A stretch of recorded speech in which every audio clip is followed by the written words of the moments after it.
Con su seguridad permanezca sentado con sus manos y brazos, pies y piernas dentro del barco y cuida a los pequeñitos.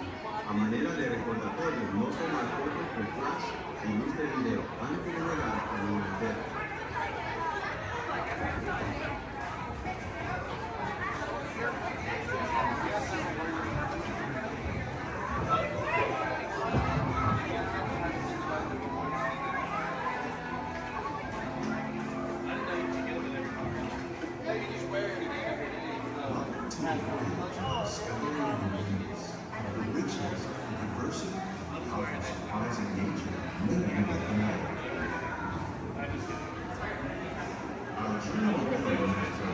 Sudden changes are sweeping over the land. The approaching storm may seem violent and destructive to us, but to nature, it's a new beginning in the cycle of life.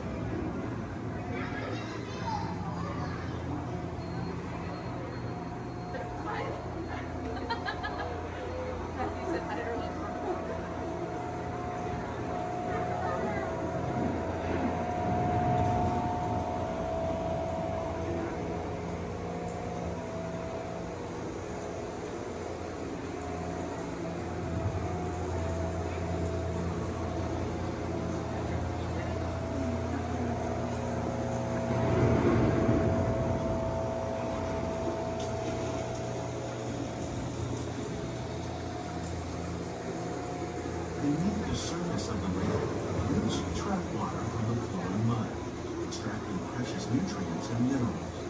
These roots, when combined with sunlight, create the diverse living systems of our planet.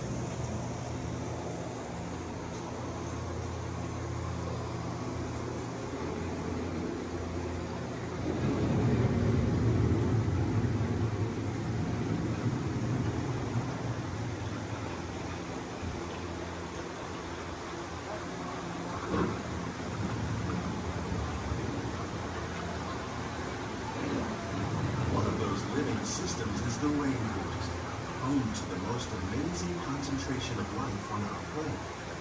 These dense and beautiful forests cover only a tiny portion of the Earth's surface, but they contain more than half of its plant and animal species. Rainforests are also extremely rich in productive living systems, providing us with oxygen, food, medicines, and other elements essential to our lives.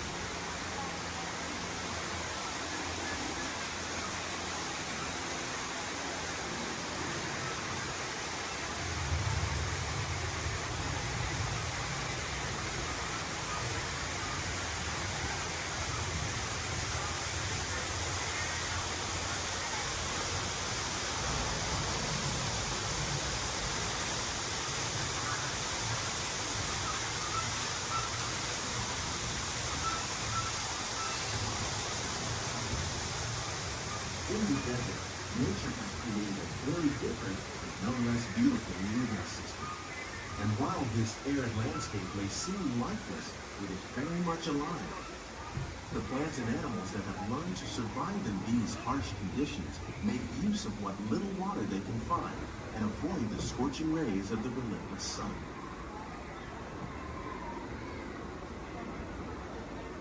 The American prairie once appeared as desolate as the desert, but over time, rainwater and nutrients gradually penetrated the hard surface of this land.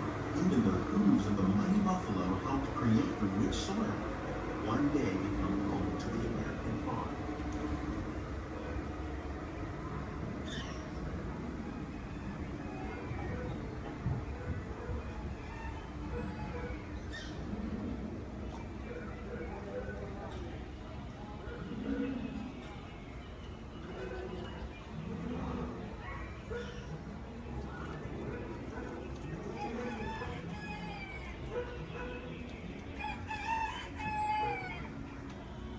Of all the forces at work on the land, humans have had one of the most profound effects. The need to produce food for a growing world led to the enormous use and sometimes overuse of the land. In our search for more efficient ways to grow food, we often fail to realize the impact of our methods.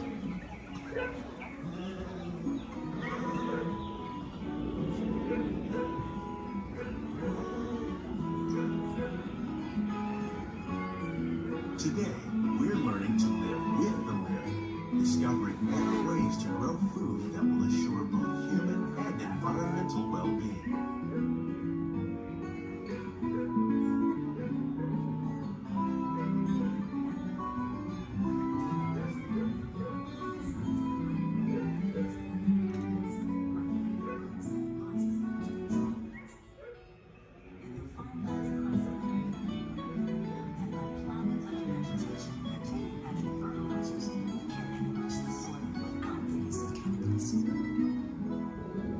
In arid regions, we're learning to produce food on desert seacoasts by developing and planting crops that thrive on salt water.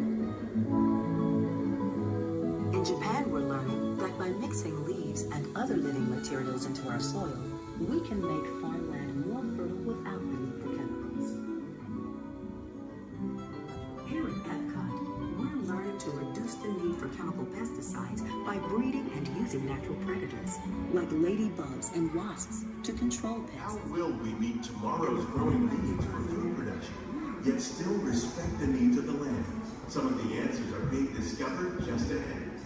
To help us maintain these carefully controlled ecosystems, and for your safety, please remain seated in your boat at all times.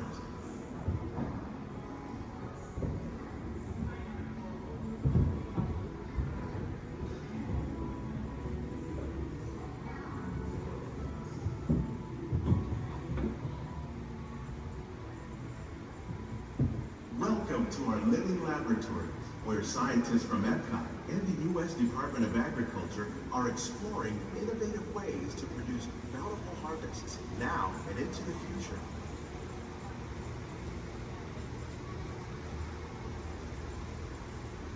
The tropics are home to the greatest diversity of plants on the planet.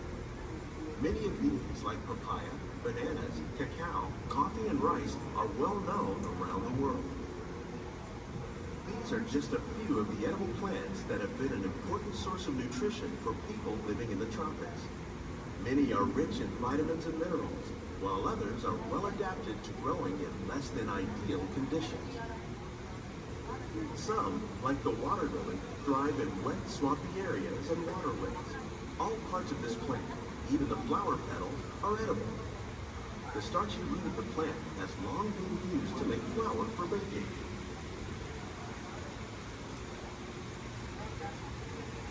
One day, many of these lesser-known tropical plants may be as important as the bananas growing on both sides of the boat. More than 28 million tons of bananas are eaten annually, making it the most popular fruit in the world.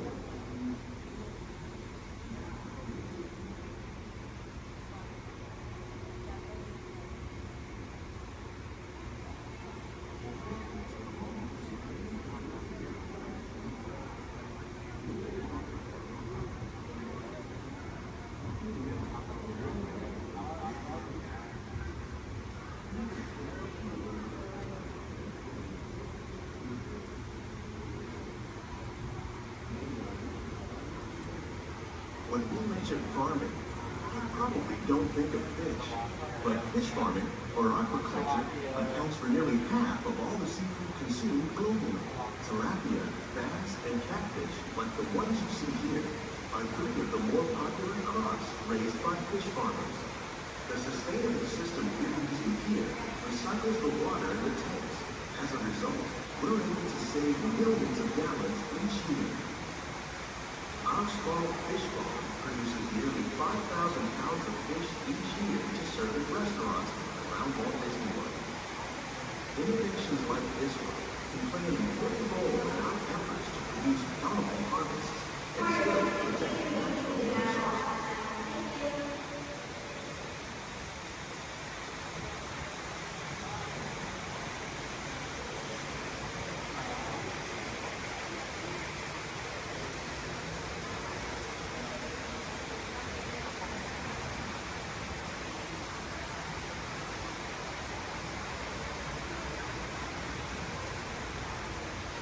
While there are more than 50,000 edible plant species in the world, most of us are only familiar with the handful that make up our everyday diet.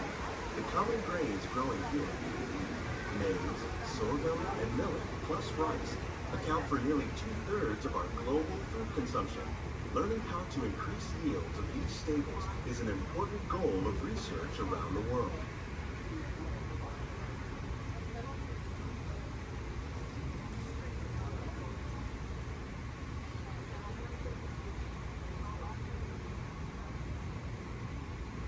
These plants are definitely on their way up. Innovative growing techniques like these increase yields while more efficiently using resources like water, fertilizer, and pesticides. Another innovation at work here is our integrated pest management program. By populating our greenhouses with beneficial insects that prey on harmful pests like aphids and flies, we are significantly reducing our reliance on conventional pesticides. We're growing these crops using our nutrient film system. This technique precisely controls and recycles water and nutrients. With it, we can produce over 27,000 heads of lettuce a year in this one small area.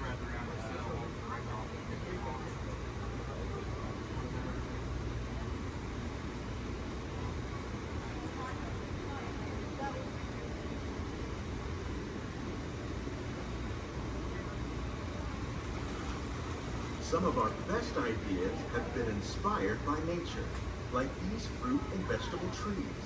By growing these ground plants vertically, we can increase yields and better control diseases. These crops taste as good as they look. In fact, we serve more than 15 tons of produce from our greenhouses in restaurants here at the land every year.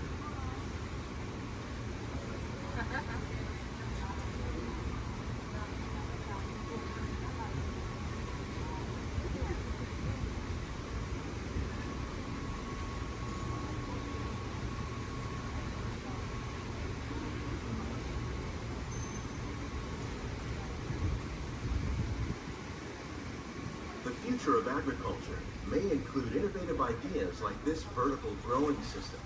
Plants grown in this way use a fraction of the space required by traditional growing methods. That saves water and increases production.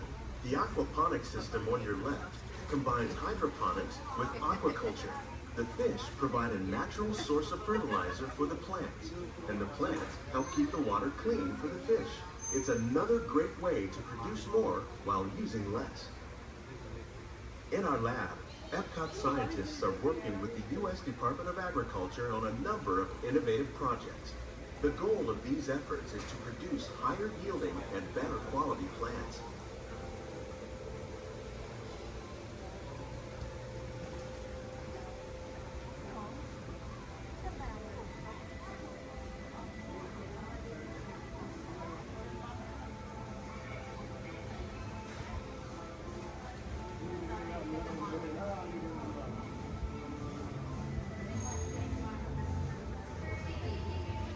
These greenhouses represent just a fraction of the work being done worldwide to produce bountiful harvests for our growing population. Scientists, farmers, and even backyard gardeners are doing their part to improve the quantity and quality of foods that we all rely upon. Together, we can continue to find more ways to increase food production and protect our precious natural environment. Only then will we truly be living with the land.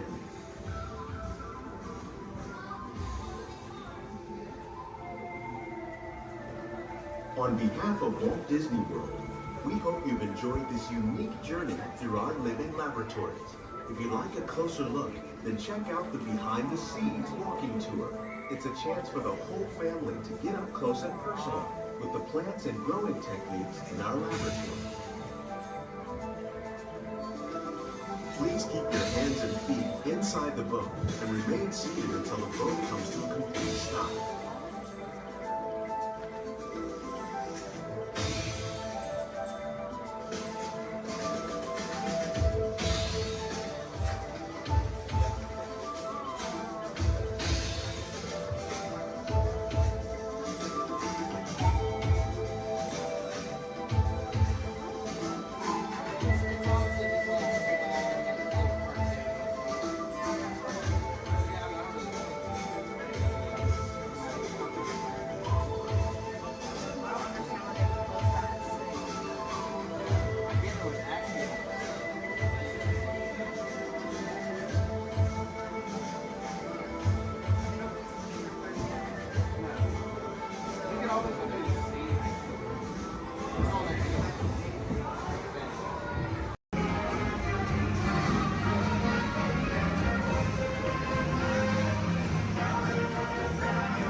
Ladies and gentlemen, this is Disney's All-Star Movies Resort. Please collect your belongings, watch your head and step as you disembark, and take small children by the hand. Thanks for riding with us, and welcome home.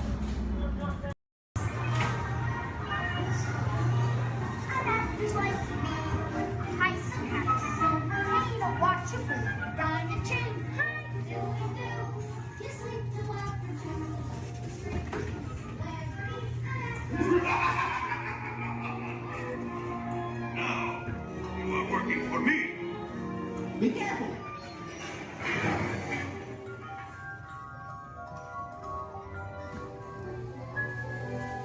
Wait for me.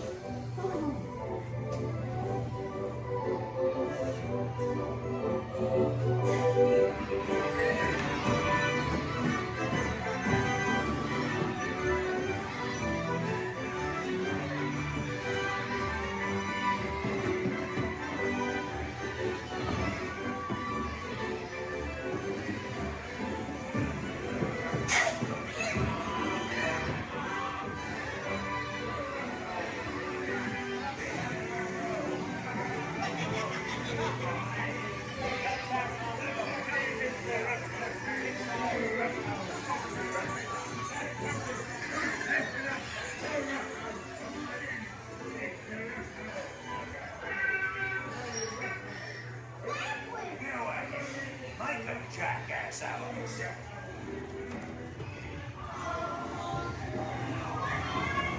Shut the door. Get locked. Talk.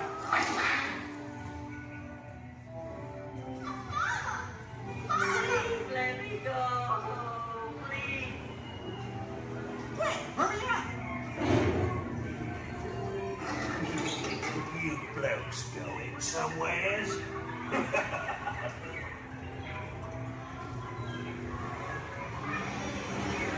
Hey, look out, your monster.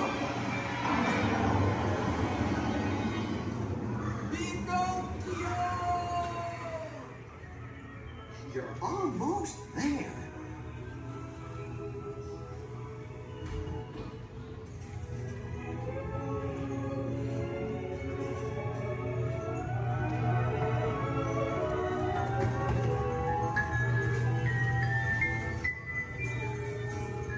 Gee, I'm glad to be home.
Spot, so let me ask, how's everyone doing today? Sweet. Welcome everyone to the Aquatorium and welcome to Turtle Talk. My name's John, I'll be your host. You're all here to have a conversation with the coolest sea turtle in the entire ocean. Do you know his name? That's right, it's Crush. Let me show you how it's going to work. Right here is our window to the Pacific. It allows us to see all of the undersea life that swim by. Up there in the corner is our hydrophone that allows us to communicate with all the undersea life. So it's going to be very conversational, meaning Crush will talk to you. You'll be able to talk to Crush. He's got questions for you. And hopefully you all have some questions for him. You can ask him anything you want. You can ask him what he likes to eat, what he does in his free time, what's the meaning of life, anything like that. He'll be happy to try to answer. If you do need to leave at any time, it's okay. Just use the doors on the opposite side of where you went to right back here. Back there's my pal Brian. Everyone say hi, Brian! Hi! Brian will be back there to assist you if you should need any assistance during the show. I'm going to lower the lights and lower the music here so we can see and hear just a little better. My friends the Moonfish are going to be coming out here and showing you some rules. First rule inside, please no eating during the show. And no drinking. No smoking. And the last one, take all the pictures and video you like, just please no flash photography or video lighting. Round of applause for the Moonfish! Excellent. All right, Crush is up there surfing. He said when you're ready, just call him down. So on the count of 3, yell, hey Crush. Ready? 1, 2, 3!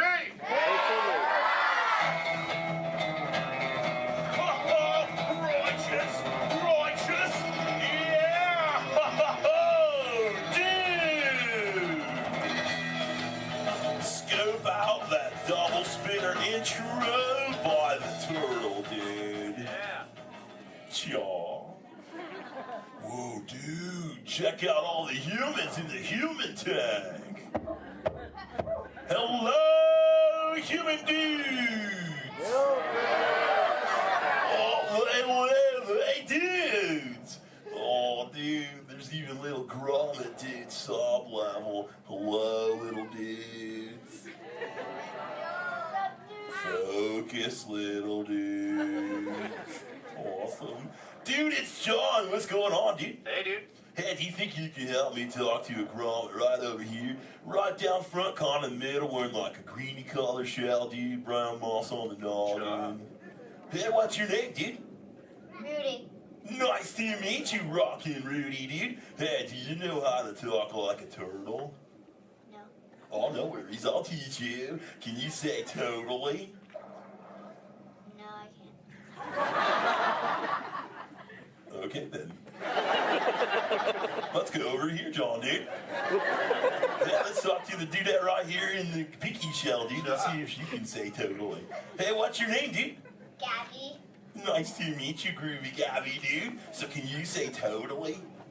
Totally. Whoa, you're good. Okay, now can you say sweet? Sweet. Okay, put both those words together, Groovy Gabby, and say totally sweet. Totally sweet. Whoa, dude, human dude, put your fins together for Groovy Gabby for totally talking turtle, dude. Dude, you're like bilingual. Hey, so like, where do you come from, Gabby, dude? Where do you live? Canada. Ooh, dude, you come from Canada, dude. That's excellent. I have no idea where that is. So how's the surf in the Canada, dude? Why are we whispering? Well, no worries, dude. Hey, so like, who brought you here on this fine day from the Canada, dude? Who'd you come with? With my family? Oh, excellent, dude. You brought the whole familia. Wouldn't it be cool if I talked to, like, your parental units? Totally say chaw. Chaw. Awesome. Okay, let's find out where they are. Parental units of Groovy Gabby, where are you at? Raise your fin. I want to talk to you. Over here, dude. Oh, dude, excellent, dude. They're, like, way over there. They're, like, taking a mini vacay from the little one over there, dude. Hey, what's your name, dude? Walt. Nice to meet you. What relationship are you to the Groovy Gabby, dude? Father. Oh, you're the Papa Bear. Excellent. Hey, so how many little ones do you have? 2. Oh, you're just getting started. Excellent.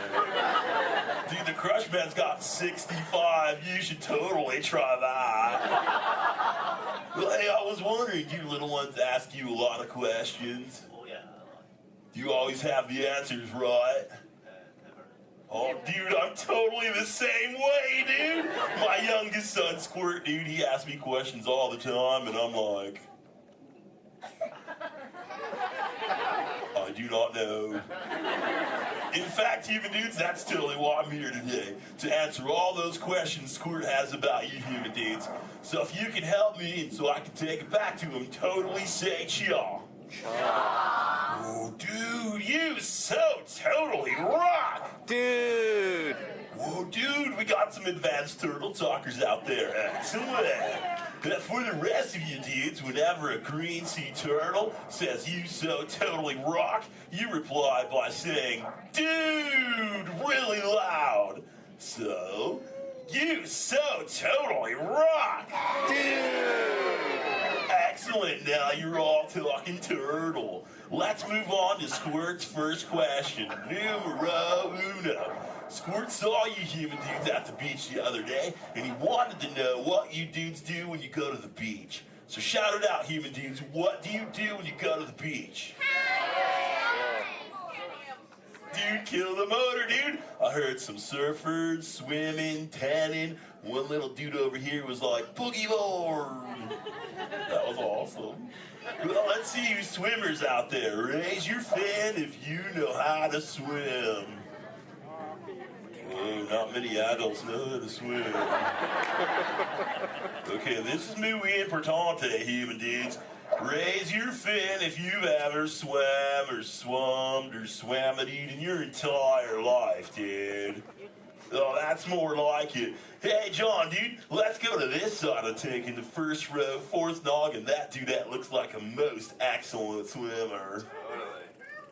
Hey, dudette, what's your name? Oh, me? Sandra. Nice to meet you, Surfing Sandra, dude. You should have seen your face when I first called on you. You were like...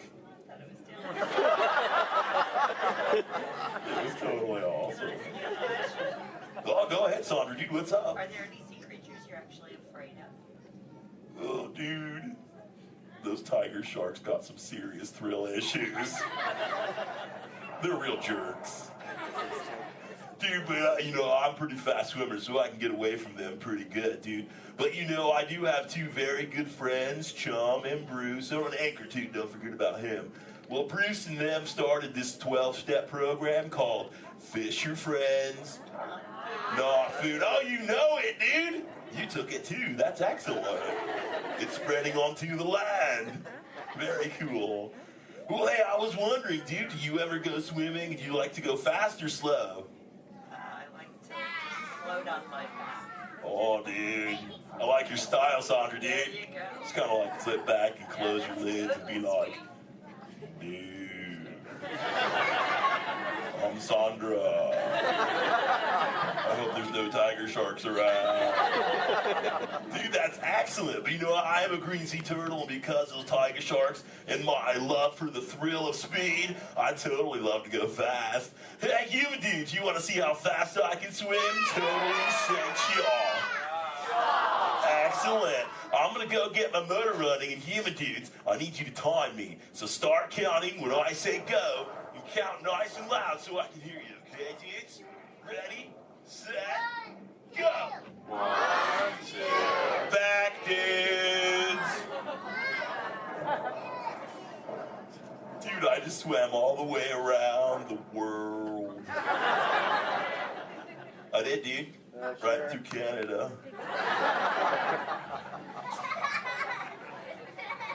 Dude, I can't even keep a straight face. I'm totally pulling your fin, dudes.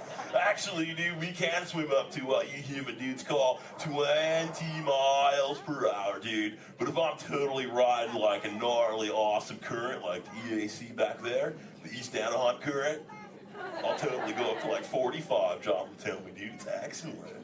Well, dude, but where are my manners, human dudes? I'm totally doing all the talking. So if you have a question for me, dudes, totally raise your fin nice and high, human dudes. And keep your fin high so I can totally see it. Excellent, dude.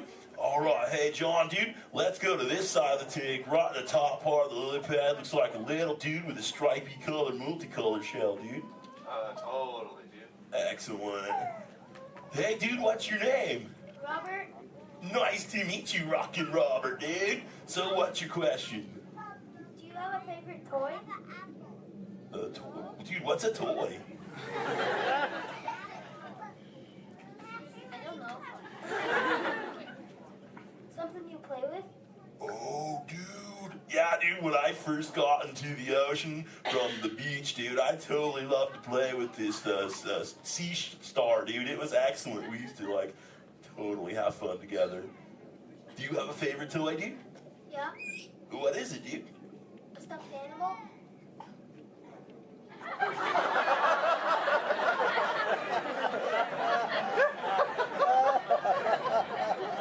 What kind of animal?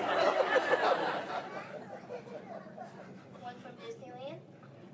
What's Disney? You know what, dude? You got some serious thrill issues, dude. We're just gonna stop it right there before I go any further.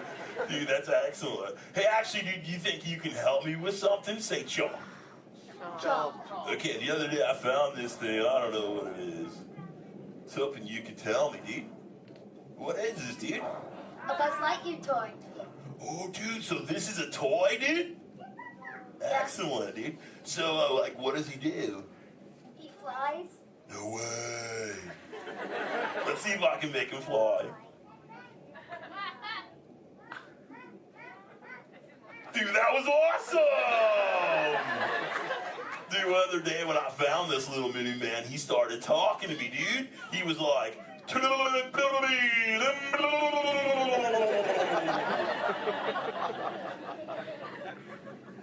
what that means, and he doesn't say it anymore. So do you think Squirt will like this for his next hatch day, dude? Say chaw. Chaw. Excellent, I'll totally give it to him. And thanks for your help, dude. You so totally rock. Dude. Does anyone else have a question for the Crush Man? Raise your fin, dude.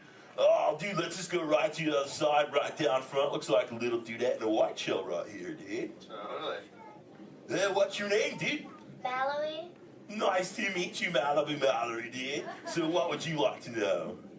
Well, if I could breathe into water, would you let me ride on your back? Dude, totally, dude. That'd be the most excellent ride ever, dude. I've always wanted to know what it's like to ride on my shell. Because I'm always riding in my shell. I bet. Dude, I bet so too. Well, if you ever learn the superpower of breathing under the water, dude, totally find me in the Pacific Ocean. I'll be waiting. I'll try. Excellent, dude. You're awesome. Hey, it was totally nice meeting you, dude. And for the rest of you humans, this has been excellent. I've learned so much. But I gotta give all this Mondo knowledge back to Squirt. But before I leave you, let me give you some of my ancient turtle wisdom. Remember, human dudes, in the big ocean of life, never make an enemy out of a sea anemone. A sea anemone.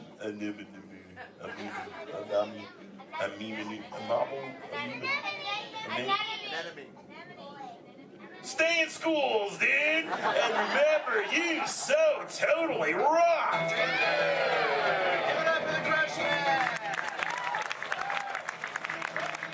Alright, human beings, mark your exit ready. Escape, the doors of the bag. Everybody make sure we're staying seated. Sante Sana word, and that does mean thank you. There's another word we like to say out here in Harambe, which is Tuwende, and Tuwende means let's go. Jumbo, everyone, my name is Julia, and I will be your safari guide today. A few quick safety reminders before we head on in. Just make sure to keep your hands, arms, feet, and legs inside the truck, and make sure everyone is staying seated for the entire safari ride. Above you, you'll see that animal spotting guide. That'll help you identify some of the animals that we might be seeing out there today.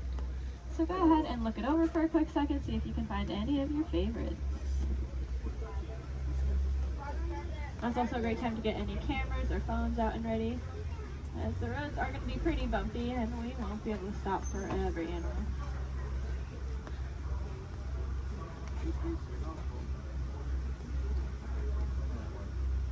We are going to be starting our journey here in the Little Aturi Rainforest. Animals that live out here are going to be more shy and reclusive. So keep your eyes open for any stripes or camouflage.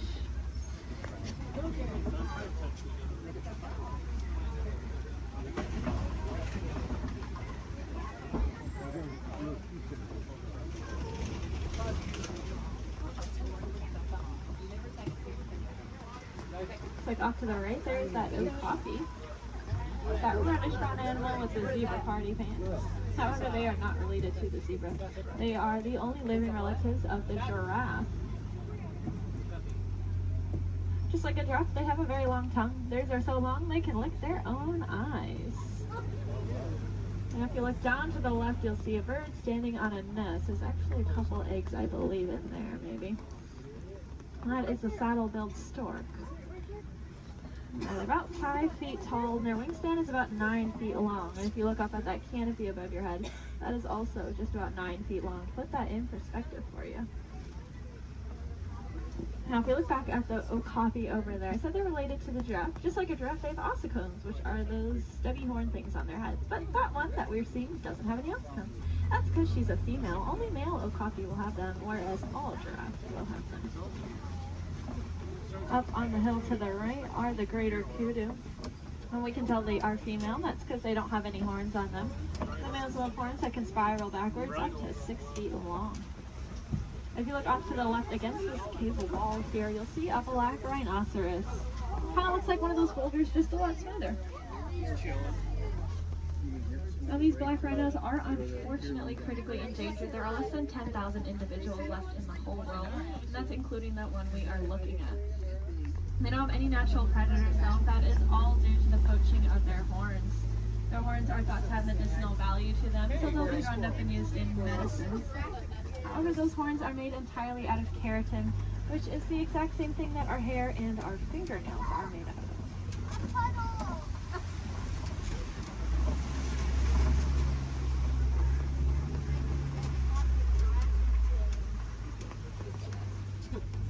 I said the animals that live out here are all going to use camouflage. We saw how they use their colors or patterns to blend into the trees around us. That's why it's really important that we use our paper products responsibly, since our paper comes from the trees that these animals' lives depend on. Looks like we are getting to the edge of the forest here. We're gonna make our way down towards the Swampy River. The animals that live here naturally spend most of their time underwater, which will keep them cool and camouflaged, so keep your eyes open on the surface for any bubbles or ripples that you might see. Looks like off to the right there are some pink-backed pelicans. We get that name for that slight pink coloring on their back. That'll be there all year round. It'll get brighter during mating season, though. I like to say it's because they're putting on their blush. And if you look off to the left, you'll see a bloat of the Nile hippopotamus. Make sure we're staying seated, friends. Make sure we're all staying seated. These hippos can hold their breath anywhere from 5 to 8 minutes at a time, which is going to allow them to sleep underwater. They'll float up to the surface every couple minutes, take a big breath of air, and then sink back down, all fall completely asleep. They are herbivores, meaning they only eat plants. They'll come out towards nighttime and graze on about 80 pounds worth of grasses. And they'll go back in the water.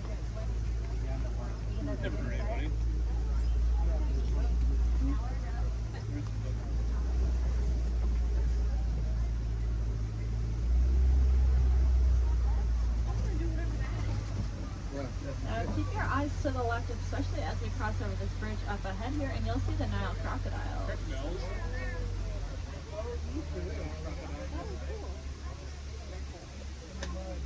Three of them.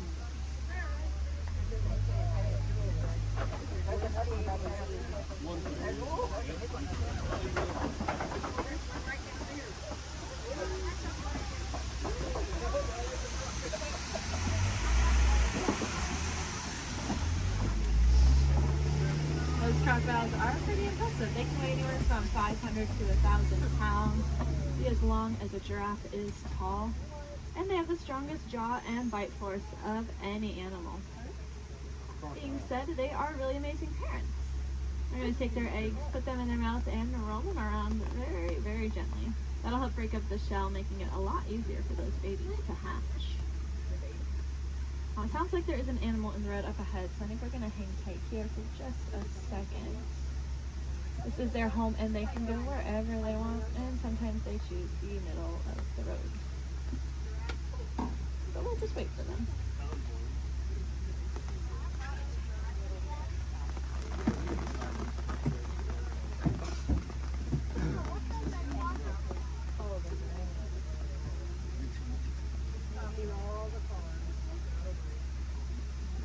Does anyone know how to tell the difference between an alligator and a crocodile?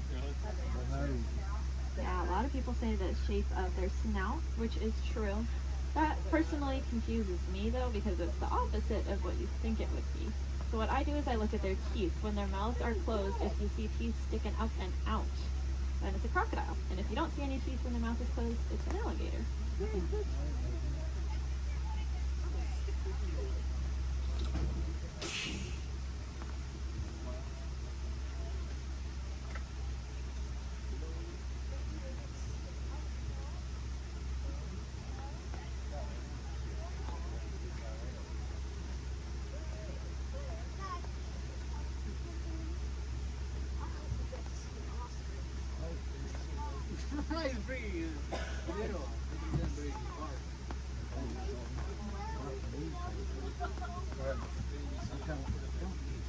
Well, thanks for your patience here. Hopefully the animals move soon.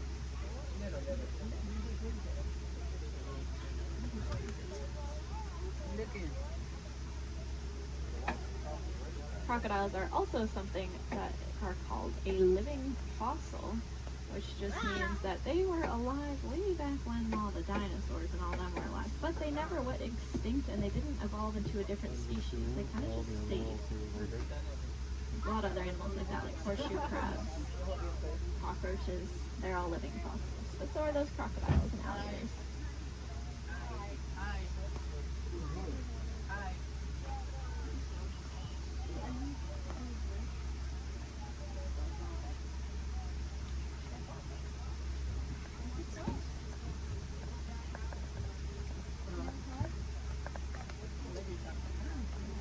Sounds like there are some giraffes that just keep walking in the road.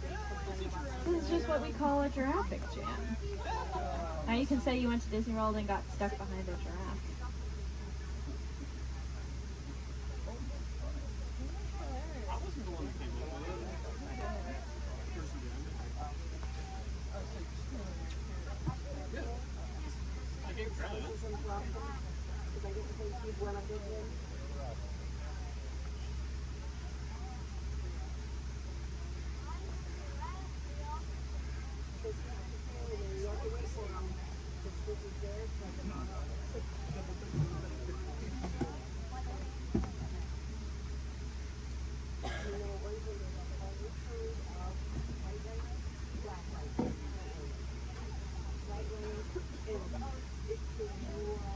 Sounds like the giraffe has moved, but now there's a different animal on the road. The animals really like the rain, so they are very active. Okay, it sounds like maybe we'll be back on the move soon. I think all the animals are out of the road, at least at this very second. But I don't want to jinx it. But that's good news for us, because that means once we get down into the savannah, there's going to be a lot of cool animals really close to see. Alright. See how far we can get.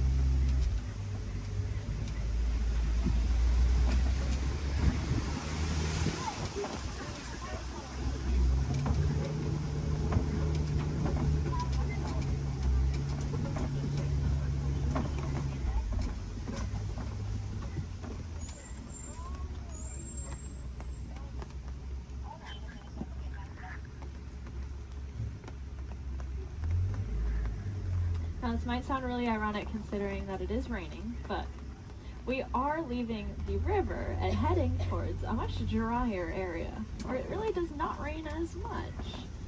And I say that because the baobab tree that's off on the right there, it is going to be leafless about 9 months out of the year just to conserve water. Some people call it the upside down tree because, well, it looks like the roots are on the top. It's also known as the tree of life. That's because it stores a lot of water in its trunk there. So other animals will use it as water source. We can even use the bark as medicine. One of my favorite things about the baobab tree is that it does have flowers, but they only bloom at night because they're pollinated by bats. Alright. Looks like we are finally able to head here into the savannah.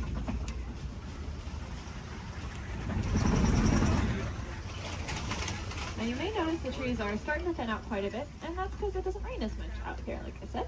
So the animals here can't really rely on camouflage in the same way, and so they're going to be very agile and flighty. Most of them can run within an hour or two of being born. And that is something I personally can't even fathom, being able to run within an hour or two of being born. Crazy. Looks like here to greet us is the Maasai giraffe off to the right. They are, of course, the tallest land animals, averaging at about 18 feet tall. You can see that really long, dark tongue. That dark coloring is there to act like sunscreen. And that's because giraffes eat most of the day. And by most of their day, I don't mean like half the day. I mean they eat about 20 to 22 hours. Out of that 24-hour time period, they're going to spend eating. So that tongue is that dark coloring just to protect it, since it is out about 20 hours a day.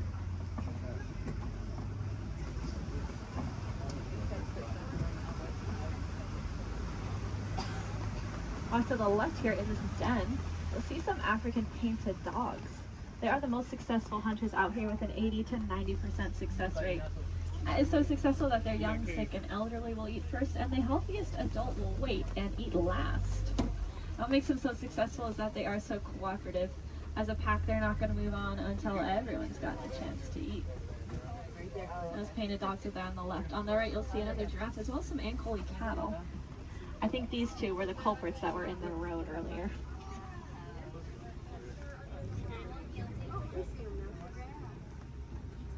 Those cattle have those really large horns on them that look pretty heavy, but they are hollow with a honeycomb-like structure on the inside. That'll help blood flow to keep them nice and cool. If you look to the left, you'll see the sable antelope, those 3 brown antelope back there. You'll also see some Hartman's Mountain zebra. Now take a really good look at the zebra here, because one of them is a little bit smaller than the other one, and that's because she's about 7 months old. That's her and her mom there.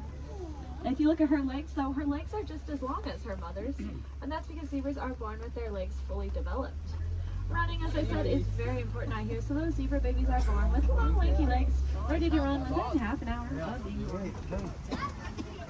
Their stripe patterns are going to be unique to them in the same way that our fingerprints are unique to us. That's actually true for a lot of animals, not just those zebra. It's true for those painted dogs we saw, and it's also true for these giraffes up here.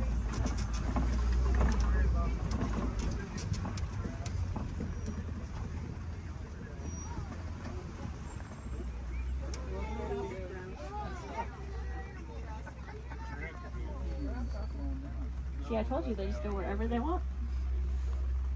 Oh, look, the zebras are in the road now. Over here they're in the road too. Zebras are in the road over there. Now, since giraffes spend most of their day eating, they also spend most of their day standing up. They don't really like to sit down. It's very vulnerable for them. They even prefer to give birth standing up. So that's about a 6-foot drop for those baby giraffes. I like to say the first thing a giraffe experiences in life is gravity. Of course, when you're born already about 6 feet tall, I guess it really doesn't matter that much. It also is going to kickstart their heart, that drop, so maybe it's a good thing.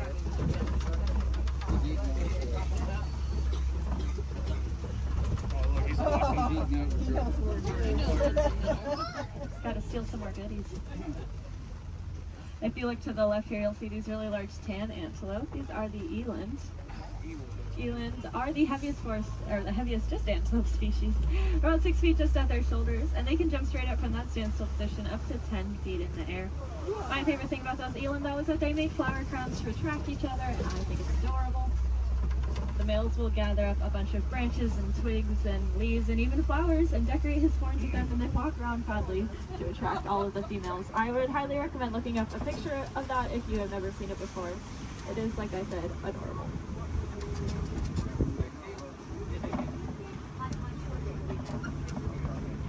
Now off to the right, there's going to be a path. We're not going down that path, but if you look down it, you'll see some little tiny antelope called the springbok. They get that name because they can jump about 6 feet up and 13 feet across.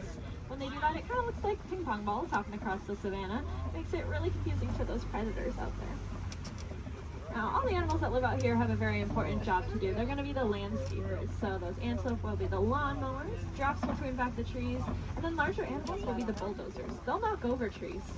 And if you look around us, looks like there have been a whole bunch of trees knocked over. There's really only one animal I can think of, though, that is large enough to act as a bulldozer and knock over an entire tree.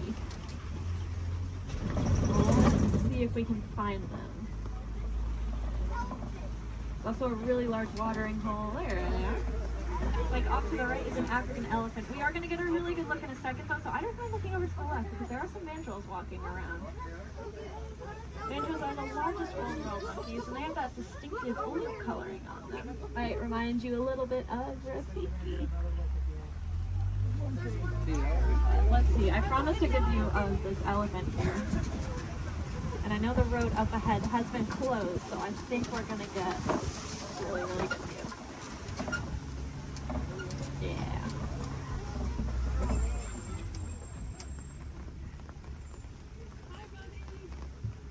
Elephants are, of course, the largest land animals. Also very, very intelligent. You can see him using that trunk. They have about 40,000 muscles in that one trunk. To put that in perspective for you, we have a couple hundred different muscles in our entire bodies. They have 40,000 in that one trunk. That is kind of unbelievable to me. And it's going to allow them to do a lot of really cool things, though. You see them eat with it. They also drink water, kind of like a straw. And then sometimes they'll suck up a bunch of dirt or mud and then spray it on their backs to help protect their skin from all those natural elements.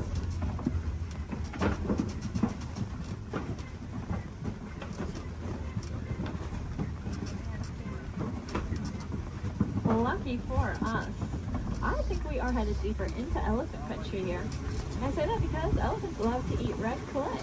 Now, if you look around us, it looks like we are surrounded here by this red clay. It's very nutritious, so they'll eat it as an extra form of nutrition, just like how we might take a vitamin or a supplement every day.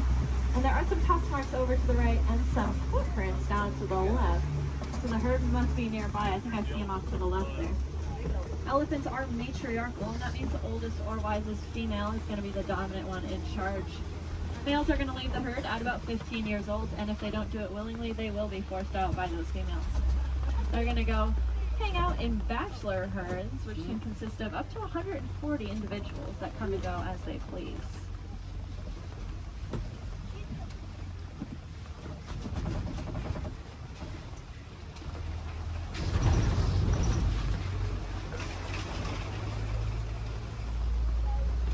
Keep your eyes to the left and get some pretty good sights here.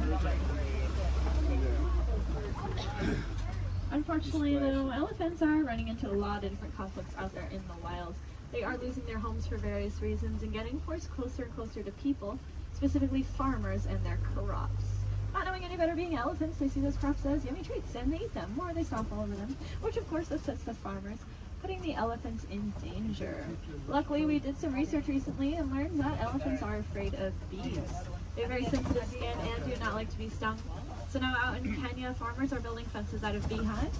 That scares off the elephants, which keeps them safe, and in turn keeps the crop safe and the farmer's livelihood. And the farmer gains a new crop, which is, of course, the honey from the bees. And if you like honey, you can look up the Elephant Safe Honey Project and learn a little bit more about how you can support that. If you look to the left here, you'll see the greater flamingos. They are the largest flamingo species, but the lightest in coloring. They're going to get that pink coloring from the brine shrimp that they eat. There's a protein in there called beta-carotene, and that's what'll turn them pink. It's the same thing that's in carrots. They're going to get their food by doing something called filter feeding. So if you can picture a pasta strainer, the noodles get stuck inside and the water comes out. That's how their beaks work. They take a big mouthful of water, the food gets caught inside, and the rest of the water flows right on out. That's why it's super, super important that we keep our waterways clean, because if we have plastic or trash floating around in that water, they could take a big mouthful of that. And we don't want any of our trash ending up in those flamingo beaks.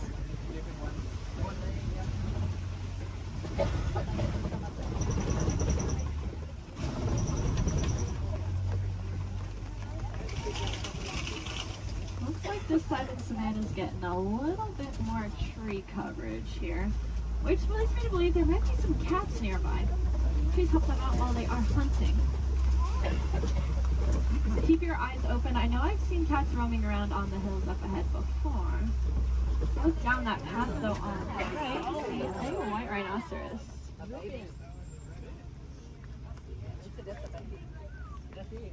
White rhinos are the most social of the 5 rhino species. They're usually always in a group with their buddies, so that one's friends probably aren't too far behind. They have a really good hearing too. Their ears will wiggle independently of each other, and they look like funnels, which helps them pinpoint the exact location a sound is coming from.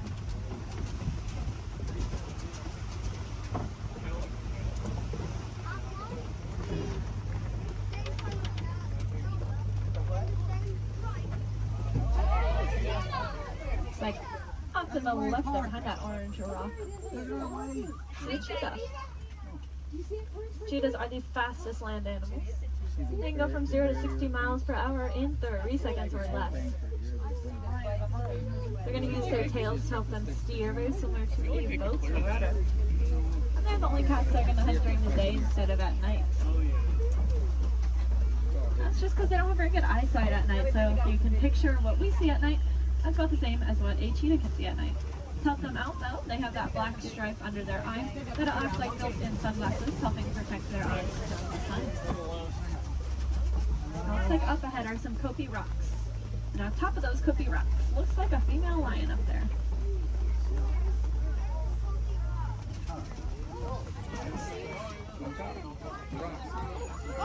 The second tallest rock on the top of it. She's laying up there. Females are going to be the ones that go out and hunt. The males are going to stay behind to protect their territory and any cubs they may have. Males have a mane on them, which is about 20 pounds of hair, just protecting his neck in case of any of those conflicts. Male lions also have the loudest roar of any animal. You can be heard up to 6 miles away.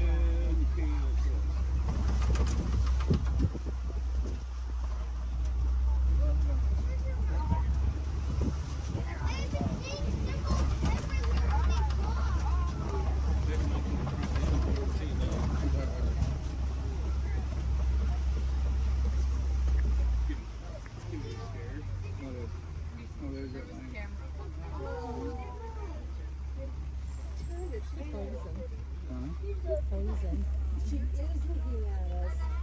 That is so cool.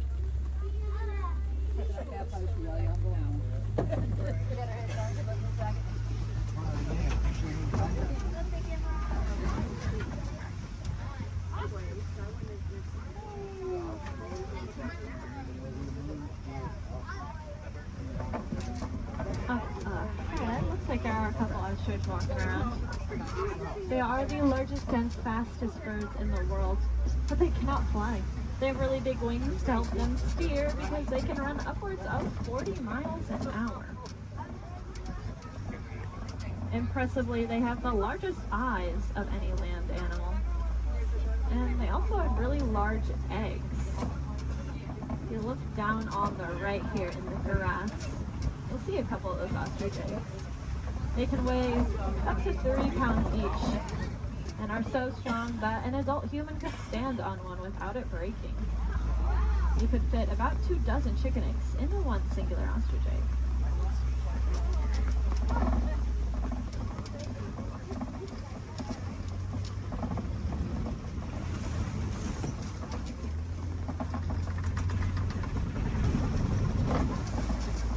Up ahead is the warden's post. The warden takes care of all the animals out there on the reserve. There's the specialist up here with them. I bet they're all hiding under this porch from the rain though. These are the Nigerian dwarf goats. They look like cute little babies, but this is them full grown adults. They really do not like that rain.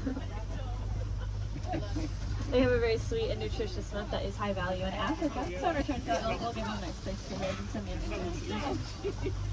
It just goes to show that we can peacefully coexist with a lot of amazing animals.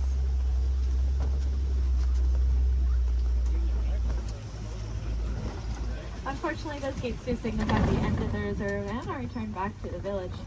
I really hope you enjoyed that safari. More than that though, I hope you learned something new. If you did, maybe you can tell your family and friends those fun facts that you'll learn when you get home.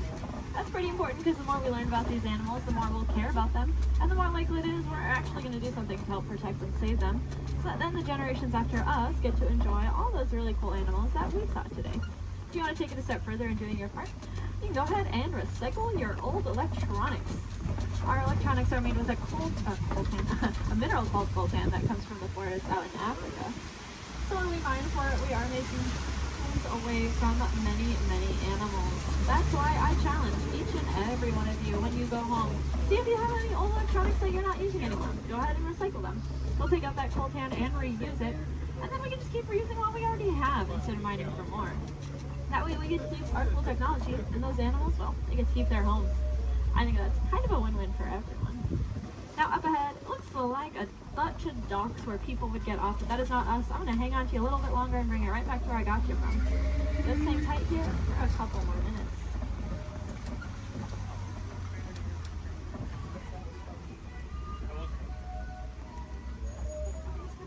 These people watching.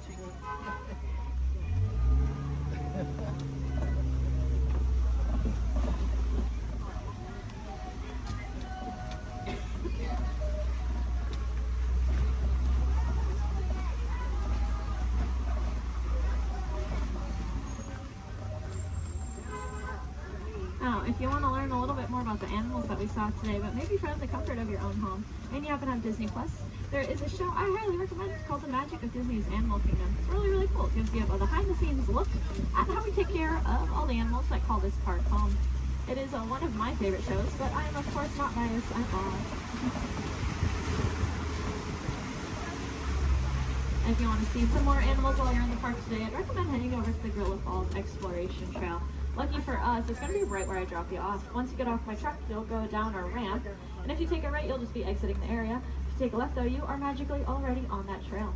It's about a 10 to 15 minute walking path, where you can see a bunch more African animals, including, of course, those gorillas. If you head over to Asia, there's an Asian version of that trail as well called the Maharaja Jungle Trek, and they have all those Asian animals that we love, like bats, Komodo dragons, and tigers. It's also an aviary in both of those trails. If I had any wilderness explorers on board, you are riding the Simba 1. That is the code you'll need to get your safari badge, the Simba 1.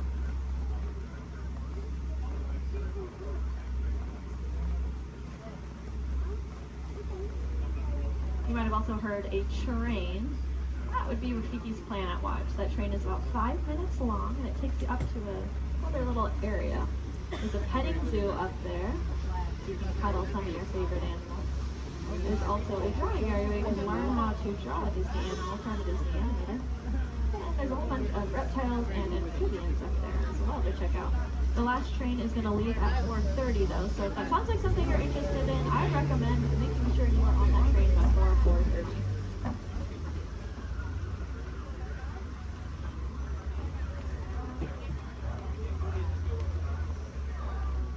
Looks like we are almost there. Thank you for your patience. I know that was a little bit longer than expected.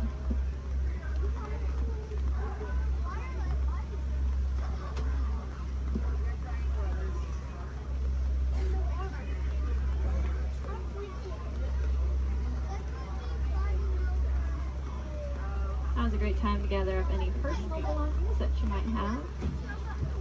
Make sure you have everything with you.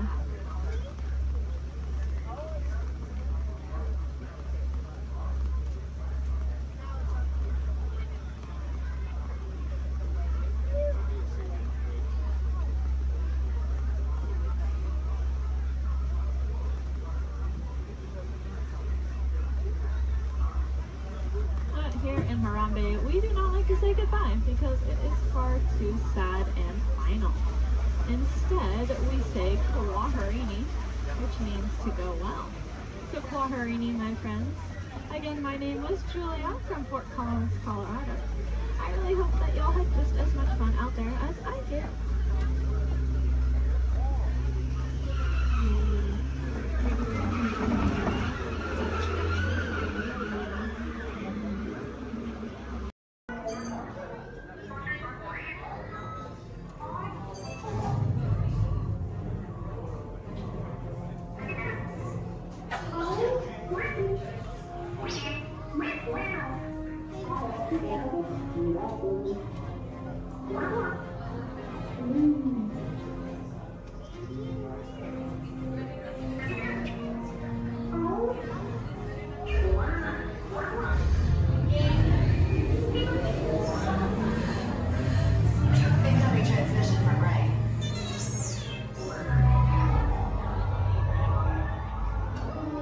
Great. Is everyone assembled?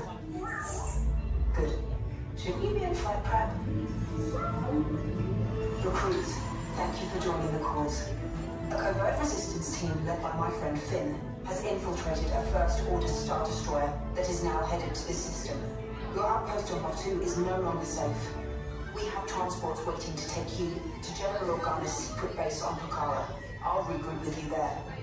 The Resistance desperately needs your help in our fight against Kylo Ren and the First Order. Remember, it is vital that you keep the location of the Pucara base secret. Lieutenant Beck, one of our top commanders, will lead you. Affirmative. Transport is ready. 9-9 and I shall personally see them delivered.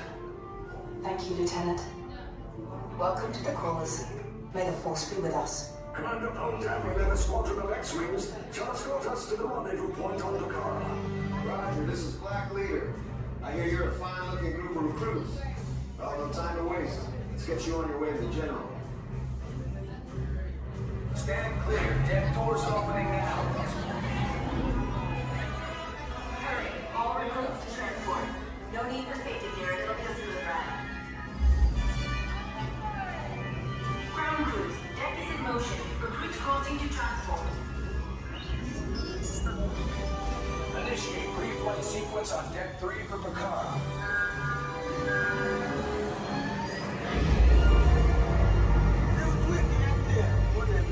Affirmative. Deck 3, you are clear for launch.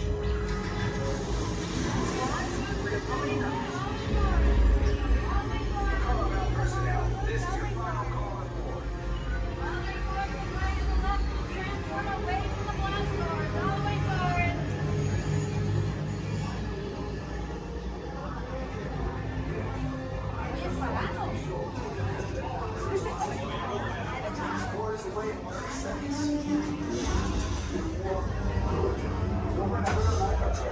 Yes, check the hyperdrive also. Transport takeoff in 20 seconds. Good. Airspeed sensor. Thank you, 9-9. Black Leader, are you and your team ready? Affirmative. Engines are hot. Red 2, blue flag reporting. Red 2, check. Blue 5 standing by. Engage repulsors and hold on, recruits. More ships. Launch.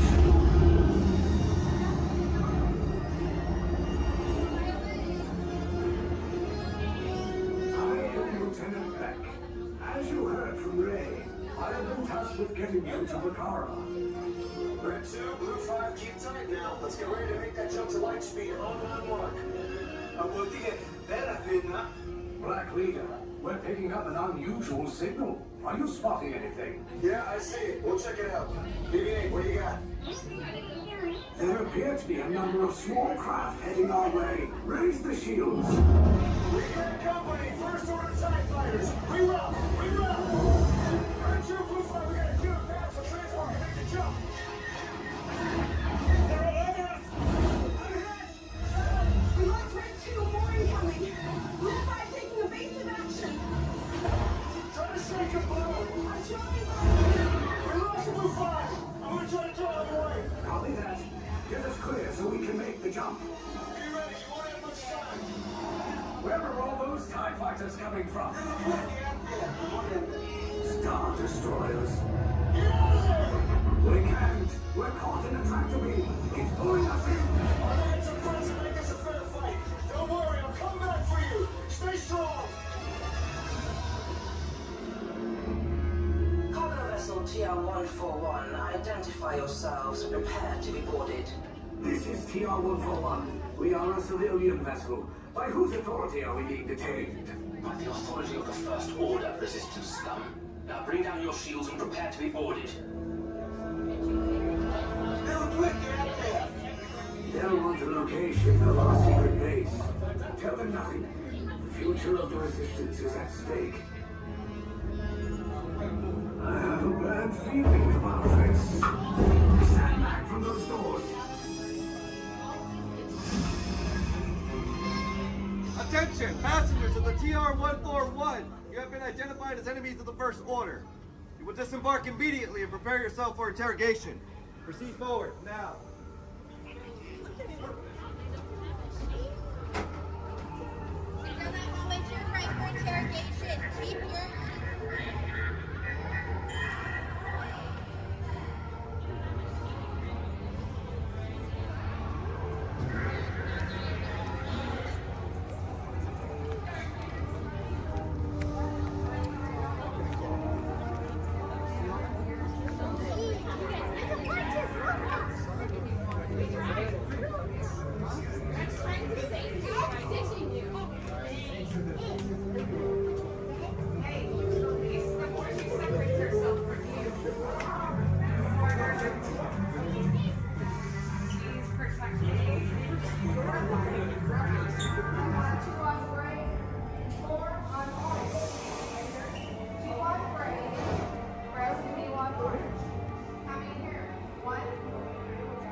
blue, red, gray, and orange.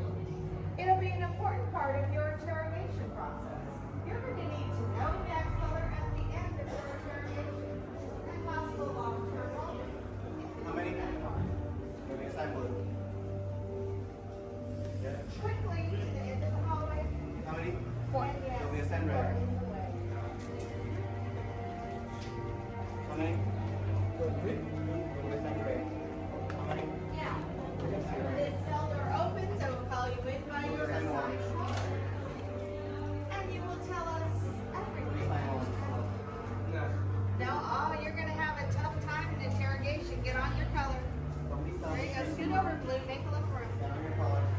Not the lights, on your color. Where to go?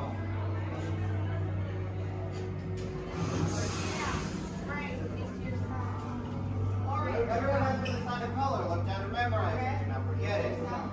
This was for interrogation. Which will be a trouble. Is that your only speed? Slow. Let's move it along.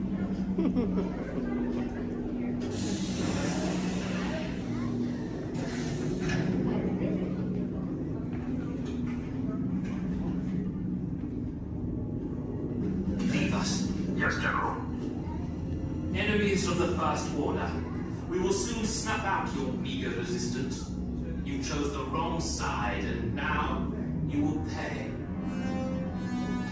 The Resistance prisoners. You have what I want. You know the location of the secret base, and I will take it from you. We're needed on the bridge. Keep the prisoners here. I will return to finish this personally.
Okay. Good luck.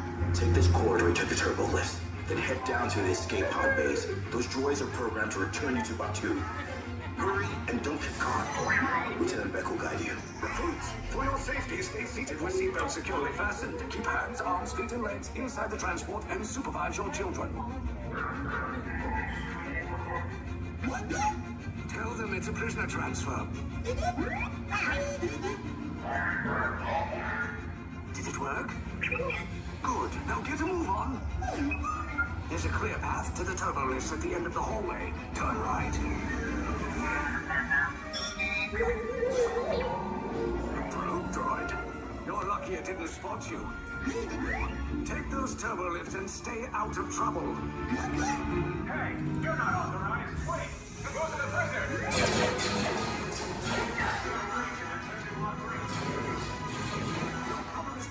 Find an alternate route. Who picked these two droids anyway? Detention breach. Users not seen ability. Fire!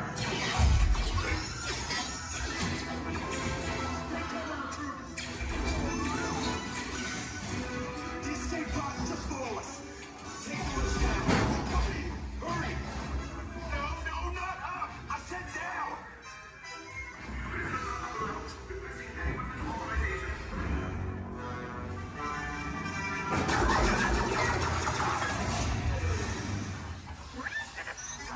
This does not look good. Try to find another way down to the escape pods. The Resistance will attempt to rescue the prisoners. They have neither the resources nor the courage to engage us. You underestimate their conviction. Raise the shields. Shields? I see no evidence. Now! Sound the alarm! All personnel to their stations! Sir, the prisoners have escaped. How brave, but ultimately hopeless. There's nowhere to run.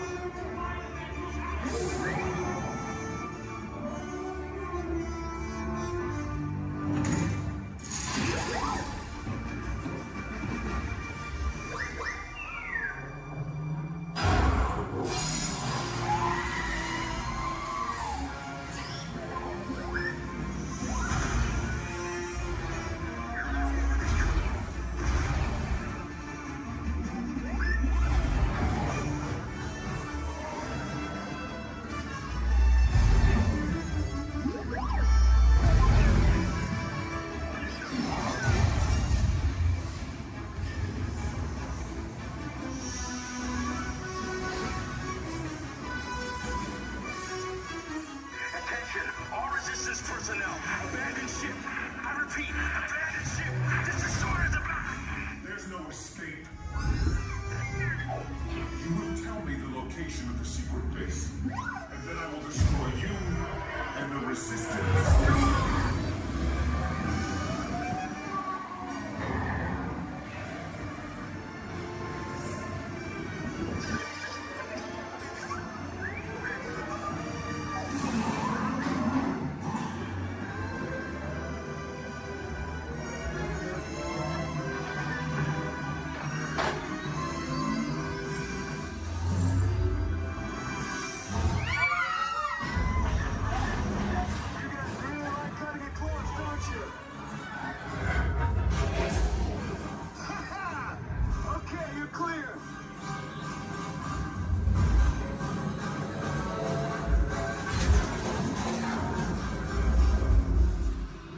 Your escape pods came in a little off target.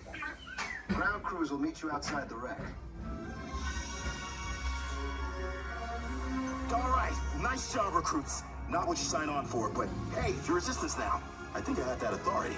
Right, Beck? Where's the lieutenant? I need eyes on Beck. I know, Stafford's copy. More escape pods down in Sector 4. Verification pending from Key Command personnel. Where's the lieutenant? I need eyes on Beck. Lieutenant back here. Beck! You're alive! I should hope so. Great job, recruits. Thanks to your heroism, the location of the Resistance base is secure. Bravo! Yes, R5, you too.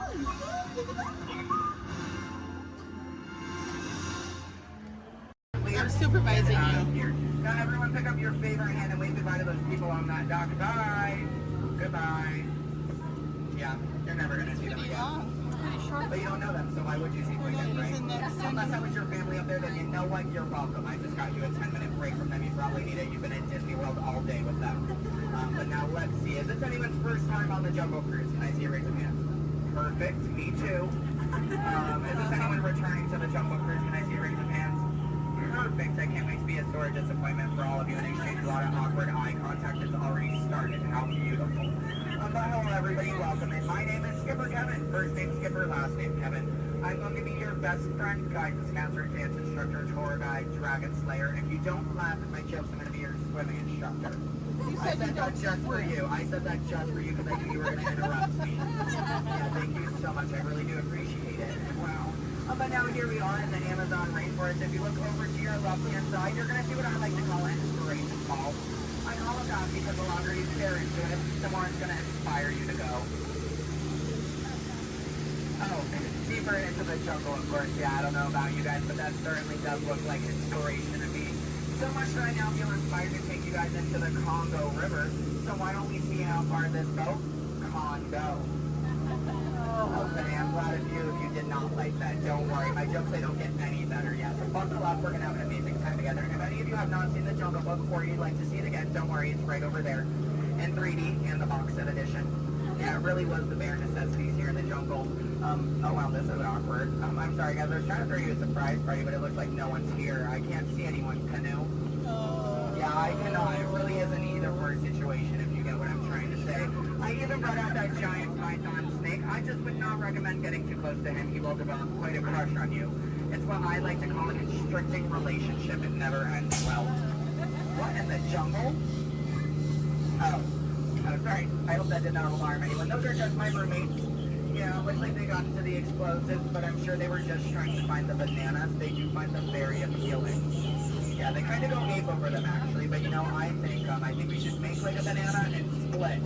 So we're now gonna head down the Nile River, which is the largest river in all of the jungle. It goes on for Niles. And Niles. And Niles, thank you. And if you don't believe me, you are in Denial. disbelief. I bet you believed you had that one. No. Yeah, you did. I heard you say it. But if you look right there, everybody pay attention. This is super cool, super rare. It's honestly an African bull elephant. You could even say it is a once-in-a-lifetime opportunity. You will never see one of those again in your entire life. A twice-in-a-lifetime opportunity. You will never see one of those again. How majestic that is, the common African elephant. Okay, but now here we are on our African belt, which has some of my favorite animals on it. If you look up behind those boulders, you're going to see those tall-necked cheetahs. Right here in the front, those are the ones that killed Mufasa. Over there, we have the scary-looking chickens. Look at all those chickens. And then we have that beautiful pride of lions protecting that sleeping zebra. Yeah, who am I kidding? I can't lie to you guys. That zebra's dead. Those lions are chowing down on some lunch right now. But kids, don't worry. I like to call it zebra plastics. There's lots of trust issues here in the jungle, I know. Wow. Okay, this is not something you see every day. Wow, all right. So, why are you all looking like that's what you normally see on a Saturday afternoon? That's concerning you guys. I'm a little nervous now. I don't know about you guys. I don't think I have ever seen that many rocks on the beach before. Yeah, there's like, what, 200 rocks up there? Maybe 300 rocks, but then again, I'm not a geologist, so what do I know? Yeah, but what I do know is we're not going to look above the rocks. That just sounds like a lot of paperwork, and I hate paperwork, so instead we'll ignore it and hope it goes away. Yeah. Oh my goodness, there they are. Those are my friends who are going to go to that surprise party. We have Old Smiley and Ginger. Just be careful, Ginger snaps. Yeah, she is one tough cookie, and I'm not sure why, but my jokes, they kind of get crummier from here. I guess it's just the way the cookie crumbles. I don't really understand. It's unfortunate. But behold, straight ahead, we do have Schweitzer Falls, named after our famous and beloved founder of the Jungle Navigation Company, Dr. Albert. Wow. Yeah, don't worry if you didn't get that. We're going over it later. Yeah. So I really hope you know how to swim, and if you don't know how to swim, stop being dramatic. Stand up. The water's only 3 feet deep. Yeah, it's not that difficult. But if you guys are starting to wonder, Skipper Kevin, how on earth did you land your job here? I'd like to say it's plain to see. Yeah, I took a crash course, which was half off, and you know, I've been winging it ever since, but that's kind of the tail end of that story. There's not much to it. And now it does look like we are entering a hippopool, and I need everyone to be very careful. These do look like some dangerous animals. In fact, you could even say they are some hungry hippos. So if you guys could do me a favor and hold on to your marble. I lost mine a long time ago. That's why that boat's halfway underwater. Oh no, I'm just kidding. The legal team said I can't keep saying that. That's gonna get me fired. Yeah, the last time I took a boat out, I went to a volcano and everybody came back without eyebrows. But lucky for you guys, I took a wrong turn this time. But this is not really the point in the cruise where people start nicking my job. It's so easy. I'd let a monkey do it. But I promise you, that's not true. Those are chimpanzees. Yeah, there's a very clear difference between the two. Just don't ask me what it is. I have no idea, and I didn't think we'd actually see any. So that's kind of crazy. But lucky for you, I do have a very fun fact about monkeys. So apparently, humans eat more bananas than monkeys. But I don't know if I believe that, because I don't know the last time I ate a monkey, do you? Yeah, that's bananas. And don't worry, if you don't get that joke, I'll give you about 10 seconds. I get it. You're a late bloomer, you just need a moment to digest that one. You're welcome. Yeah, so please take your time. And it is now the moment that we have all been waiting for. It is the amazing, the colossal, it is the eighth wonder of the world. The backside of water! Oh, 2H! Oh, 2H! Alright, I got a few chemistry nerds on board. That was the reaction I was hoping for. Everyone else, don't worry, I only tell those jokes periodically. It just gets me in my element sometimes, you know. I did have a joke about oxygen and potassium. You could say it's okay. Yeah. I also had one about sodium, but no, you guys don't look interested. So instead, we're going to head down the Mekong River into the ancient Cambodian shrine. If you've never been in there before, be careful. There is a 10-foot drop. so make sure your seatbelts are buckled left to right and tug on that yellow strap. Yeah, if you're looking for your seatbelt and you can't find one, hold on tight. Let me know how that goes for you.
Here we are in an Indian elephant bathing pool, and I bet you guys even think that's water coming out of their trunks. But don't worry, it's not. Yeah, and as a double feature, if you look up ahead to your right, you're going to see those two baby elephants playing under a full moon. Yeah, I bet you don't see that very often, do you? No, I'm just kidding. Don't answer that. If you do see that often, I don't want to know why that's weird. Please keep that to yourself, okay? But you know, since we are here in the jungle and there are plants everywhere, I'd really like to take a moment and show you guys some of my favorites. So, that one.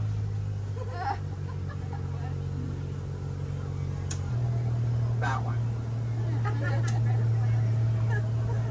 Okay, pay attention everyone. The one right there with the green leaves.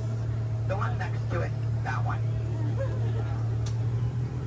Yeah, they're great, aren't they? Yeah, sorry if you wanted their names. I don't know any of them. I barely know how to do this thing forwards. Yeah, so I can only give you so much. But what I can tell you is I'm sorry to let you know we're coming up to the end of our cruise.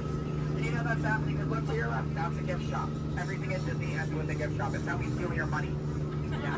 And it's our Lost Bound gift shop, which is sponsored by everything you've left behind over the last 5 or so years. So thank you so much for keeping us in business. I really do appreciate it. And if you're curious about who's in charge of this gift shop, I know it can be kind of confusing because there's a sign that says back in 15 minutes by Sam. That sign's been there for a few years. I have not seen Sam. I don't think he's coming back. It's also not those monkeys, because you know that'd be a monkey business, and we don't monkey around here in the jungle. That's completely unacceptable. It's actually that elephant. Because did you guys know that elephants have the best memories in all of the jungle? I wish I had a memory like that. It really helped me with my job. Oh, fun fact about elephants. Did you guys know that elephants can grow up to 4 feet? Which is super impressive. We only grow up to 2, one on each leg. And if you don't get that, look at your legs, look at theirs, you're going to see an extra pair. If you see any more than 2 legs on yourself, go to a doctor immediately. Yeah, that's not normal, okay? And then if you're looking in that gift shop and you see anything you like, you might notice we have a whole bunch of hats in all different shapes and sizes. Once you get off the ride, just ask one of us skippers about it because, you know, we're really great at capsizing. It's something I think we've honestly perfected. But what I can tell you is that if you did enjoy your time here today, my name is Skipper Kevin. I'm trying to give you my full name. And I do spell it a little weird, so I'm going to go ahead and spell it out for you. It is spelled H-E-L-P space M-E. Do it that way, you will, okay? If you did not enjoy your time here today, then you know what? That's unfortunate for you. You willingly got in my boat and wasted 10 minutes of your own time. My name is still Skipper Kevin. Thank you for leaving. And I think I would go one step farther to say that out of all of my cruises today, you've been the most recent. No, I'm just kidding. I'm just kidding. You've actually been outstanding. Especially those of you who just awkwardly stared at me for 10 minutes. It's been mutually awkward. Yeah, I'm not a robot plot twist. I'm not an animatronic. I can move my feet off the floor, and I can hear and see everything you haven't done since you sat down. And you know what? That makes us like a family. And I'd say to my own family after 10 minutes of quality time together, look at that. She's even giving me a heart. This is why I have attachment issues. You're going to get out of my boat in about 2 minutes, and it's going to make me cry. You need to leave is what I'm going to say. So in just a moment, you're going to be outstanding on that dock. Yeah, it really is great. Oh, and while we're looking over at the dock, let's do a little bit of a dock orientation. Everybody on this side, this is where we're going to be getting out. So if any of your rebels are hanging out of the boat right now, leave them there, stay comfortable. But when we get over there, you might want to pull it in the boat because that dock is really hard to replace. Yeah, your elbow, I can send you to an urgent care dock. I don't have a contact card for it. I don't know how to replace it. But you're going to see those two docks in between the boat. I like to call them the paradox. Yeah. The two skippers, they're paradorks. Yeah, they really are adorkable, aren't they? And you can tell them I said that. They're going to hate it, but I love it. Yeah, and thank you for saying I'm so funny. You're really inflating my ego as we speak. Yeah. I'm getting some compliments from you. She's falling in love with me. She's stealing my jokes. He's recording me. This is like a reality TV show. I'm better than the Kardashians. Yeah. Oh my goodness. And what do you do? What's your story? Do you walk across the country? Yeah. You do? That's I have insane. metal spreads. Do you? Yeah. What kind of metal? Golden ones, silver. Do you sell them? No, I just wear them. You just, but, so have you not won any? No. You haven't, yeah, you're not wearing any, so I kind of assumed. Yeah. When you get one, are you just going to wear it all the time? Yep. Oh, are you going to name it? No, Why not? If it's going to be that important to you, I think it deserves a name. Why do you think your mother named you? I'm just saying. Okay, your story's boring me now. What is your story? Talk to me, Miss Epcot Center. She's wearing a shirt that says Epcot. Is that your story? Yeah. That's it? Yeah, and I'm sticking to it. That was a pretty short story. Yeah. It's been a long life. Short story for a long life. Something about that doesn't make sense. Oh, goodness gracious. My friend in the middle with the Leia shirt. Hello. Are you a Star Wars fan? Good to know. What's your story? Alabama? My friend's from Alabama. He's bald. He normally works here, but he's not. His name's similar to mine. It's Brevin. I'm Kevin. We also have a Devin and a Heaven. If you can, yeah. How do you think we feel? You hear us on the microphone, you just hear a name, all you hear is Evan. We all come flocking too. Yeah, it's great. Okay, my friends in the back, why are you so quiet? You're so quiet. Are you having fun back there? Just making sure you're not asleep. Your bucket has a little no. You're wearing sunglasses. You're wearing sunglasses. He's behind my engine. Can't see any of you. And then what about you two over there with the extra set of ears? How you doing? Thank you. Are the nicest one here. No one asked me how I'm doing. Thank you. You are all horrible people. Just know that. Just know that, please. Except, well, no, you can love me all you want, but that doesn't mean you ask me how I'm doing. You know what? I think I'm ready to cut our time a little short together. So, now this is a word for legal. Make sure your hands, arms, legs, and feet are inside the boat. Parents, supervise your children. I don't have any, I don't want yours. Children, supervise your parents. I don't trust them, neither should you. And that number 2 they're holding, that means that we have to do this 2 more times because you guys just didn't make me feel good enough about myself. So hello everybody, welcome aboard the world famous Jungle Cruise. My name is Skipper Kevin and I would never do that again. That's treacherous. The only thing I'm going to do is make you 2 times farther from the exit for your inconvenience. You're welcome. And I really would like to tell you what my parents told me on my 18th birthday. They looked at me and they didn't say, Skipper Kevin, happy birthday. Why are you staring at me? That's all they said. Okay, well now that you guys are just doing weird things, get out. Goodbye. Yeah. Yay. Stop. Okay, don't stop. I need it. Yeah, guys, give me a standing ovation. I am a middle child. I love validation. Yeah, thank you.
in flight prep.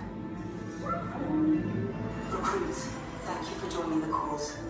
A covert resistance team led by my friend Finn has infiltrated a First Order Star Destroyer that is now headed to this system. Your outpost on Batu is no longer safe. We have transports waiting to take you to General Organa's secret base on Pucara. I'll regroup with you there. The Resistance desperately needs your help in our fight against Kylo Ren and the First Order. Remember, it is vital that you keep the location of the Pucara base secret. Lieutenant Beck, one of our top commanders, will lead you. Affirmative. Transport is ready. Line up and I shall personally see them delivered. Thank you, Lieutenant. Welcome to the cause. May the Force be with us. Commander Pontap and a squadron of X-Wings shall escort us to the rendezvous point on Pucara. Roger, this is Black Leader. I hear you're a fine-looking group of recruits. Well, no time to waste. Let's get you on your way to the General.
Yes, sir, we've got all the latest things.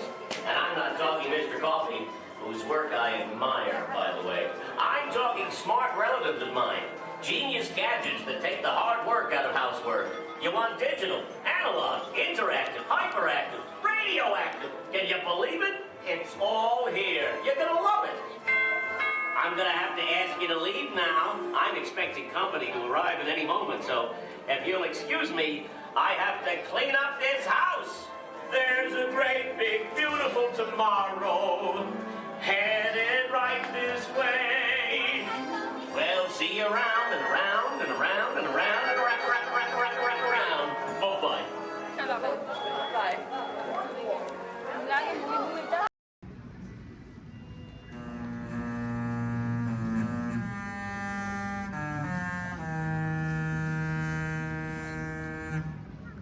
Remain seated throughout your journey, keeping your hands, arms, feet, and legs inside your car, and please supervise your children. Stay clear of the doors, which will open and close automatically. Enjoy the trip.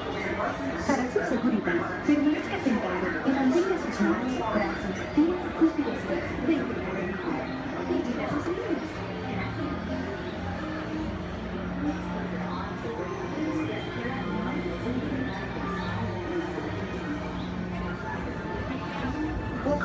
Tomorrowland Transit Authority People Mover. You're quiet and carefree, high way in the sky. We invite you to sit back, relax, and enjoy your next Along the way, you can preview many of the exciting places you'll want to be sure to enjoy today while visiting this land of tomorrow.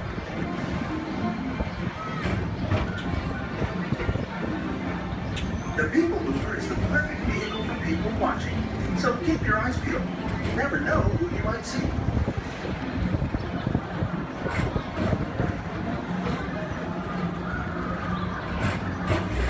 Coming up, Stitch's Great Escape, where you can report for duty as a security agent for the Galactic Federation.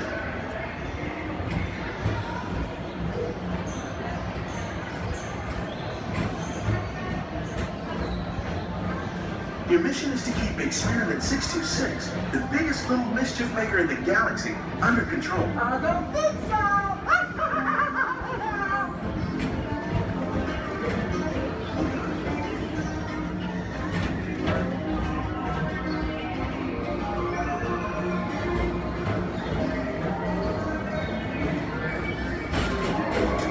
And now, Tomorrowland Transit Authority proudly presents Progress City, Walt Disney's dream for an experimental prototype creating of tomorrow. Progress City was the inspiration for everything that leads toward the line.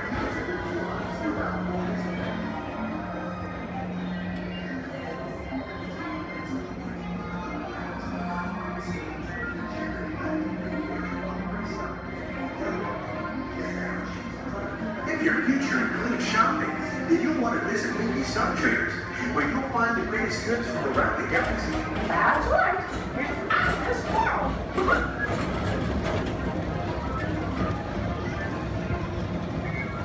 At the Tomorrowland Speedway, put the pedal to the metal and speed towards the checkered flag in your very own race car.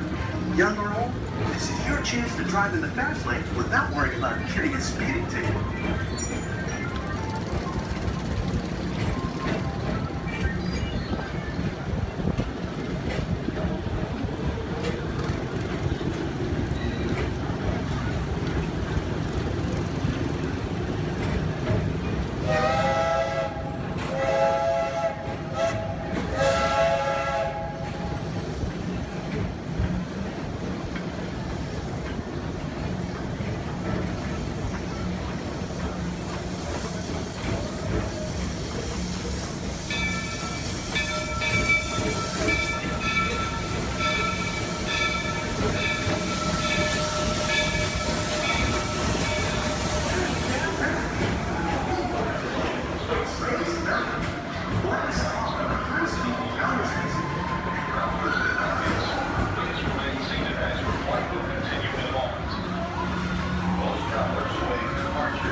Paging Mr. Morrow, Mr. Tom Morrow.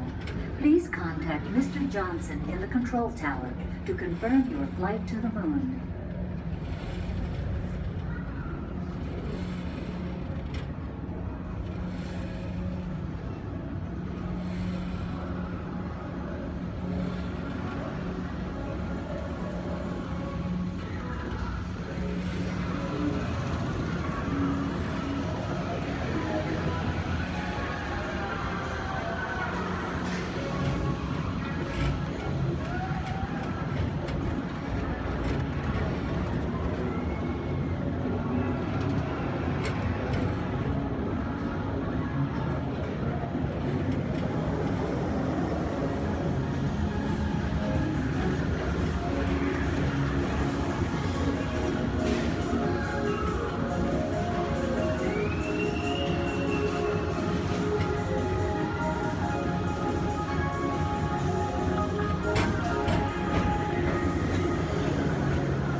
Space Mountain will be here for an adventure that's out of this world. Space Mountain. Last October last week, outer space.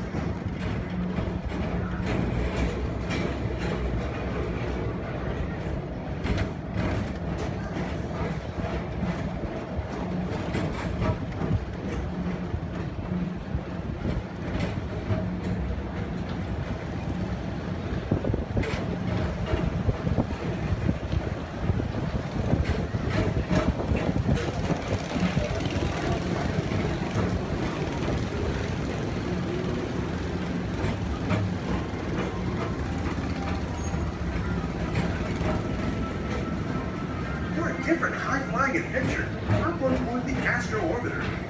Pilot your own spacecraft as you take a spin around the planet and ascend to otherworldly heights.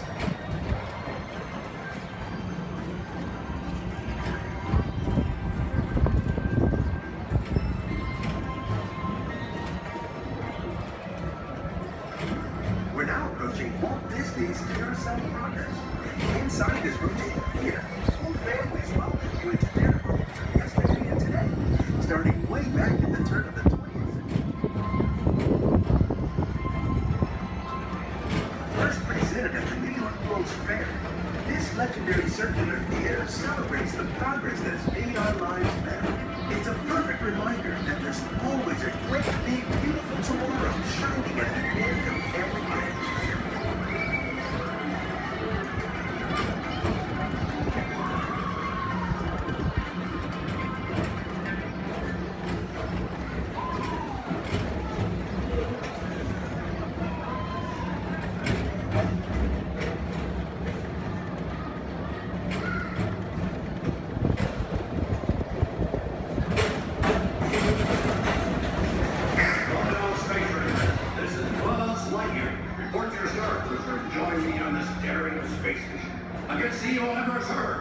As an honorary space ranger, you'll use your own personal laser cannon to save the entire galaxy.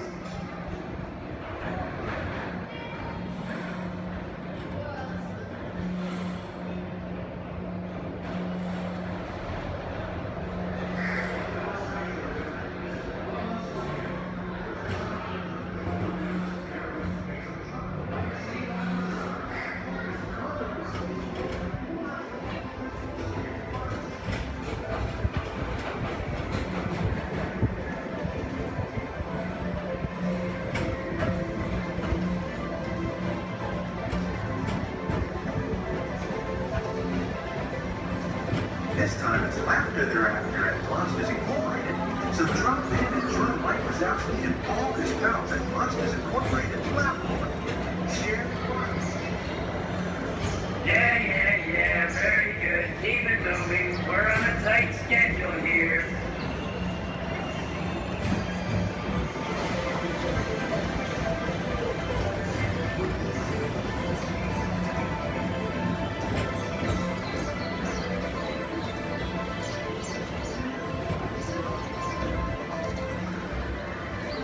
Thank you for joining us on the Tomorrowland Transit Authority People Tour.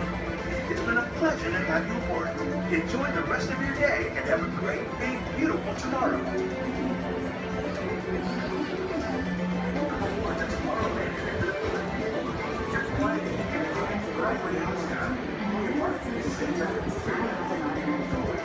Step onto the moving platform with caution and exit by stepping away from the car.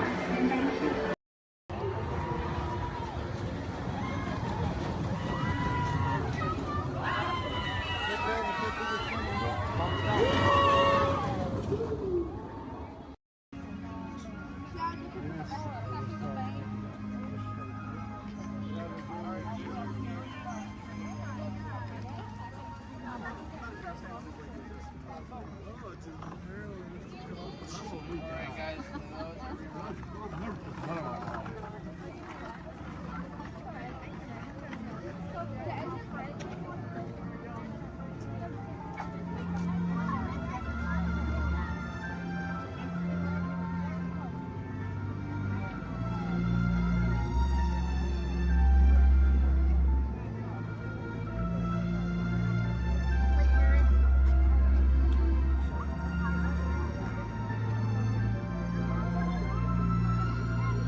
Non-stop service to indoor is now ready for boarding at gate number 1. All passengers, please proceed to the boarding area immediately.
People entering the base.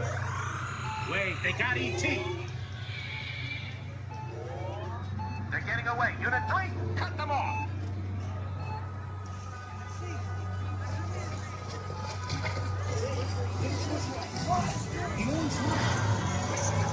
Let's go.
E.T., go to Tikli. Hurry.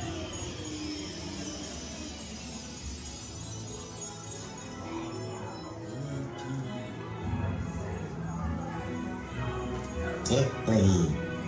Ouch. Welcome home. You return to Orb dog. Welcome home.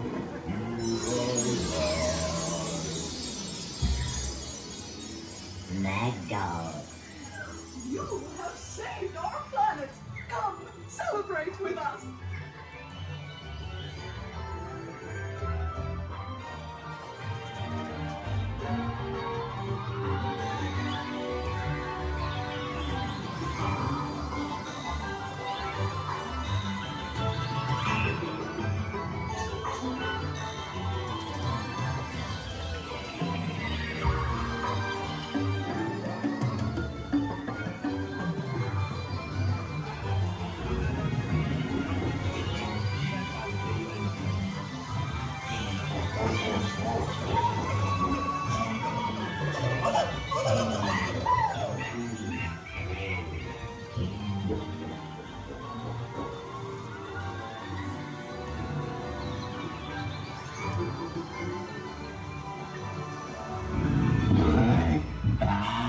Naruto, Riley, Fran, Loopy, Pete, Tara, Brandon, Amanda.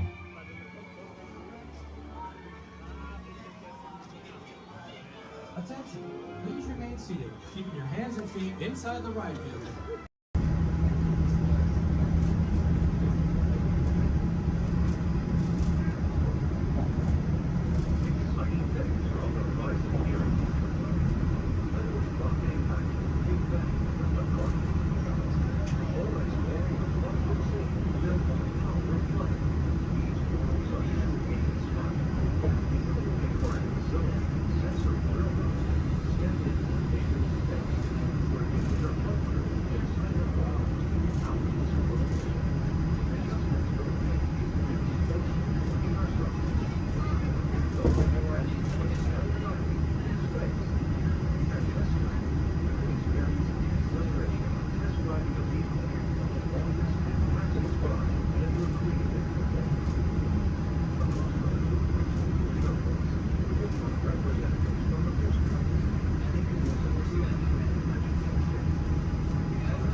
Very special celebration right on the heels of Super Bowl 52. From the 2018 Super Bowl champion Philadelphia Eagles, please welcome Nick Foles, Super Bowl MVP.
cool to be out here with everyone here. I mean, we're celebrating a good time. To be at Disney World, to be a part of this is unbelievable. Just to see everyone, to be here, unreal. So, tell me, your fans have lined the parade route from start to finish. What do you have to say to them? I mean, Philly fans are everywhere. I mean,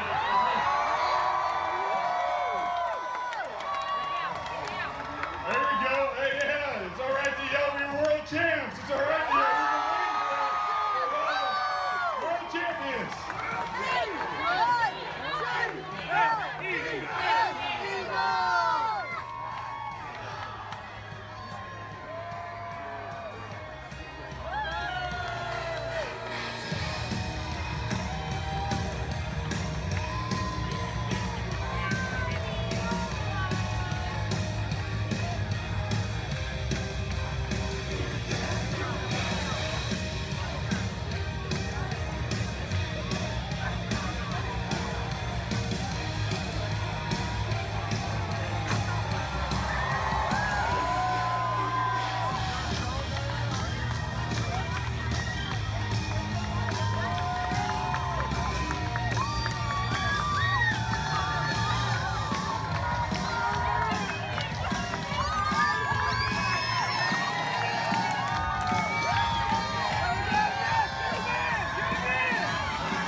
Prison transport launch in 12 Archelian weeks.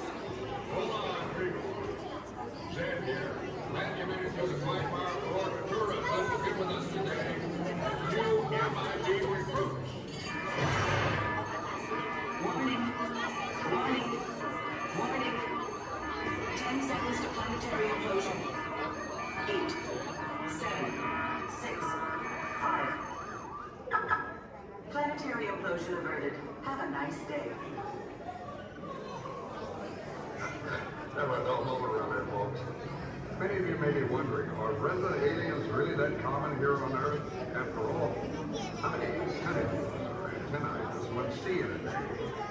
And that's precisely the point. Because when they get here, they look like this. Then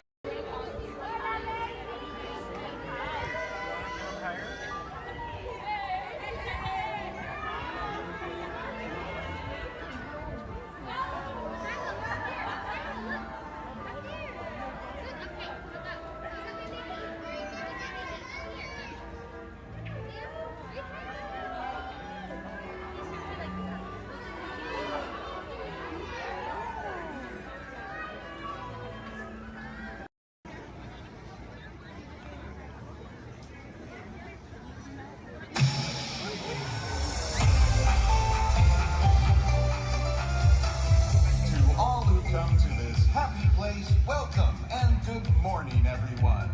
We have some extra special friends here to welcome you all today. Let's hear it for Mickey Mouse and Minnie Mouse.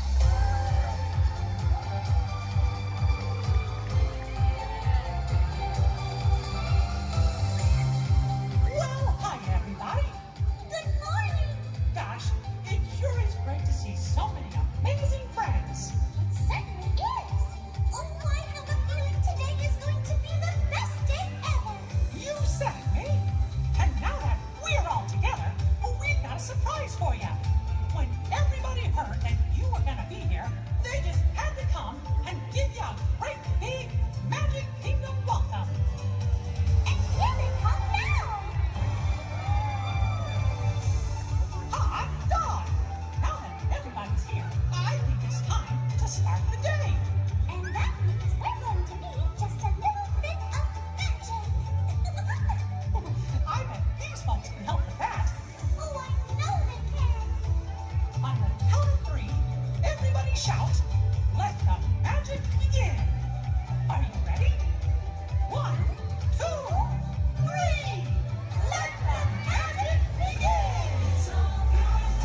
there, big white letters. Good thing I can read. You might have missed all signs of danger. Oh, look at this to the right. You'll see our first sighting of wildlife here in the jungle.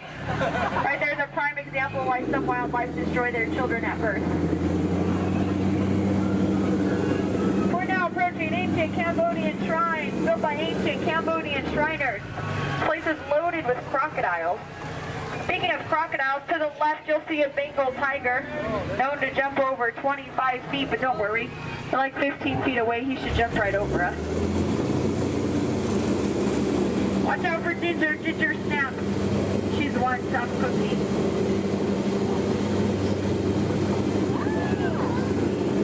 We are now entering the sacred bathing pool of the Indian elephant.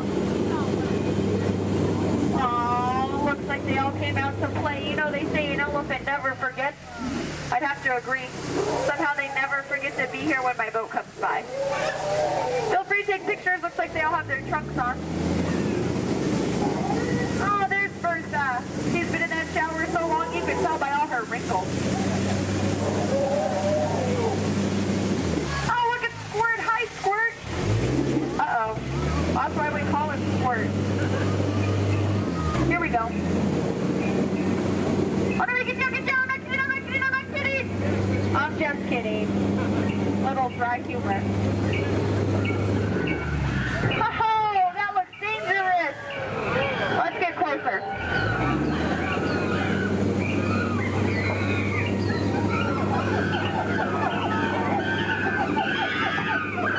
Looks like the gorilla took over this camp.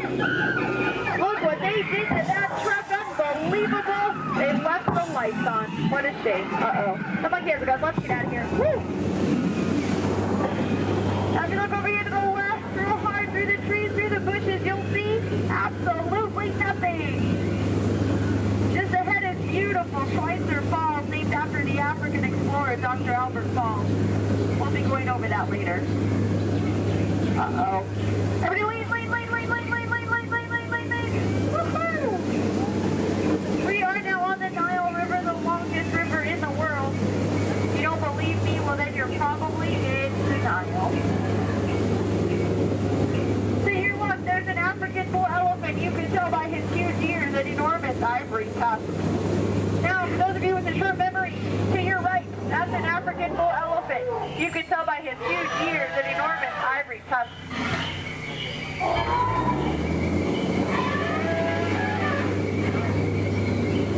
We are now in the African belt where the hand of man has never set foot. Aww, look at the pride of lions protecting the sleeping zebra. That's how zebras sleep, on their sides, eyes open, surrounded by lions. He looks dead tired. We'll let him rest in peace. Oh no, there's that lost safari they were looking for. I told them not to mess with the rhinos. They always get their point across. In the end. Hate to be the low man on that totem pole. And now we're off to the infamous pool of the hippopotami.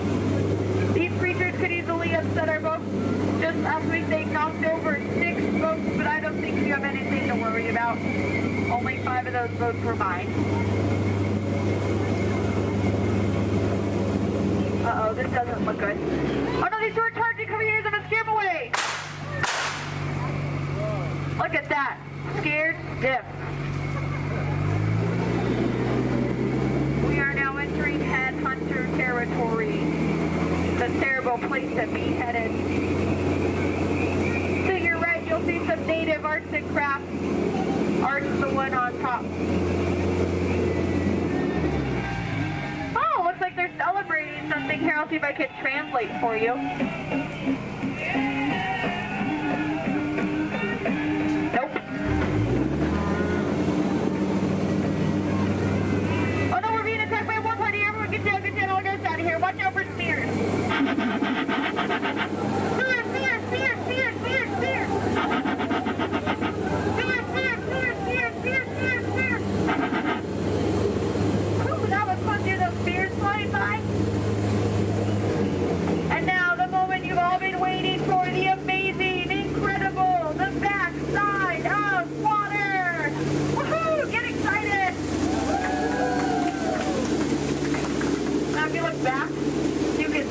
right of water. We're now in the Amazon. I heard it's a killer place to fish. Just stop, drop a line, and the fish are always biting. I think this looks like a pretty good spot right here. Uh-oh. Wait a minute, what are these bubbles? This isn't good, not the Amazon. What is going on? Whoa! Piranhas! Man-eating piranhas! Ladies, children, you're safe. These are man-eating piranhas. Now these fish are on a strict diet.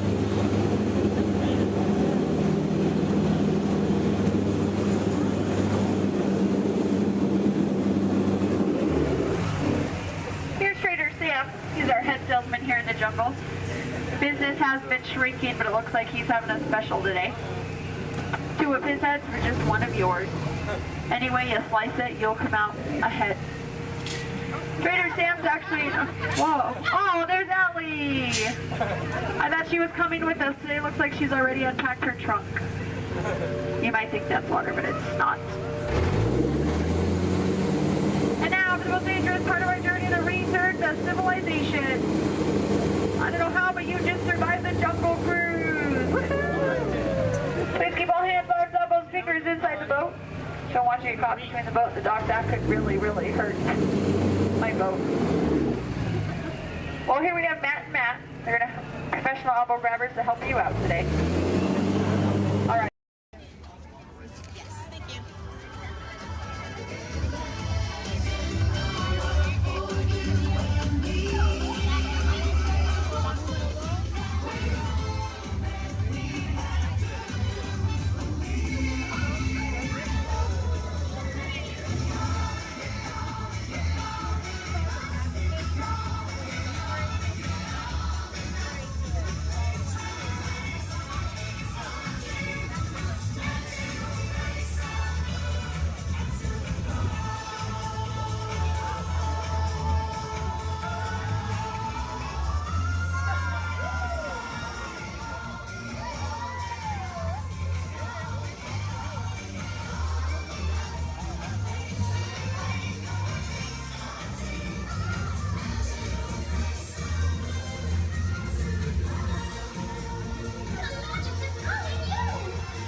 Glad you all made it to the celebration!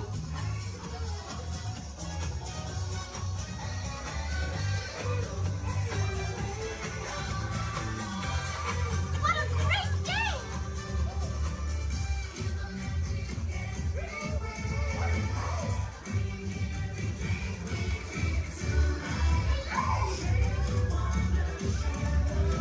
It's great to see you!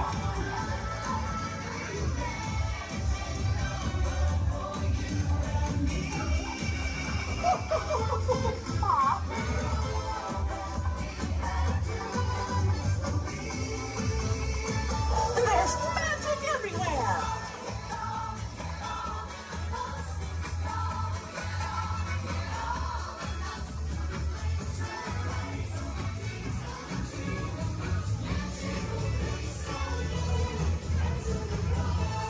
It's time to celebrate!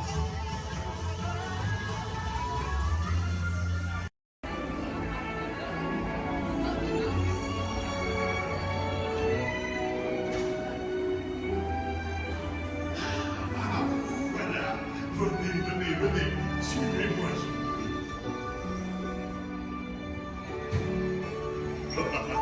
Your chef Danny is waiting for you. This way. Qu'attendez-vous?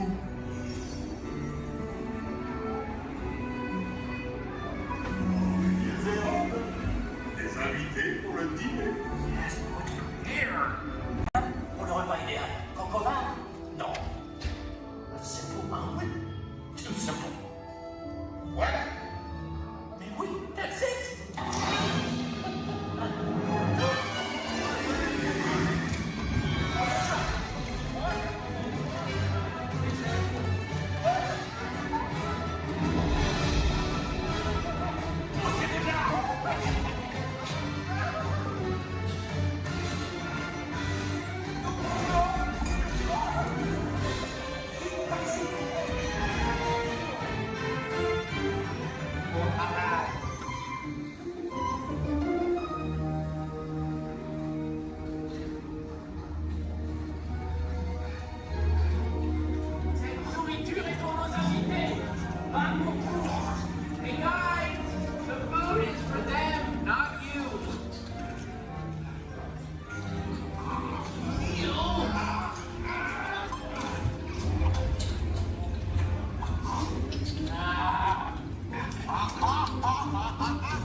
Bailey's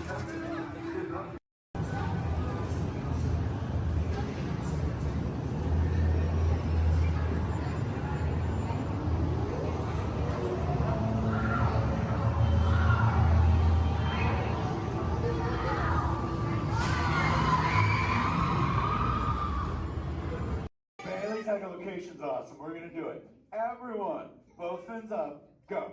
Okay, sublevel, really good. Back bench, solid. Grandma in the corner. This is where we put our fins up. Good job, Grandma. Good job. Fins up, eyes closed, go. How many fins am I holding up now? No, you gotta go. Yeah, you so totally rock. One more. Playback, background, action!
right, Johnny, lock it down. You got it, boss. All right, let's bring the truck back to 1 as quickly as possible. Everybody else, listen up. The truck is filling explosives going hot, and I'm going to marry my driver of thanks at least 30 feet back.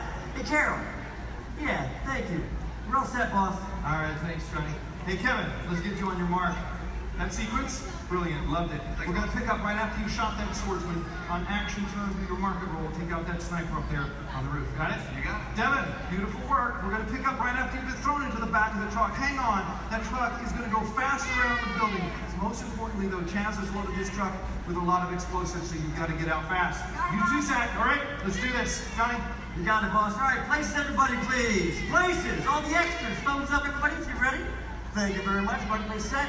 Camera's ready. Camera's ready. Thank you, Jason. Quiet and set, everybody, please. Roll cameras. Rolling and speed. Count 6124 Apple Power pickup shot. Take 1, Mark. Truck's hot. All right, Devin, this is it. You ready? Let's do it.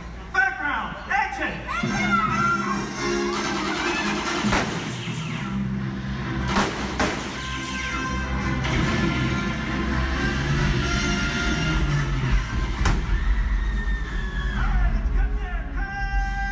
Nice work, everybody. Really nice work. We're moving on. All right, look at that. Get them. She likes the ride? Here we go. That way. No, there's need a relative. Yeah, but it fell off. I remember. I just want to take it off. Just grab that pool blanket.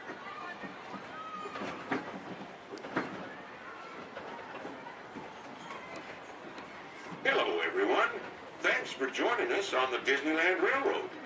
For a safe ride, remember to stay seated with your hands, arms, feet, and legs inside the train. And please, watch your kids. ¿Qué tal, amigos? Y bienvenidos a bordo. Para su seguridad, permanezca sentado y mantenga las manos, brazos, pies y piernas dentro del tren. Y cuide a los pequeños. Gracias. As we steam on through Fantasyland, you may want to take one more look at the majestic Matterhorn Mountain and the happiest group that ever sailed. It's a small world.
They go wood. This way traded.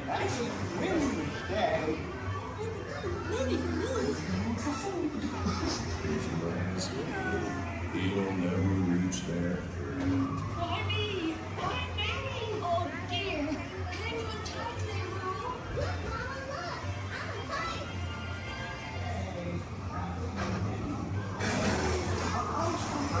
So hard by our the secret fun mistake. Time to tell you about my Uncle Clyde. Hunter, come bounce with me.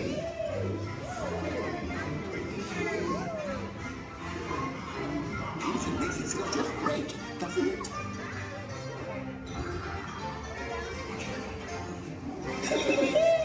Follow me!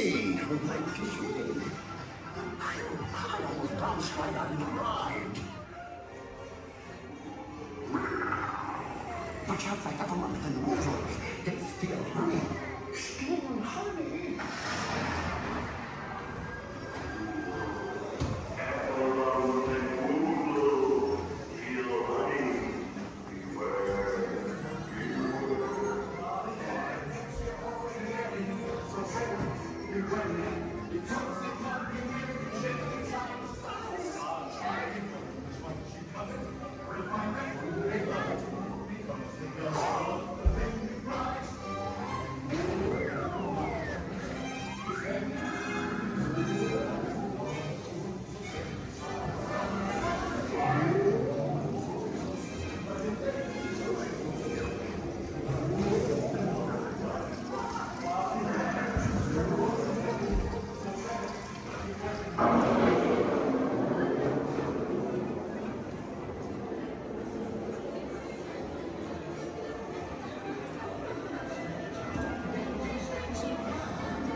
Very big waterfall.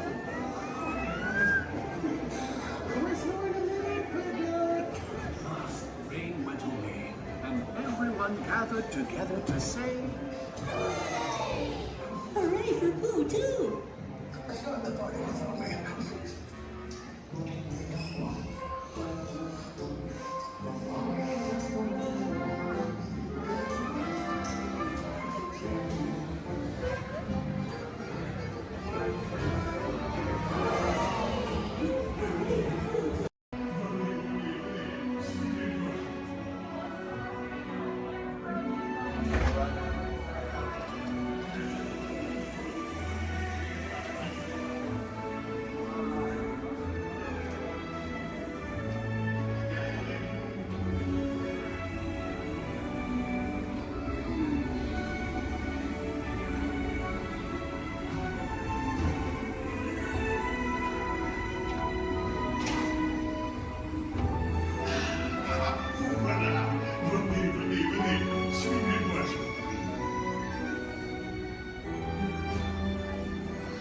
The chef Danny is waiting for you.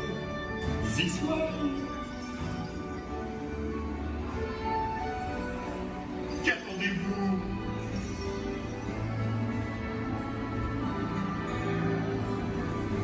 Les herbes, les invités pour le dîner. Hein? Pour le repas idéal. En commun? Non. A simple omelet? Too simple. Voilà. Mais oui, that's it!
peu manigancez-vous? Out of my way!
Watch your step as you exit. Goodbye! On top of your head, hats, ears, sunglasses. Go ahead and take those off. We want them flying off in a first order ship. Who knows what they would do with them, but they're not going to give them back. This is our 5 who's going to help get you guys out of here. We're just waiting for a transmission from Finn. Okay. Good luck. Take this corridor to the turbo lift. Then head down to the escape pod base. Those droids are programmed to return you to Batuu. Hurry and don't get caught. Lieutenant Beck will guide you. Recruits, for your safety, stay seated with seatbelts securely fastened. Keep hands, arms, feet, and legs inside the transport and supervise your children. Tell them it's a prisoner transfer. Did it work? Good. Now get a move on. There's a clear path to the turbo lifts at the end of the hallway. Turn right. Probe droid. You're lucky it didn't spot you. Take those turbo lifts and stay out of trouble. Hey, you're not authorized. Wait, go to the prisoner.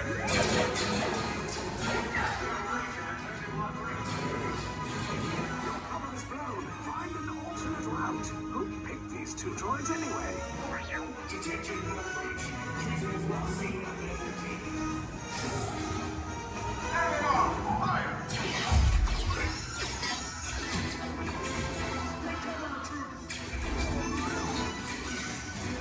The escape pod is just below us. Take those down. Hurry! No, not up! I said down!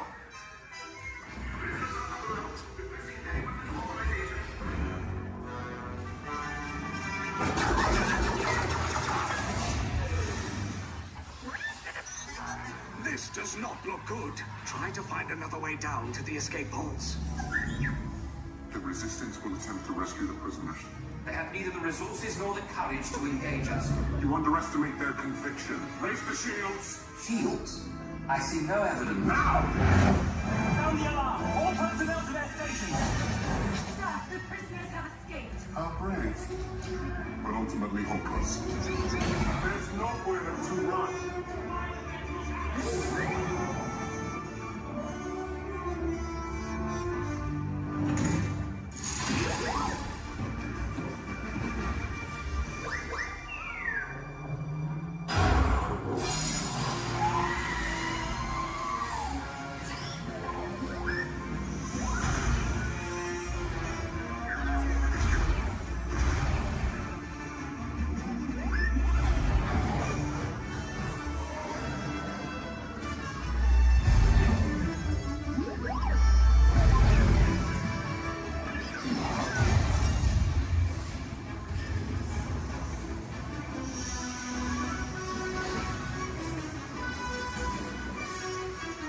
Attention, all resistance personnel. Abandon ship. I repeat, abandon ship. This destroyer is about. There's no escape. You will tell me the location of the secret base, and then I will destroy you and the resistance.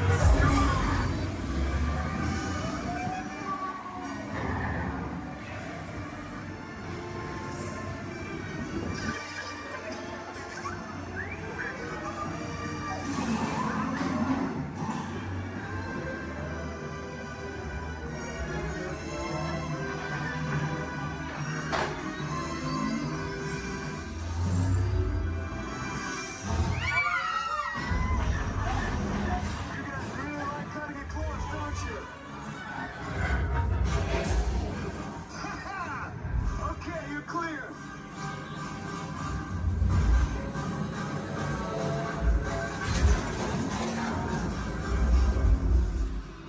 Your escape pods came in a little off target. Ground crews will meet you outside the wreck. All right, nice job, recruits. Not what you signed on for, but hey, you're resistance now. I think I have that authority. Right, Beck? Where's the lieutenant? I need eyes on Beck. I know, scout for his copy. More escape pods down in Sector 4. Verification pending from Key Command personnel. Where's the lieutenant? I need eyes on Beck. Lieutenant Beck here. Beck! You're right. I should hope so. Great job, recruits. Thanks to your heroism, the location of the resistance base is secure. Bravo! Yes, R5, you too.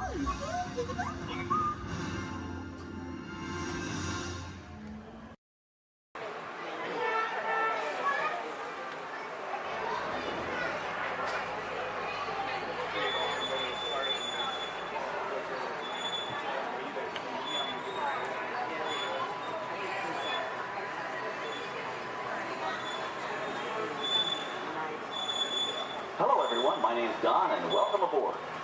We're heading into the back lot of Disney's Hollywood Studios. This production area was built in 1988 as a Florida counterpart to the Walt Disney Studios in Burbank, California. We included sound stages, recording studios, high-tech editing rooms, all the tools needed to create movies, TV shows, and radio broadcasts. We've even got our very own water tower too. It's up ahead on the left side of our shuttle. We call it the Earful Tower. It's inspired by the water tower Walt Disney had built for his Burbank studio in 1939. Our Florida tower stands a lucky 13 stories high, and we added our own creative touch, a giant set of Mickey Mouse ears. If you wanted to wear those ears, you'd have to have a hat size of 342 3/8. Up ahead, after the next bend in the road, you'll have a perfect opportunity to take a picture of this famous icon. In the world of entertainment, every project starts with a screenplay and a lot of creative ideas. A production studio is where the ideas of writers, producers, and directors are transformed into an on-screen reality. Within these huge spaces, filmmakers can literally create their own worlds. Our Florida sound stages are soundproof, weatherproof, and most importantly, air-conditioned, all vitally important for the cast, crew, and equipment. Many of the crafts needed for filmmaking are located right here on the lot. On the left, we have our own greens department. It grows flowers, trees, shrubs, and topiaries. A few well-placed plants can cover up empty spots in the set and add a touch of natural beauty to a scene. On the right are two of the aircraft from the 2001 blockbuster hit Pearl Harbor. These exact full-scale replicas of P-40 fighters were used in the special effect fight sequences. Of course, many of the planes we saw flying through the aerial battles or sitting on the ground weren't real at all. They were created entirely within a computer. Oh, keep your cameras focused to the right. We're coming up on that perfect angle of the Eiffel Tower I told you about. It's a true masterpiece.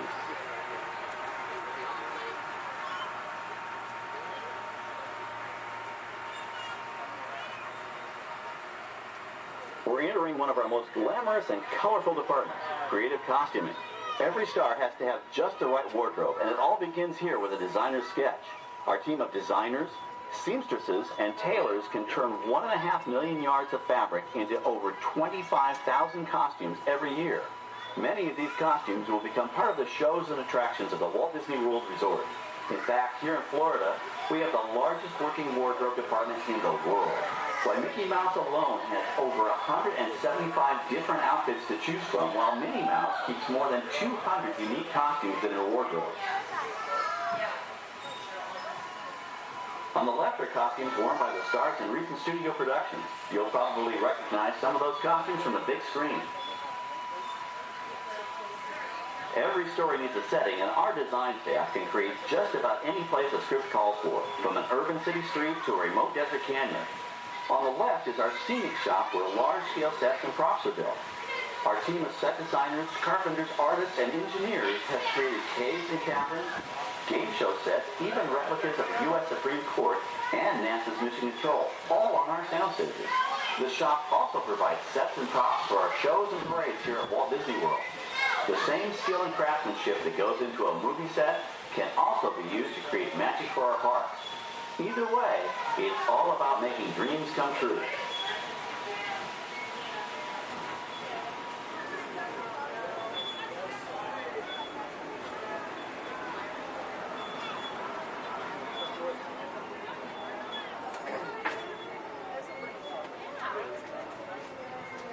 Now we're entering a zone we call the Boneyard.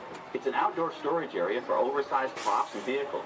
Cars, trucks, boats, planes, we often save these props in case we need them for future productions. In this backlot collection, you may find real working vehicles, non-working mock-ups, and even large-scale miniatures used in special effects shots. Large-scale models create a more convincing illusion on camera. We even place small cutout passengers in the windows of the plane.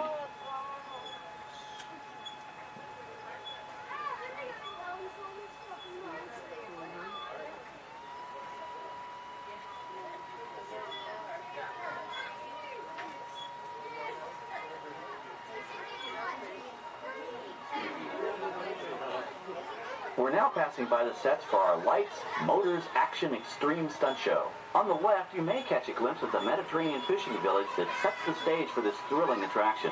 We'll get a closer look at it soon, but for now, we're approaching one of the largest standing sets on our back lot. It's over on the right. It may not look like much from this angle, but it's pretty spectacular on the other side.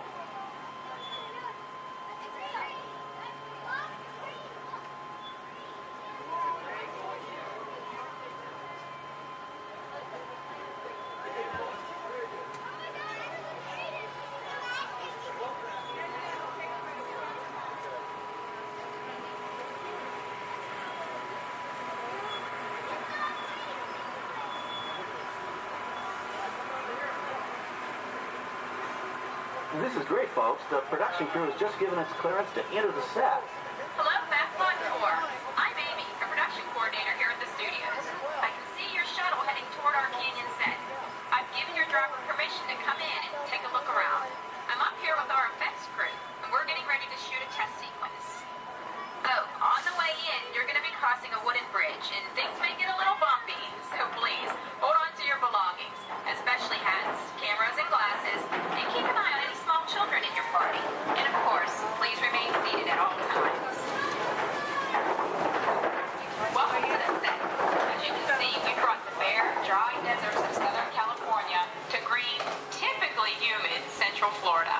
This set is based on real locations that our production designer took pictures of. Our set crew spent about 6 months building the canyon, but we've used it for a number of TV shows and specials over the years. For our upcoming production, the script called for a tanker truck. We found this one in our boatyard, but it was too big to drive into place. So we picked it up with a crane and set it down here. We're up on the overhead platforms, and I see our director has arrived. As As soon as the rain effect is ready, we'll begin the sequence. This sudden shower is really just a special effect. We've rigged up a series of water nozzles just above your tram. The water sprays in a crisscross pattern to create a sense of depth. But this storm only covers the first few feet.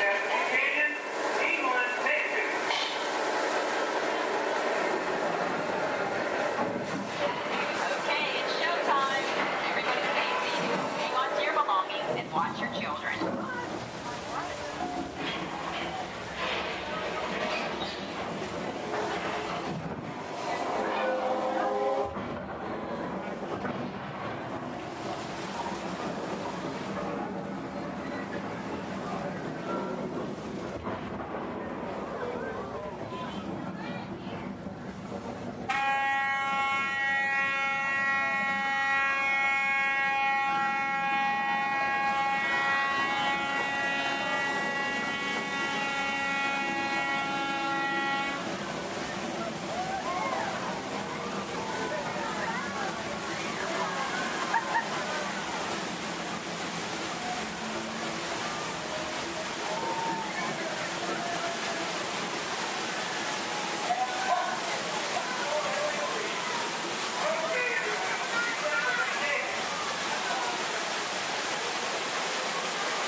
By now, you've probably figured out why we call it the action.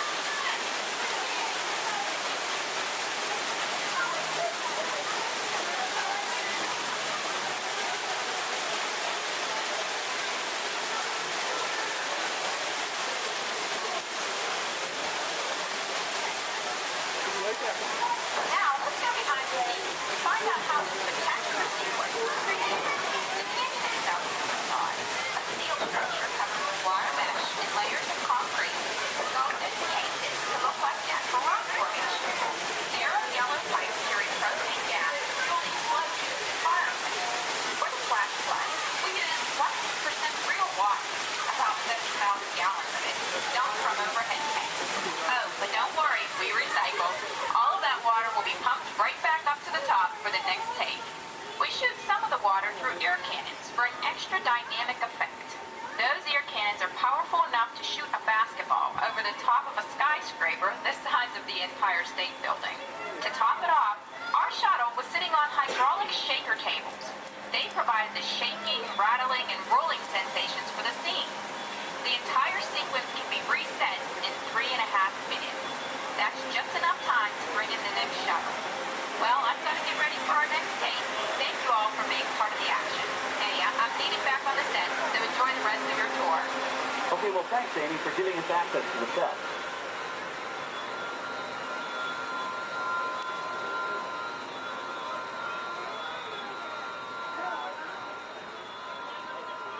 On the right, we have an authentic piece of Disney history. That Gulfstream 1 was known at airports across the country as November 234 Mickey Mouse, but we just call it the Mouse. In 1964, Walt Disney and his hand-picked team used this plane to scout locations for what he called the Florida Project. Soon, they secretly began purchasing thousands of acres of land, which became the Walt Disney World Resort in 1971. During the creation of the resort and later Epcot, the Mouse shuttled studio executives and Imagineers between Burbank and Orlando, making it the most used executive aircraft in the country.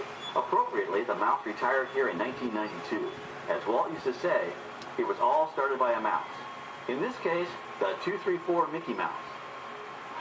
On our right, we once again sweep past the magnificent Mediterranean village of our lights, motors, action extreme stunt show. This high-octane attraction is based on the hit show from the Walt Disney Studios Park in France.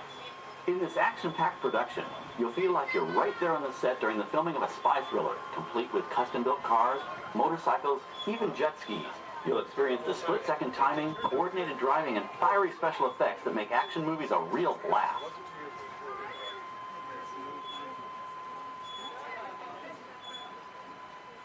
The staging area to our right is known as Acceleration Alley.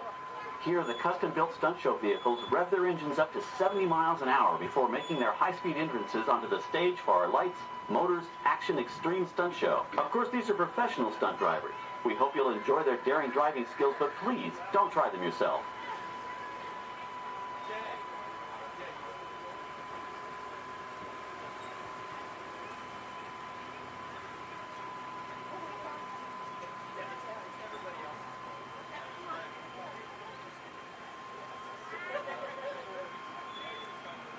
On the left, we've reached our second boneyard with more historic props and vehicles. When we reuse older props in a new production, they're often refitted with custom parts and given a whole new color scheme.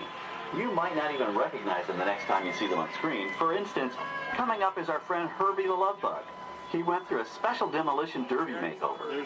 Those dents and dings were added on purpose, but he can be polished up as good as new for his next starring role.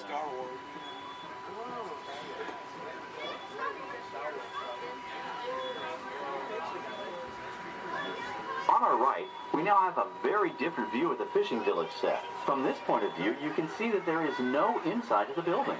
They are just false fronts or facades. In the movie business, set builders only create what the camera has to see. It's an old movie trick dating all the way back to the silent era. To add to the sense of realism and avoid the cost of set building, many of today's television shows and movies film on location in cities and towns across the U.S. But out in the real world, you've got to contend with noise, traffic, crowds, and various visual elements that may or may not belong in your film. Here on the backlot, we can avoid these problems because we created our very own flexible urban environment.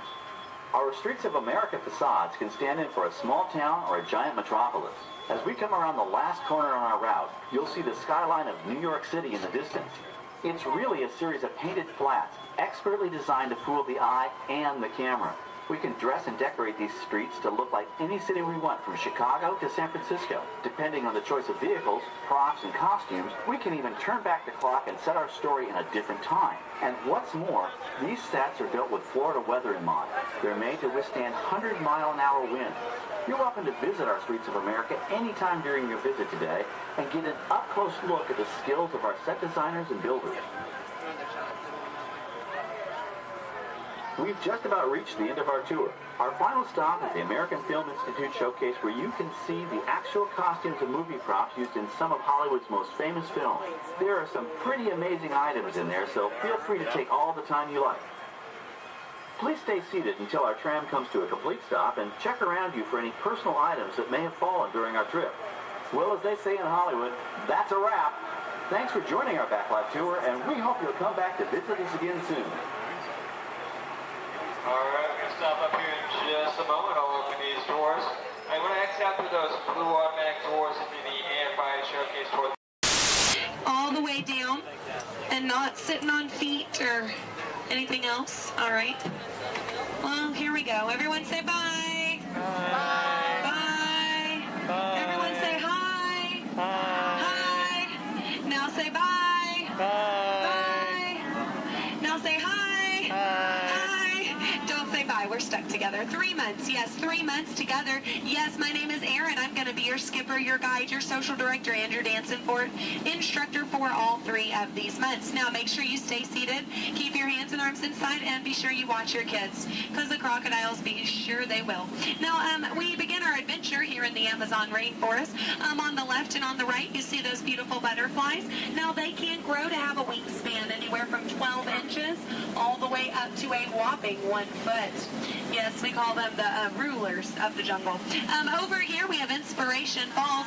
If you're wondering why it's called Inspiration Falls, it's because if you stare into it long enough, it'll inspire you. Yeah, watch this. Everybody say, ooh. Everybody say, ah. Congratulations, you have now been inspired. Now, if you look right over here on the left, then you'll see nothing on the right. Nope, made you look. We are now in the Congo River in the deepest, darkest part of Africa. Guys, I have a very special treat for you. A pygmy welcoming party to welcome us here to the jungle. Take a look right over here on this beach, and they're gone. Okay, something must have scared them off. So keep your eyes open, guys. Whatever it is could still be around. Yeah, something scary. Something probably like a, it's right behind me, isn't it? Uh-oh, okay. Just a 30-foot python. Nothing to be afraid of, guys. They are actually very, very friendly creatures. Yeah, but they can develop a crush on you. So we're going to stop here by my camp and pick, oh, no. Uninvited house guest. That is the worst. But you know what? On the flip side, couldn't get that Jeep started this morning. Looks like they got it to turn over. Yeah. Well, we are now on the longest river in the world, the Nile River. It is over 4,000 miles long. Yes, if you don't believe me, well, then you are obviously in denial. Up ahead on the left, we have a beautiful African elephant. You can tell that he's an African elephant because his ears are shaped like Africa. Yeah. He actually knows a, oh, he's not going to show off? What about this one over here? Do you feel like showing off? This one over here knows a great trick. We'll see if he decides to take attention. Speak. There we go. Louder. Stay. Good elephant. I want to point out the sandstone here. You know, many people just take it for granted. Yeah. But I definitely think it's one of our bolder attractions. This is the belt, yes, the African belt where all the animals come down for water. They won't all return to their herd, yeah, thanks to that pride of lions. Now, up here, this demonstrates the basic law of the jungle. Never, ever be a zebra. Now, another basic jungle law states that a safari on foot cannot outrun a charging rhinoceros.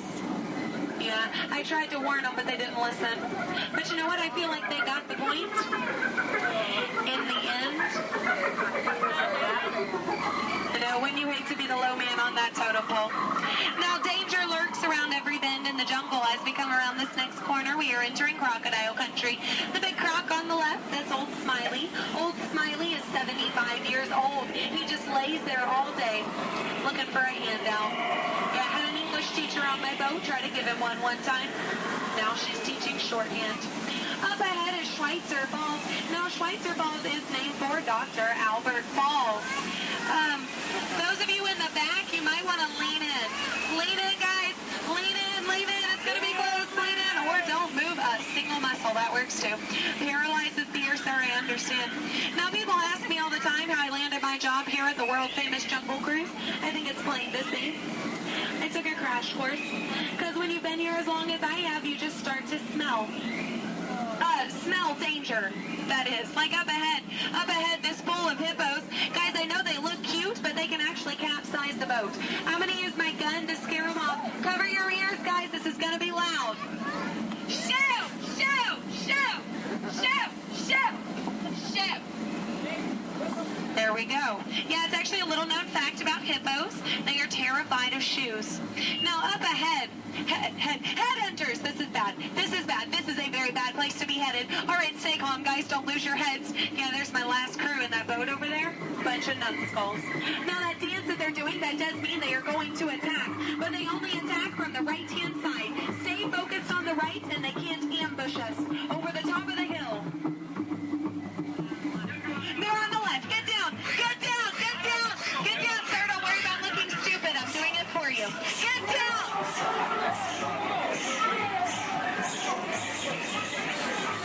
All right, we're safe. We made it. Now, this is it, folks. The 8th wonder of the world. The reason you rode the Jungle Cruise today. The backside of water.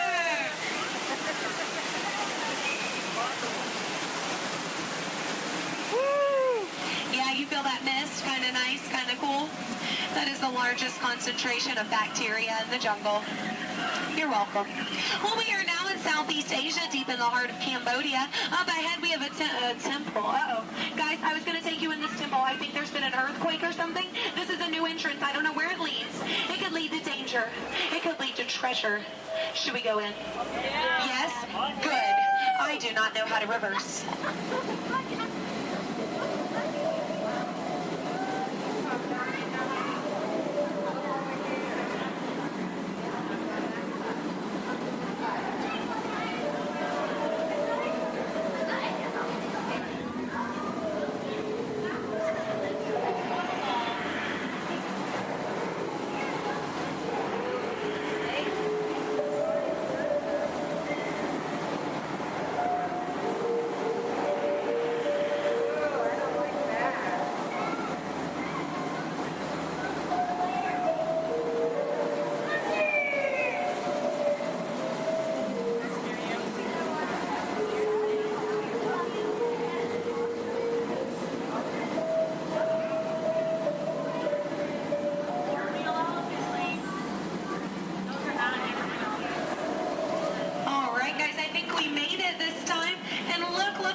bathing pool.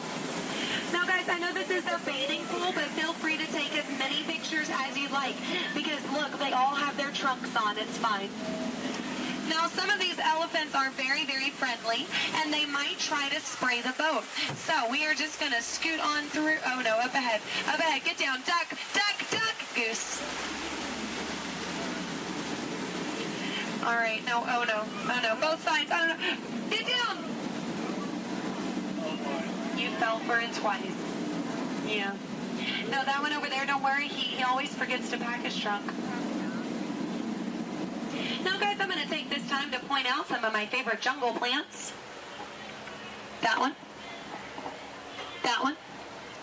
And that one. There we go. Those are my favorites. Any questions? No? Good.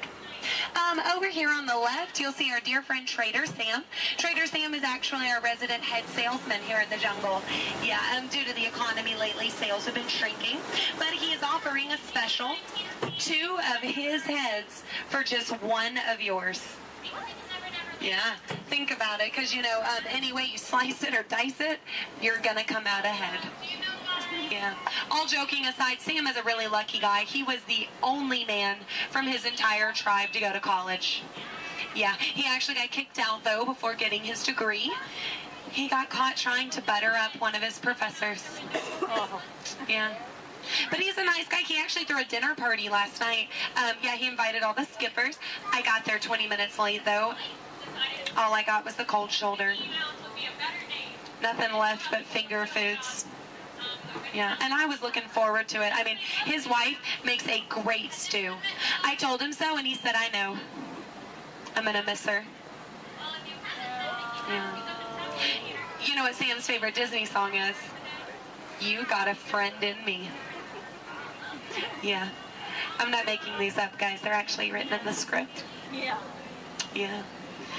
Now we are approaching the dock, yes, which means it's the most dangerous part of our journey, my attempt to dock the boat. So make sure you stay seated. Watch your elbows over here on this side. We don't want unnecessary peer pressure up ahead. Now, when the boat and the dock reach the same speed, you'll exit out the same way you came in.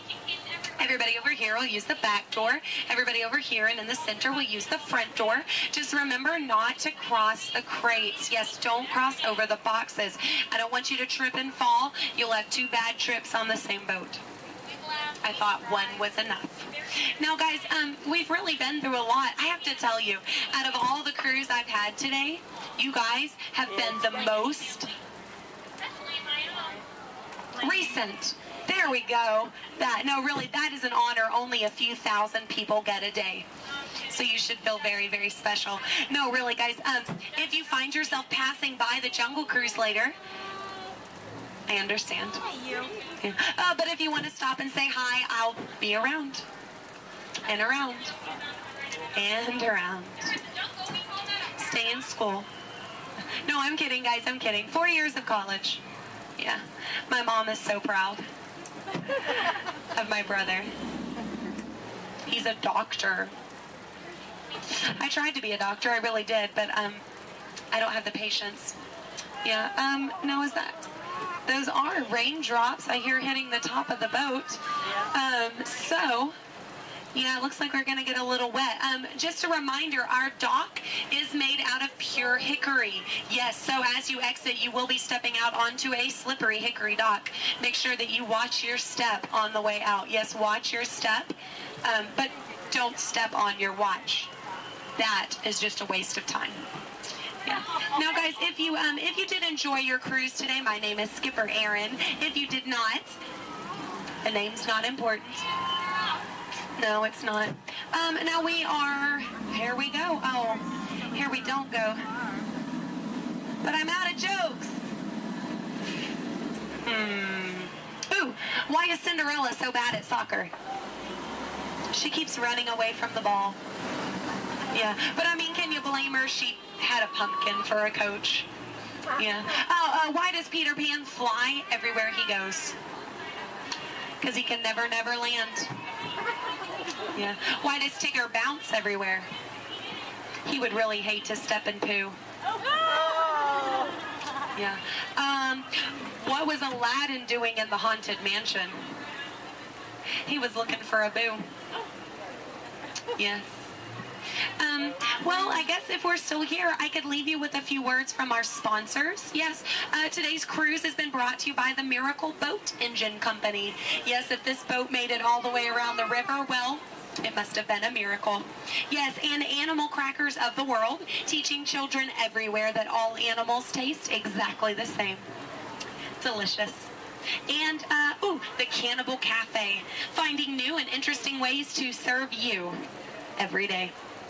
Now serving shish kebabs, shish freds, and shish teds. Yes. Now, guys, if you are planning on catching the fireworks tonight, just make sure you let them go. Okay? They're going to be very hot. They can explode in your hands. Yes. All right, here we go. Now, guys, there's a dock on the left and a dock on the right. It is a paradox. Don't let it confuse you. Yeah, but the skipper on the left and the skipper on the right, we just call that a paradorx. Look, they can't even deny it. It's true. Guys, I really don't want to say goodbye to you today, so I won't say goodbye, but I will say this. I mean it from the very bottom of my heart. Get out.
As much fun as New Year's Eve in the orange groves. My word, we did get a mite carried away, huh? I say, look out there across the water. It appears we're a bit of company. Law me, yes. Welcome, you all. Permit us to introduce ourselves. My name is Claude, and my loquacious cousin over here is... I'll introduce myself, if you don't mind. Hi there. I'm, now, listen, now... It's right on the tip of my beak. Clyde Birdbrain? Oh, yeah. I'm Clyde Birdbrain. I say, perhaps you good people have never conversed with toucan birds before. Well, neither did we, till one day we discovered this magic sunshine pavilion. By Jove, yes. I remember just how it happened, many bird baths ago. There we were in an explorer's launch on a mysterious river in deepest Adventureland. Off in the distance comes the fierce roar of an African lion.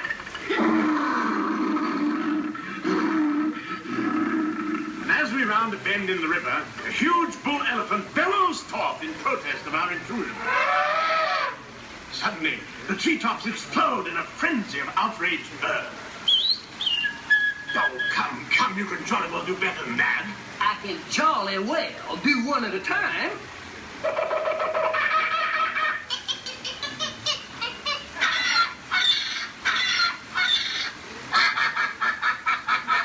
Meanwhile, shifty-eyed crocodiles lurk by the water's edge. Lurk, lurk, lurk. And the giant python slithers down from an overhanging limb.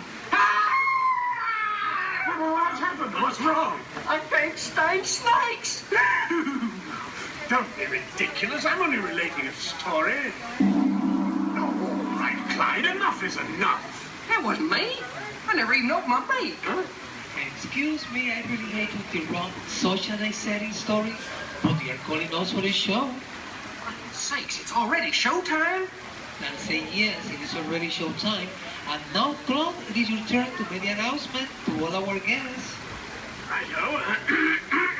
Ladies and gentlemen, boys and girls, gather up all your cameras, purses, and other articles, and now turn to your left towards the tall doors. When the drums begin, they'll open magically to lead you right into the Sunshine Pavilion. Is everybody ready? Follow me, please. In 1923, a young man from the American Midwest, along with his older brother Roy, started a cartoon studio in the back rooms of a small real estate office in Hollywood, California. This was the small beginning of a family entertainment company that would create unforgettable stories, characters that become beloved friends, wondrous experiences, and music that has become the soundtrack of our lives. That young man was Walt Disney, a master storyteller whose imagination knew no bounds and who delighted in making the impossible possible. Disney 100, the exhibition, is a journey through 100 years of Disney magic, presented in themed galleries based on Walt Disney's creative concepts and philosophies.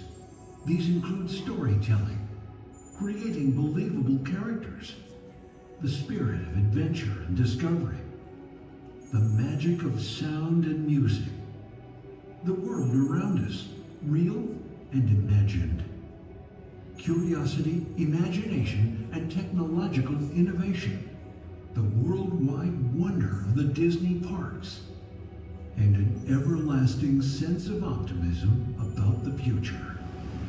Walt Disney famously said that it was all started by a mouse, but it really was all started by Walt himself. His philosophies became the foundation of the Walt Disney Company. They still inspire Disney's artists, filmmakers, Imagineers, and the storytellers of today.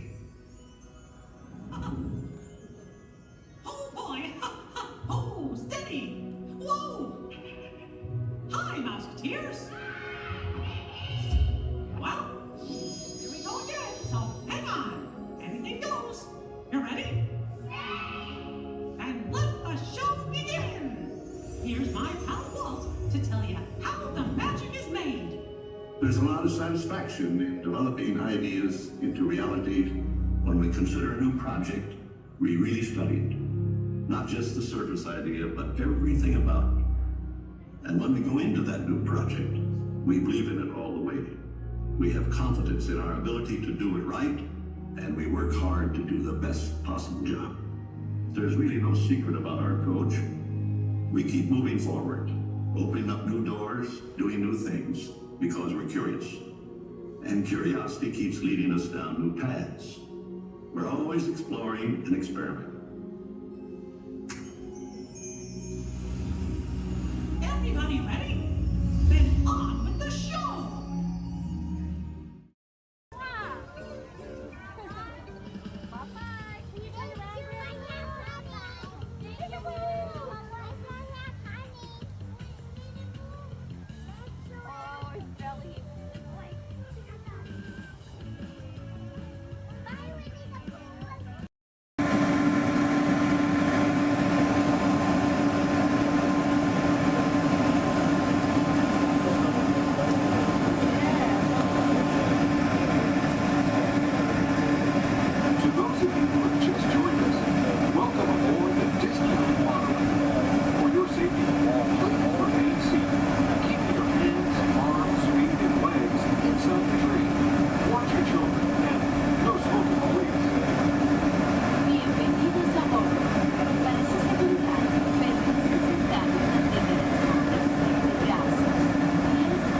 seated, please remain seated. Keep your heart in safety at all times.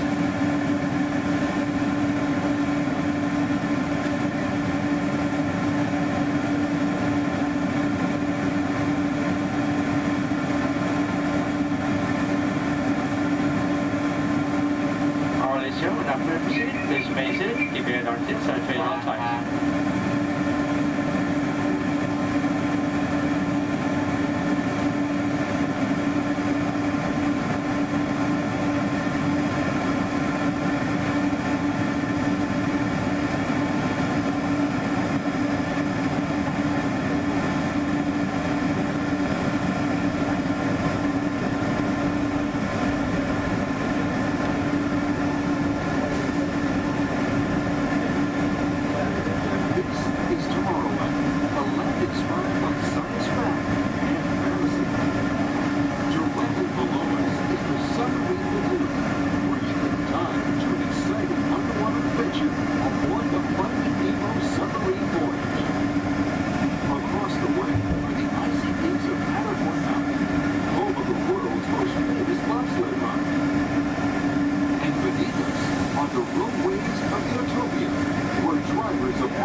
Disneyland Park is open until 9 o'clock tonight. Meantime, a monorail train is departing every 5 minutes from the Tomorrowland station back to downtown Disney. If you would like to leave the park and return later today, please make sure you have with you your valid Disneyland passport ticket and a hand stamp so you can re-enter the park anytime up to 1.5 hours prior to Disneyland Park's closing. You can get your hand stamp whenever you depart today. Today here at Disneyland Park, we'll have Celebrate a Street Party down Main Street USA at 5:30 p.m. And also tonight, as part of Halloween time at the Disneyland Resort, we'll have Halloween Scream, a bonus surprise in the sky at 8 p.m. Thank you, and have a pleasant day here at the Disneyland Resort.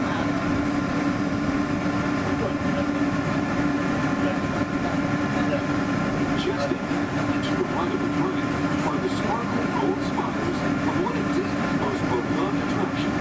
It's a small world. Beyond it is the wacky world of Disney's classic cartoon characters, Mickey's Toontown. We're now riding alongside the happiest kingdom of them all, Fantasyland, home to Pinocchio, Snow White, Peter Pan, and other storybook characters.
Welcome, Terrans. I am Worldmind, sentient supercomputer of Xandar. Although our two planets are light years apart, our stories were destined in the stars to come together.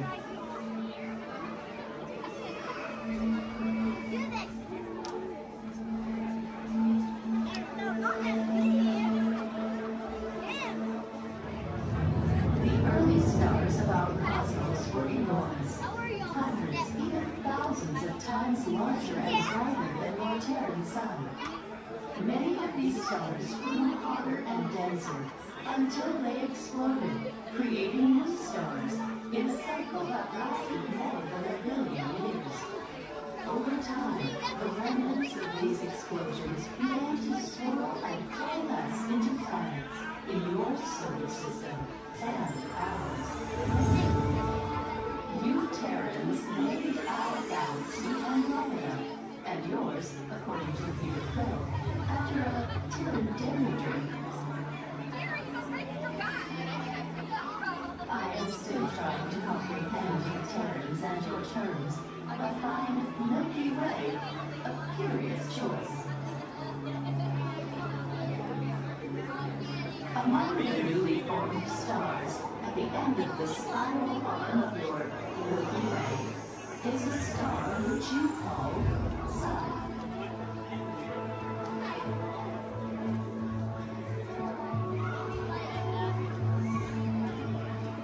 Our planet Xandar orbits around not one, but 3 stars with suns.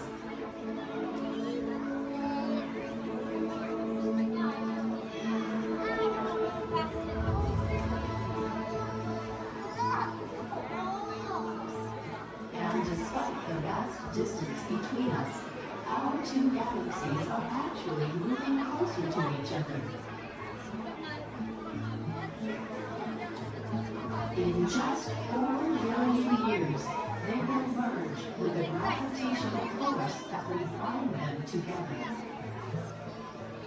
Imagine Terrans and Xandarians forever connected, though we have in fact been related from the start, born of the same stardust at the dawn of time.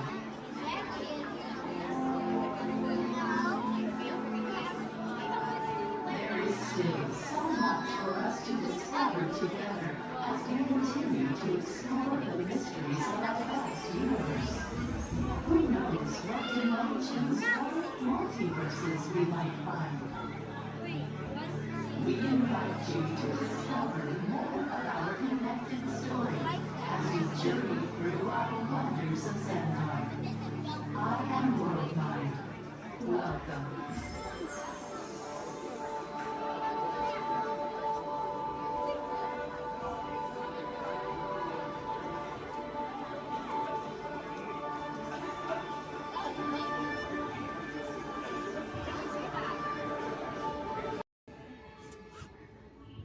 An orchestra of penguins.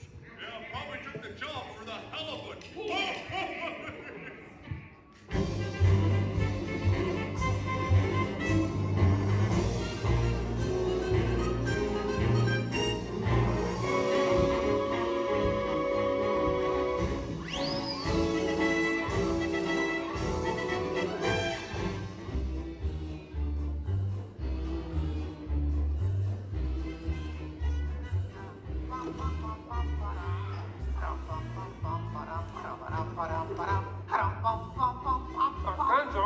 Gonzo?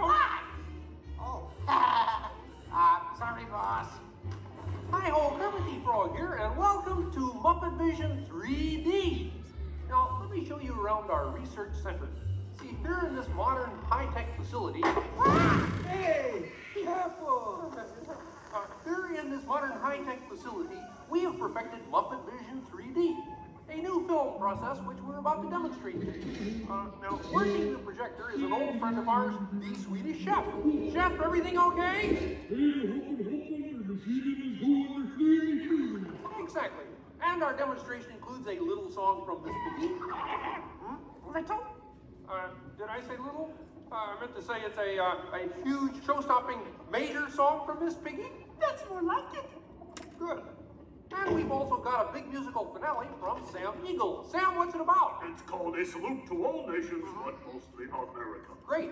So it's going to be a swell demonstration, and at no time will we be stooping to any cheap 3D tricks.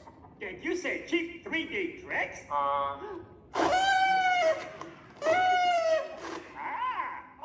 And here's something I wanted to spring on you. Homer, it's that dumb bear again. Yeah. Hey, Bear, you're not even funny in 3D.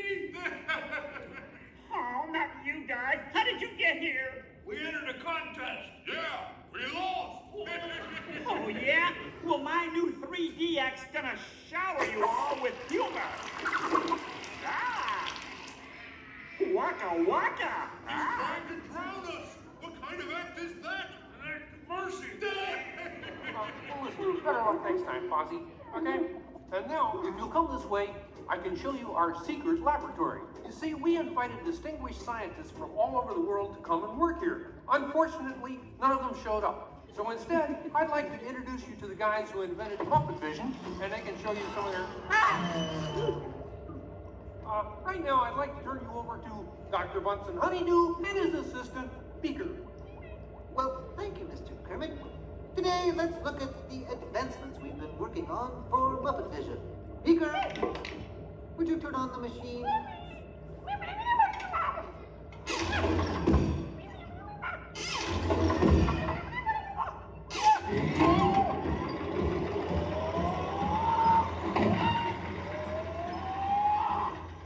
We at Muppet Labs have been able to grab hold of the future. The wheels of progress turn swiftly here as we strike upon ways to bring science safely to you.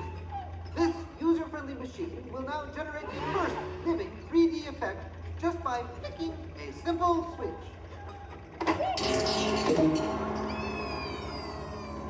I'm Waldo, the spirit of 3D. Thank you. There.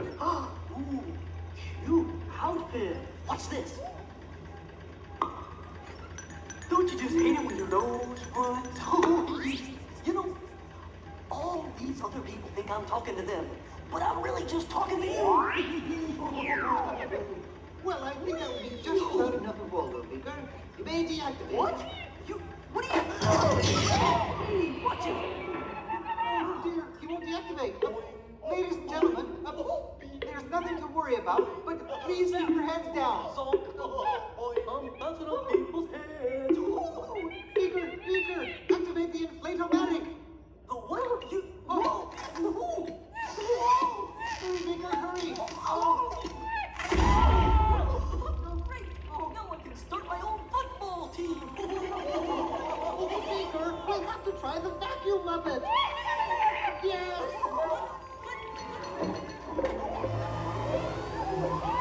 Ladies and gentlemen, for your own safety, please rest your armrest firmly.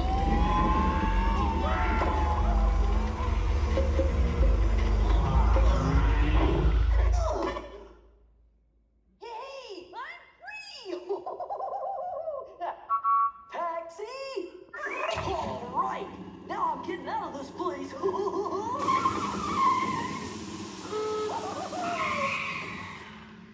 This way, folks. I'm sorry, but Muppet Labs seems to have been temporarily sucked up. But, what is that? Hey, Kermit, see, it's my new remote control banana cream pie. Huh? Yeah. Hey, Kermit, watch this. What?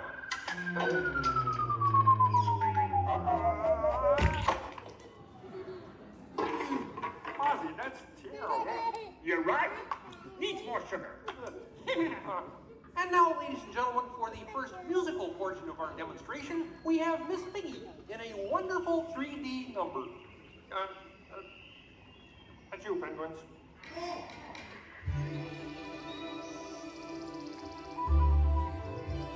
Oh, doesn't that look beautiful? Yeah, too bad you're gonna spoil it with a pig. La la la la la la. Oh, sun shining bright above you. Soft breezes seem to whisper, I love you.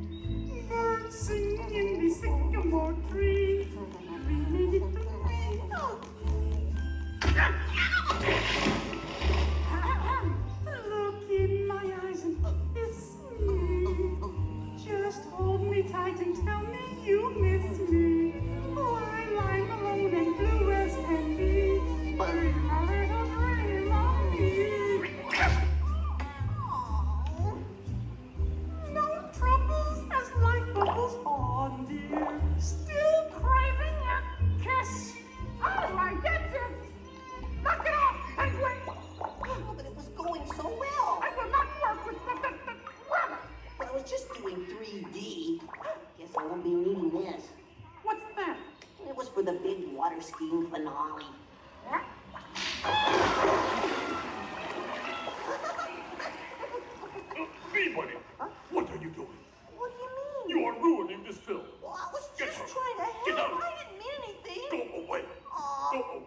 good. Does anybody know the way out of this film? Hey, you got a map down there? Well, you come with me if you like. I just got fired and I'm running away. Terrific! Let's go. Okay. Hey, Bean, what's up? I'm going away. Forever. Oh, great. Could you get me a sandwich? Would any of you people like anything? I mean, since he's going out, he could forever? Bean? Bean? Oh, Kermit! Kermit!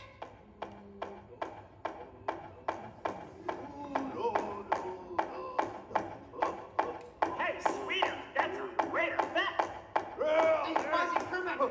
What is it? Bean Bunny ran away! Oh, no. Yes, sir! Rickets. Hey, we gotta find him. I know! All right, everybody spread out and look for Bean. Right. I'll go this way. Ladies and gentlemen, we'll continue the show in just a moment. But in the meantime, if you see a rabbit, holler. Bean. Bean?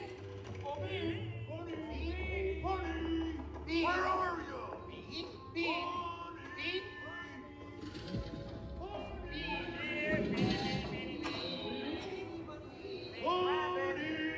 Hey, what's all the commotion about? Bunny ran away.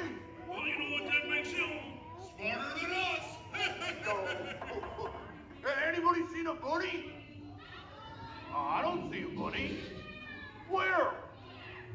Where? Oh, nothing up there but a bunny. A bunny? Bean! Hi, sweetie. Hey, Kermit, look! What? Bean, what are you doing out there? I'm running away. Nobody would let me help in the movie. Oh. This is a very moving moment. Yeah, I wish they'd move it to Pittsburgh. Hey, Bean! What are we doing sticking around here? Let's rubber! Who's that?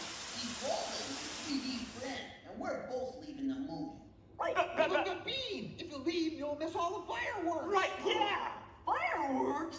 Ooh. Okay, I'll stay, but I want to help. Gee, is there anything Bean can do in the final number? Oh, gosh, maybe Bean could set off the fireworks. That sounds great. Yeah, and I'll stay and help. I love fireworks. Well, okay. Sam, are you about ready? Yes, it's a glorious 3-hour finale. You got a minute and a half. Okay, everybody, get ready. Right. Ladies and gentlemen, the Muppets proudly present the final demonstration of Muppet Vision 3D.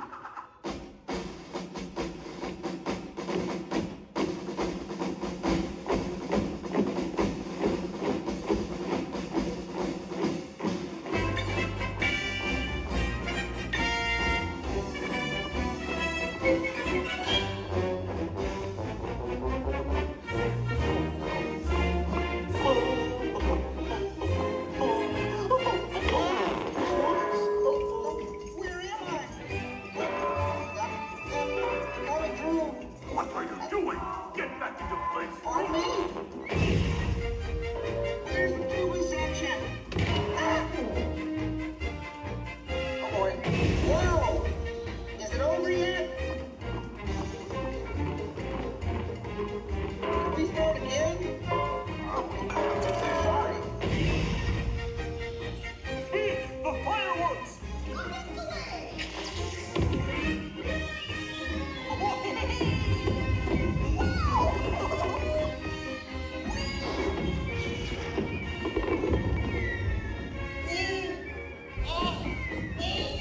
Enjoying the fireworks?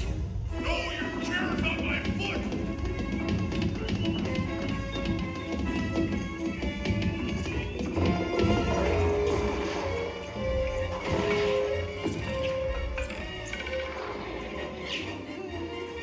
What's this?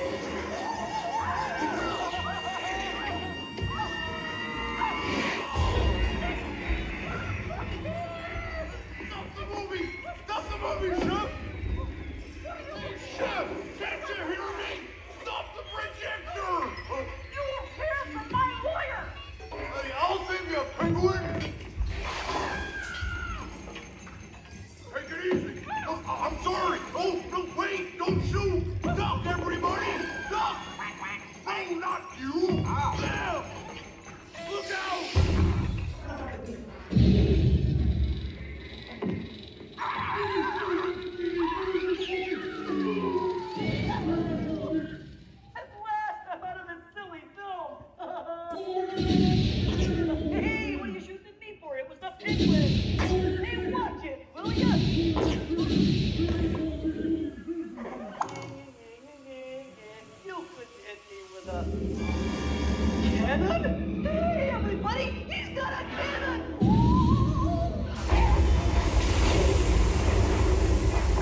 I'd like to apologize for our slight technical difficulties, but I do wish to assure you that no one was hurt and this theater suffered only minor damage.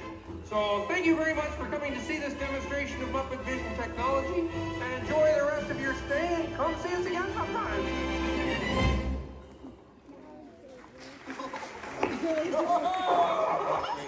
They'll never recognize me now. Forward!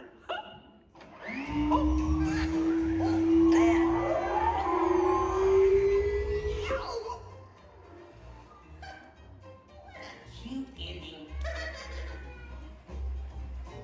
Well, what do you think? We have time to go to the bathroom before the next show? We can't, you old fool. We're bolted to the seats. On behalf of Kermit the Game, thank you for joining us. Now please gather your personal belongings and waka waka. Uncle says the doors to your right.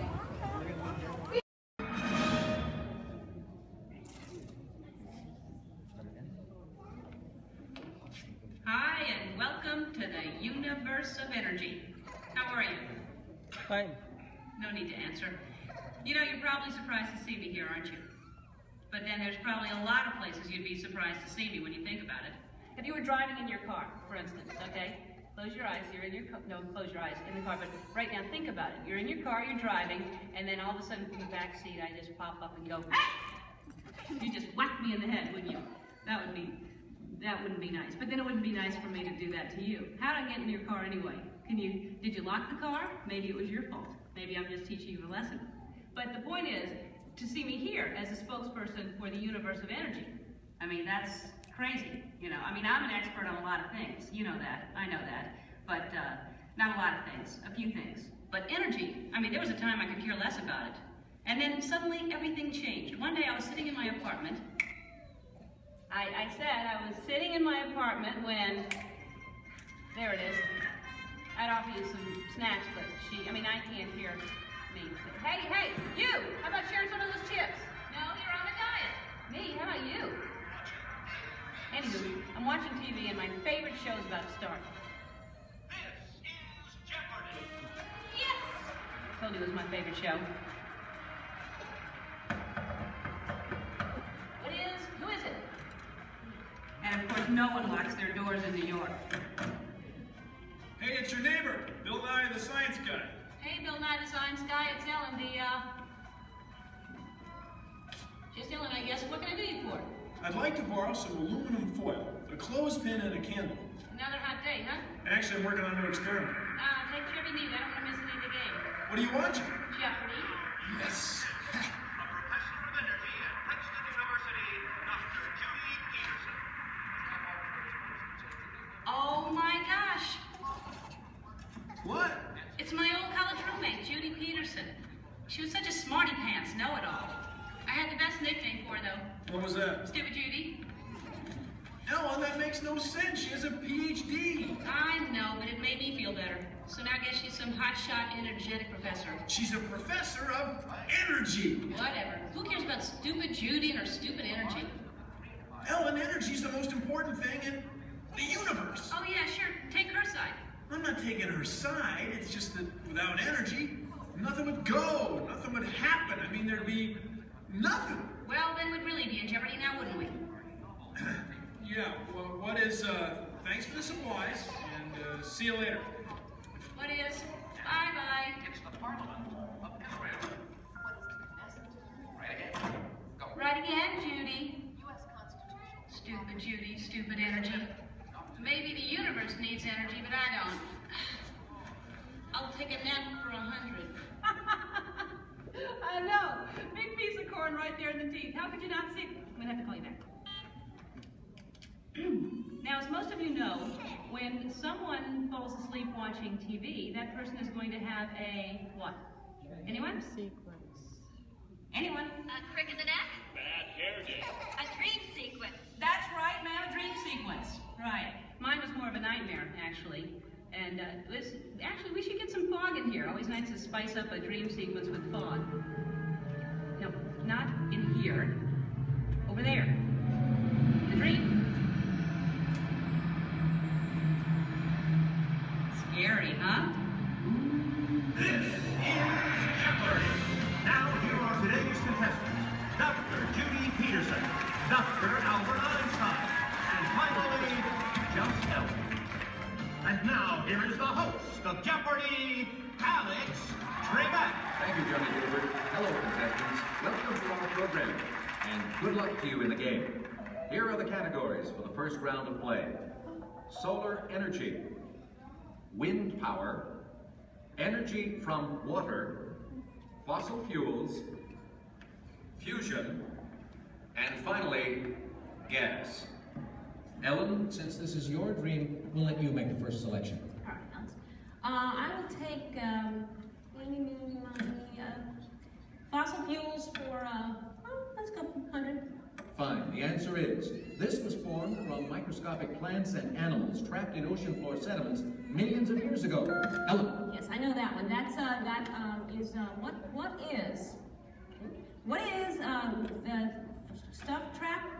Microscopic fuels and plants and animals and Sorry, Ellen. We were looking for something more than just an embellishment of what I had already said. Anyone else? Judy. What is petroleum, Alex? What is bituminous? What is solar thermal conversion? What is hydroelectric? What is helium? And so, as we come to the end of the first round, ladies and gentlemen, Judy has the commanding lead. Ellen has her work cut out for her, and Dr. Einstein is nowhere, relatively speaking. Is this a nightmare or what? Oh, Ellen, your first correct response. Wait a minute. Dreams. This is my dream. I'm in control now. I can still win. I still have a chance to. Ellen! Who is it? It's me, Bill Nye the Science Guy. Hey, I'm glad you came to help me. Actually, I came to see Einstein. Wow, you're getting clobbered. Yeah, this nightmare Jeopardy version's a lot harder than the home version. Can you help me? Sure, but first we have to go back. Backstage? No. Way back, like many billion years ago. Okay, but can we stop at a mini-mart or something to get some snacks? Because I have a tendency to get hungry after a couple billion years. No can do, time's wasted. Wait, it's not even over. It gets really weird from here. Now some person I don't even know reminds me there's no eating, drinking, smoking, or flash photography allowed in my dream. There is no eating, drinking, smoking, or flash photography allowed in Ellen's dream. And she forgot something. And no videotaping, okay? And those of you who are just walking in right now, you're late. Where have you been? I love your hair. No, not you. No, I mean, it's all right, but that's cute, yeah. Anyway, so you're not completely lost. Here's a recap of what has been going on. I'm Ellen. Hi. I love Jeopardy. I used to not care about energy at all until I had a nightmare that I was on Jeopardy and all the categories were about energy. Oh, don't I know it's scary. So my neighbor, Bill Nye, stepped in to help me out. Bill Nye, the science guy. You know him? Anyway, so he comes in to help me out. That's what's going on. Got it? Good. If you don't, then that's your problem because you're late. And you think about that next time. Intrusion alert, level 2. Intrusion. Disarmed. Sensor offline.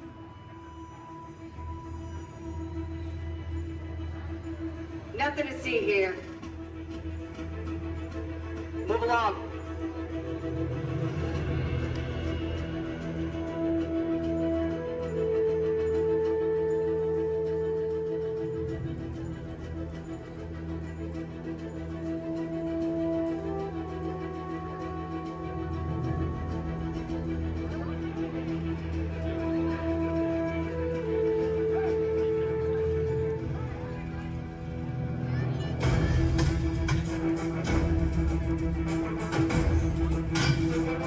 You don't look like recruits. I've got this. Intrusion alarm level 2. All units alerted. My turn.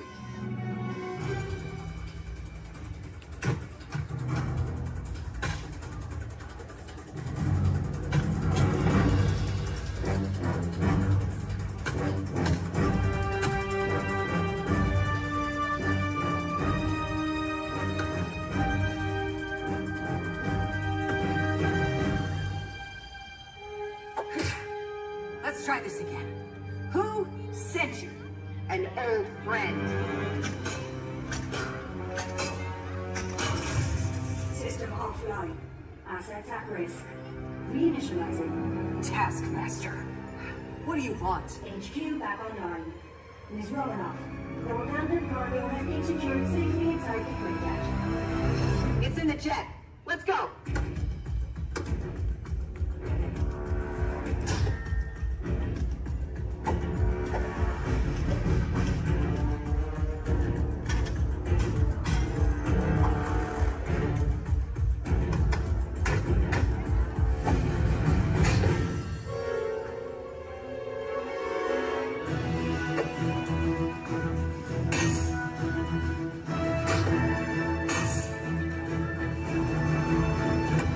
Incoming call from Mr. Stark. Friday, don't put him through. Yeah, she put me through. Hi, Nat. Everything okay? You need help? I don't need help. Yeah, I said help. Intruders, step aside. I won't ask a second time.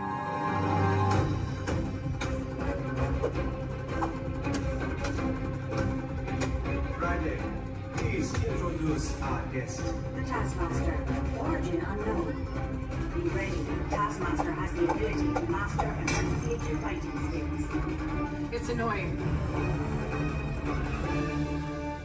This is a fight you cannot win.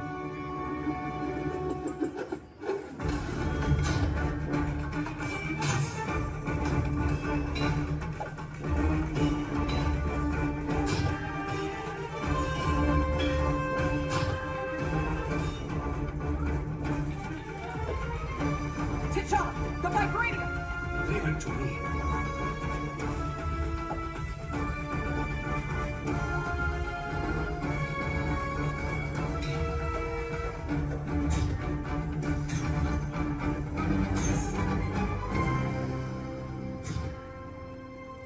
We got it. Let's go. Friday, seal off Bay 94. Yes, Ms. Romanoff. Bay 94 secured. This is not going to end well for you.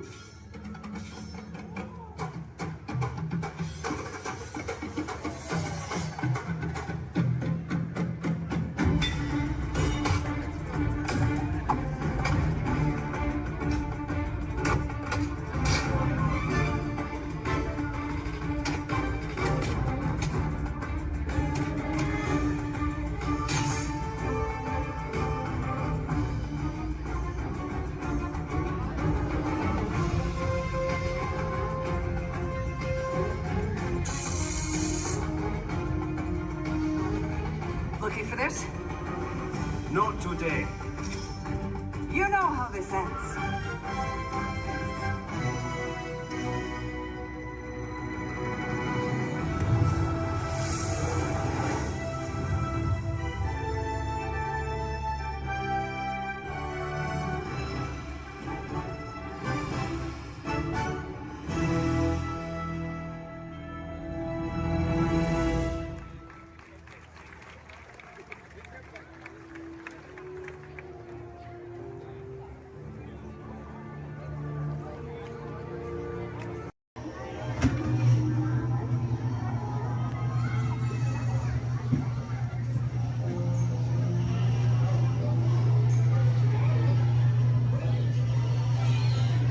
Adventures in Wonderland began when I followed the white rabbit down the road. All of a sudden, I fell. Down, down, down. Looking for the white rabbit? Wow! See for yourself. Oh, Mr. Rabbit, wait! Please! He went this way.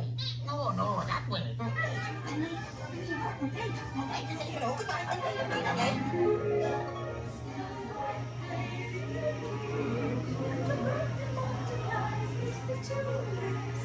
And the sun is like a toy balloon.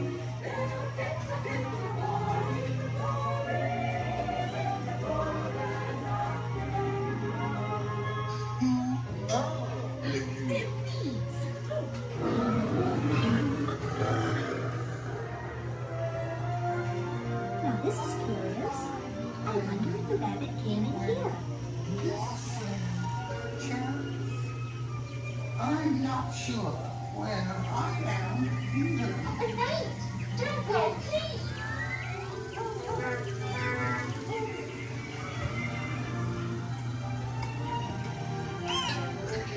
Good try. This way. So let the babies ready. We're making the bosses ready. And make the cheery shake. Because we know They'll cease to grow. in fact they'll soon be dead. No, and yet we go ahead. Making the roses ready.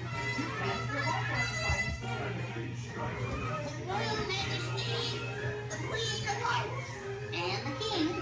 Shall we play croquet? And Rule 42, the Queen always wins.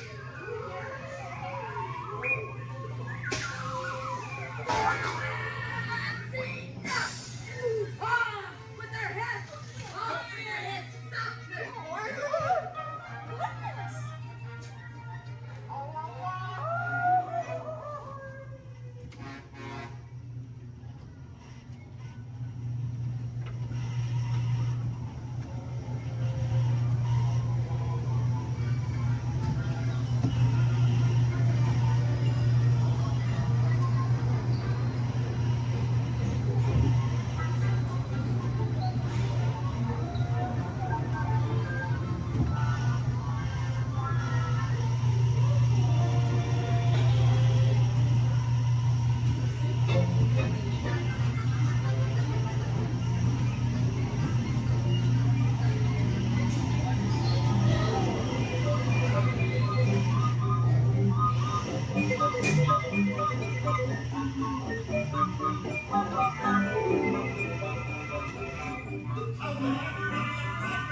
Recruits, this droid up front, his name is R5. He'll get you guys back to Batuu. Good luck and may the force be with you. Alright, friends, it looks like we have an incoming transmission from 6. Stand by. Okay, take this corridor to the turbo lift, then head down to the escape pod base. Those droids are programmed to return you to Batuu. Hurry and don't get caught. Lieutenant Beck will guide you. Recruits, for your safety, stay seated with seatbelts securely fastened. Keep hands, arms, feet, and legs inside the transport and supervise your children. Tell them it's a prisoner transfer. Did it work? Good. Now get a move on. There's a clear path to the turbo lifts at the end of the hallway. Turn right. Probe droid. You're lucky it didn't spot you. Take those turbo lifts and stay out of trouble. Hey, you're not authorized. Wait, those are the prisoners.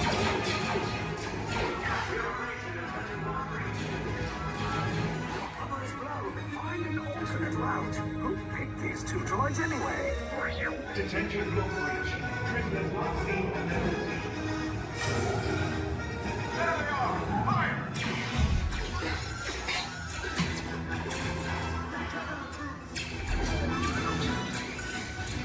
These state bots just follow us. Take the lights down. Hurry! Hurry! No, not up! I said down!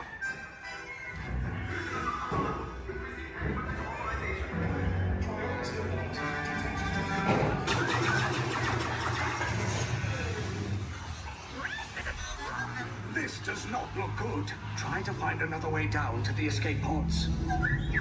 The Resistance will attempt to rescue the prisoners. They have neither the resources nor the courage to engage us. You underestimate their conviction. Raise the shields! Shields? I see no evidence. Now! Sound the alarm! All personnel to their stations! Sir, the prisoners have escaped. How brave, but ultimately hopeless. There's nowhere to run.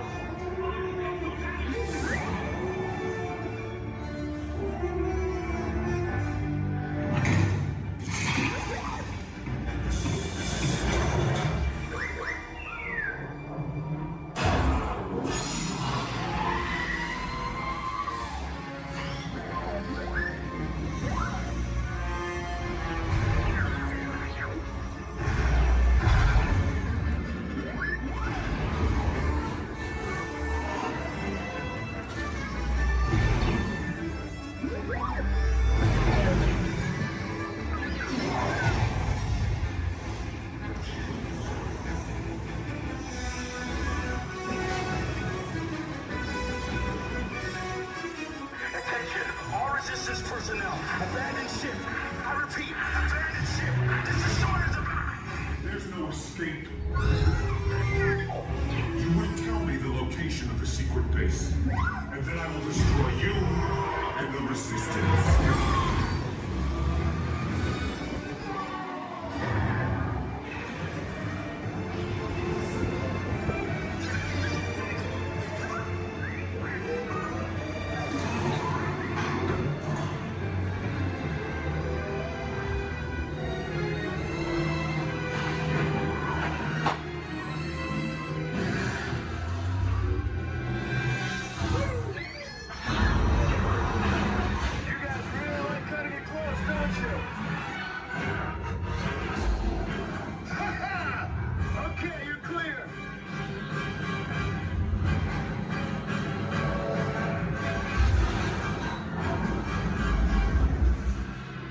Your escape pods came in a little off target. Ground crews will meet you outside the wreck. All right, nice job, recruits. Not what you signed on for, but hey, you're Resistance now. I think I have that authority. Right, Beck?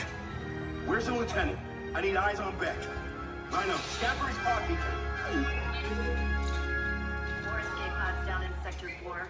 Verification pending. Lieutenant Beck here. Beck! You're alive! I should hope so. Great job, recruits. Thanks to your heroism, the location of the Resistance base is secure. Bravo! Yes, R5, you too. Speaking of glass, would you hand me that last window pane over there? Certainly. Oh, but just be careful. You don't want to step on it. Oops. Looks like it's break time.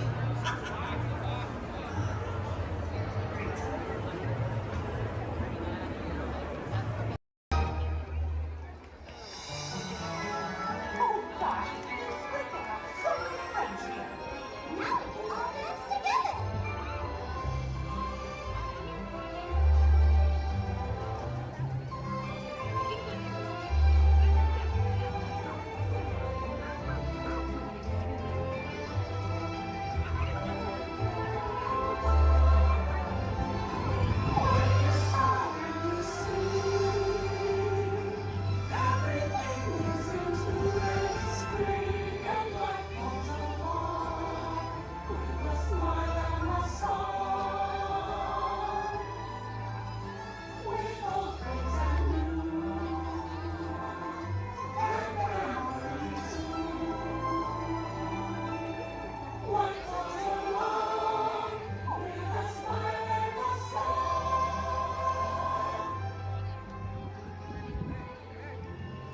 That was so much fun.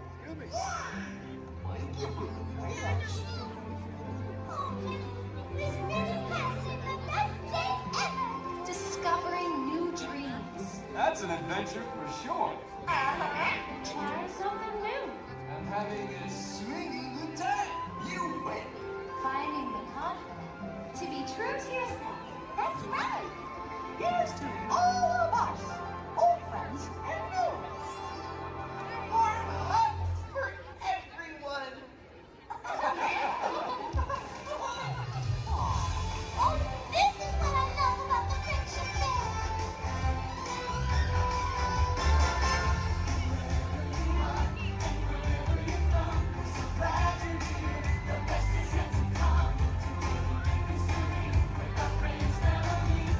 Just be kind once in a lifetime.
one of my stuntmen. All right, turn around. Here he is. Hey. My bad. You know what, Steve? I'm sorry. You're just too big for this. Why don't you go get set up with the desert scene? All right. Thank you for wanting to help out. Oh, where are you going? We're not done. We're not done yet. He was a little big, right? Scared you a little bit. Sign that waiver, all right? You're good. You're good. Let me see if I can find you somebody a little bit more your size to pick on. Hey, Devin. Yes, sir. Come on over here. So I'm doing a little fight demonstration for our guests, and I've got a volunteer. RT, this is Devin. Think it's something real simple. Okay. Basic, all right? Nothing too crazy. Just listen to her. Do exactly as she says. I've actually got to go over notes. I'll be right over here with me. No problem. I'm like, hi. Okay, thanks for helping. So I guess I'm going to show you a few things. I'll make it super easy, but I tell you what, let's turn around. We're going to face this way, and you're just going to stand right here facing me. So try not to move. I'll do everything, okay? Okay. All right, you guys. Well, when we're doing fight routines, taking a punch, it really is just as important as throwing one. Sorry, okay? I'm so sorry. I'm not okay. Okay, you look all right. Okay. Well, as you guys can see, you really can't get hurt if you don't have the right timing. Sir! Okay, I think I know what's happening. You're moving just a little bit. No, I'm not going to listen anymore. Okay, no problem. I'll wrap it up. Here's your little hat. You see, it just takes guts. Coordination. And a real level head.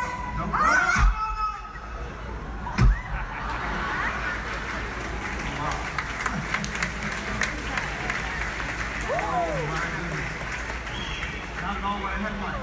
Would you say something to the folks while I check on the man on the floor? No problem. So obviously something like this does take a lot of practice. Yeah, or a lot of extras. Let me try it again, boss. Oh, no. Stay away from those nice folks and help this poor man up off the floor, please. Sir!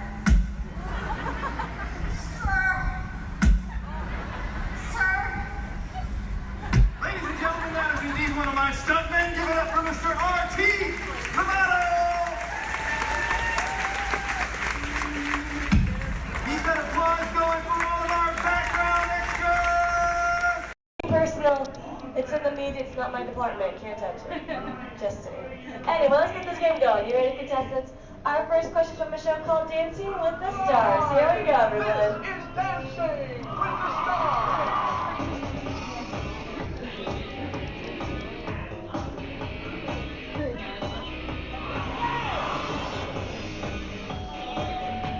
The NFL legend who danced his way to victory in Season 3 of Dancing with the Stars is A. Jerry Rice, B. Emmett Smith, or C. Apollo Antonio. All right, everyone, take it to the contestants. Contestants, what do you think the answer could possibly be? Contestant number 1.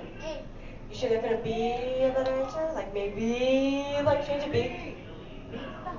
Maybe you'd like to change it to something different? Like maybe you see something B, Emmett Smith. Okay, how about you, Team 2? What do we think? You sure you don't want to change it to what contestant 1 said? Like, because I think there could be a better answer. Like maybe if you change it. B.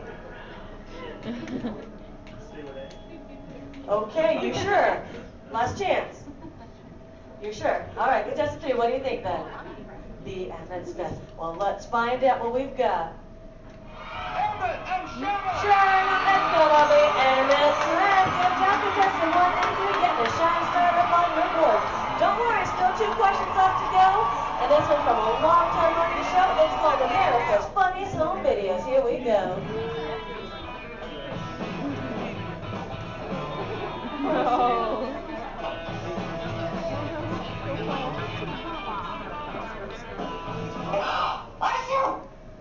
ABC's America's Funniest Home Videos often features dogs doing extraordinary things. In this last video, the dog is going to A. Imitate the woman's sneeze, B. Lick the woman's nose, or C. Fetch the woman a tissue. All right, contestants, you might see a subtle hint up there to help you out with this answer. So who wants to answer first? Hit that button. Here we go. Team number 2. B. B. Lick the woman's nose.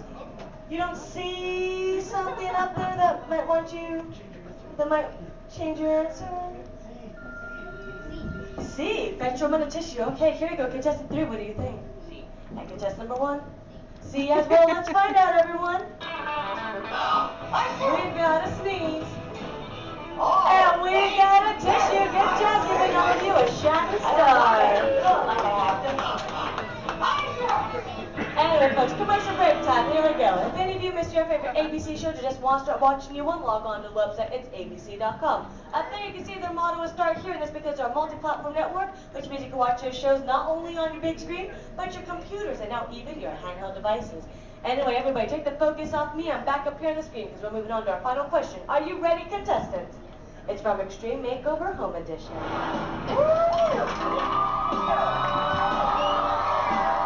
We finished the house! You know what they say with me, bus driver! On ABC's award-winning Extreme Makeover Home Edition, Ty Pennington is famous for saying these words before every new home is revealed. A, bus driver, take it away. B, bus driver, move that bus. Or C, bus driver, hit it. Here we go, contestants. Here we go, team number 2.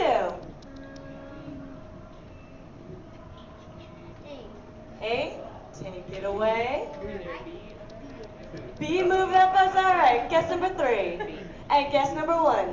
B as well. Obviously, you know the answer. Say it with us then, bus driver. Move that bus. Yeah. Anyone wants to show? Do you remember that you want to end it? It's okay. Anyway, obviously, going right this way. We found ourselves a tie with guess number 1 and 3, which means they watch way too much television. But how about a round of applause for all our contestants for coming on back? Now, folks, I hope you had fun here with me, but we have reached our destination. The Elias Street Home is there behind us. Everyone, hop onto their front yard and party.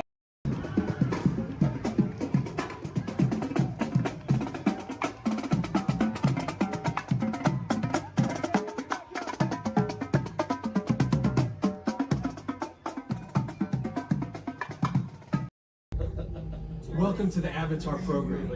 Soon, you're going to have a chance to undertake an amazing Navi rite of passage, flying on the back of this powerful animal called an Ikron, or as we call it, a Banshee.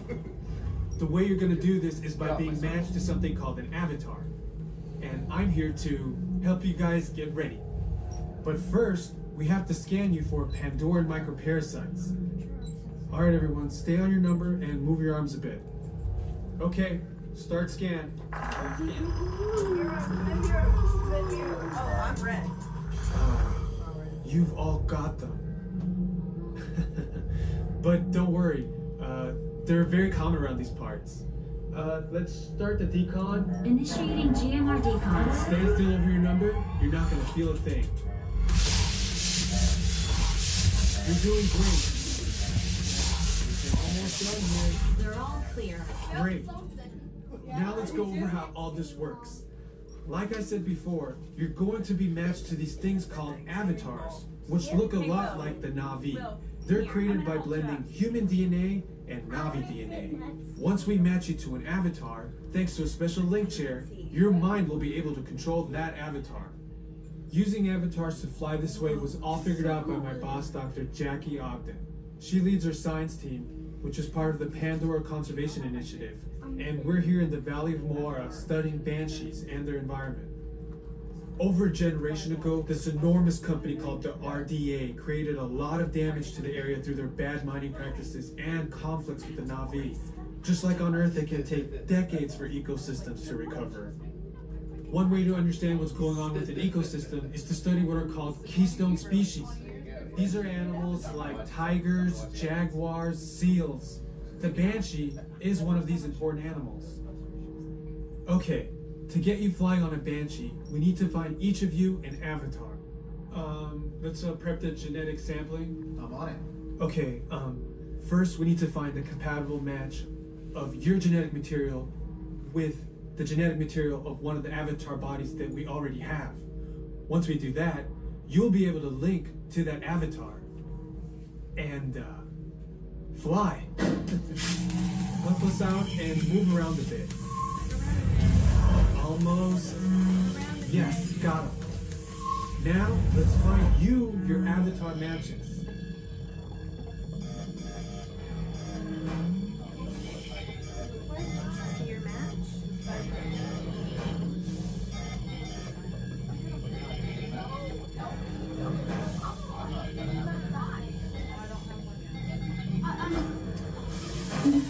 right. You've all been matched with avatars. Looks like they're ready for you in the next room. When the door opens, please go inside, all the way in, and stand over the same number that you're standing over now. And I'll see you in there. I'll be for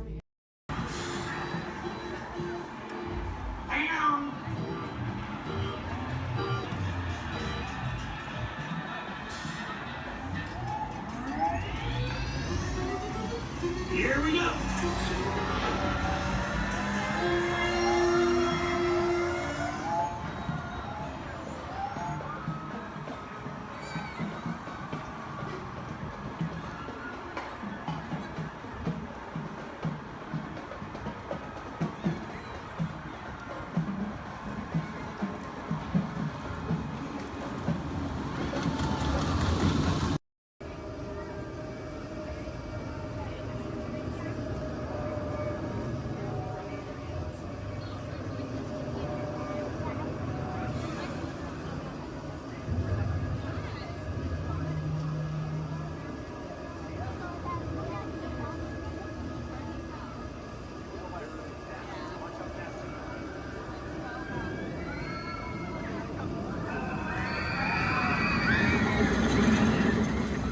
You to walk and get that movie star treatment. There you go. That you know you deserve. And you know what? You might look and see. This could be the start of something wonderful.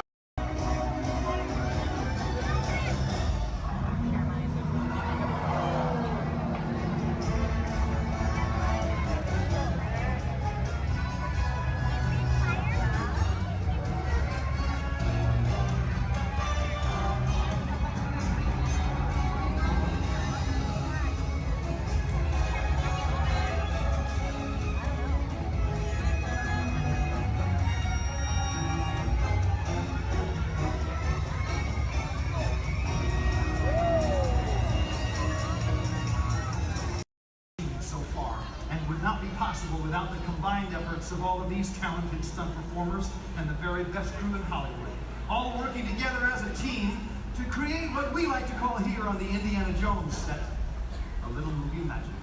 Right, guys? Let's do it. You got it, boss. All right. Ready to the hill. Thank you very much, Chaz. You set? We're good, John. Cameras ready, Jason? Standing by. Quiet and set, everybody, please. Roll cameras. Rolling and speed. 16-3 Charlie, is it flight? Take one mark. Playback. Action.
Welcome to Turtle Talk. My name's Andrew. Before we get started, there are a few things that I would like to go over with everyone.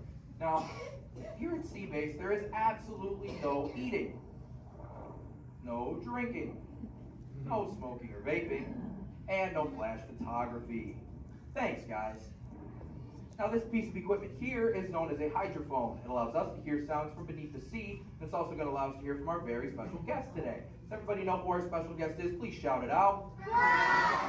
Crush is coming to talk to us to learn more about the human world, and we're going to get the chance to ask him a couple questions about the turtle world. So, little ones, be thinking of questions that you may get to ask Crush, okay? Now, it does seem like Crush is off surfing at the moment. In order to call him out, we need to yell, "Hey, Crush!" on the count of 3, all right? 1, 2, 3. Hey, Crush! Well, righteous, dude. Well, awesome. Check it out, man. Hey, dude, look. Double barrel, 360. Totally tubular. Whoa, look at the humans in the human tank. Hello, humans. Righteous, man. Oh, dude, speaking of most righteous, look at this, bro. Hatchlings, grommets, offspring, totally chillin' sub-level. Look at this, right next to you, you got a little dudette, blue shell, brown noggin, goggles, and extra ears. Yeah, right there on the coral. Hey, bud, what's your name down there, dudette? Bella. Hey, what's up, bud? Are you having a good day, man? Yeah. Awesome. Can you talk like a turtle? No. Oh, I got your back. It's really easy. Just say, awesome. Awesome. Nailed it. Try this one. Say totally. Put them together. Say totally awesome. Totally awesome. Give it up for that dude. That's righteous. Good job, bud. Totally good. You talk like the turtle. Hey, I got a dude over here with a gray shell, curly noggin, and goggles too. Sweet. Hey, man, what's your name down there, bud? Gustavo. Hey, where are you from, Gustavo? Where are you from? New York. Whoa, dude. Who brought you here today? I went on my car. Oh, we'll find out together. Don't sweat it. Hey, dude, is there like maybe a parental unit, a life guardian of the Gustavo? If anybody's with them, right? Okay, let's talk to that chick and see what's up. All right, awesome. Hey, dude, what's up, bud? What is your name? Karen. Hey, Karen, what's up? How many kids you got? My English is not good. I'm from Brazil. Oh, I don't speak English either. I talk turtle. Karen, does it freak you out? Gustavo has no clue you're here. Don't worry, Karen. They come back when they get hungry. Karen, did you feel it, bud? Did you feel it? We're sharing a moment. Look at you, Karen. Awesome. Dude, my son Squirt, he's like this. He goes, Dad, what's up with all the humans? And I go, dude, I do not know. Human dudes, I need human help. Can all of you help out and answer Squirt's questions? If you want to help, say, Chaw! Righteous! You so totally rock, dude! Oh, wait a minute. Sorry, dude, my bad. Check this out. When a turtle says, you so totally rock, everyone says, dude! Here we go. You so totally rock! Dude! You so totally rock! Dude! Now all of you totally talk turtle. So, on to Squirt's question. Numero uno. He goes, Dad, if humans go to a beach, what do? I said, bro, I do not know. Humans, do you go to the beach? Yeah. Awesomeness. Okay, answer it for the Squirt dude. What does a human do at a beach? Shout it out. Swim. No way. Who likes to swim? Wave some fin if you love to swim, man. Oh, man, I got wavers. Look, even on the bench. What's up, wavers? Nice. Dude, want to see me swim? Say go Crush. Go Crush. Let's rock. Everyone yell. Rip it. Rip it. Roll it. Roll it. Punch it. Punch it. Rip it.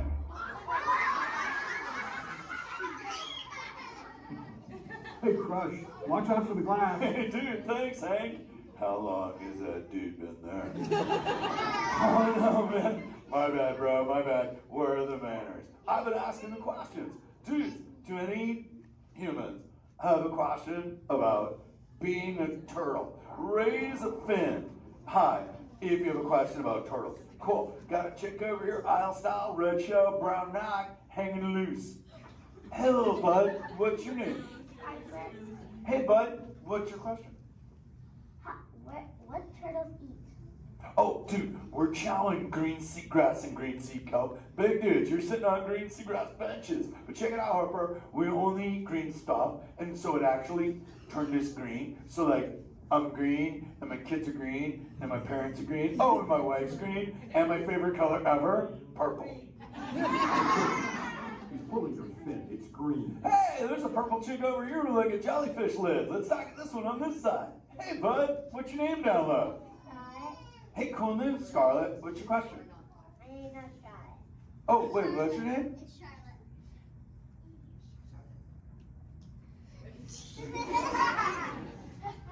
You don't have to tell me. Okay, what's your question, little bud? My name's not bud. Okay. Hey, let's head over here. We got like a little friend on this side. Looks like a light blue shell, brown noggin. Let's talk to this bud. Hey, what's your name, dude? My name's Marley. Hey, Marley, what's up? What's your question? What's your favorite food? Oh, dude, besides eating green seagrass and green sea kelp, we totally chow on the jellies. Yeah, they're like so tasty. Hey, wait, Marley, do you eat food and sleep and stuff? Yeah. Do you know how to swim? Yeah. You're a turtle. Because all we do every day is eat, sleep, and surf. Hey, we got a bud by the bench. He's got a red shell curly noggin. Let's talk to that guy. Sweet. Hey, big man. What's your name, dude? Ezekiel. Hey, Ezekiel. What's your question, friend? How do turtles breathe? Okay, here's the deal. We have to go up every 15 minutes, bud, because I'm like you. I breathe oxygen. But here's the deal. We have to go up every 15. But when I sleep, Ezekiel, we can go in this little cave right there. See the green shelf sticking out over there? We got to tuck under, and we can sleep 5 hours straight and absorb oxygen out of water when we're underwater. Who else has a question? This is kind of cool. Oh, whoa, dude, check it out. We got like a little friend chilling on this side by the bench. Looks like a grayish blue shell, brown rock sitting on her own flips. Dude, what's your name over there, bud? Abby. Hey, Abs, what's your question, Abby? How many babies can a turtle have? Well, mommy turtles, man, they go to a beach, but it's the same beach every time. And they drop off like 90 to 100 eggs. But here's the cool part. When the sand is really warm, Abby, everybody is a dudette. And when it's cold, they're all dudes. So we say, dudes are cool and chicks are hot. This is awesome, humans. Hey, the Jelly Man. I was talking about you, buddy. Oh, Crush. Hey, man. I'm trying to get away from a turtle pile. Marlin, turtle piles are a celebration. Everyone yell, turtle pile!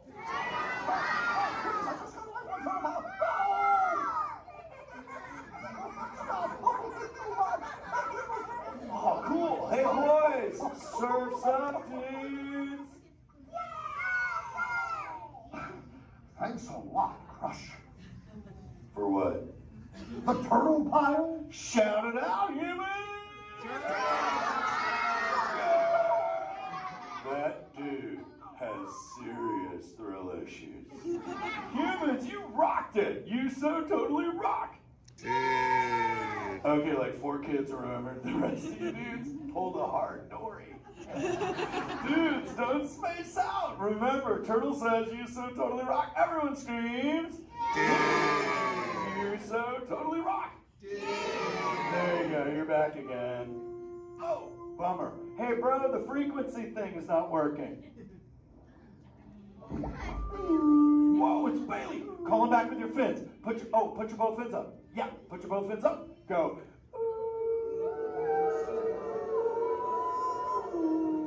Crush! Hey! Bailey, look at my friends. They're humans. Oh my goodness, funny looking humans, huh? Hey, dude, stop. That's not cool. Those are my friends. They can hear you. No, they can't. Watch this. Hi, humans. Oh, okay. Why didn't you tell me? Dude, I tried, man. You got stoked out. Wait. Yeah, that thing. I'm getting something. Ooh. Some of you have 4 ears. Weird. I'm not judging. Humans. Later, Crash. Later, Bailey. Everyone say, later, Bailey, dude. Bailey's echolocation's awesome. We're gonna do it. Everyone, both fins up, go. Okay, sub-level, really good. Back bench, solid. Grandma, in the corner, this is where we put our fins up. Good job, Grandma. Good job. Fins up, eyes closed, go. How many fins am I holding up now? No, you gotta go. Yeah, you so totally rock. Squirt, Squirt, come here. Squirt, look at this. Squirt, I just taught humans your ultimate favorite. Sweet. Dude, go for it. They'll blast you. You so totally rock. Yeah. Rock on, human dude. Rock on, Squirt. That's my son. I'm in a jam. Oh, wait. Remember this thing. You gotta be good to the oceans. The oceans will be good to you. And slap the fins together for my man Andrew. Rockin' the mic, man. Oh, righteous. Lovely. Use the word dude all day long because your parents will love you. Hey, Karen. You're welcome, Karen. Let's go. You so totally rock. Let's give it up for Fry. If you would like to learn more about friends and friends like green sea turtles, manatees, or sharks, you can do so up on the 2nd floor of Sea Base. Now, little ones, don't move until your adult comes to get you. Adults, please collect your belongings, collect your children, head on up to those 2 right there exit doors.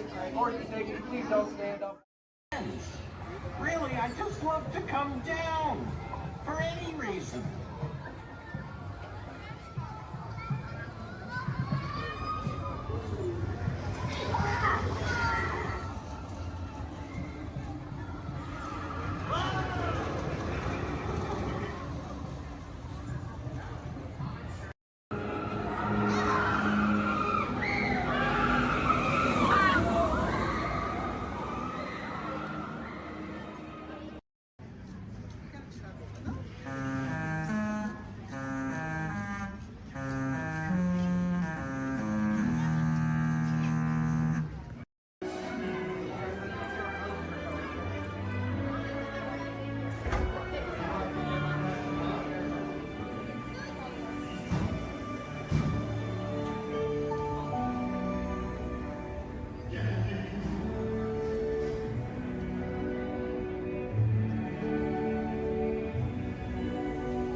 Voilà, venez, suivez-moi, je vous prie.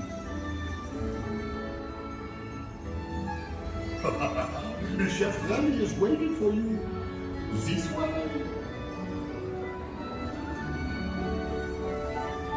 Qu'attendez-vous?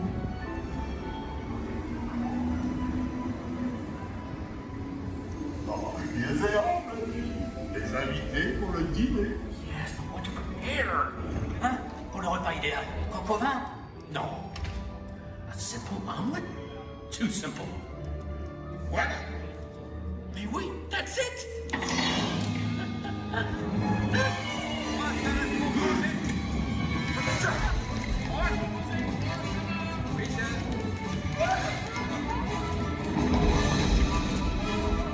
Poussez-vous de là!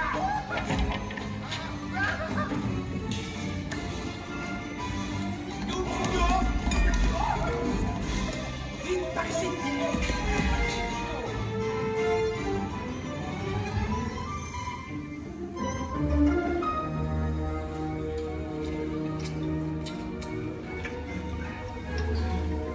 Cette nourriture est pour nos invités, pas pour vous.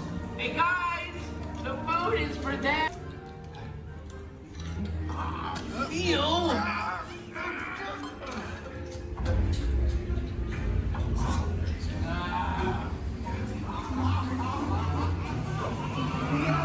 Everything must be perfect!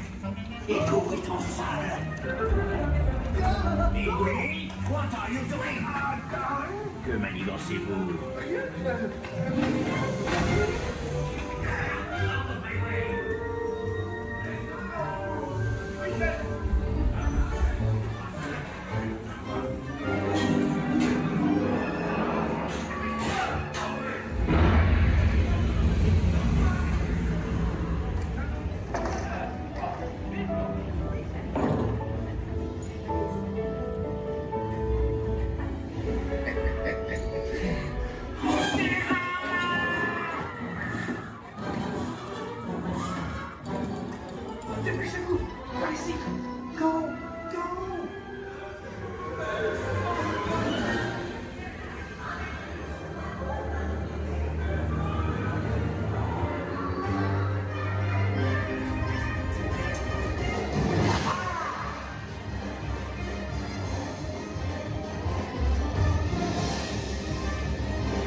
Enjoy your trip aboard the Metroliner.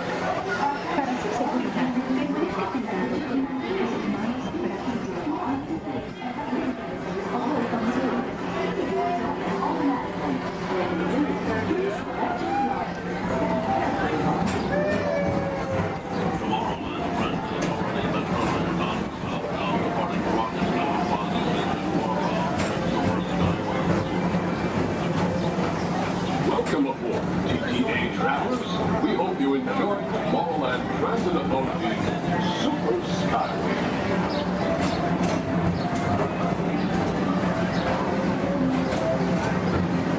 Now approaching Tomorrowland Interplanetary Convention Center. The convention center is home to a galaxy of wonders from faraway.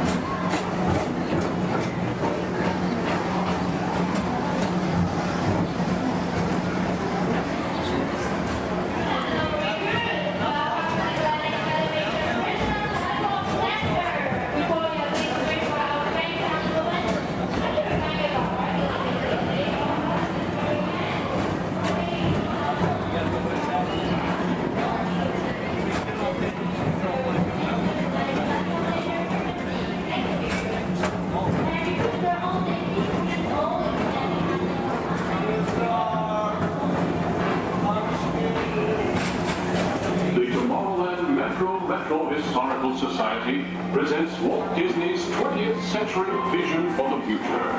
This model city dared to dream the perfect community in which to work, live, and live.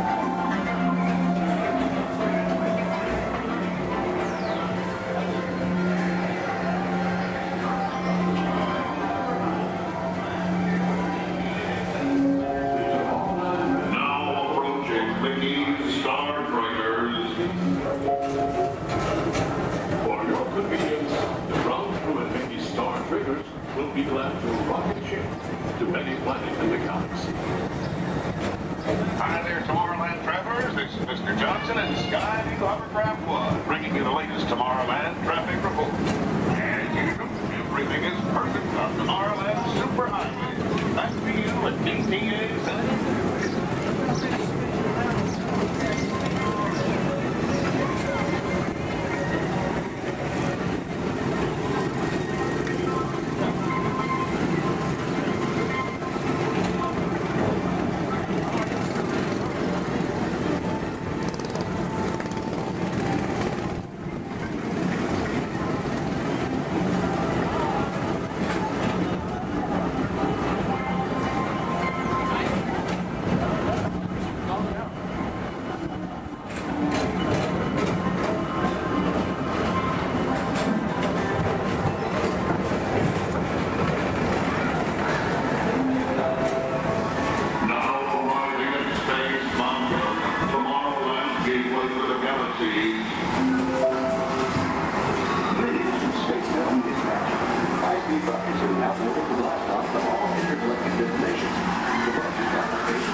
Another fine transportation service provided by the Tomorrowland Transit Authority. Attention, all visitors from Galaxy M31. Please keep forward-facing tentacles clear of oncoming Metroliner vehicles. Thank you.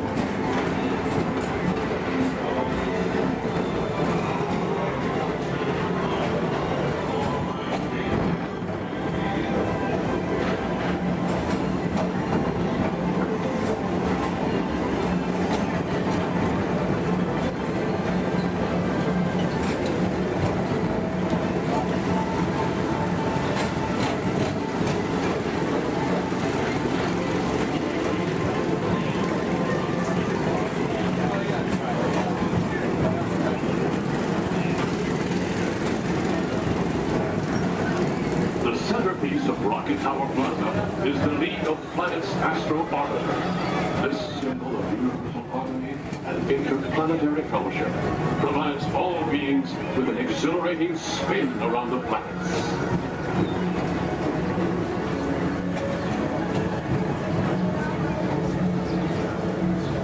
Member Blue Line passengers, for all your future travel needs, the TTA services all of Tomorrowland's outlying areas, including the personal rocket ship docking lot, and of course, perfect park acres. Paging Mr. Morrow, Mr. Tom Morrow. Your party for the Saturn has arrived. Please give them a ring. Now approaching Walt Disney's Carousel of Progress.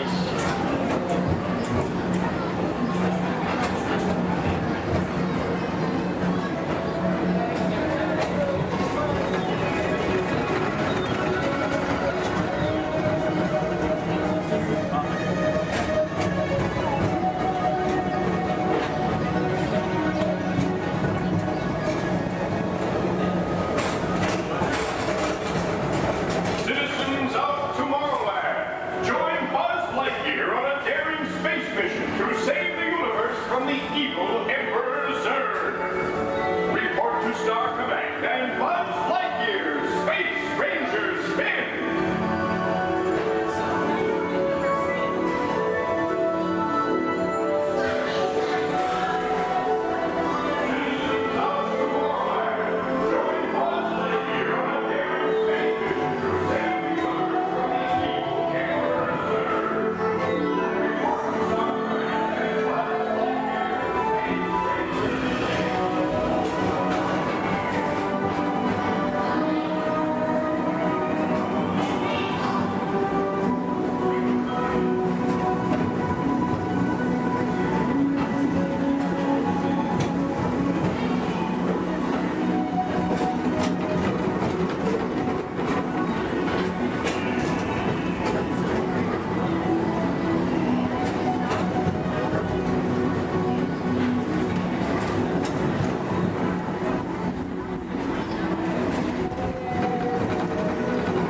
Welcome back to Rocket Tower Plaza at the heart of Tomorrowland. Come now, rejoin us and believe in the promise of tomorrow.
wildest ride in the wilderness.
Guests of Disney's Polynesian Village Resort, aloha!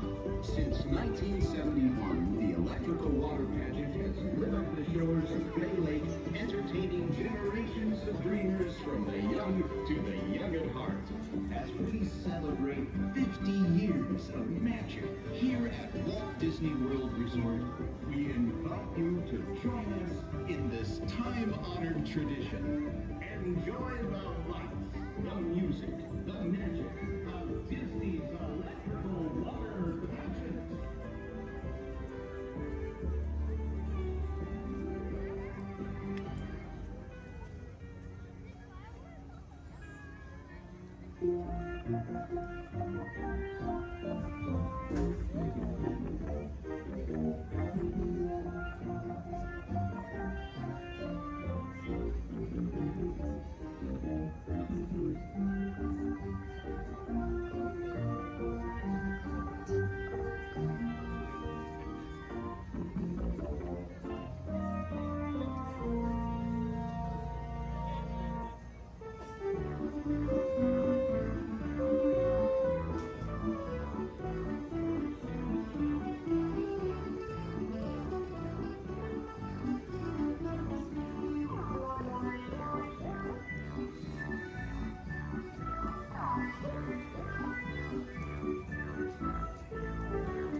To everyone who's ever answered the call of this magical place, mahalo.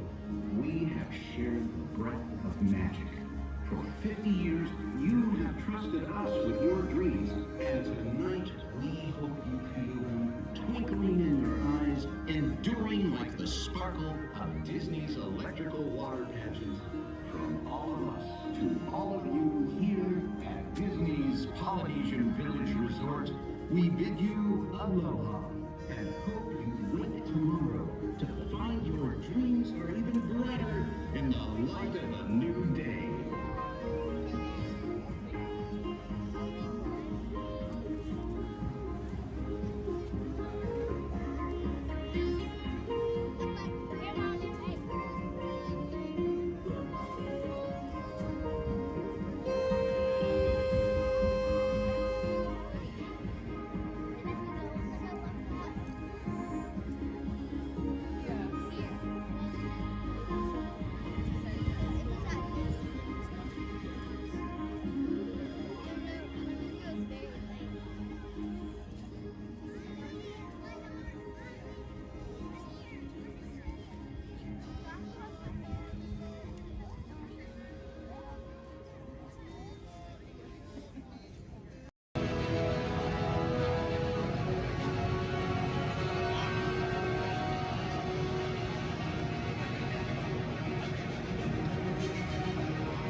Remain seated until your rocket ship stops and follow the arrows to the flight deck.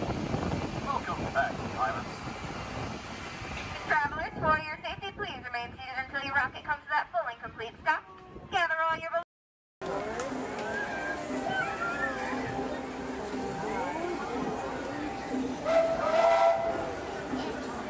Do you hear that? It's a choo-choo. Whoa!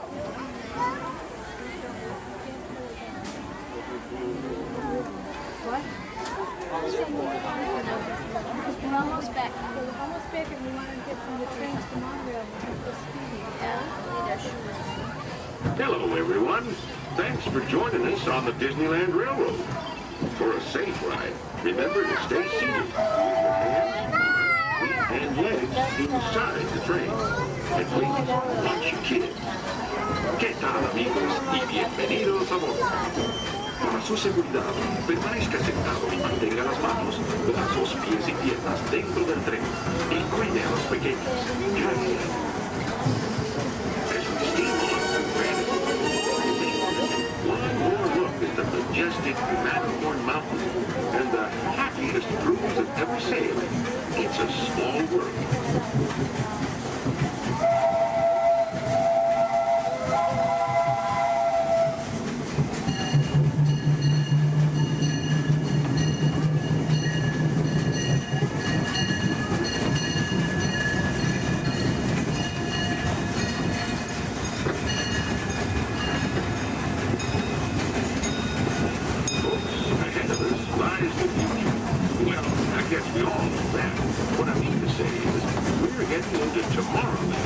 Where everything is possible. You look overhead, you might catch a glimpse of a water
To those who just joined us, welcome aboard the Disneyland Railroad. To ensure a safe ride, remember to stay seated with your hands, arms, feet, and legs inside the train. And please, watch your kids. Para su seguridad, permanezca sentado y mantenga las manos, brazos, pies y piernas dentro del tren. Y cuide a los pequeños. Gracias. We're now entering Splash Mountain, where every day is a zippity-doo-dah day. If you look real hard, you might just find your lap in the place.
Many of your favorite Disney animated characters and stories. If you'll be leaving us here, please wait until the train comes to a full stop. Remember your personal belongings, then step carefully from the train. You all have fun and say hi to Mickey for me. For those of you continuing on with us, we'll be resuming our trip in just a moment. This is Toontown Depot.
waters.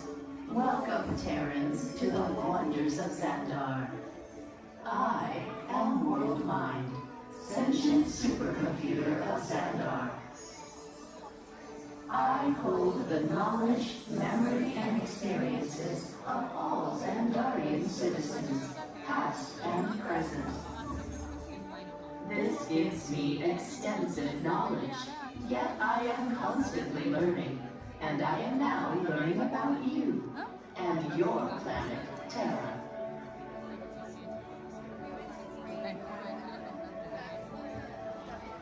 Much of my knowledge of your world came from your great scholar, Peter Quill.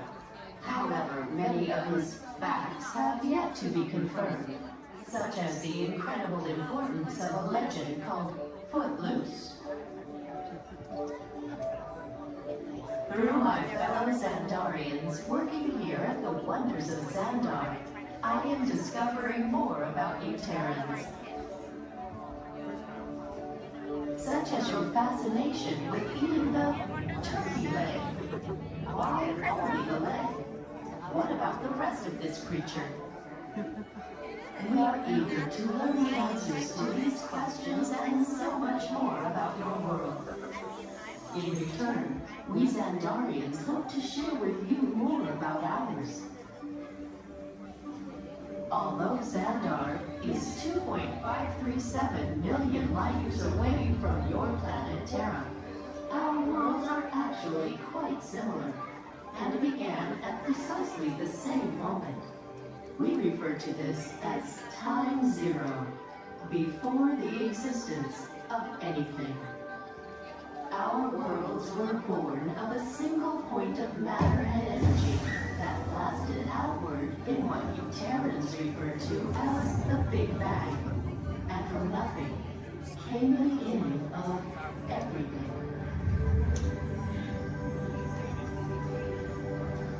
Incredibly hot and extraordinarily powerful, this explosion filled the cosmos with a cloud of rapidly moving particles. Over the next 100 million years, space continued to expand, and the particles cooled and slowed.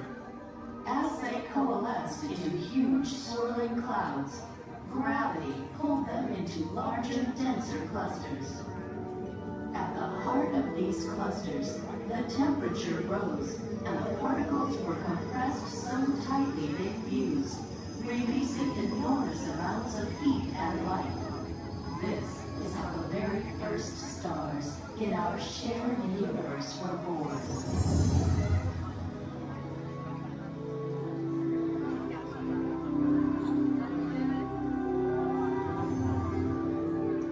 The singularity is just one of the commonalities between our two worlds that we will explore today. Welcome, Terrans, to the wonders of Xandar.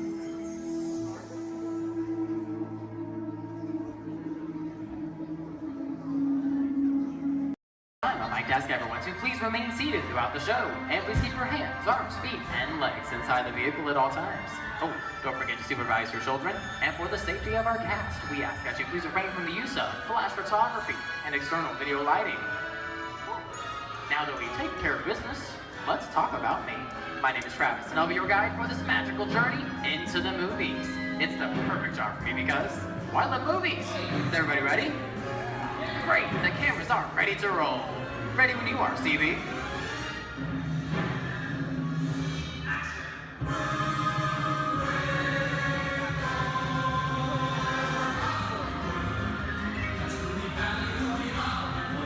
And we are rolling.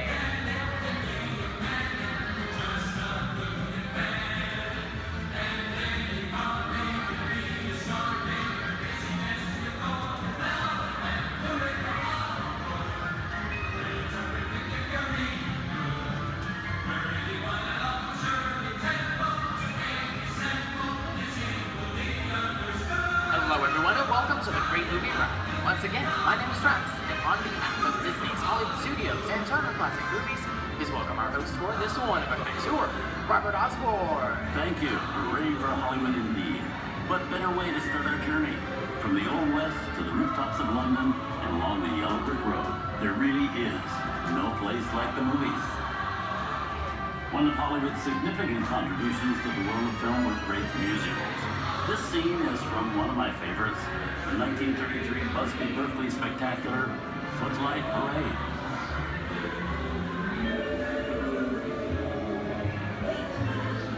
Here's one of the most famous of all dance sequences. It's from the 1952 musical classic, Singing in the Rain. Here's Chicken Kelly singing in the rain. Literally.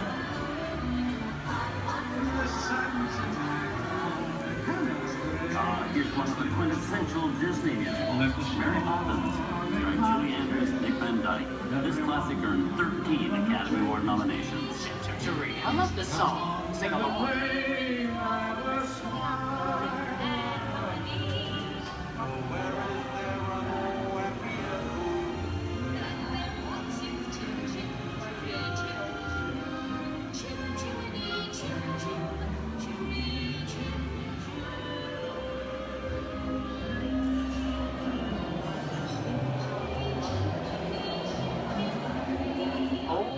Those wallets and purses, folks. This doesn't look like a very good neighborhood. Here's the birthplace of the gangster film, the seedy underbelly of Chicago from The Public Enemy, starring James Cagney. Released in 1931 before strict censorship rules were enforced, Public Enemy is a gritty, realistic, and violent look at the world of gangsters of the Depression era. I love this movie. In one famous scene, James Cagney shoves a grapefruit in Mae Clark's face. She can never look at breakfast in the same way again. These tough guys could turn anything into a weapon.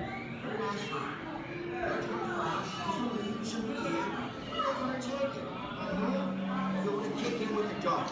If you don't, somebody's going to drop by here and take your teeth out one at a time. And me, I get you. Now beat it. Tough guy,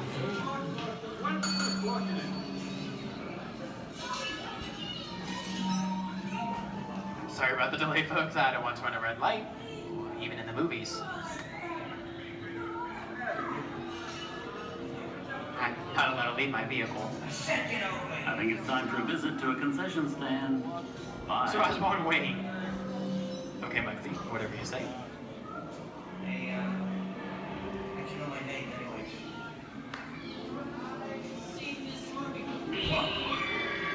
I hear someone singing your fancy cars. Why don't you get out of here? So wait for it. I said spread out of here or you're gonna get hurt. What makes you sad? Here they come, Bus! Get out your grinders!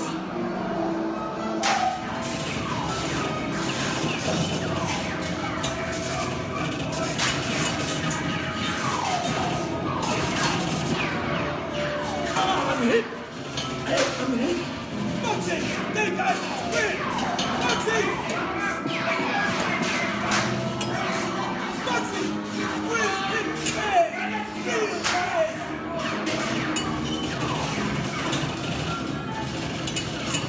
Everybody just sit tight. Running my life against the law. I will never break the law. Hey, watch this. No more red light. Foxy!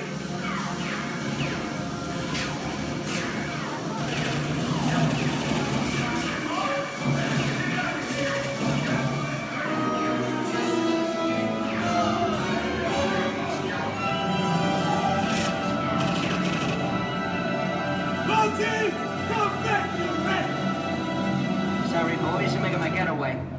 Give my regards to the warden. Suckers. What are you looking at? Everybody just mind your P's and Q's and, maybe you won't get hurt. Oh. This must be the west side of town, huh? Western films depict the legendary American wild frontier, where cowboys and their loyal steeds maintain order in towns against the untamable wilderness. John Wayne and Clint Eastwood are two of the iconic stars who epitomize this ideal of the stoic gunslinger.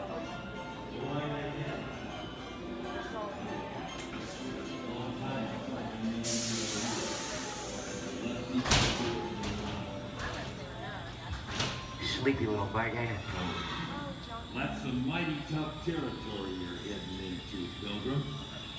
I'd think about turning back if I was you. That is if you want my opinion. But I reckon No, we're in the clear. This looks like the perfect time to collect up all your valuables. We'll start with the jewelry and then we'll... What are you talking about? I didn't even order this name on the copper.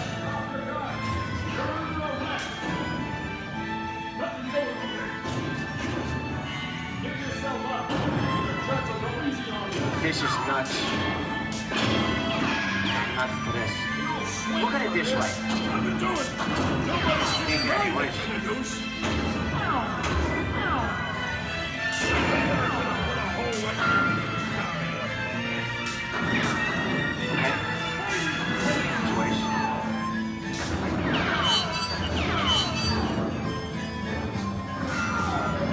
I don't know about you guys, but this is starting to get kind of creepy. Where are we? JC? Science fiction has been a staple of classic movies, from George Méliès's Trip to the Moon to George Lucas's Star Wars. In 1979, director Ridley Scott and Sigourney Weaver made audiences believe that in space, no one can hear you scream. This is Alien. Hey, you get down, face. How do we get out of here? Warning, remain in your vehicle. The area you are entering is extremely dangerous. Proceed with caution.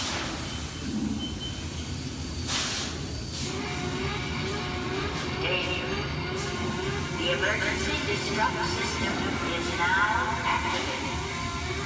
The ship will detonate in T-minus 10 seconds. The option to override automatic detonation expires in T-minus 5. What is that thing?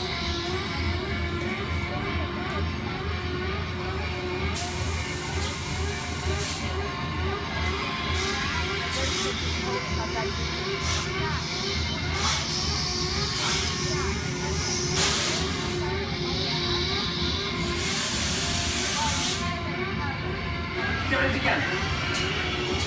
I'm getting out of here. That's enough creepy crawly things for one day, right? Wrong.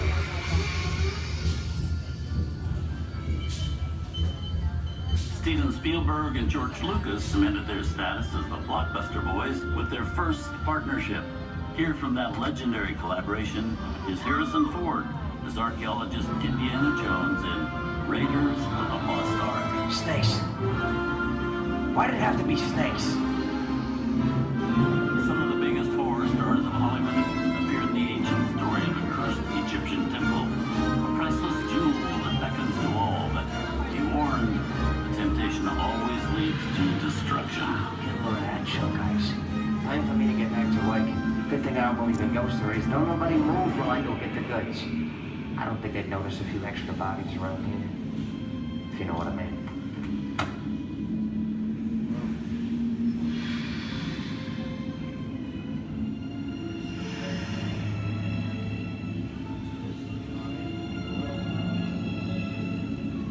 I've seen enough movies to know that you really shouldn't even think about trying to steal a jewel.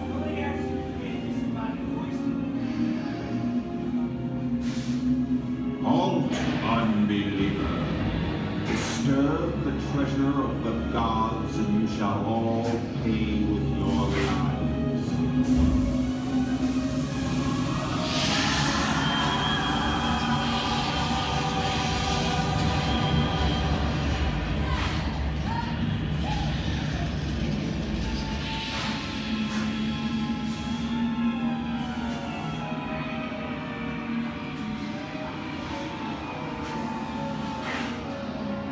Not bad for my first movie, huh? The twist ending.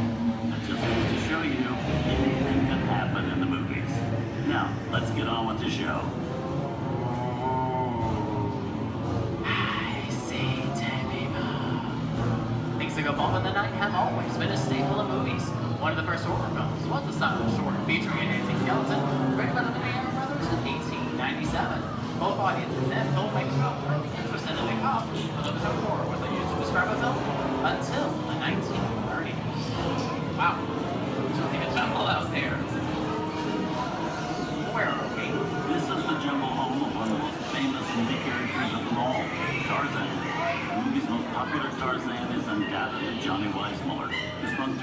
films as the King of the Jungle. Over there is Reno Sullivan as Jay, and Tarzan sidekick Cheetah, who was portrayed by over a dozen chimpanzee actors over the years.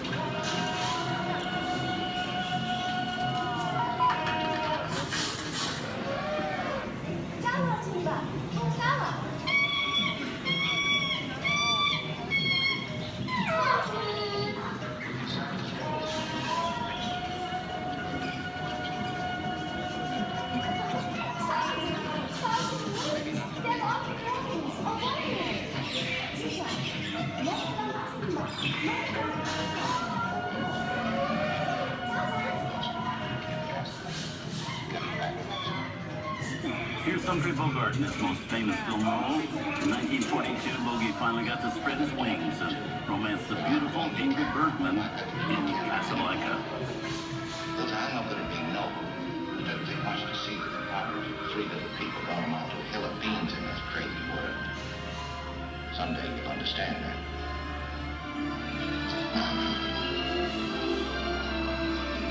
Just looking at you, kid.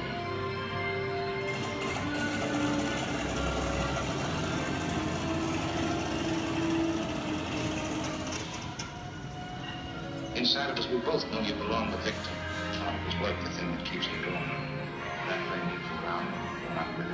And now, one of the most famous movie stars in one of his greatest roles, Mickey Mouse, as the Sorcerer's Apprentice in Fantasia. When the film came out in 1940, Walt Disney promised to add new musical sequences in the future.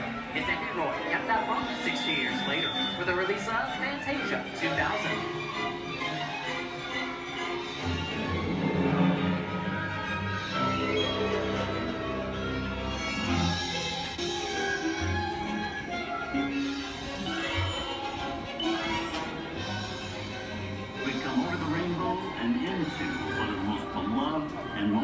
Films in movie history. The Wizard of Oz. Toto, I have a feeling we're not in Kansas anymore.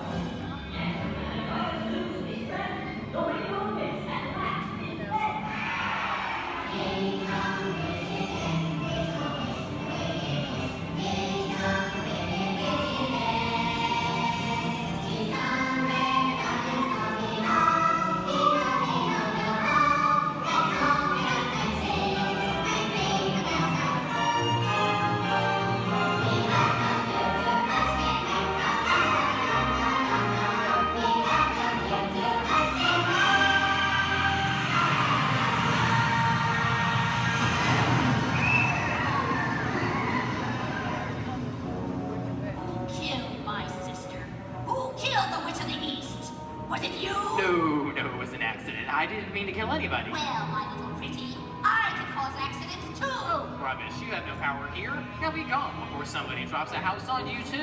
Very well.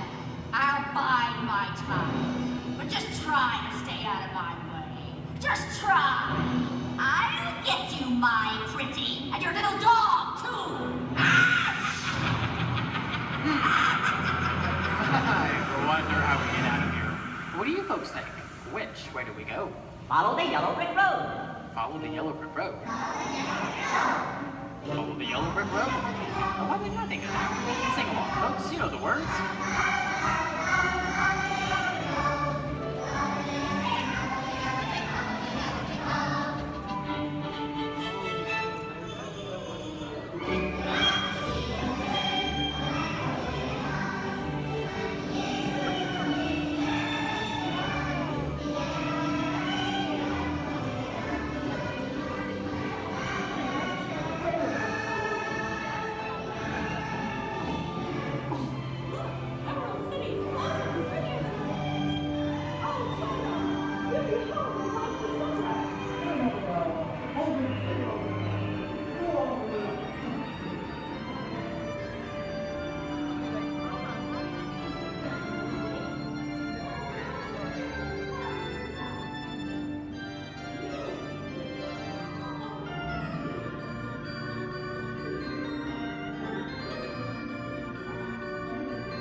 all of us here at Disney's Hollywood Studios and Turner Classic Movies, we hope you've enjoyed our tour through some of my favorite films. But remember, there are many more adventures waiting for you every day on TCM.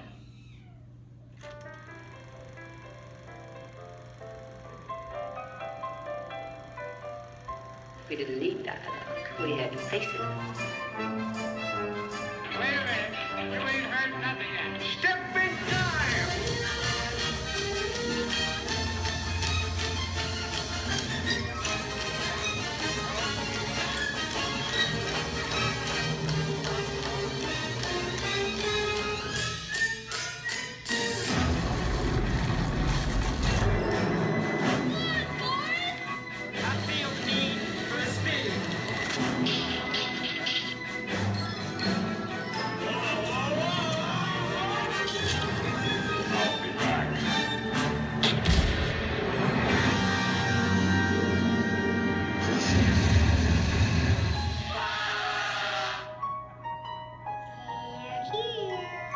You best start believing in ghost stories, Miss Turner. Is it safe? I have a feeling we're not in Kansas anymore.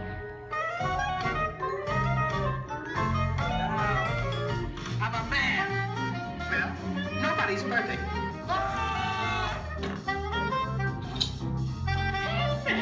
Shut up.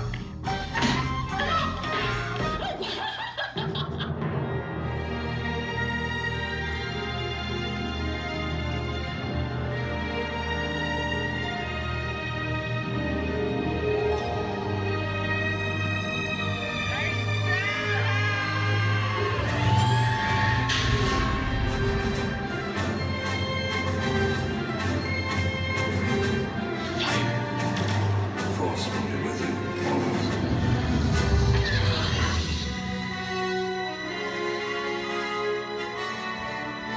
We're making an offer, Captain. I want to be alone. We didn't land on Plymouth Rock. Plymouth Rock landed on us.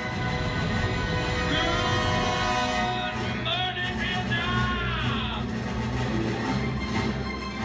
He's looking at you, kid.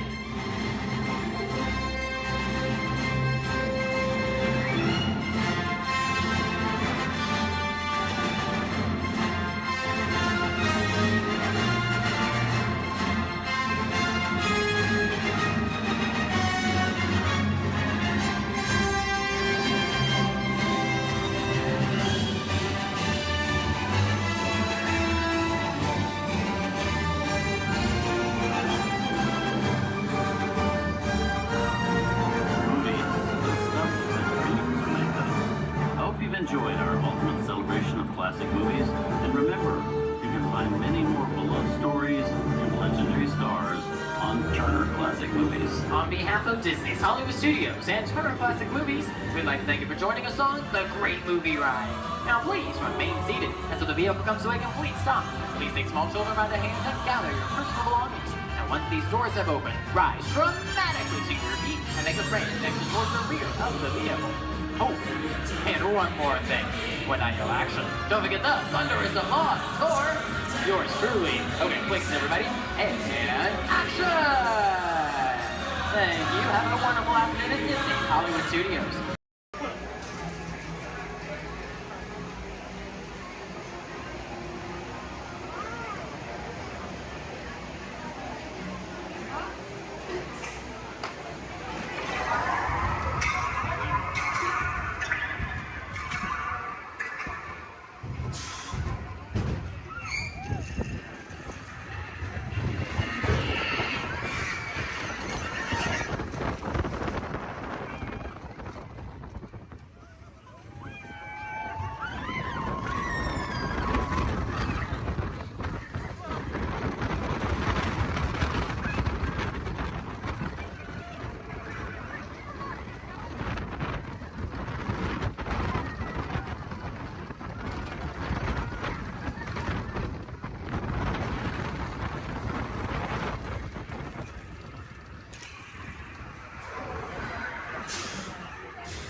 Here we go.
Some of the folks might be a little bit slow. Stay seated till we come to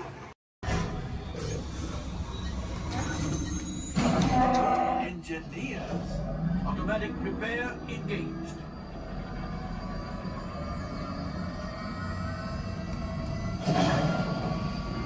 Right, pilot. Push the flashing button to take off. Pilot on the left. Move your stick to fly right and left. I was just about to say that. Pilot on the right. Pull back on the stick to fly out. And push forward to fly down.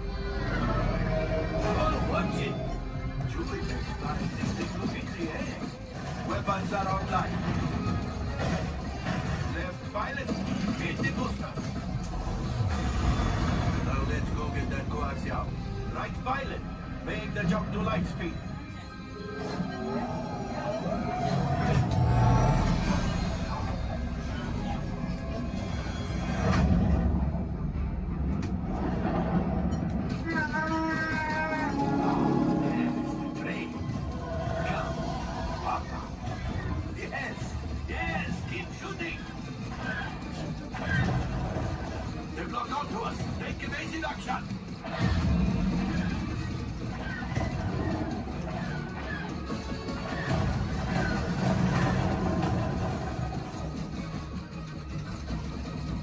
There it is, after that train. Gunners, fire the harpoons. Excellent, now gunners, shoot the cargo free. Left pilot, brakes. Well, my friends, that could have been much worse. Okay, it's much worse.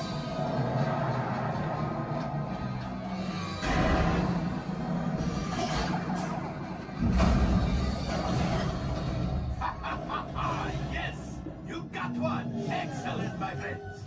Now power up the ship. Well, I have the old axiom.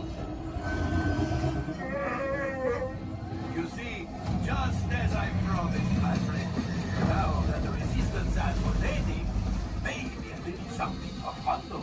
Pilots, line up behind the train so we can harpoon that last car. Gunners, fire the harpoon. Gunners, shoot the train.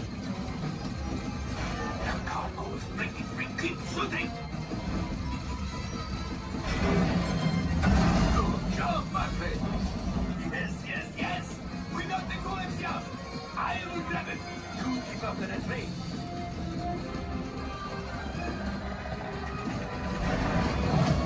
Gunship.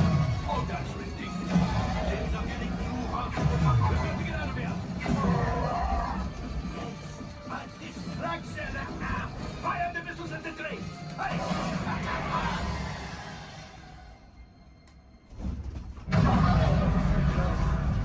Watch out! The Star Destroyer is collapsing! Left pilot, hit the boosters! Boost! Boost! We made it! I don't believe it, but we made it! Now, let's get out of here!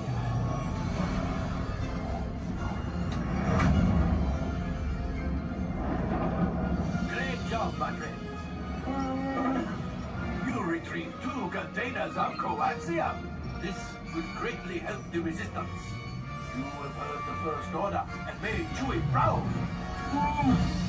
Now, after my modest profit, your cut minus what you owe me for damaging the Falcon is... Hey, not bad.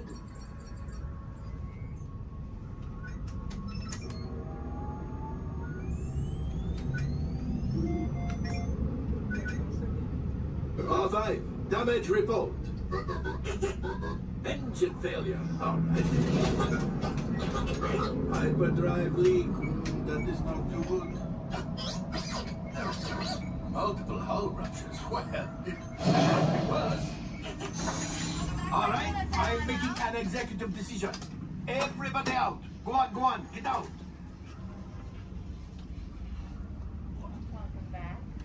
All available techs, we have a Corellian freighter that needs immediate transport back to the maintenance bay. This thing has seen better days. Better fix all that before the Wookiee sees it.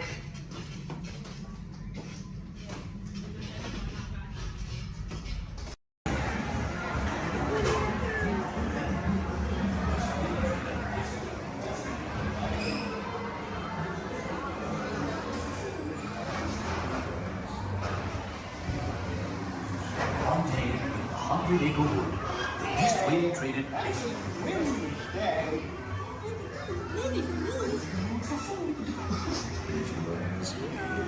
He'll never reach there. Why me? Oh dear. Can't even talk to them,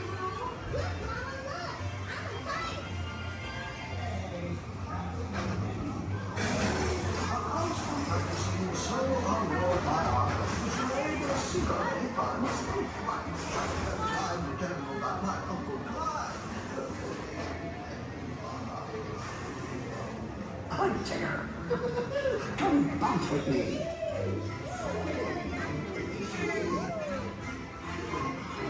Music makes you feel just great, doesn't it?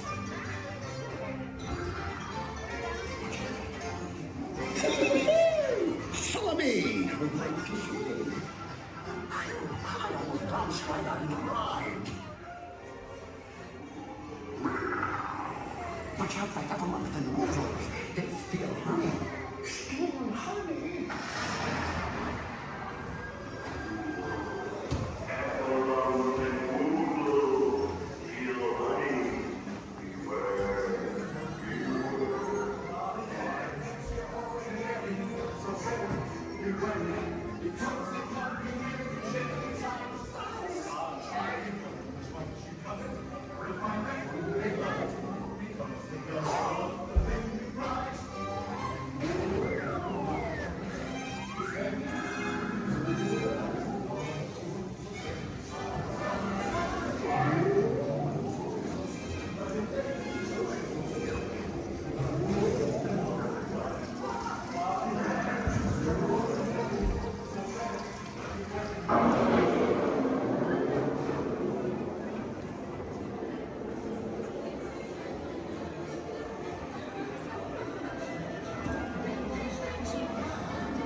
Rain went away, and everyone gathered together to say,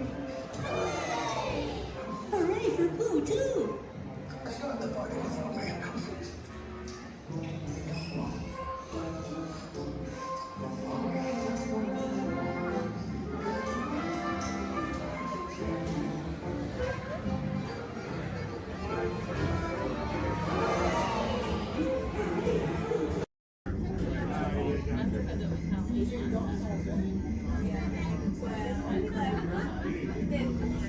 This is Disney's Port Orleans French Quarter Resort. Please collect your belongings, watch your head and step as you disembark, and take some home children on it. Thanks for riding with us, and welcome home. Is up to the castle, and you all got to stay seated because we're going to be hitting speeds upwards of 5 miles an hour. Please stay seated. No eating on the bus, no drinking on the bus, and no dancing on the bus. Now feel free to wave to the folks as we go up the street. A little elbow, wrist, touch your lips, and blow a kiss. Here we go. We're going by the Opera House on the right-hand side there. They have great moments with Mr. Lincoln. That's a great show. You need to catch it before you go home. It's really good. Where are you off from? Camarilla, all right.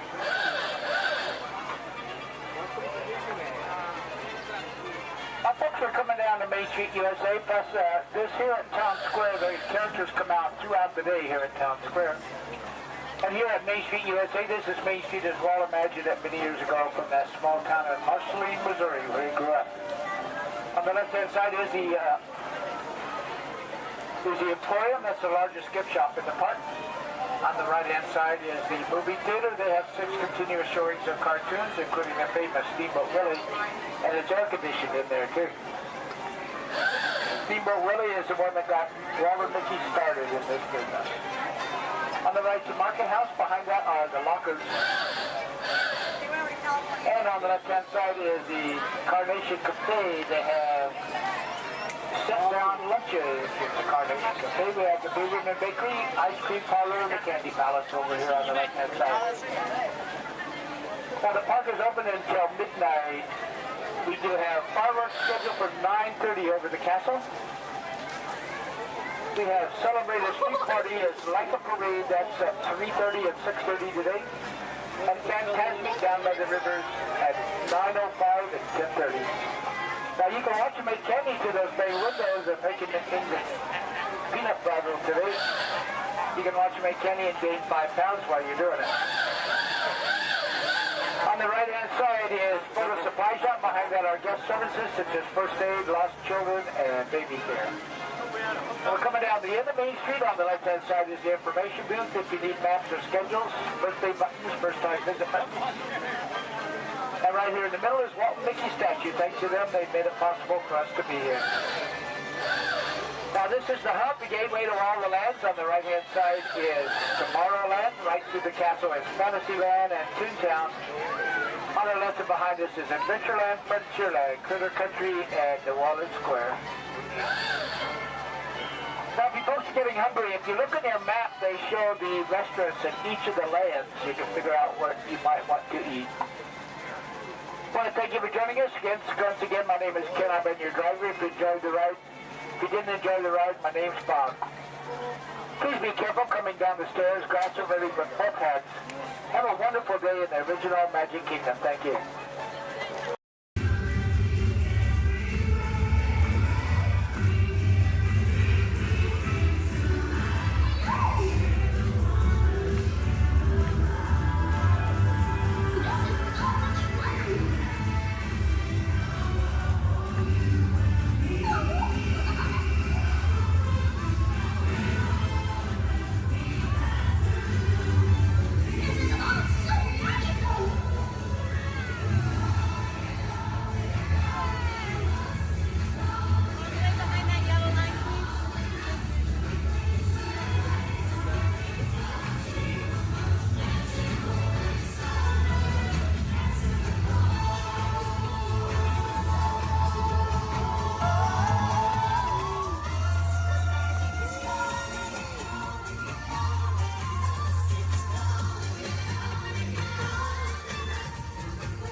Team ready. Affirmative. Engines are hot.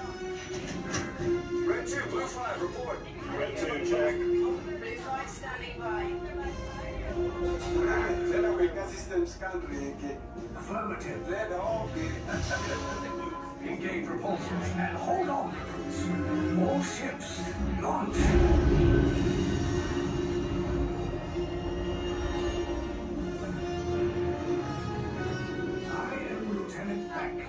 As you heard from Ray, I have been tasked with getting you to Vakara. Red 2, Blue 5, keep tight now. Let's get ready to make that jump to light speed on my mark. Black Leader, we're picking up an unusual signal. Are you spotting anything? Yeah, I see it. We'll check it out. BB-8, what do you got? There appear to be a number of small craft heading our way. Raise the shields. We got company. First order TIE fighters. Reroute. Red 2, Blue 5, we got a clear path so transport can make a jump. They're all over us. I'm hit. We lost Red 2, more incoming. Blue 5 taking evasive action. Try to shake him, Blue. I'm trying. We lost Blue 5. I'm gonna try to draw them away. Copy that. Get us clear so we can make the jump. Be ready. You won't have much time. Where are all those TIE fighters coming from? Star Destroyers. Get out of there! We can't. We're caught in a tractor beam. It's pulling us in. I'll get some friends and make this a fair fight. Don't worry, I'll come back for you. Stay strong. Is there anything we can do, Nine? No, the tractor beam will be too strong. Cargo vessel TR-141, identify yourselves and prepare to be boarded. This is TR-141. We are a civilian vessel. By whose authority are we being detained? By the authority of the First Order Resistance Scum. Now bring down your shields and prepare to be boarded. There was a location of our secret base. Tell them nothing. The future of the Resistance is at stake. I have a bad feeling about this. Stand back from those doors. I'm gonna let everybody else go out. The ship is now under the command of the First Order. You will disembark and proceed to the right for interrogation. You will exit last. Everyone else off. I was going to.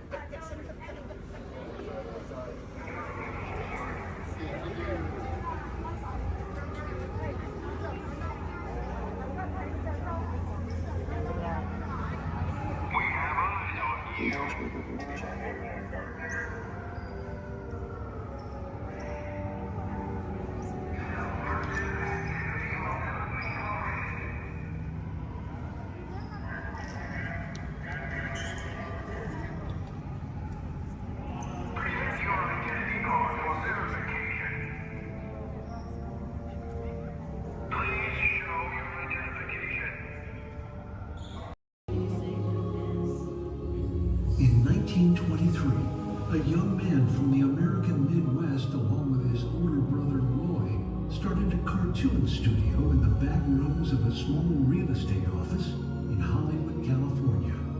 This was the small beginning of a family entertainment company that would create unforgettable stories, characters that become beloved friends, wondrous experiences, and music that has become the soundtrack of our lives.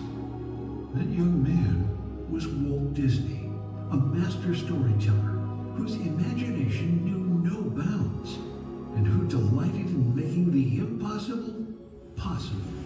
Disney 100, the exhibition, is a journey through 100 years of Disney magic, presented in themed galleries based on Walt Disney's creative concepts and philosophies. These include storytelling, creating believable characters, the spirit of adventure and discovery, the magic of sound and music, the world around us, real and imagined, curiosity, imagination, and technological innovation, the worldwide wonder of the Disney parks, and an everlasting sense of optimism about the future. Walt Disney famously said that it was all started by a mouse, but it really was all started by Walt himself. His philosophies became the foundation of the Walt Disney Company.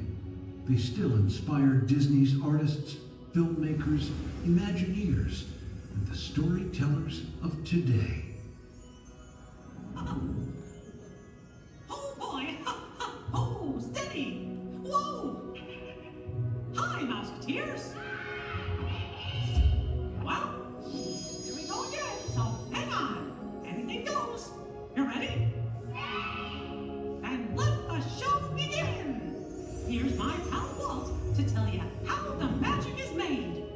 There's a lot of satisfaction in developing ideas into reality when we consider a new project we really studied.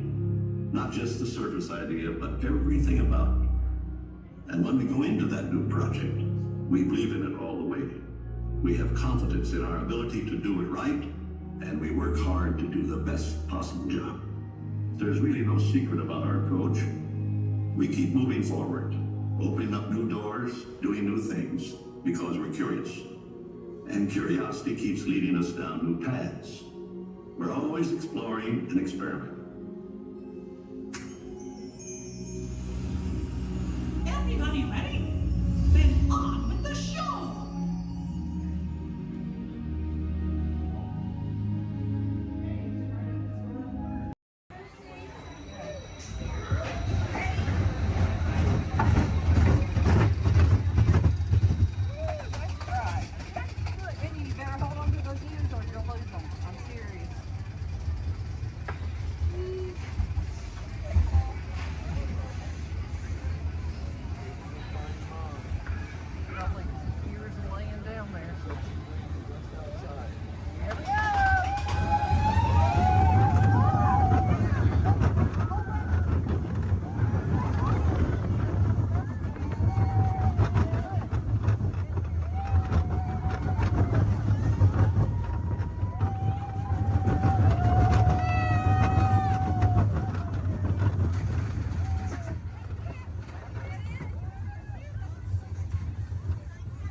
See all the ears laying down there? The big drum. Some cute ones, too. Donut ears. I see Minnie Mouse ones.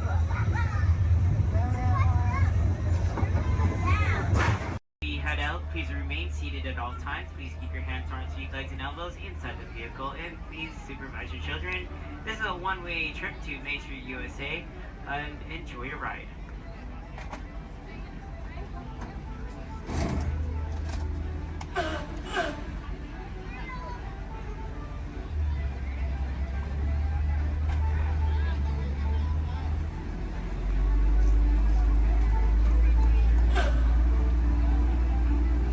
On your right-hand side is Sleeping Beauty Castle, your gateway to Fantasyland.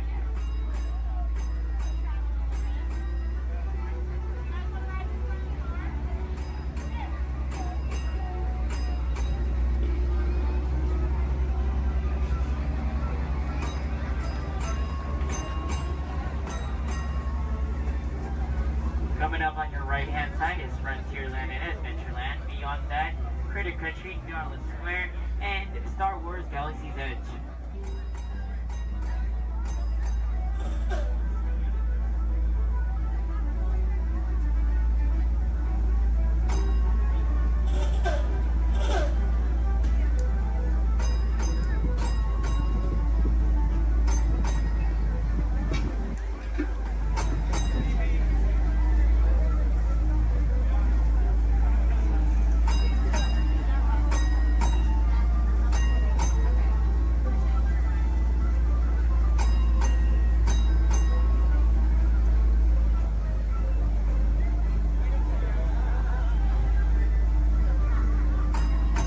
Coming up on your right, or sorry, left-hand side, there's our first aid center, our baby care center, and our lost child center.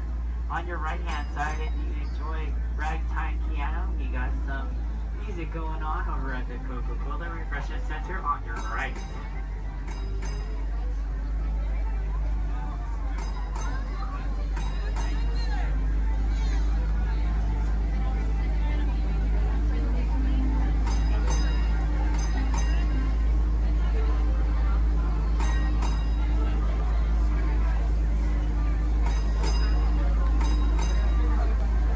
If you get hot later, on your right-hand side is our Dips and Grill ice cream parlor. And on your left is Market House, where you can find our Starbucks coffee and tea. Beyond that is our locker station.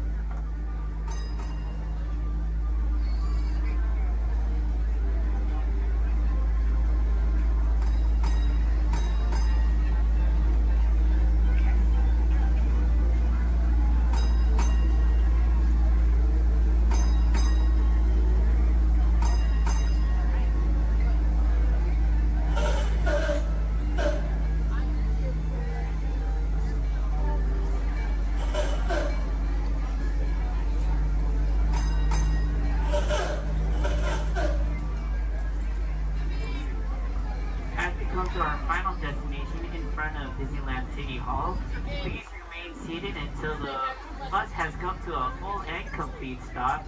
For those of you who are sitting in the top stairs, please watch your step as you exit the stairs and assist young children. And enjoy the rest of your day here in the Magic Kingdom. My name is Justin, and thank you for riding.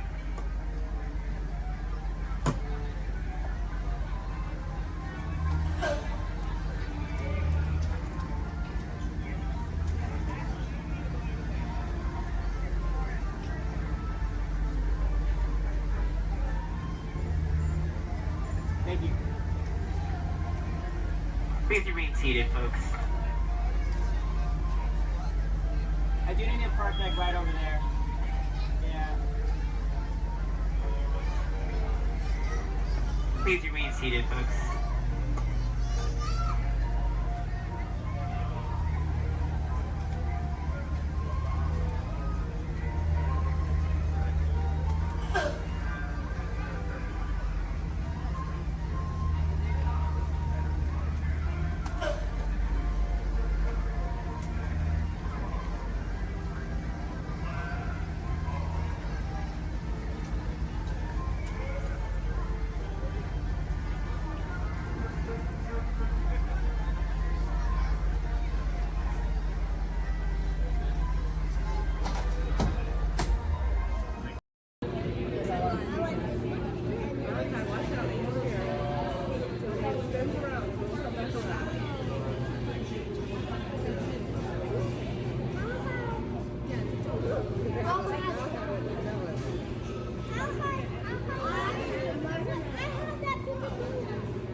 Under the authority of General Hux. You are here under the authority of me. Stand proud.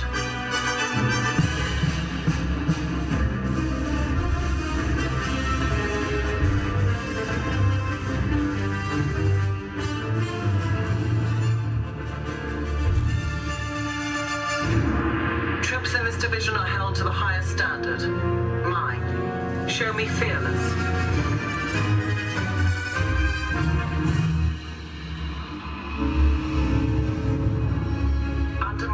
You will be proud to wear the armor of a stormtrooper. You will learn discipline, loyalty, and what it means to be a stormtrooper.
hinges creak in doorless chambers, and strange and frightening sounds echo through the halls. Whenever candlelights flicker, where the air is deadly still, that is the time when ghosts are present, practicing their terror with ghoulish delight.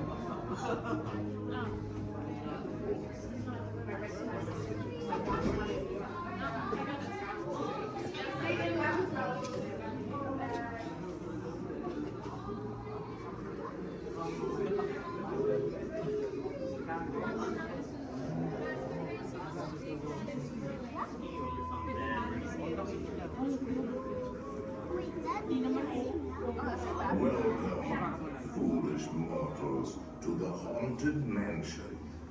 I am your host, your ghost host. Our tour begins here in this gallery. Here where you see paintings of some of our guests as they appeared in their corruptible, mortal state. Kindly step all the way in, please, and make room for everyone. There's no turning back now. At this time, I need everybody to drag their bodies away from the walls and gather in the dead center of the room. Your cadaverous pallor betrays an aura of foreboding, almost as though you sense a disquieting metamorphosis. Is this haunted room actually stretching? Or is it your imagination? And consider this dismaying observation. This chamber has no windows and no doors. Which offers you this chilling challenge to find a way out.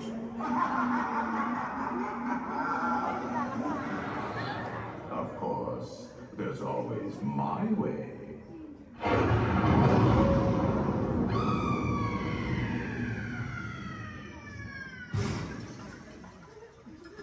Oh, I didn't mean to frighten you prematurely. The real chills come later. Now, as they say, those come on. And we'll continue on it too. And let's all stay together.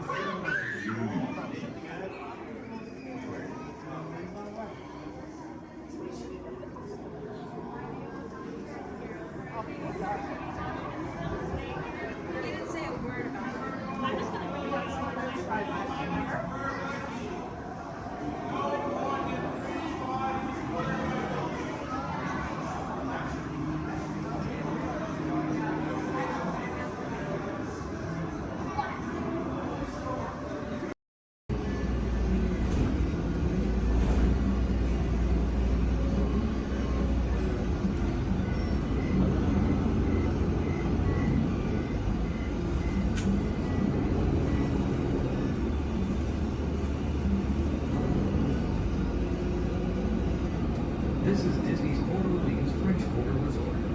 Please collect your belongings, watch your head and step as you disembark, and take small children by the hand. Thanks for riding with us, and welcome home. Right now, big drop, move it. Good, keep his handles, she can still do it. Right, good job. All right, now, company.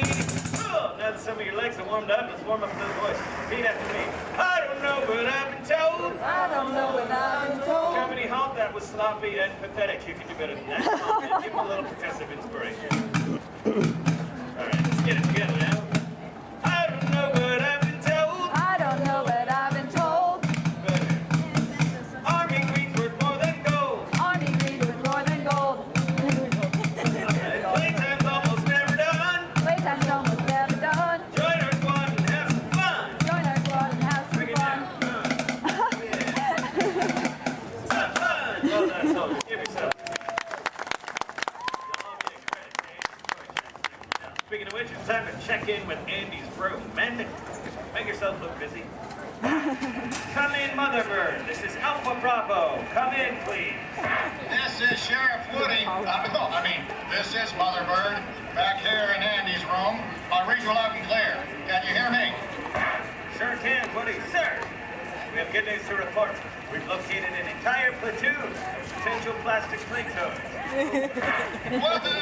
Whoa! Hold your horses there, soldier. Fun and play are serious business. So make sure they're trained before you send them to Andy's room. Sir? Yes, sir. Standing by to initiate Operation Playtime. Over. Now remember, whenever Andy comes into the room, they gotta be able to freeze. Like I bet your men are doing right now. Sir? Yes, sir. Over. All right then, carry on.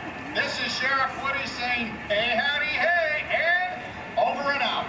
Over and out. Now, Sheriff Woody just mentioned becoming a toy requires a very specific set of skills. For instance, you need to be able to freeze whenever Andy, or anyone else for that matter, enters the room.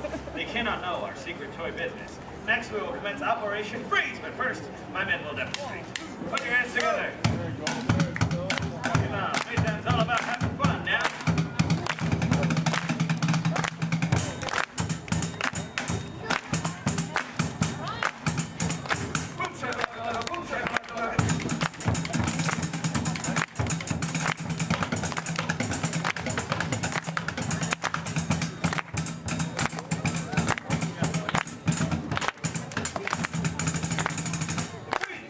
Well done, give him a hand. This operation, I need a front line of volunteers right on up here. Come on up. Don't be shy. Move it. Come on up. Front line up. Then we'll train these volunteers. Can you check the battery equipment? Empty. All right, now go ahead and line up with these soldiers here, shoulder to shoulder. One big straight line. Very good. Now give me an about face. That makes turn around. We're going to march in a circle as they play a march, but as soon as they stop, as soon as you hear silence, no drumming, then I want you to freeze as if you're a toy and someone just entered the room.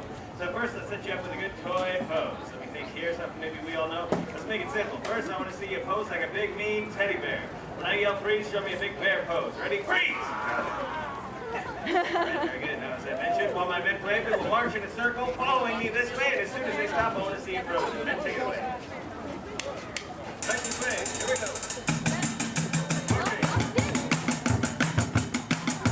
Get everybody. All right. Very good. It's a good march line. Look at that. Now, let's get that down. As soon as they stop. All right, that was pretty good. Let's try it again. This time, let me see you frozen like an action figure. Maybe your favorite action sports star. Think your favorite sport and then pose like you're playing it, right? Following me this way. Here we go.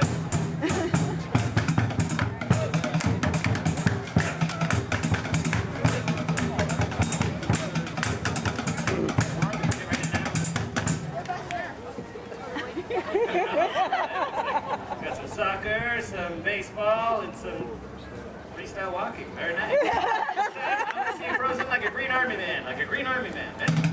Following me this way. Here we go. Up.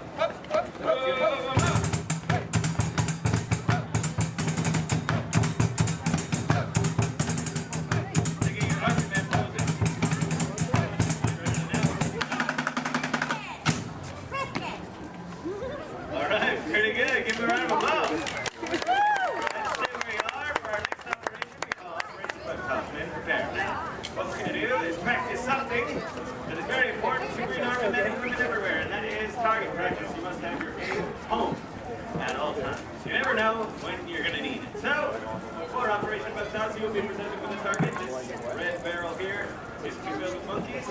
They got out. It's a very sad day.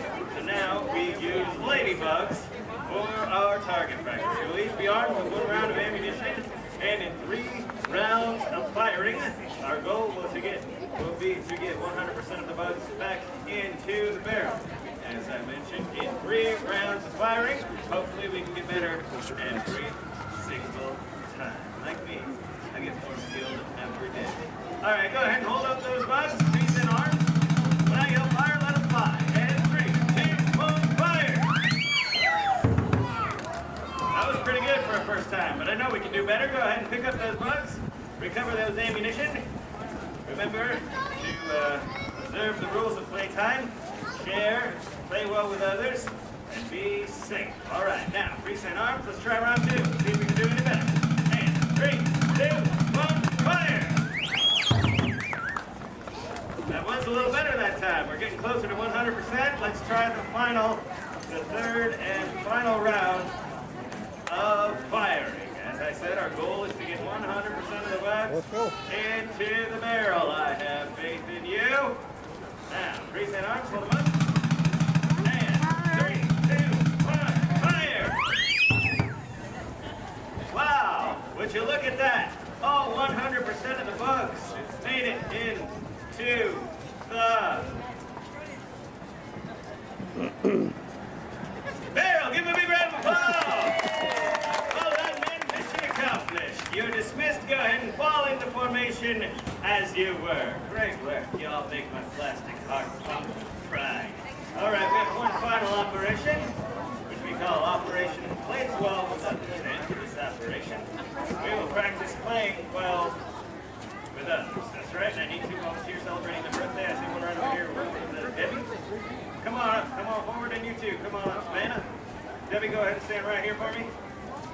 Savannah, fall in next to Debbie. Right in line with my men. There you go. Give them a round of applause. They're going to be honorary members of my drum corps. That's right. You're going to be playing on these, which I recently acquired from the Rockstar Canvas playset. They're not mine. Go ahead and hold on to those. Now, what's going to happen is my men are going to play march, and any time they may stop and point at you like this, go ahead and take a look at what they're doing. And when you see them do that, I want you to hit that tambourine 2 times like you mean it. Try to do it together right now. Good job. Yeah, you can hit a little harder than that. There you go. Perfect. Now, just take your cue from my man and 1, 2, 3, 4.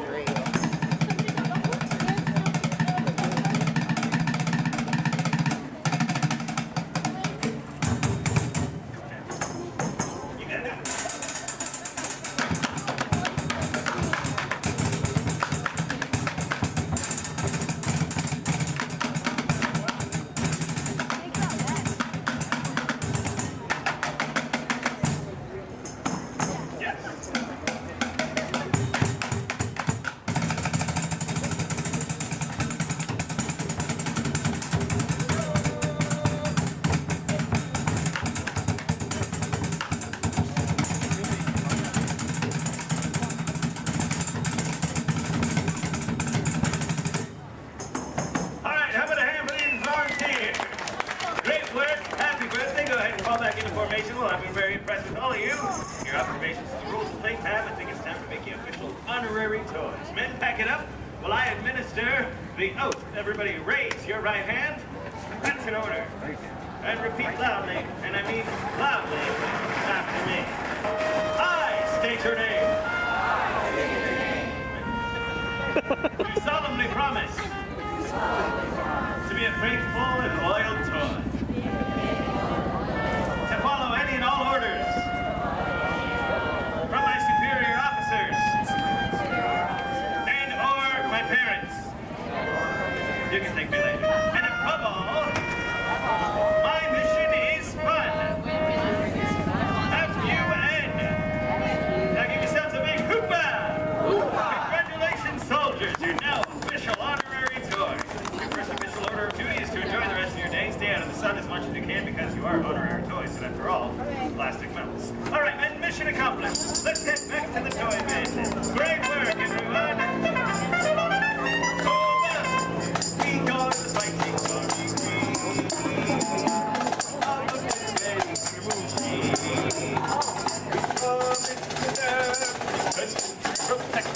A room that's filled with toys, as you'd expect. No machine's ever been before.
If you are standing or sitting on the stairs, we ask that you please clear the stairway.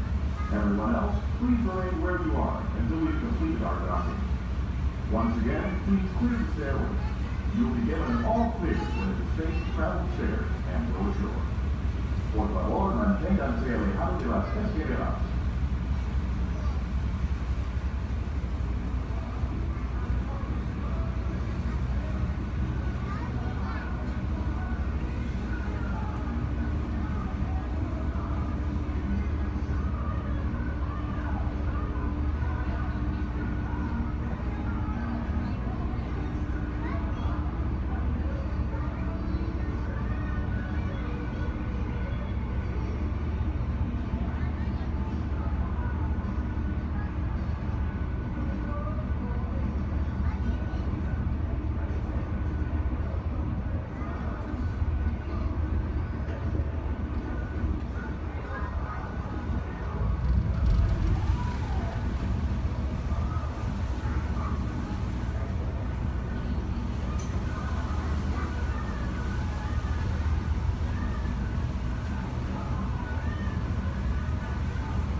Attention pilots, rocket ships have initiated landing procedures.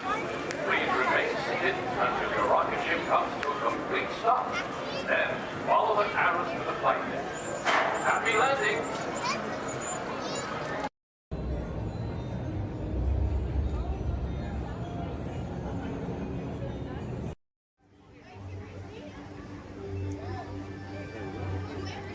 Hey there! See ya! This is sure fun to climb the stairs. Don't forget to tag you on your video. # Amazing Spider-Man.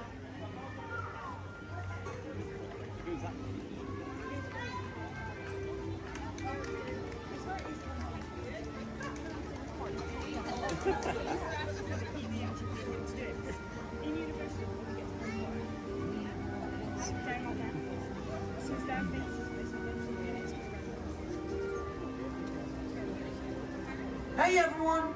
Looking good down there! Wow, this is a friendly neighborhood. Welcome to Avengers Campus. Hey, what's going on, guys? Oh, me? Ah, you know, just spider stuff. Okay, time to run some tests. Spider-Man, Oh, hey, Sharon. shall we conduct an altitude test? Yeah, I guess I should do some work. Always good to have the data. On my way.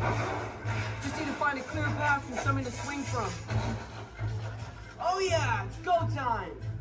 Field testing, here I come.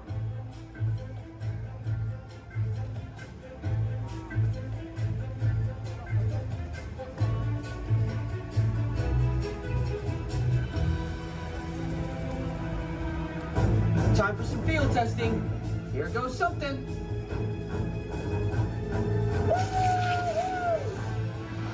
Brace for impact.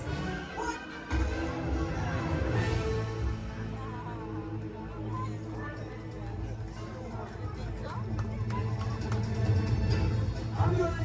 I'm good. That was less amazing than I thought. Woo! Sure. Did you get that?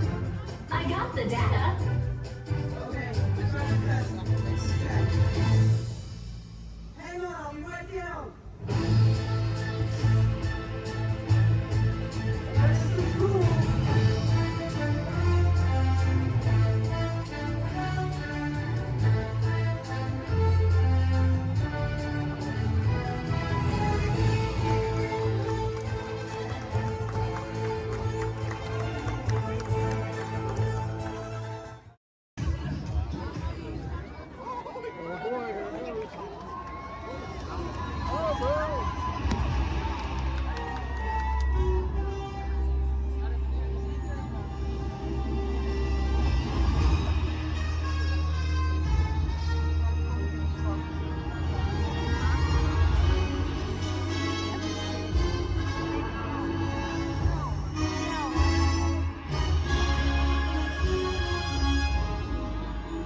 called Neverland, there lived a sparkling spirit named Tinkerbell.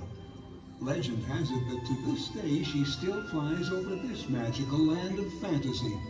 And the story is told for children of all ages that if you wish hard enough and believe strong enough, Tinkerbell will soar high above the magic kingdom and light our fantasy in the sky.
you like flip the switch now, Mickey?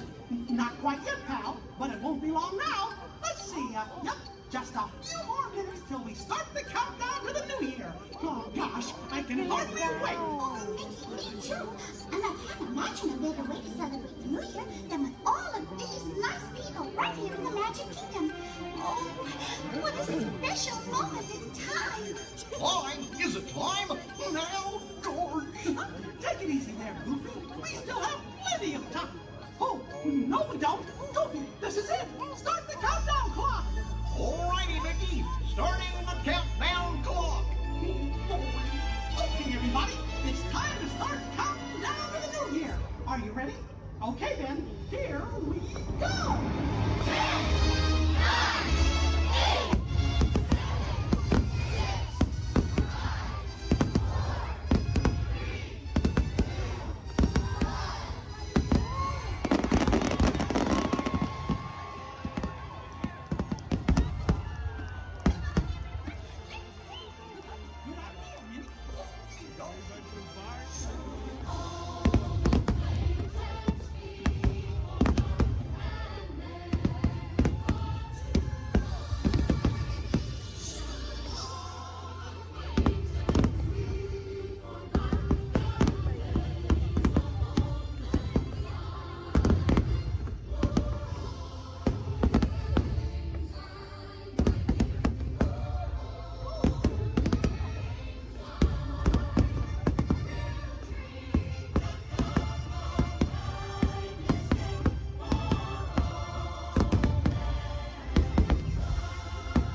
Gosh, we sure hope that all of you enjoyed Fantasy in the Sky as much as we did. Oh, and we hope to see you again real soon, don't we, gang? Sure do. Well, everybody, so long for now. Goodbye, everyone. Goodbye. Remember, we love you. See you later.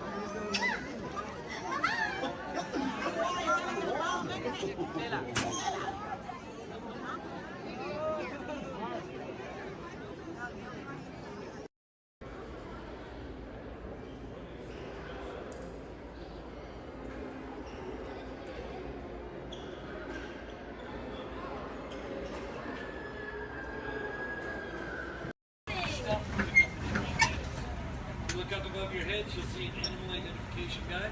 It's going to help you spot some of the different species we may see on our safari. We won't see all of them, but we usually have pretty good luck. Our first stop. Thank you, we have the off-clear twin day. That means let's go. Job over. My name is Derek. I'll be your driver today through the Harambe Wildlife Reserve. Is everyone having a good day so far? Yes. Great, that's good to hear. Hopefully it gets even better from here. If you have any loose articles like phones or cameras, make sure you hold on to them. If you drop them, I can't stop and get them. Also, if you have a camera, I recommend keeping it out and ready. We can't stop for all the animals we see, and if we do stop for them, they don't always stop for us. It's the best way of getting a clear picture of them. During our entire journey, I do ask everyone, please remain seated at all times. Keep your arms and hands inside the vehicle.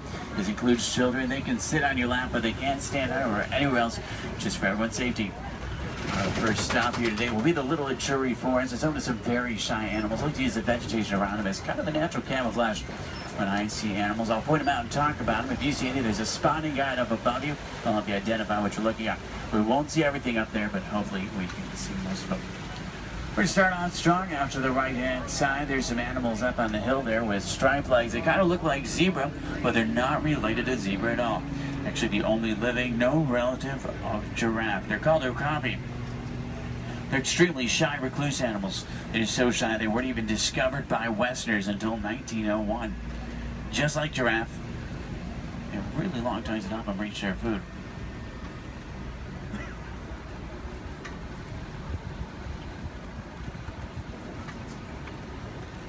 Watering holes like the one out to the left are essential in forests like these. Animals will stay close to them, that way they have a source to drink from.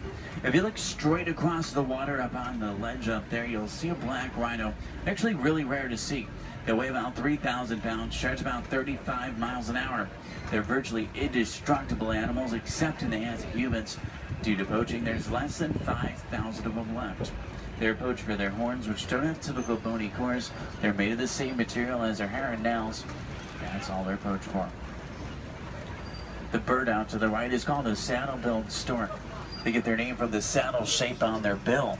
They stand about 5 feet tall, have a wingspan of about 9 feet. They're very unique birds that travel in pairs of male and female together, pretty much just the two of them their entire life. Females have yellow eyes, males have brown.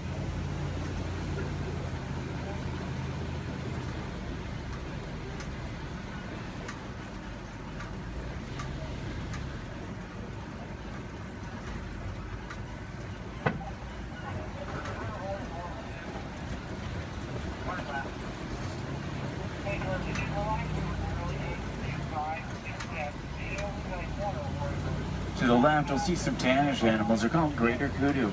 The second largest antelope in Africa. Males have horns, females don't. They're shy nocturnal animals.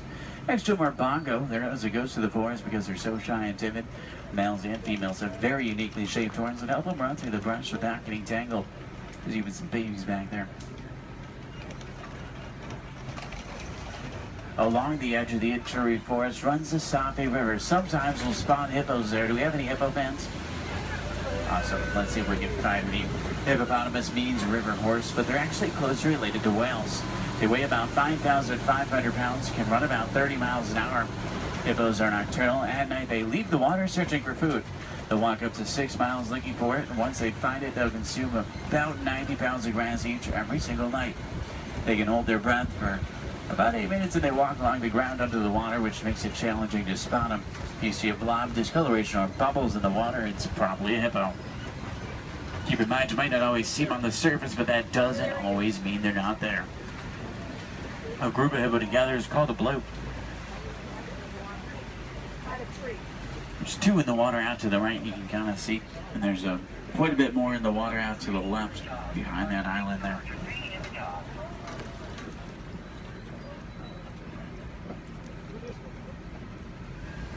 On that middle island are pink-backed pelican. They get their name because they turn a pinkish color during mating season and nest up in trees.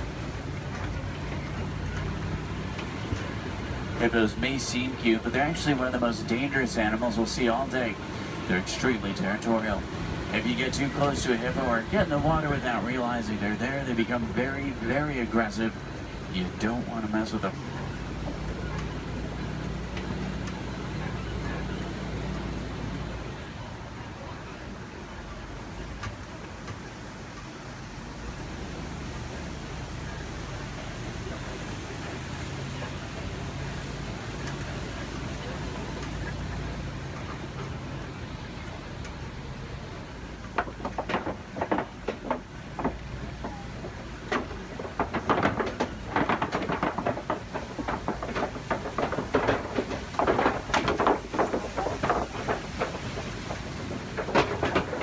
Now, do we have any favorite animals we're looking for today? Giraffe fans? Maybe a few. There's babies out in the reserve. What about elephants? Some elephant fans. Any lion fans? Lions are my favorite. Don't tell the other animals, though they get kind of jealous. I'm sure we're looking for some more. Let's head over to the savannah. It's an entirely different ecosystem aquarium. At least to start looking for some of our favorites. Now on the right up here, we're going to see a baobab tree. We'll see them all throughout the reserve. They're also known as upside-down trees because they look like they're upside down. They do really well in droughts. They store water in their trunks and go about 9 months of the year without leaves, which helps to conserve water. Because of this, they can live to be thousands of years old. We're entering the African savannah we're all working hard to conserve. It serves as a home to millions of animals every year as a roaming grave searching for food. It does work like a big circle here. The elephants, they're the bulldozers. They push down the trees, which helps the grass grow and helps provide food. The giraffe will eat the leaves under the trees, which lets sunlight through to also help the grass grow. The zebra and the antelope will eat the grass, and then smaller animals like warthogs, they do the edge work. Helps create the image we're all looking at today. In a balanced ecosystem, there's food for everyone.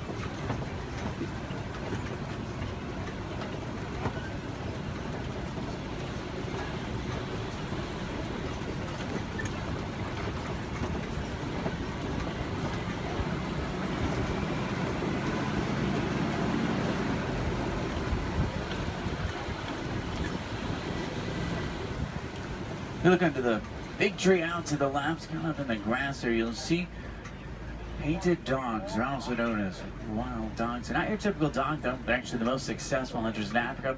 They're more successful at hunting than the big cats, including lions. They rally before they hunt. They'll hunt in the morning and the evening. They follow their prey until it drops from exhaustion. And once they get it, to 1/3 of their body weight in just one sitting.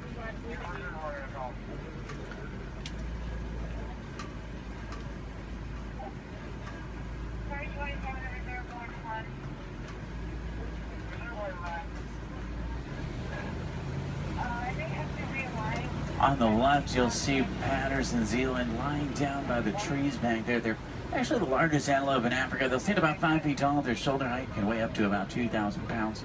They can jump up to about 8 feet in the air. Both males and females have spiral-shaped horns on their head. The orangish mounds we're passing are called termite mounds. They're hard as concrete. Elephants use them as scratching posts. Once they wear them down a little, antelopes stand on top of them. That way they can see predators like lions approaching. Inside each mound are millions of termites. There's also a series of tunnels and canals that help them to move.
See some Maasai giraffe up ahead. We're going to see them out to the left.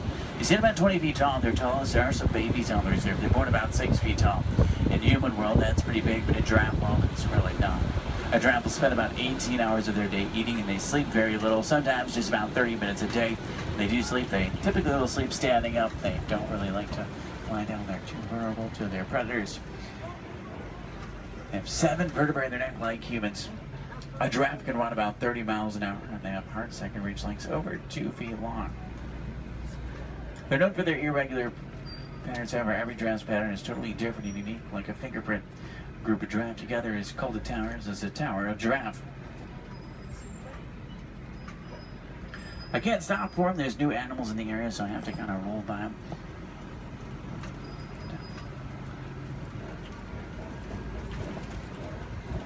I see a lot of down trees up here as well. That's normally a pretty good sign. There's elephants nearby. Elephants are extremely social creatures as well.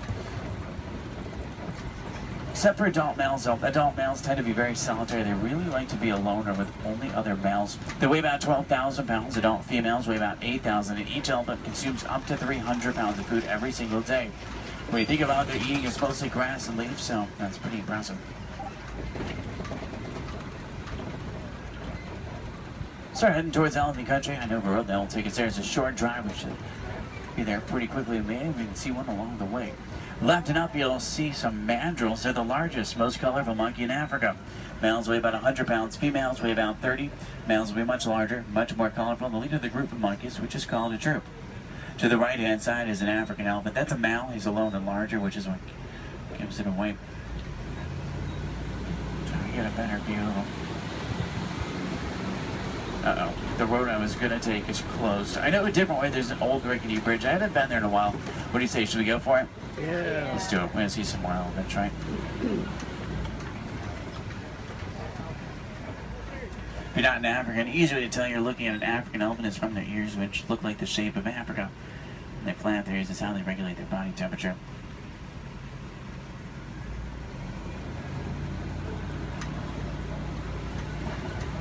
Trying to find some more. I just hope they worked on this bridge. Last time it was pretty bumpy. Almost. Everyone made it.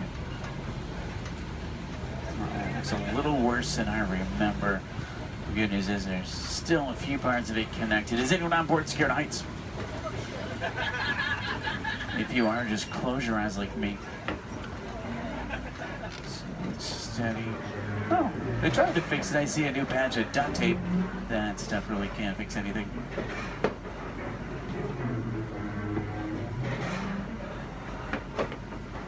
Well, I'm safe. About half of you are. Did everyone make it across with me this time? Yeah. Great, let's try to find some elephants, make it worth the trip. And I see tusk marks in the clay up here. Elephants will break it off and eat it. It gives them minerals they don't get in their regular diet. It's like a vitamin for them. I think it's pretty cool. For all the moms on board, this fact will be much scarier than average. Female elephants are pregnant for 22 months. I know, that's a long time. Now, young elephants have the second longest childhood to humans, about 15 years. There are young elephants on the reserve. It's really hard to tell how old they are, though. They grow fairly quickly.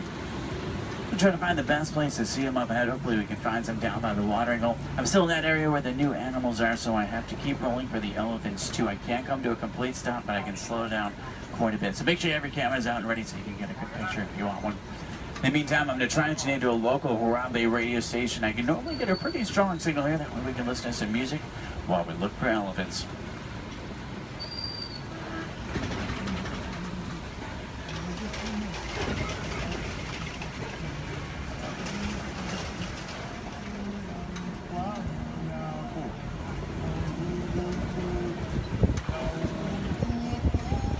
I think most of the herd is down by the watering hole, which is great news for us. Normally that's a pretty cool view.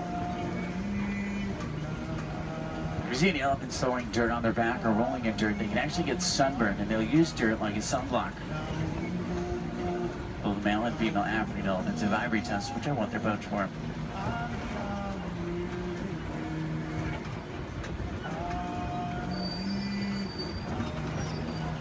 Trunks might not seem stronger, but they're going up to 100,000 muscles in just their trunk. It's actually really powerful.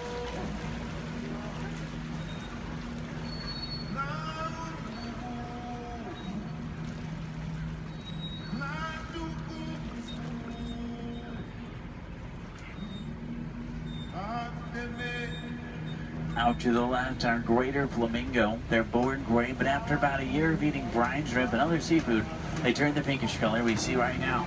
The chemical in the shrimp that turns them pink is beta-carotene. Does anyone know you call a group of flamingo together? It's called the flamboyants. It's pretty funny. They're also known as a stand. I guess flock is just too simple for flamingo.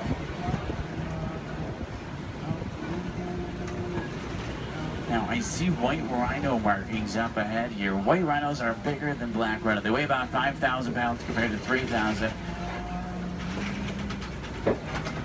They're not named after their color. Both white and black rhinos are both actually gray. They're named after the shape of their mouth and their size. Their mouths are wider. They're named after the African word white, which means wide, but it's translated into white. Let's see if we can find any up ahead. Looks like they might be moving around a little bit. In the meantime, out to the left, we do see some zebra. A zebra's skin mirrors the pattern of their fur. Their hind leg is so strong that with one kick it could break a lion's jaw. Zebra are also blind runners, which means if they get scared or spooked and start running, they can't see. They'll run in any direction and hope there's nothing in front of them. The little brown animals out to the left are called bontebok. They're related to wildebeest. At one point, there was only about 17 total bontebok left. They were put on reserves and safe farms. Now they're doing much better. They're poached for their coat, which has a very unique coloring to it. They're extremely gentle animals.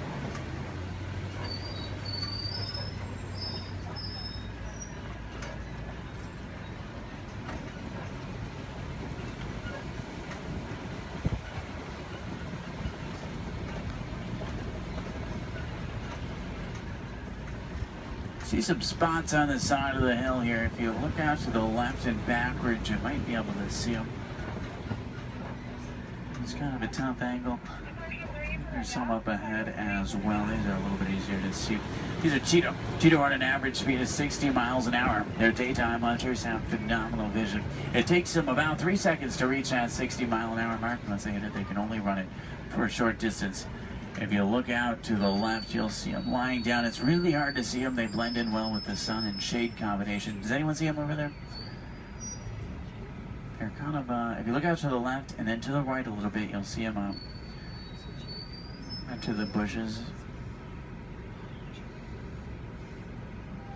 They're in this direction, this way. If you see them? I know, they're really hard to see. They're camouflage. They're not powerful animals, they're speedy animals. If they come across an animal that is powerful, like a lion, they'll turn around and run the other way. Speaking of lions, I see a Kobe Rock formation up ahead, which is a good place to look for them. Lions are inactive about 20 hours of the day. That doesn't necessarily mean they sleep all day, it just means they really like to lay around a lot. You can hear lions roar for up to 5 miles. Females are the hunters. Males typically stay back and protect the pride. At night, a lion's vision is 6 times stronger than a human and helps them hunt. They're rabid hunters, so they hunt what they see moving. If there's something standing still, they may not even notice it. In Swahili, lion is Simba. I know, what a coincidence. If there's any wilderness explorers on board, you're on the Simba 1. That's SIMBA1, page 13 of your handbook, Simba 1. There's a crash of rhinos out to the right. You can get a pretty cool view of them. There's even some babies. Babies stay pretty close to mom. Keep in mind, mom weighs 5,000 pounds, can run 35 miles an hour. So if you thought your mom was scary when she's mad, these are a little scarier. Left it up is a pride of lion. There's a male. Look higher, you'll see a female. She's way up on top of the rocks up there. Extremely graceful animals, but they're also very powerful. You get that sense when you're around them.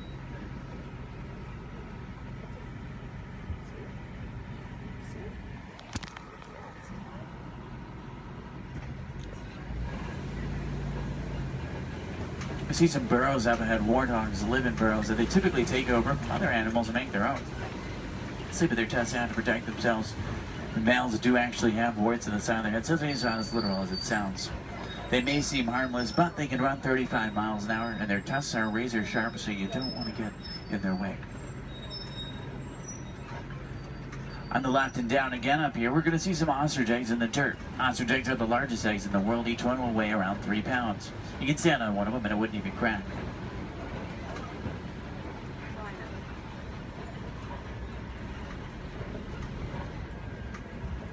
If you're wondering what Disney does or what we can do to protect some of the animals we've seen today, the Disney Conservation Fund has been doing research for a long time.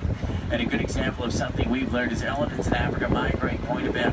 There's a problem though, they're migrating onto farms and taking crops from farmers, and the farmers did not have a non-violent way to stop it.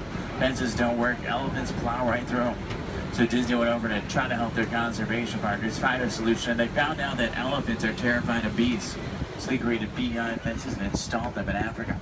This not only keeps elephants out of dangerous territory, it also benefits the farmers. They can make extra money from the honey. What we can do is recycle old technology like cell phones, cameras, and computers. We can also just learn more about these animals, because the more we know, the more we can help, just like elephants and bees. The animals to the left and right are called scimitar horned oryx. They get their name from the scimitar-shaped horns on their head.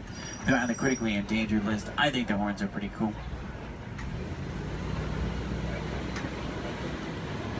If you have any questions about anything we've seen today or anything I can help you with for the rest of your day, feel free to let me know. I would be more than happy to help. In the meantime, we're going to start to make our way back towards Harambe Village.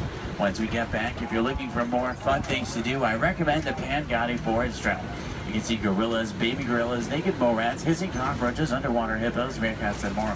About a 15-minute hike, but you'll get some great pictures and make some great memories.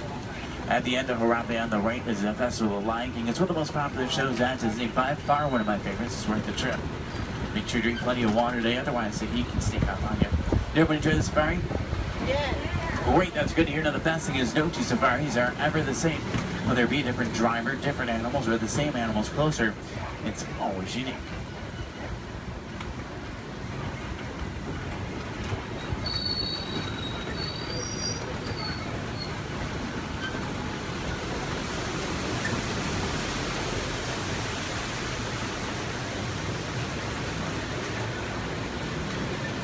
Here we say Asante-san to say thank you so Asante-san for joining me today. It's been a pleasure having you.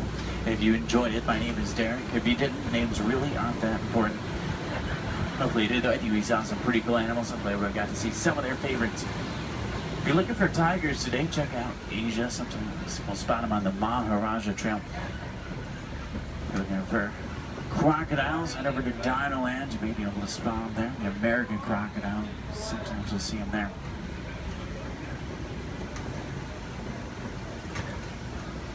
I'm going to take you right back to where I picked you up. It's a short drive back. We should be back in just a few minutes. Sana Warden, if everyone's ready, here in Harambe we say Twende, and that means let's go. Jumbo friends, my name is Rachel, and I'm going to be your safari guide out on the Harambe Wildlife Reserve. Just a couple friendly safety reminders before we do head on out, though. Make sure we stay fully seated the entire time. It does get pretty bumpy out there. We're also going to make sure we keep our hands, arms, feet, and legs inside the truck, and hold on to any loose items that could fall out, because unfortunately I cannot stop to retrieve anything if it does fall out. Now, the first part of the reserve that we are heading into is the Little Aturi Forest. Now, the animals here in the forest are known for their camouflage. We may have to look a little bit harder for them. Although over on the right side, the brown-colored animal with those striped legs, that is an okapi. Now, okapis might look like they are related to zebras with those striped legs, but they're actually one of the only living relatives of the giraffe. Now, if you look closely at its head, they kind of have the same skull shape the giraffe has. They also have the same tongue that helps them get into the vegetation. Now, that black and white bird that's hanging out down there kind of by the water as well, that is a saddle-billed stork. They can stand at about 5 feet tall with a wingspan all the way up to about 9 feet long. So if you look up above you, that is about the length of the canopy that's on top of your head. Now, they get their name from the yellow saddle shape on their beak, and they do also mate for life. So once they find their partner, they're with them for the rest of their life. Definitely be on the lookout for another one. There's usually another one that hangs out pretty close.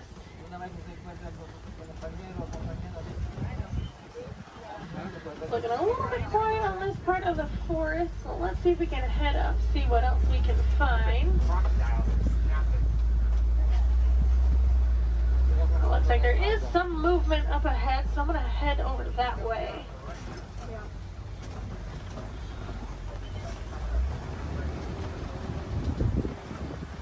Alright, so coming up on the left, you might see there's some light tan colored animals kind of huddled underneath the tree, kind of by that bamboo. Those are greater kudus, and then actually up kind of under the trees, and then also at the top of the hill up there, those darker brown colored animals with those horns on top of their head, those are bongos. Now, bongos are very shy and reclusive animals. That is how they get their nickname, the ghost of the forest. Both males and females do have those horns on the back of their head. And if you notice they're angled backwards, that's not going to get through any of that thick and tangled brush here in the forest they usually live in. Alright, it looks like we're going to cross over some waters. That means we're heading out towards the Safi River. You're going to want to keep your eyes near the water looking for any kind of shadowy figures. A lot of times you'll see Nile crocodile or even Nile hippos. Now, hippos will spend most of their time in the water and even spend about 8 minutes at a time underneath the surface. The average male hippo does come in at about 5,500 pounds, and they do kind of float to the bottom of the water and walk along the bottom rather than swim. Although, to be fair, if I was 5,000 pounds, I'd probably do the same thing. It takes quite a bit of energy for them to swim around. I haven't seen any yet, but they do have a couple spots here in the river, so we'll head up. Now, those white and gray birds that are hanging out on the island, those are pink-backed pelicans. They do get their name from the pink coloration that their feathers get during mating season. That's not actually the feathers that turn pink, though. It's their skin that turns that color. It kind of makes their feathers look it.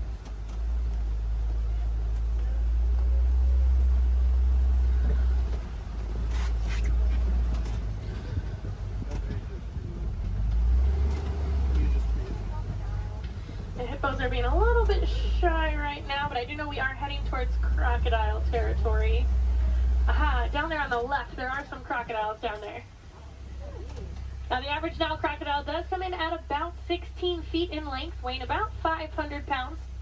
Although they can grow to be about 20 feet long, and I do know there's at least one down there that's a little bit over 700 pounds.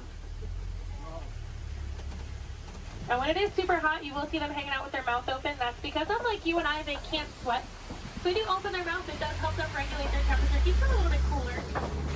You'll notice a lot of the animals here in Africa actually have some sort of natural cooling capabilities. It does get pretty hot out there. Now, we are going start making our way out towards the savannah. That does happen to be one of the largest parts on the reserve. It's also home to some of the more famous animals like lions, elephants, and giraffes. So hopefully we'll see some of those out there today. Now, coming up on the right side of the truck, though, this tree that almost looks like it was planted upside down. That is a baobab tree, also known as the tree of life or the upside down tree. And they will remain leafless or dormant up to 9 months out of the year, and that's to help conserve any kind of water or energy the tree does have. And I'm already seeing quite a bit of movement down there, so we're going to head down, get a little bit closer to everything. Now, unlike the animals in the forest, the animals out here on the savannah do rely on speed and agility to protect themselves. Even giraffes can run at about 30 miles per hour. That is a pretty funny run if you've ever seen it. Kind of see the head move way before you see any other part of the body move.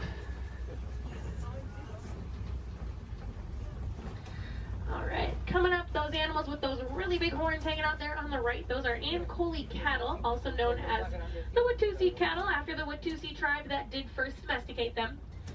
They are one of the only domesticated animals here on the reserve, and those horns might look really big and heavy, but they are actually mostly hollow with kind of a honeycomb structure on the inside, so they are fairly light. Now, these zebras that are hanging out here pretty close, these are Hartman's mountain zebras. If you look closely underneath their neck, you'll see a little flap of skin. That is called a dewlap. Now, that does help them regulate their temperature. They're also the only zebra species that has it, so it does help us identify them as Hartman's mountain zebras. Now, a group of zebras is called a dazzle.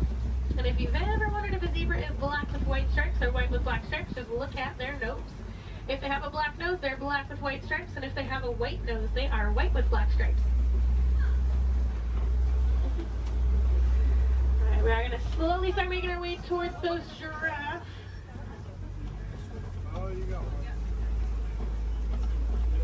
Now, looking at the coat pattern of these giraffes, it looks like they are Maasai giraffe. Once we get up there, they do have that kind of jagged puzzle-like coat pattern. Now, also over on the left, kind of hanging out in the back by the trees over there, those are sable antelope. If they do look at all familiar, they are the emblem of the Harambe Wildlife Reserve, so you might have seen their pictures out and around in the village out there. There we go, coming up on these giraffes. That one, that's actually scratching its head right there, that's a baby giraffe. You got a little itch. Now, the reticulated giraffes will have a much smoother, almost net-like pattern to them.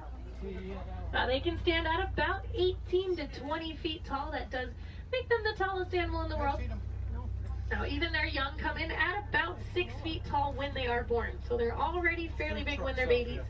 I believe that little one came in at about 5'11", so he was already really, really tall, definitely taller than I will ever be. Now, these two animals that are hanging out here on the right, they're both Patterson's eland. Now, that darker colored one that's a little bit bigger, that is a male, and then the lighter colored one, that's a female. Now, they are one of the larger species of antelope, coming in at about 6 feet tall at the shoulder. Can also jump up to 9 feet in the air. Now, with those giraffes, just like your fingerprint is unique to you, the coat pattern of the giraffe is unique to them. And it does help them tell each other apart when they're in groups. And a group of giraffes is called a tower. Seems to be a pretty fitting name for something so tall. They do also only sleep for about 30 minutes a day. The rest of the time is pretty much spent eating. There's a really good view of those Ankole cattle there.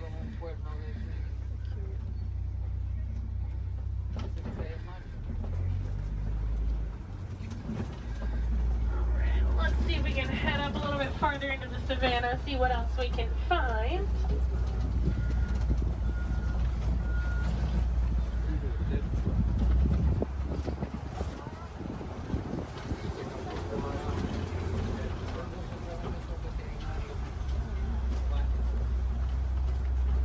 It looks like there's a couple animals coming up on the hillside up ahead here. Once I make the turn, they're going to be on the right side. Those are white-bearded wildebeest. We might get a little bit closer to them in a moment, though. Now, they are a large herding animal. They take part in the Great Migration, which is so large it can actually be seen from space. There's easily over 1 million, usually more like 1.5 million that will migrate every year together.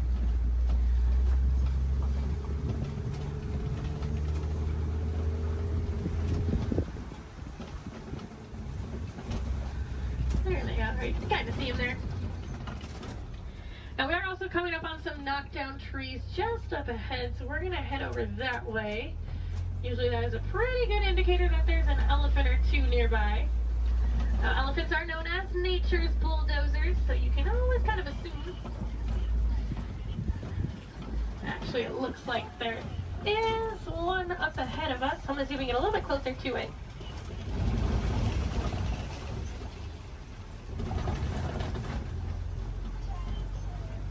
Now, in the meantime, while we are heading up to that elephant, also over on the left, there's a bunch of mandrills walking around on top of the rocks there. Now, mandrills are one of the largest species of monkeys. An adult male can come in at about 100 pounds. They do have those vibrant blue cheeks, and as they get more excited or even more angry, they actually get even more blue. Well, it's a view of an elephant. Probably not the best view. I do know there is usually another herd of them that like to hang out a little bit farther up as well, so we'll see if we can head over that way, maybe get more of a frontal view of an elephant. That would be nice. Now, as male elephants grow older and more mature, they do get kicked out of the herd by the female elephants. They can either live in solitary or smaller groups of male-only elephants. They do tend to get a little bit too rough with the young ones, and the females are not a huge fan of that. Well, I can kind of see that one a little bit better. Now, we can also tell that's an African elephant, not only because we're in Africa, but if you look at the ear shape, it almost looks like the continent of Africa. Makes it super easy to identify. Let's see if we can head up and find the herd. Thanks to our team's conservation efforts, they found that elephants are afraid of bees. So because of that, farmers have been putting up beehives around their crops. It's a much safer alternative for the elephants. It keeps them farther away from the crops, but it also keeps our locals and our farmers happy. Now, I thought it was so funny that such a large animal was afraid of such a tiny little insect. And it's actually the noise that the bees make. So elephants do have really sensitive ears, and that buzzing noise bothers their ears more than anything.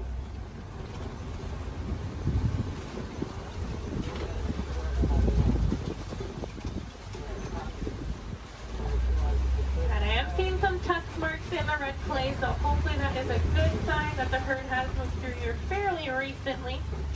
Now, just like you and I might take a multivitamin every day, the elephants do eat that red clay. It gives them a little more nutrients they may not always get from their daily diet.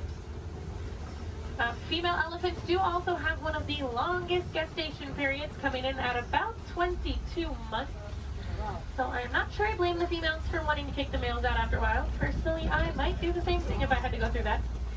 Looks like there were a few of them moving up ahead, so we're going to see if we can get a little bit closer to them.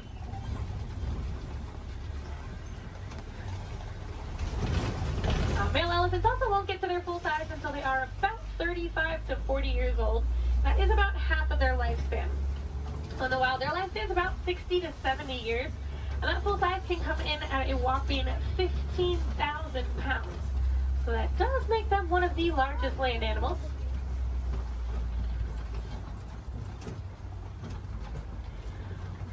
And they do also have really sensitive skin, so you will see them throwing dirt and mud up on their back. That acts as a natural sunscreen for them. You're also going to see them flapping those really big ears that they have, as those ears are home to a bunch of blood vessels on the inside. So just doing that, it does actually activate those blood vessels and can even cool their body temperatures down about 10 degrees. We might be able to see when we start going around this curve here. Now, in the meantime, we are coming up on some greater flamingos as well. Now, those greater flamingos actually start out as a gray color, and as they get older, they get their vibrant pink color from their diet, which does consist mostly of beta-carotene, like brine shrimp. If you actually look on a couple of them, the back of their head and neck, you can still see some of the gray feathering on some of them. Now, they are one of the lighter colors of flamingo species, as well as one of the largest. You might have seen their cousins, the lesser flamingos, out on Discovery Island when you were coming in today. They're quite a bit brighter in color than these ones, but they're also a little bit smaller. And if you didn't see them, they like to hang out the very front of the tree line, kind of down to the left-hand side.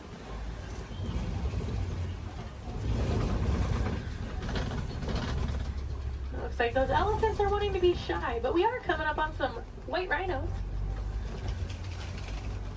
Now, white rhinos don't get their name from their skin color. They get it from the Afrikaans word weit, which means wide.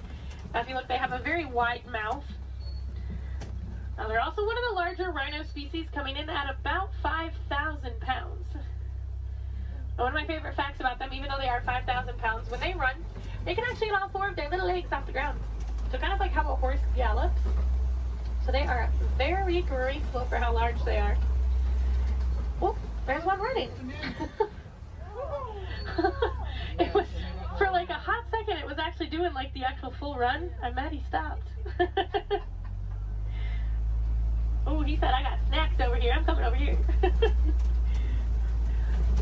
And usually if you see a couple, there's quite a few.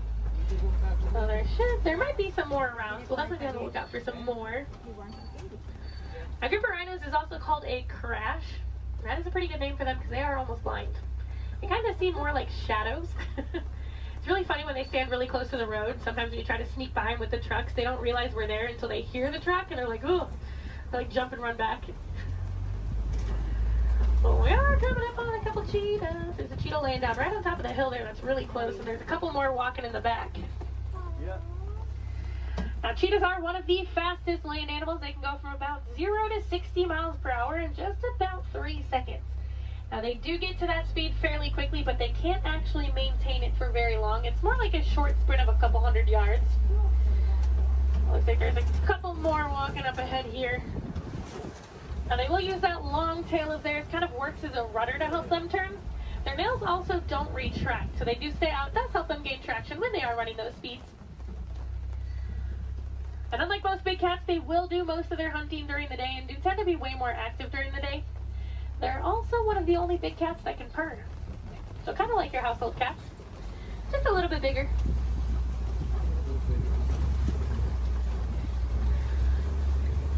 Oh, it looks like there's some lions hanging out on top of the Kofi rocks. Oh, they're so pretty. Like there's a male and a female here, and there's another female up ahead a little ways. Now, lions do sleep about 16 to 20 hours a day, so we're pretty lucky that we're actually seeing them kind of moving. I mean, they're not moving around, but they have their heads up and not sleeping. Now, they do tend to be more nocturnal and will do most of their hunting at night, and it's actually the females that will go out and do the hunting while the males stay back and protect the pride. Now, during the day, their eyesight is pretty much identical to ours, but at night, it gets about 6 times better. So they have super good eyesight at night. Now, when they vocalize, they can vocalize up to 5 miles away. You can hear it. So if you do plan on staying here all the way up until park close, I highly recommend while you're walking out to your car, keep your ears open because sometimes you will actually hear them vocalizing. It's really cool. Now I know everyone's excited about the lions, but there's a really cute little brown and white animal over on the right. And that is a Bontebok. Now he's related to the white-bearded wildebeest that we saw earlier, and within 5 minutes of birth he can stand.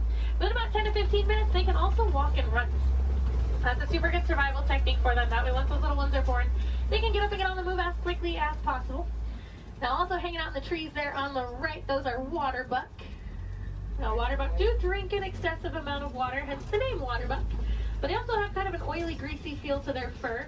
Now, that is supposed to help them be a little more waterproof when they are hanging out in the water. Now, we're coming up on some fairly big burrows. We'll be on the lookout for warthogs. Actually, down in that burrow there on the left, there is a warthog. Now, warthogs are one of the largest land burrowing animals. They like to back up into their burrows, just like that one's doing. That way it keeps their tusks out, so if anything tries to sneak up on them, they can try to deter that animal.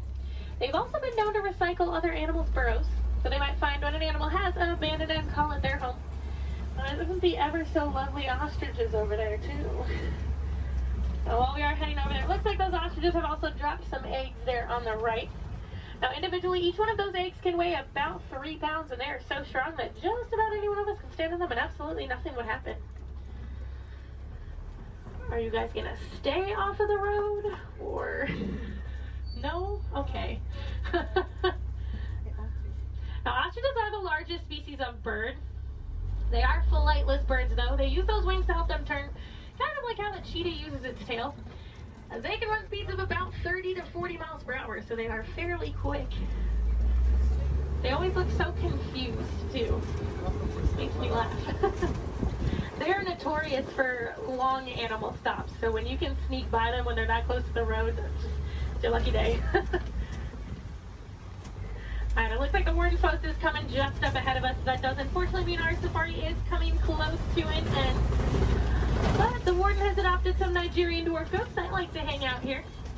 And they do help our warden keep the grass looking nice and the weeds down low, and in return they produce some milk that the villagers here find very sweet and actually high in value. So that does allow the village to rely less on the wildlife out there. They are small, but they won't get any bigger than that. They are full-grown adults.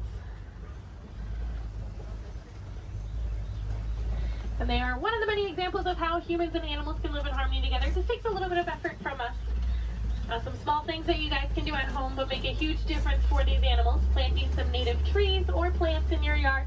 Maybe building a few bird houses here and there, or even some bat boxes. A lot of these animals, including the elephants that we saw, are losing their habitats due to mining for metallic ore, otherwise known as coltan. And that's found in many of your small electronics, so things like cell phones, laptops, tablets, anything like that.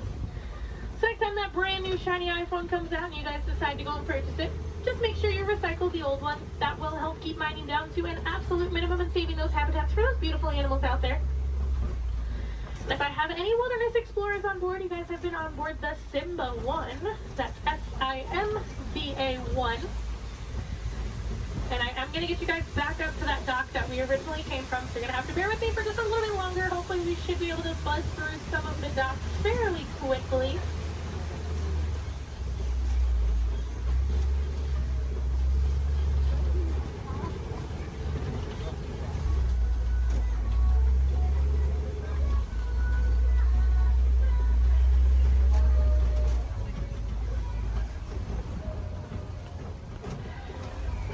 If you guys did enjoy seeing the animals here on the safari, there are plenty more for you to see today. Now actually, when you guys get off of the truck, when you hop down that little pathway there and go down the hill, if you guys take an immediate left, you'll actually be on the Gorilla Falls Exploration Trail. Now over there they have naked mole rats, meerkats. They have an underwater hippo viewing pool where you can usually get a little bit closer view of some hippos, as well as silverback gorillas. If you're heading over to Asia, right behind Tully River Rapids, you'll find the Maharaja Jungle Trek. Now over there they have Sumatran tigers, Komodo dragons, bats, and a whole bunch of different exotic bird species. Now both of those trails are about a 15 to 20 minute walking trail though, so you do want to give yourself a little bit of extra time. Now ECVs, strollers, wheelchairs, any of that can go through those. You don't have to park them, so you can bring them with you. And if anyone has Disney Plus at home, if you have not seen it already, there's actually a whole series on there called The Magic of Disney's Animal Kingdom. And they do go into way more detail about the animals here on the safari, as well as the ones over at Epcot and Animal Kingdom Lodge. I know they have episodes on the giraffes, the lions, the rhinos, the elephants. You get to hear from the keepers that do actually take care of them on a day-to-day basis. So you get to know them a little more on a personal level.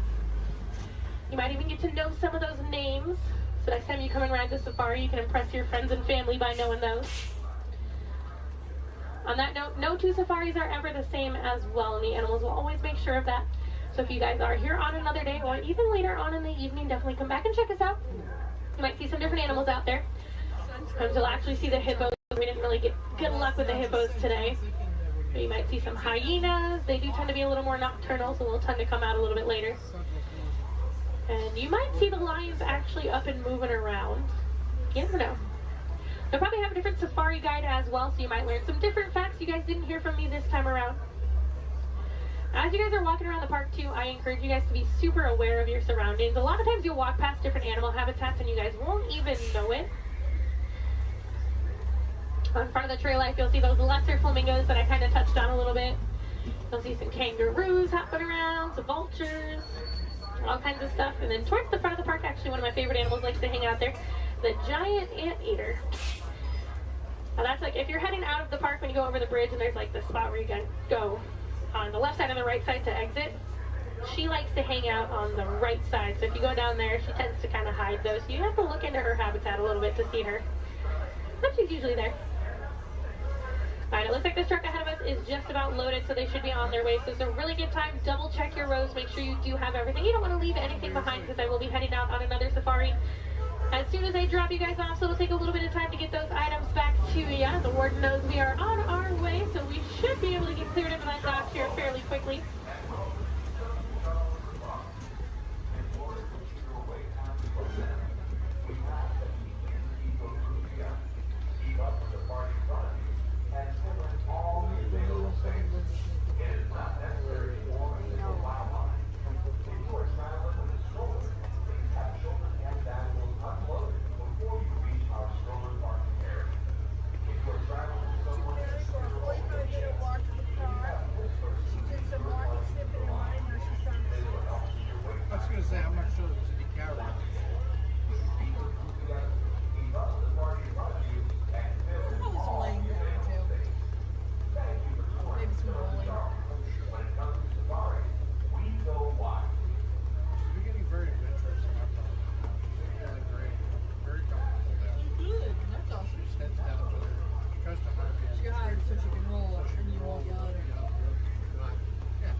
friends here in Harambe. We don't like to say goodbye as we feel that is far too sad and far too final. So it's time to leave you with Kuaharini. So Kuaharini friends, go well, go wild, go make a difference out there and enjoy the rest of your day here at Disney's Animal Kingdom or wherever else your adventures might take you.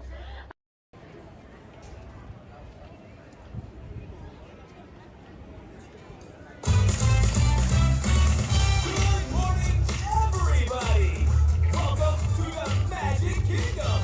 In just a few moments, the lanes are going to open for you to explore as we kick off the start of this magical day.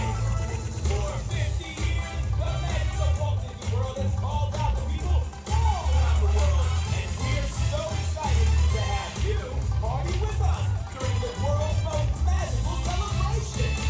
All right, everyone, we hope you're ready to celebrate because the magic is calling. And now, we welcome all of you today, our favorite pals, Mickey and Minnie.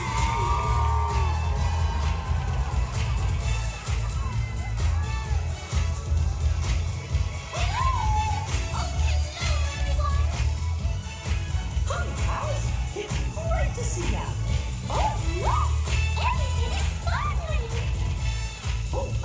We sure must be iridescent. Well, hi, everybody. We're so glad you could be here with us to open the park. And now, what a special moment. We're so happy you could join us for this magical celebration. And now we're all together, we've got a surprise for you. You see, when folks from around the kingdom heard you were going to be here, they decided to come and celebrate with you all day long. Come on, hey!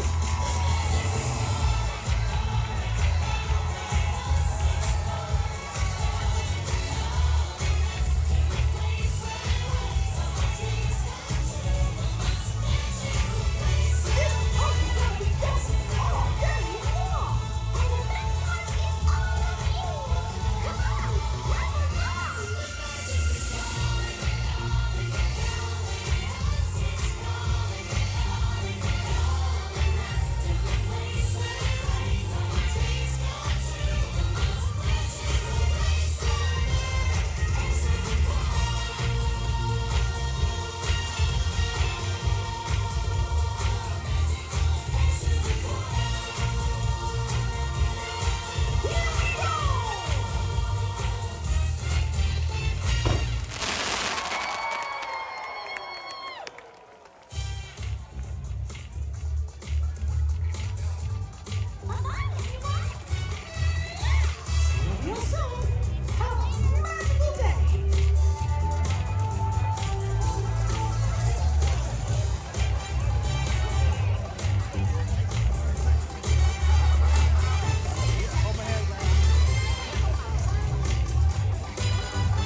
In this scene, Provo is on a surveillance mission, searching the skies for enemy aircraft. Crew is caught off guard with the real danger surfaces from beneath the sea. This is going to require a full range of physical effects, split-second time, and careful direction. We have the lights, we have the cameras. All we need now is the action. All right, now if anybody knows this serious action, it definitely would have to be director Michael Bay. Some of the special effects you're going to see in our show today include water cannons, pressurized up to 100 pounds per square inch. That must be time to match our sound effects. And probably the most important effect out of all these is fire. So this being done at the exact precise minutes. And it does take a lot of time and energy to set these tremendous for an explosion. But the most important factor in all this is the safety of our actors, and that's where you come in today's ceremony today. Everybody say hi, Todd.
Myself and my assistant Brittany would like to thank you all for coming out to they our harbor should. attack.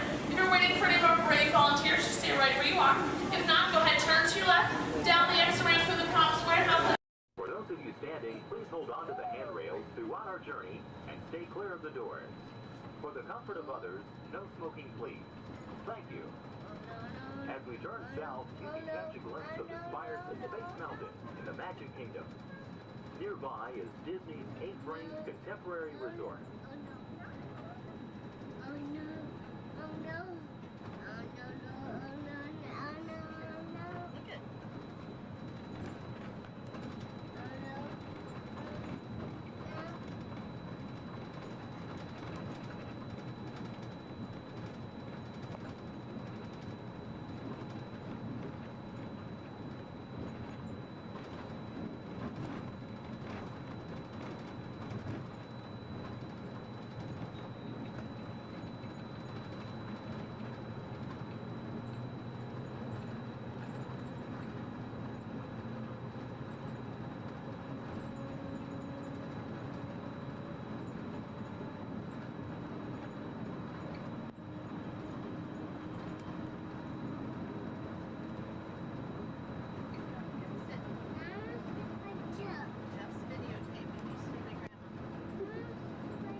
While your group is together, now is a great opportunity to pick a time and place to meet and to become separated in the park.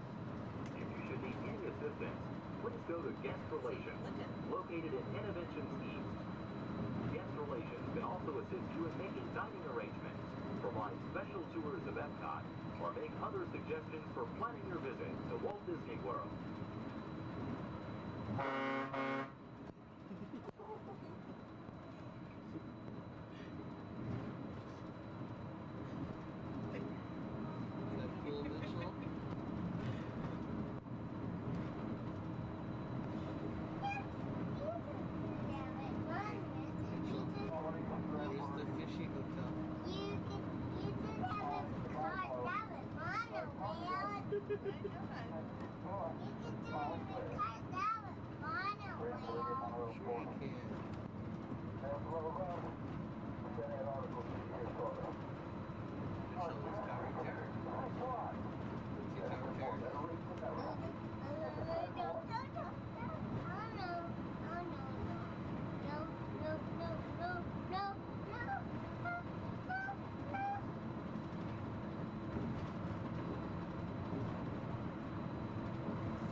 Traveling to Epcot, where nations celebrate human achievement and potential.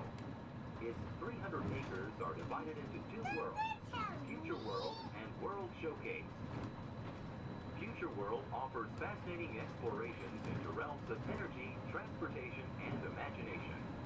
You'll also find adventures in communications, sea exploration, food production, and other vital topics. World Showcase is a community of nations, highlighting the accomplishments and cultures of people around the world. On the banks of the 40-acre World Showcase Lagoon are Mexico, Norway, China, Germany, Italy, the American Adventure, Japan, Morocco, France, United Kingdom, and Canada. Young adults from each nation represented in World Showcase are among your hosts, making this a true international exchange.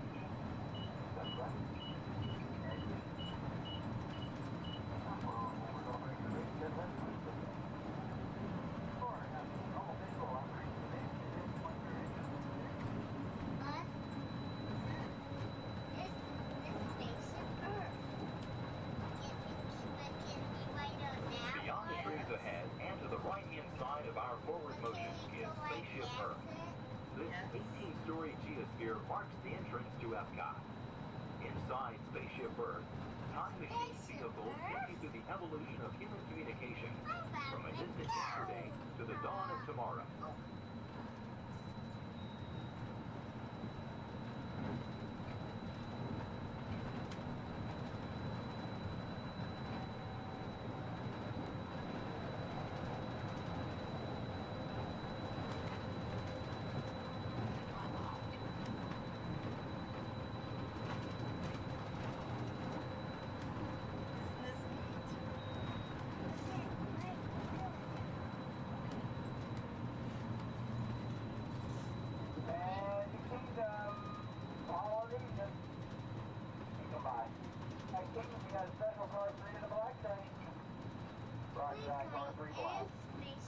Coming up behind Spaceship Earth is Innovations. Inside this hands-on area, you can explore and interact with the ever-changing technologies and products for everyday living in the near future. To the opposite side is the Universe of Energy. Inside you'll find Ellen's Energy Adventure, hosted by Ellen DeGeneres and Bill Nye the Science Guy. Next is the Wonders of Life, where you'll discover Body Wars, which takes you on an amazing trip through the human body. No, we are not going In to Test Track, you can experience the acceleration of test driving a vehicle on the fastest and longest ride ever created for Walt Disney World. Coming into view is World Showcase. Directly across from us on the far shore of the World Showcase Lagoon is our host pavilion, the American Adventure.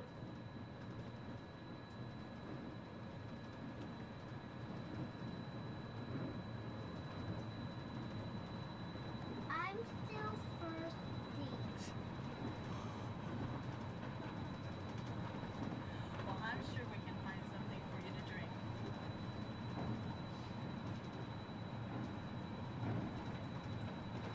The glass pyramids are the gateway to your journey into imagination. Inside you can find the 3D adventure, Honey, I Shrunk the Audience. Join Professor Wayne Solinsky as he receives the Adventure of the Year award for his incredible shrinking machine. Next is the land, where you'll discover creative partnerships between people and the land around the world. In the living seas, you can descend via hydrolator to Seabase Alpha and navigate the largest, most spectacular coral reef environment ever created by humankind. Ladies and gentlemen, we are approaching the Epcot monorail station. Smoking is not permitted at Epcot except in designated areas. Please consult your guide map or ask a cast member for the location of designated smoking areas. Please hold on to the handrails and stay clear of the doors until the monorail stops completely and the doors open. On behalf of the cast of the Walt Disney World Resort, we'd like to welcome you to Epcot. And ladies and gentlemen, this is the Epcot monorail station. If I can please have everybody's attention, once again, I do need everyone's attention. As you're walking up the platform this morning to the Transportation and Ticket Center, you might have noticed our signs, and if you did not, that is why I'm here. Epcot will be closing this evening promptly at 4 o'clock. Once again, Epcot, the entire park, will be closing this evening at 4 o'clock. Monorail transportation will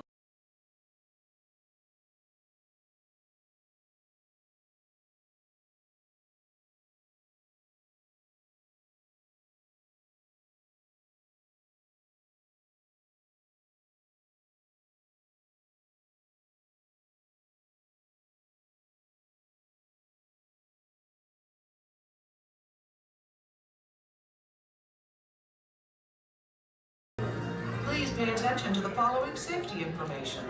When the automatic doors have opened, please proceed directly across the ramp into the cabin. Continue to move all the way across your aisle, filling in every available seat. Galactic regulations require that all carry-on items be safely stowed beneath your seats. To fasten your restraint, use the yellow strap to pull the belt out on the right side of the seat and snap the belt into the buckle on your left. For your safety, remain seated throughout your flight with your restraints securely fastened, and please watch your children.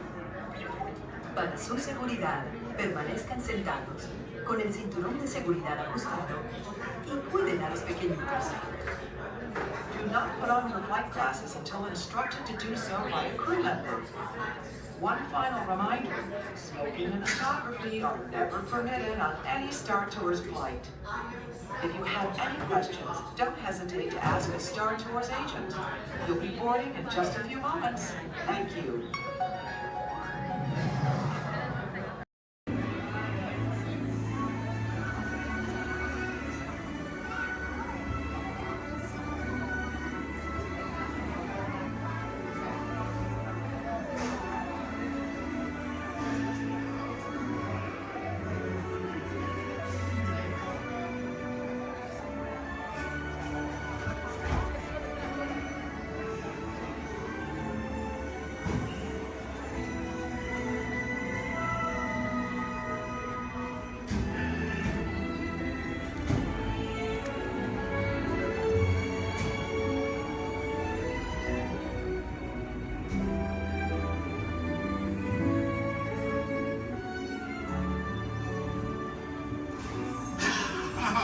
Voilà, venez, suivez-moi, je vous prie.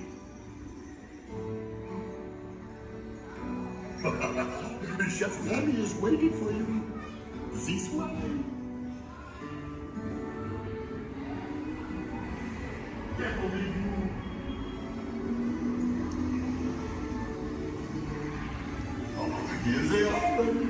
Des invités pour le dîner. On n'aurait pas idée en commun? Non. C'est pour un tout simplement. Voilà. Mais oui, that's it.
What are you doing?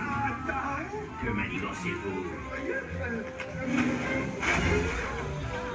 Out of my way!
rapidement 4 ratatouilles pour la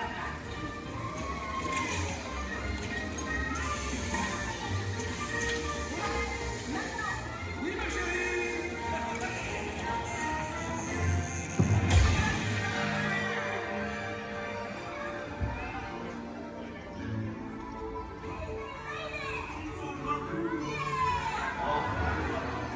Hey, thanks for coming, everyone. Vous serez toujours les bienvenus, cher ami. À bientôt et bon appétit. Mino.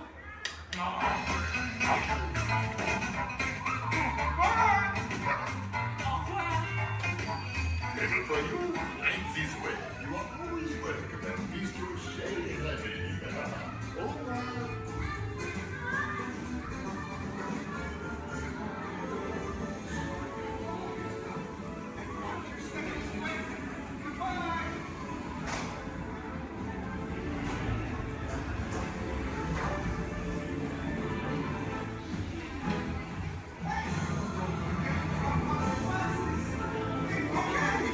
Be sure to grab all your stuff and watch your step as you exit. Goodbye.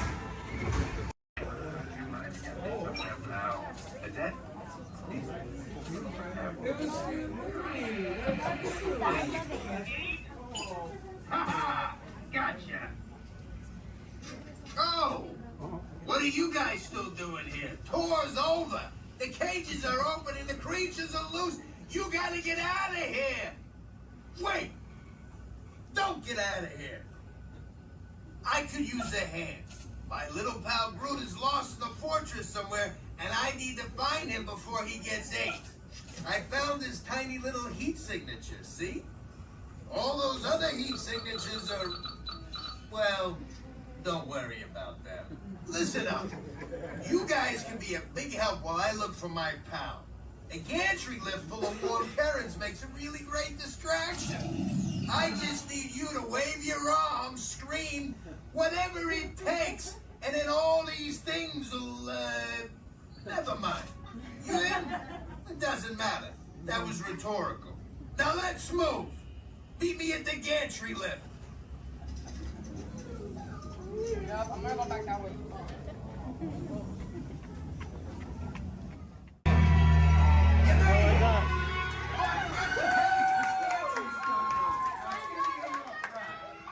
Remember, if you see a scary creature, scream real loud and look delicious.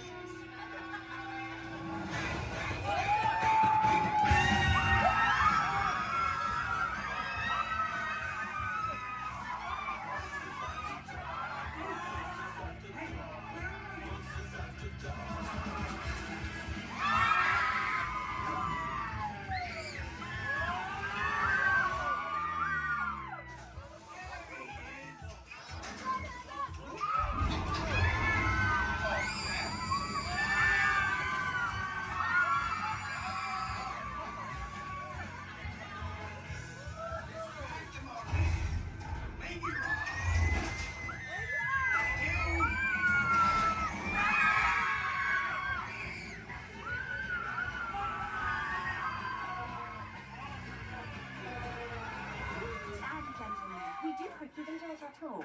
Please gather your purse souvenirs.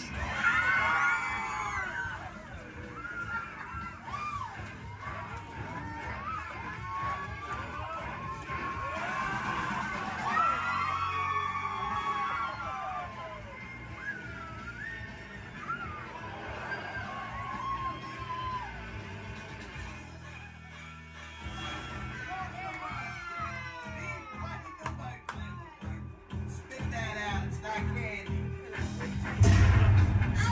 What's your language?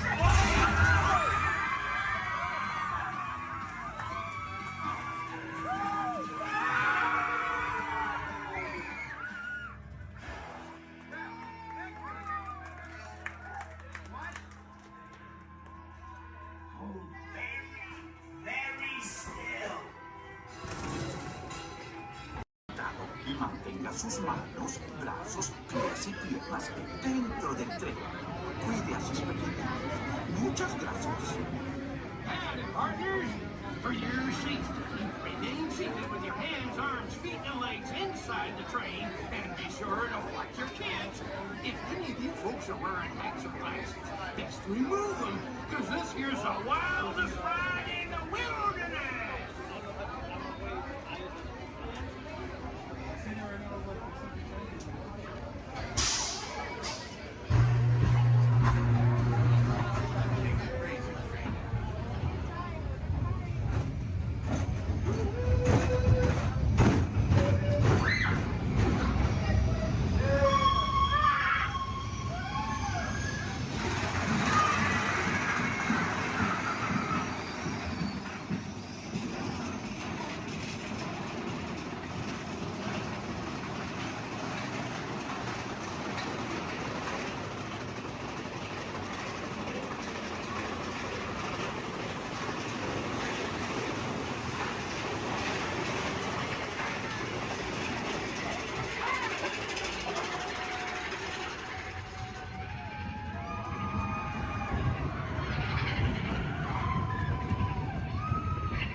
Welcome to a voyage of discovery and awareness of the richness, the diversity, and the often surprising nature of living with the land.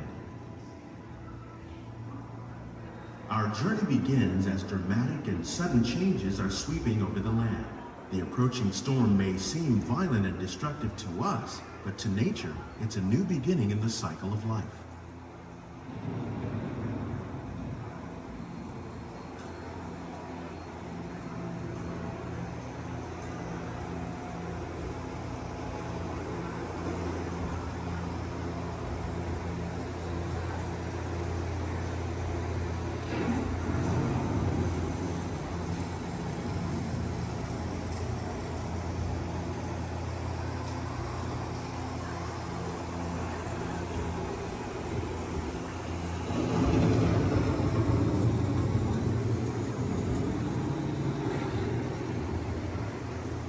Beneath the surface of the land, roots trap water from the flowing mud, extracting precious nutrients and minerals.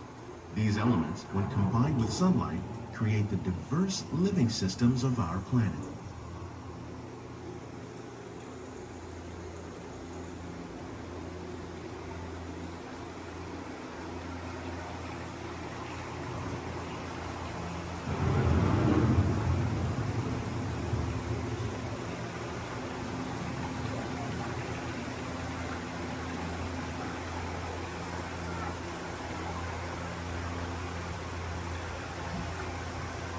One of those living systems is the rainforest, home to the most amazing concentration of life on our planet.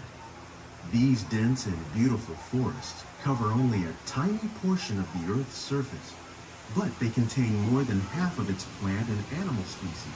Rainforests are also extremely rich and productive living systems, providing us with oxygen, food, medicines, and other elements essential to our lives.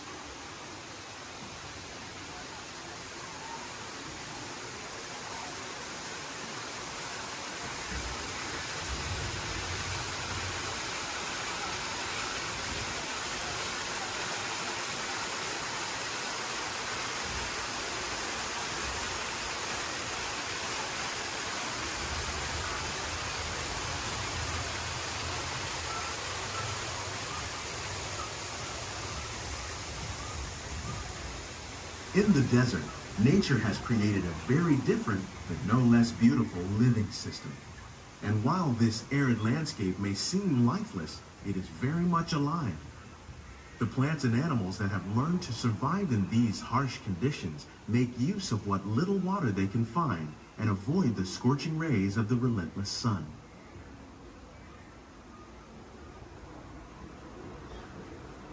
The American prairie once appeared as desolate as the desert, but over time, rainwater and nutrients gradually penetrated the hard surface of this land. Even the hooves of the mighty buffalo helped create the rich soil that would one day become home to the American farm.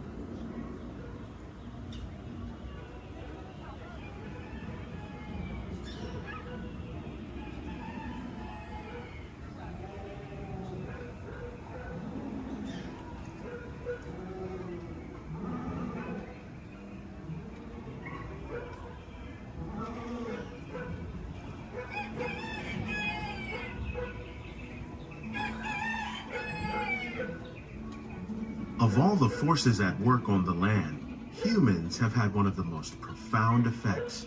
The need to produce food for a growing world led to the enormous use and sometimes overuse of the land. In our search for more efficient ways to grow food, we often fail to realize the impact of our methods.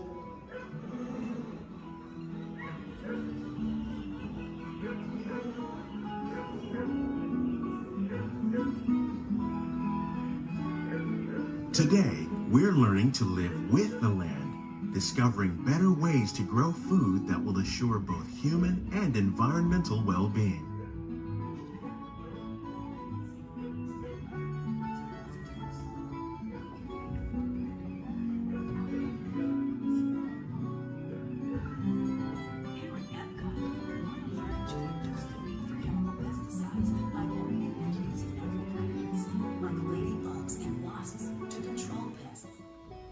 In the farmlands across America, we're learning that by plowing under vegetation containing natural fertilizers, we can enrich the soil without the use of chemicals. In arid regions, we're learning to produce food on desert seacoasts by developing and planting crops that thrive on salt water. In Japan, we're learning that by mixing leaves and other living materials into our soil, we can make farmland more fertile without the need for chemicals. How will we meet tomorrow's growing needs for food production, yet still respect the needs of the land? Some of the answers are being discovered just ahead. To help us maintain these carefully controlled ecosystems, and for your safety, please remain seated in your boat at all times.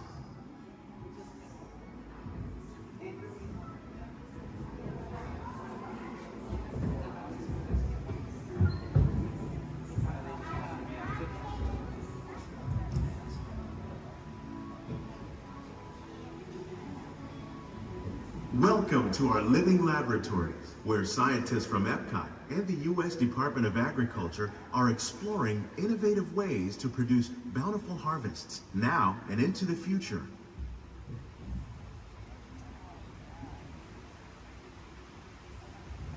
The tropics are home to the greatest diversity of plants on the planet. Many of these, like papaya, bananas, cacao, coffee, and rice, are well known around the world. These are just a few of the edible plants that have been an important source of nutrition for people living in the tropics. Many are rich in vitamins and minerals, while others are well adapted to growing in less than ideal conditions. Some, like the water lily, thrive in wet, swampy areas and waterways. All parts of this plant, even the flower petals, are edible. The starchy root of the plant has long been used to make flour for baking.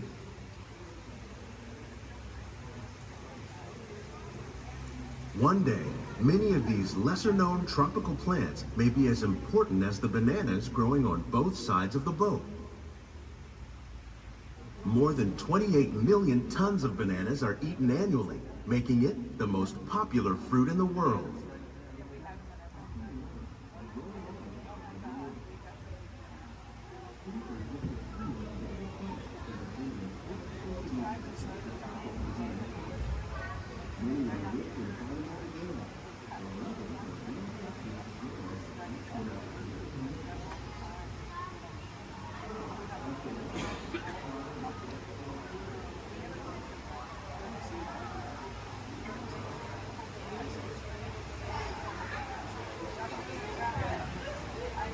When we mention farming, you probably don't think of fish.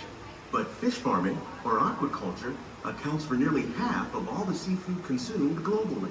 Tilapia, bass, and catfish, like the ones you see here, are three of the more popular crops raised by fish farmers. The sustainable system we're using here recycles the water in the tanks.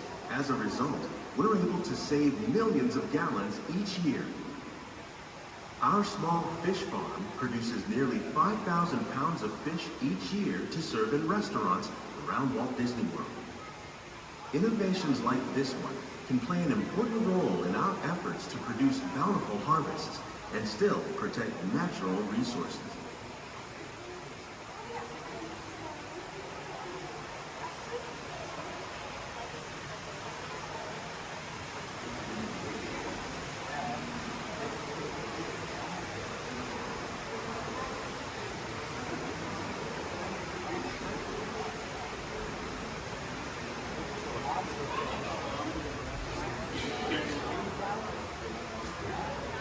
While there are more than 50,000 edible plant species in the world, most of us are only familiar with the handful that make up our everyday diet. The common grains growing here, wheat, maize, sorghum, and millet, plus rice, account for nearly 2/3 of our global food consumption. Learning how to increase yields of these staples is an important goal of research around the world.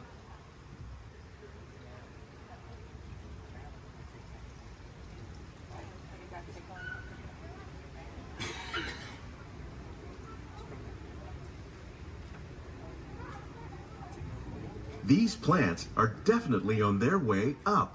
Innovative growing techniques like these increase yields while more efficiently using resources like water, fertilizer, and pesticides.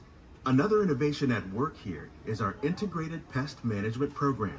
By populating our greenhouses with beneficial insects that prey on harmful pests like aphids and flies, we are significantly reducing our reliance on conventional pesticides. We're growing these crops using our nutrient film system. This technique precisely controls and recycles water and nutrients. With it, we can produce over 27,000 heads of lettuce a year in this one small area.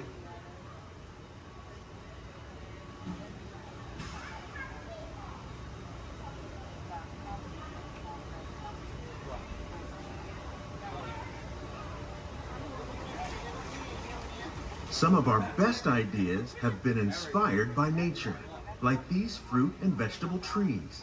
By growing these ground plants vertically, we can increase yields and better control diseases. These crops taste as good as they look. In fact, We serve more than 15 tons of produce from our greenhouses in restaurants here at the land every year.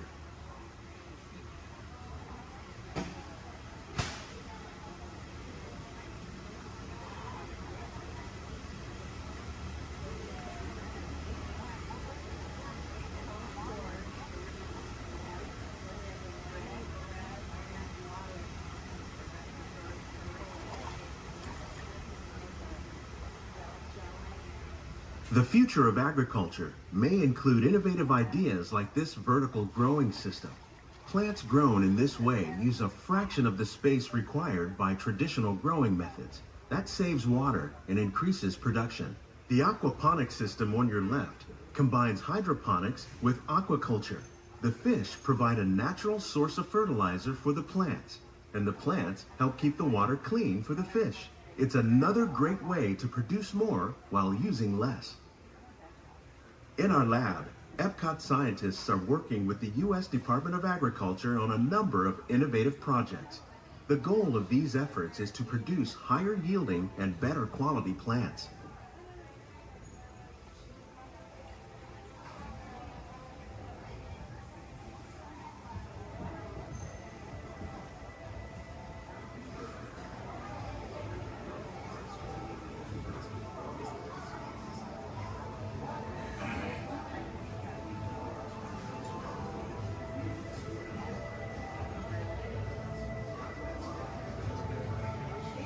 These greenhouses represent just a fraction of the work being done worldwide to produce bountiful harvests for our growing population. Scientists, farmers, and even backyard gardeners are doing their part to improve the quantity and quality of foods that we all rely upon. Together, we can continue to find more ways to increase food production and protect our precious natural environment. Only then will we truly be living with the land.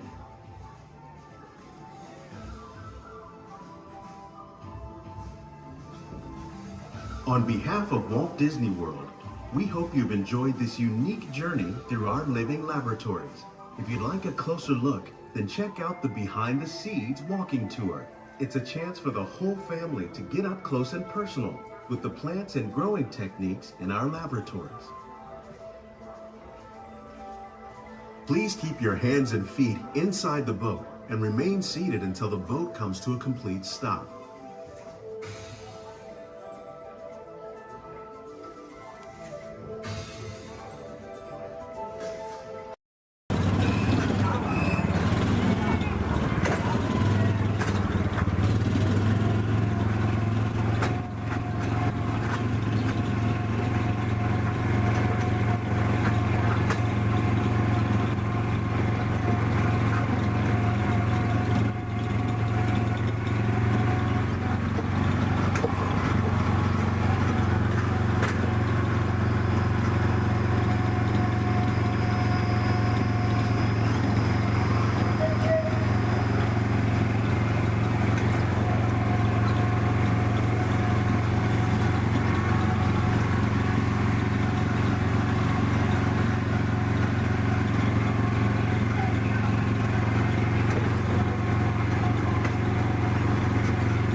Se están acercando a la zona de desembarque. Por favor, reduzcan la velocidad y mantengan una distancia mínima de un largo de auto entre su vehículo y el de adelante. Para parar su auto, quiten el pie del pedal. Gracias.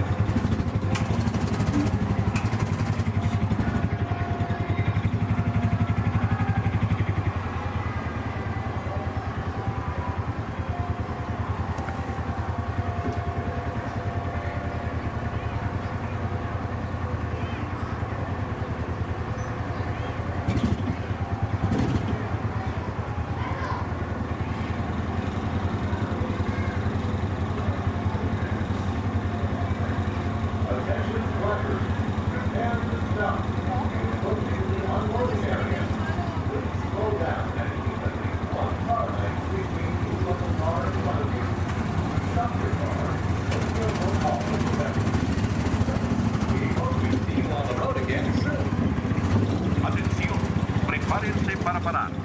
Se están acercando a la zona de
under the authority of General Hux. You are here under the authority of me. Stand proud.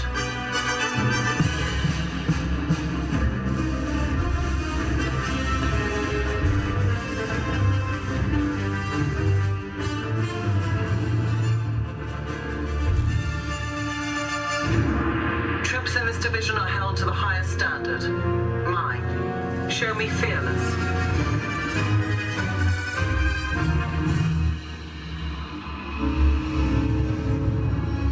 Under my command, you will be proud to wear the armor of a stormtrooper. You will learn discipline, loyalty, and what it means to be a stormtrooper. Battle starts.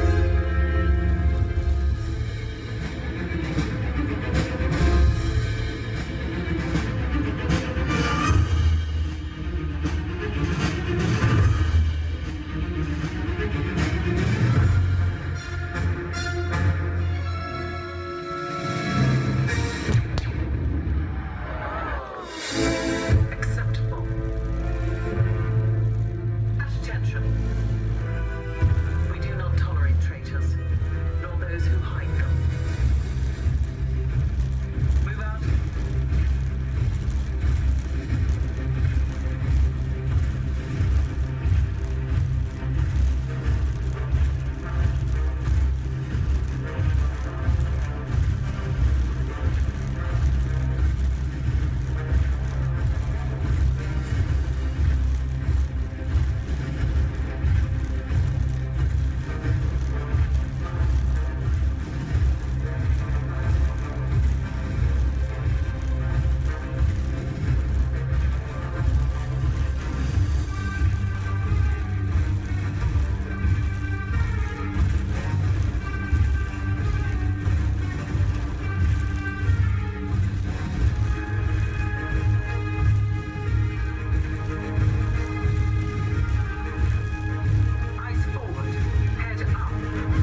Astro Orbiter is now beginning its descent.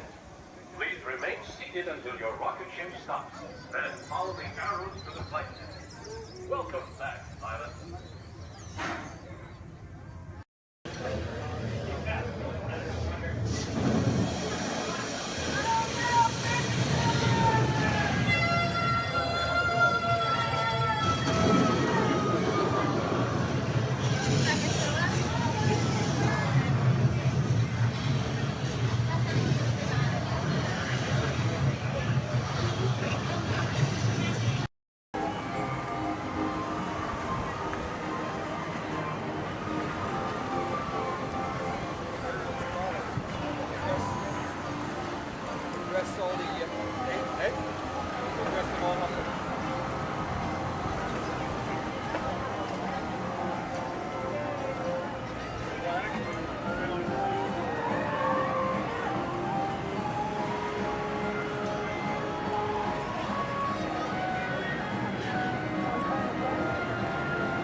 Please stand clear of the doors. Por favor, manténganse alejados de las puertas.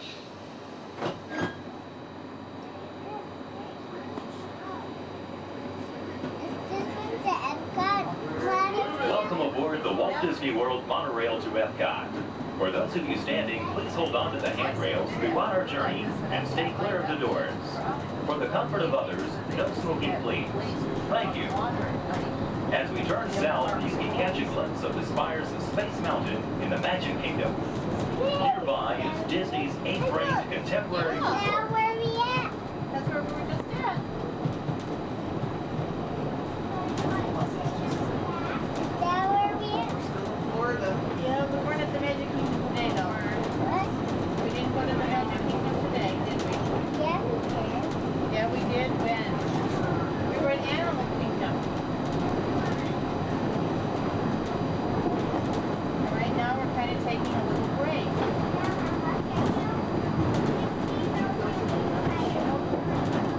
Not today. Yeah, we've seen it. Yeah. Yeah, we saw it earlier in the week.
together, now is a great opportunity to pick a time and place to meet should you become separated in the park. If you should need any assistance, please go to Guest Relations, located in Interventions East. Guest Relations can also assist you in making dining arrangements, provide special tours of Epcot, or make other suggestions for planning your visit to Walt Disney World.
to Epcot, where nations celebrate human achievement and potential. Its 300 acres are divided into two worlds, Future World and World Showcase. Future World offers fascinating explorations into realms of energy, transportation, and imagination. You'll also find adventures in communications, sea exploration, food production, and other vital topics. World Showcase is a community of nations, highlighting the accomplishments and cultures of people around the world. On the banks of the 40-acre World Showcase Lagoon are Mexico, Norway, China, Germany, Italy, the American Adventure, Japan, Morocco, France, United Kingdom, and Canada. Young adults from each nation represented in World Showcase are among your hosts, making this a true international exchange.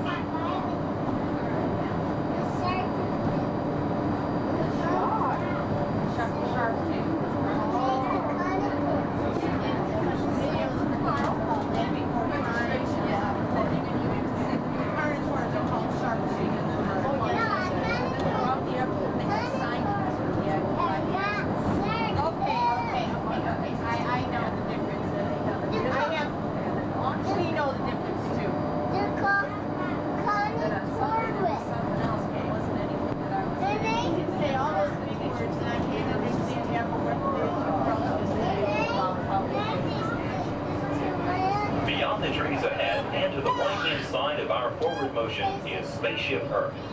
This 18-story geosphere marks the entrance to Epcot. Inside Spaceship Earth, time machine vehicles take you through the evolution of human communications, from a distant yesterday to the dawn of tomorrow.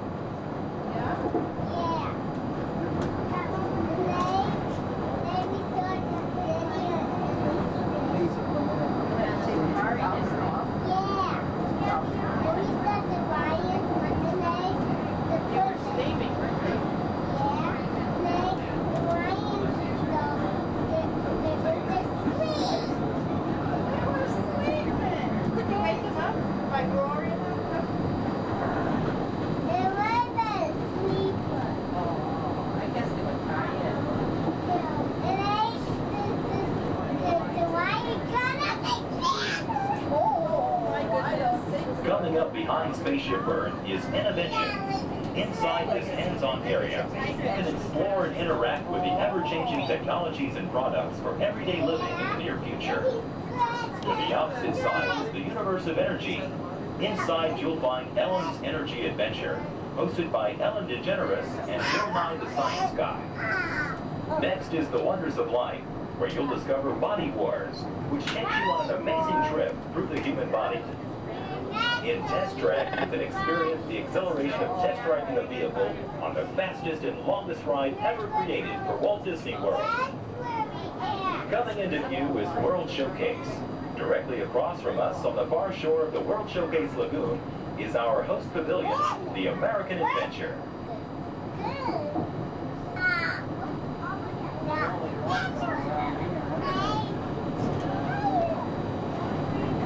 The glass pyramids are the gateway to your journey into imagination.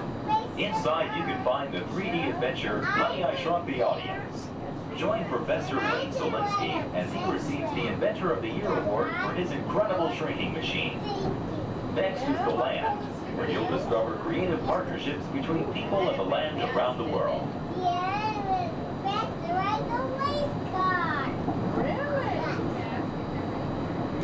In the living seas, you can descend via hydrolator to Seabase Alpha and navigate the largest, most spectacular coral reef environment ever created by humankind.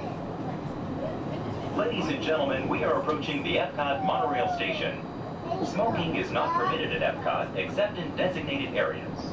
Please consult your guide map or ask a cast member for the location of designated smoking areas. Please hold on to the handrails and stay clear of the doors until the monorail stops completely and the doors open. On behalf of the cast of the Walt Disney World Resort, we'd like to welcome you to Epcot. There's some of the signs there. We'll just watch and see somebody. I got one to go. Here, sit down. Sit down, please. I know Ladies and gentlemen, please remember to collect your belongings and take young children by the hand. As you exit, please lower your head and watch your step. Thank you.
Empire, yay!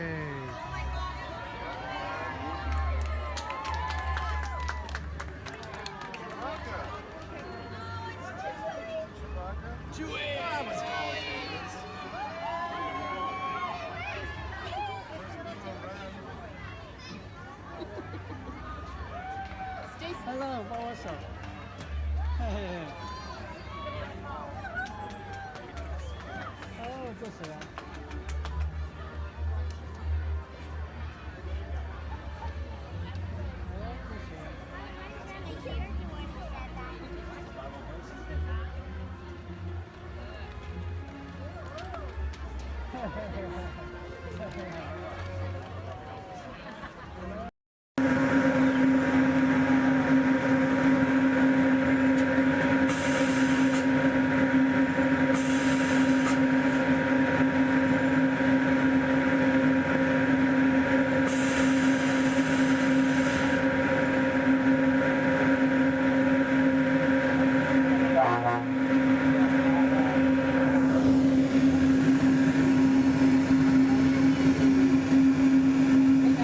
Hello, everyone. Welcome aboard the Disneyland monorail.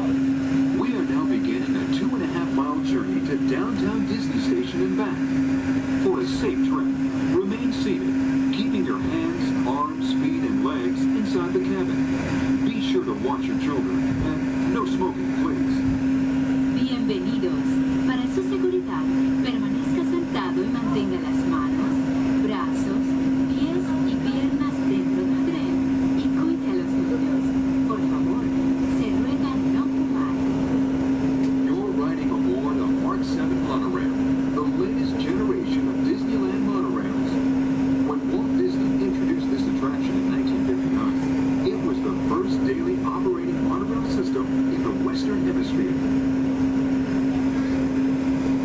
Just ahead is Disney's California Adventure, where you can live the ultimate California dream through attractions and live shows that are as diverse as the Golden State itself. The Towering Hotel is home to the Twilight Zone Tower of Terror, where you can literally take a thrilling drop into Hollywood history. The bear-shaped rock formation is part of the Grizzly Peak Recreation Area, a haven for outdoor adventures. Beyond it, you'll find the high-energy fun of Paradise Pier. Coming into view on the left are the villas at Disney's Grand Californian Hotel and Spa. It's the first Disney Vacation Club resort on the West Coast and shares the same arts and crafts style as the famous hotel, which we are now entering.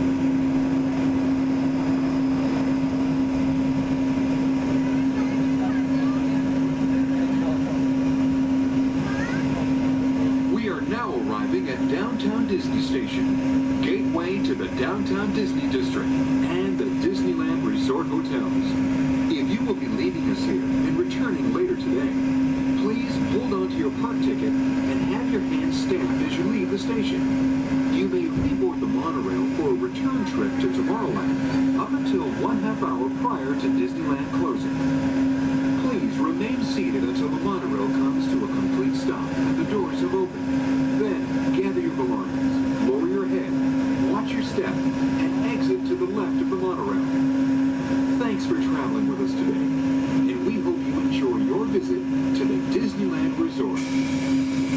For those of you continuing with us, we'll begin our return trip to Tomorrowland in just a few minutes. Thank you.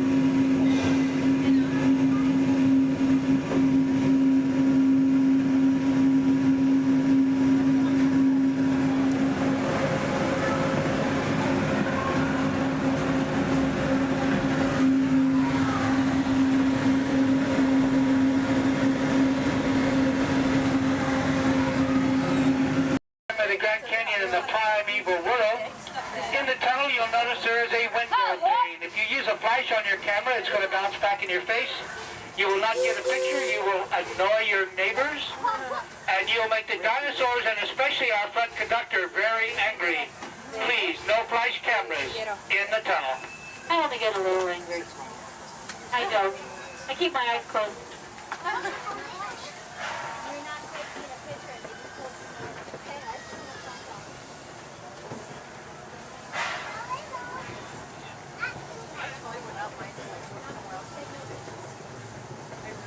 To those joining us, welcome aboard. The next leg of our journey will take us along the rim of the Grand Canyon. It's a mighty long drop to the canyon floor. So for your safety, stay seated with your hands, arms, feet, and legs inside the train. Be sure to watch your kids and no flash pictures, please.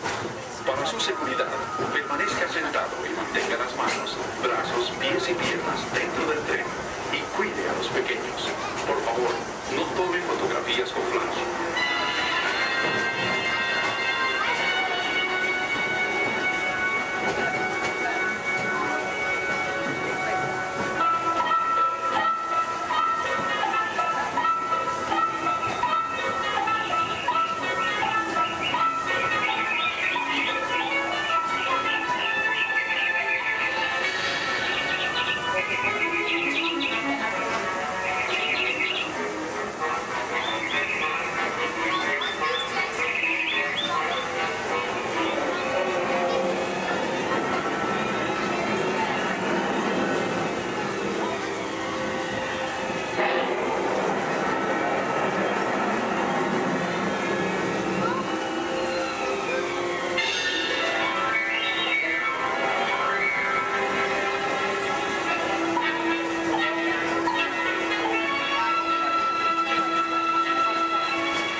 Steaming back to our own time and to Main Street Station, gateway to Disneyland.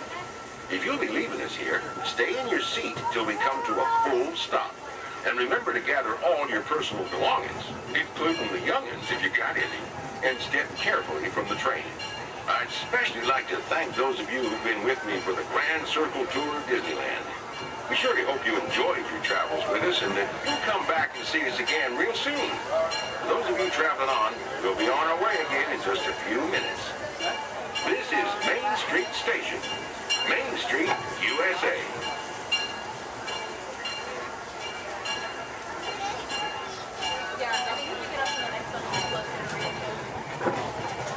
It's amazing that you can drive the train and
Okay, drinks and thumbs up. Here we go.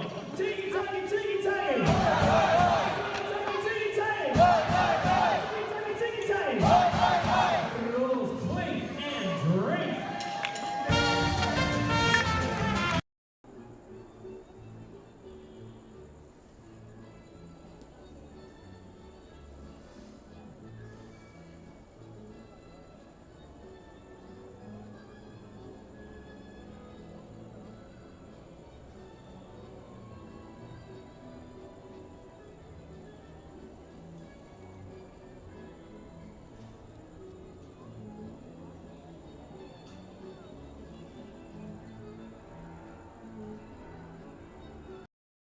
Good evening, friends.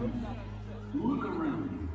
There is a special magic that flows through this land. A magic of fantasy, swirling with pixie dust, made more brilliant by the light that lives within you. It inspires us to wish upon stars, follow our hearts, and find our happily ever afters.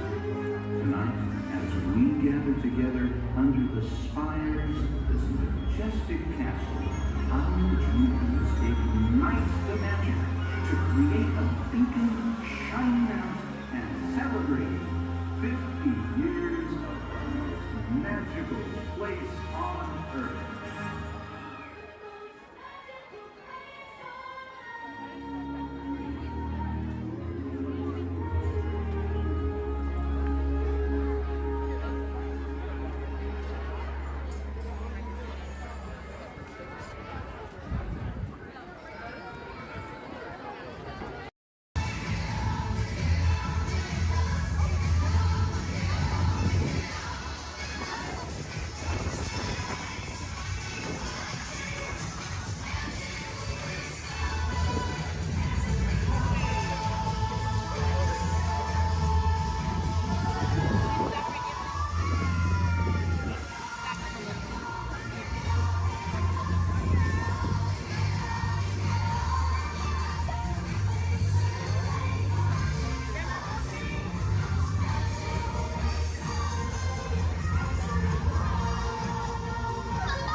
aboard. Those of you just joining us, welcome aboard Excursion 3 on the Disneyland Railroad. For your safety, please remain seated at all times, keeping your hands, arms, feet, and legs inside the train.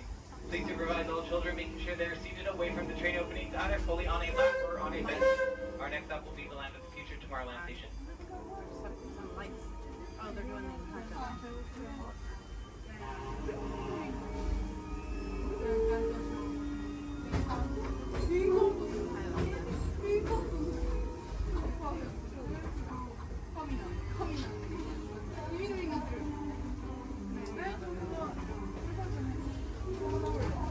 Hello, everyone. Thanks for joining us on the Disneyland Railroad. For a safe ride, remember to stay seated with your hands, arms, feet, and legs inside the train. And please watch your kids. ¿Qué tal, amigos? Y bienvenidos a bordo. Para su seguridad, permanezca sentado y mantenga las manos, brazos, pies y piernas dentro del tren y cuide a los pequeños. Gracias. As we leave Toontown Depot, we get a real nice view of the happiest land of them all, Fantasyland. You can see people stepping onto It's a Small World just below us. And, off in the distance, majestic Matterhorn Mountain.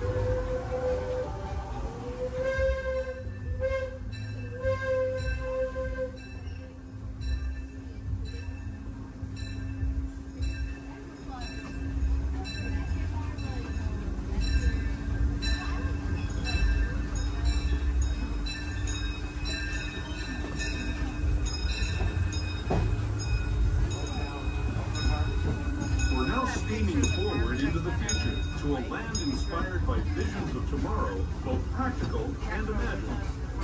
Here you'll find rocket ships and star speeders, submarines and astroblasters, and, if you look overhead, maybe a glimpse of a Mark 7 monorail.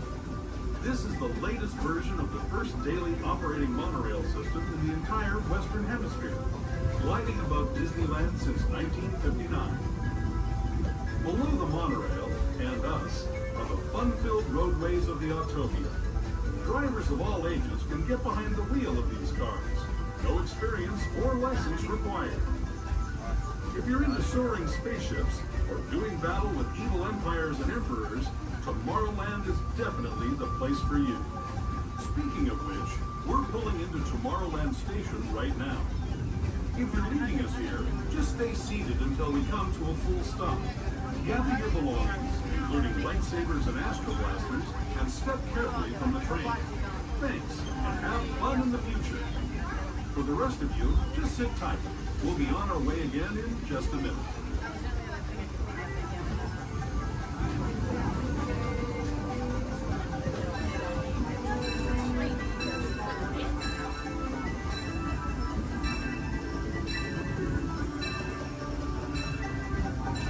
As we make our way into Tomorrowland Station, we do ask that you please remain fully seated until the train has come to a full and complete stop. This will be your stop for all Tomorrowland attractions, including Space Mountain, Star Tours, the adventure continues, finding out our submarine voyages, the monorail, the Autopia, and many more.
Welcome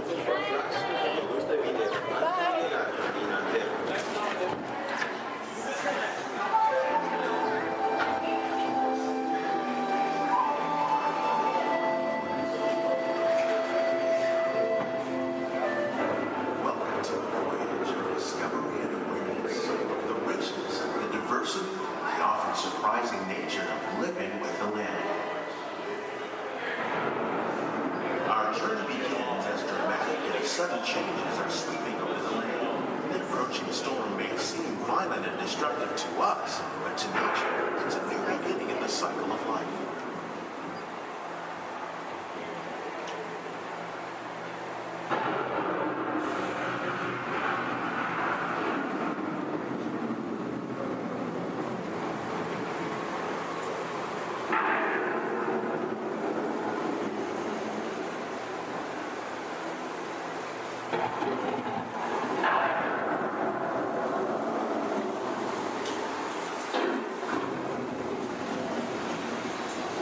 Beneath the surface of the land, roots trap water from the flowing mud, extracting precious nutrients and minerals.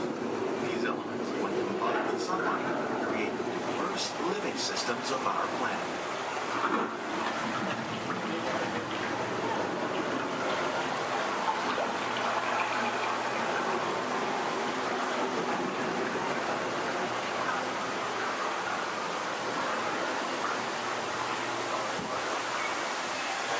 One of those living systems is the rainforest, home to the most amazing concentration of life on our planet. These dense and beautiful forests cover only a tiny portion of the Earth's surface, but they contain more than half of its plant and animal life. Rainforests are also extremely rich in adaptive living systems, providing us with oxygen, food, medicine, and other elements essential to our lives.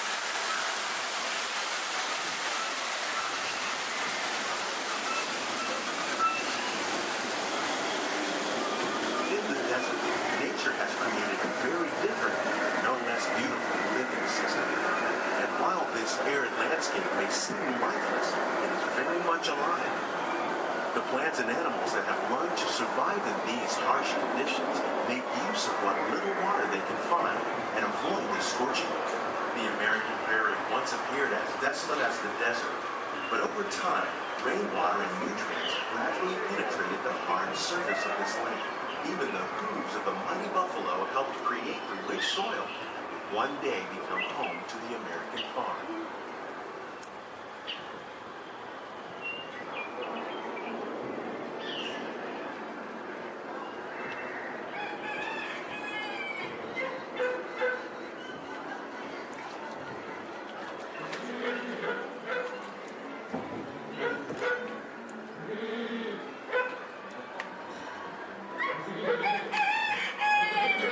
Of all the forces at work on the land, humans have had one of the most profound effects.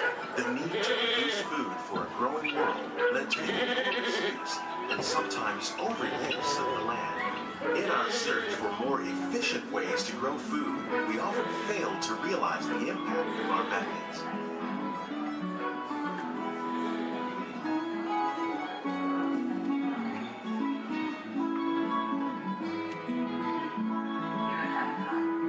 Today, we're learning to live with the land, discovering better ways to grow food that will assure both human and environmental well-being. In Japan, we're learning that by adding composted leaves and other plant material to our soil, we can reduce the need for fertilizers. In farmlands across America, we're learning that by plowing under vegetation containing natural fertilizers, we can enrich the soil without the use of chemicals. In Saudi Arabia and Mexico, we're learning to produce food on desert seacoasts by developing and planting crops that thrive on saltwater. Here at Epcot, we're learning to reduce the need for pesticides by using natural predators like ladybugs and wasps to control pests. How will we meet tomorrow's growing needs for food production, yet still respect the needs of the land? Some of the answers are being discovered just ahead. To help us maintain these carefully controlled ecosystems, and for your safety, please remain seated in your boat at all times.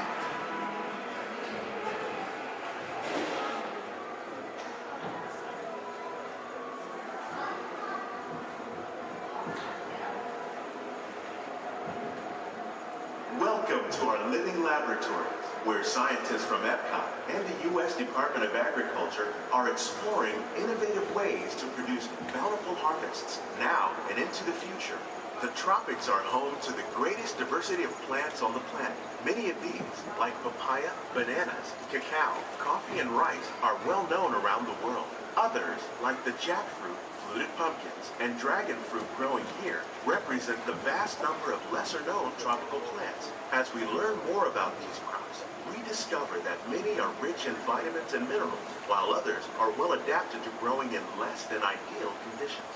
For instance, the fluted pumpkin thrives in the poorest soil conditions of Africa.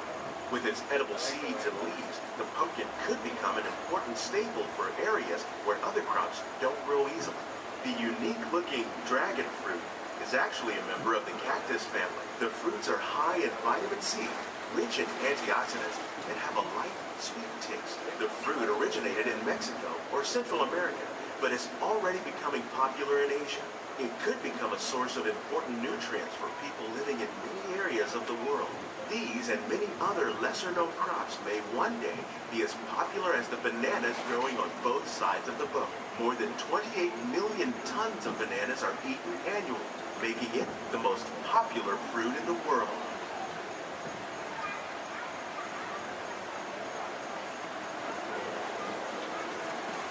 When we mention farming, you probably don't think of fish, but fish farming, or aquaculture, is an innovative way to increase harvests, protect wild fish population, and produce a healthy crop, like these sturgeon that grow to over 300 pounds.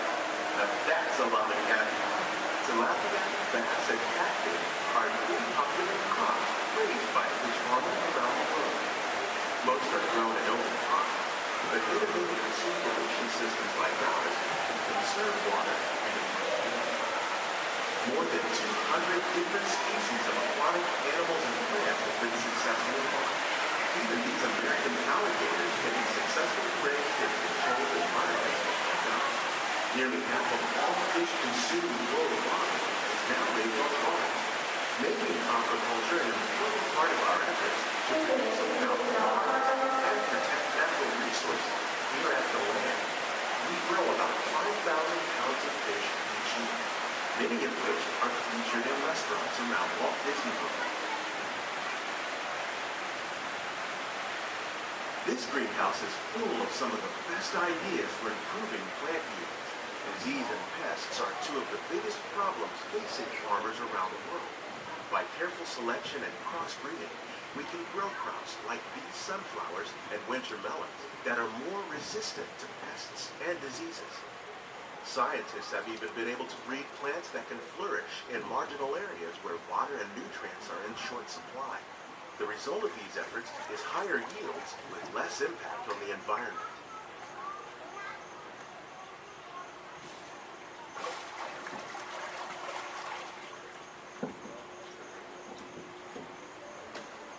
These plants are definitely on their way up. Innovative growing techniques like the ones you see help to increase yields while more efficiently using resources like water, fertilizer, and pesticides. We're growing these nutritious sweet potatoes above ground. This method increases yields, produces larger potatoes, and can be used where rich soil is in short supply. We're growing lettuce using our nutrient film system. This technique precisely controls and recycles water and nutrients. With it, we can produce over 27,000 heads of lettuce a year in this one small area.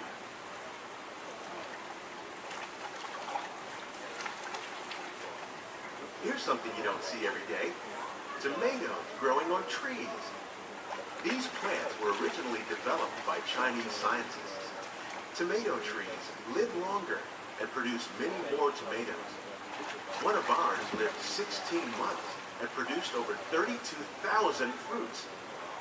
Much of the produce you see growing in our greenhouses is served in the restaurants here at the land.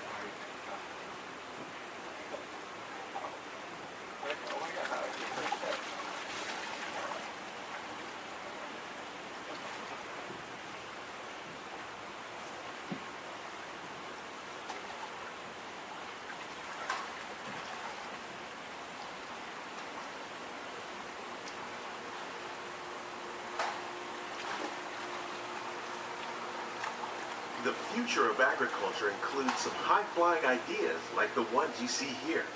The aquaponics system on your left integrates hydroponics with aquaculture.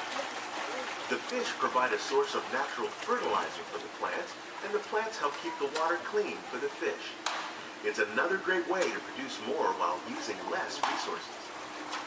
In our lab, Epcot scientists are working with the U.S. Department of Agriculture on a number of innovative projects. The goal of these efforts is to produce higher yielding and better quality plants.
From Walt Disney World, we hope you've enjoyed this unique journey through our living laboratory. Those of you interested in an even closer look at our greenhouses might consider the behind-the-scenes walking tour. It's a great experience for the whole family. The tour desk is near the entrance to Soarin'. Please keep your hands and feet inside the boat and remain seated until the boat comes to a complete stop.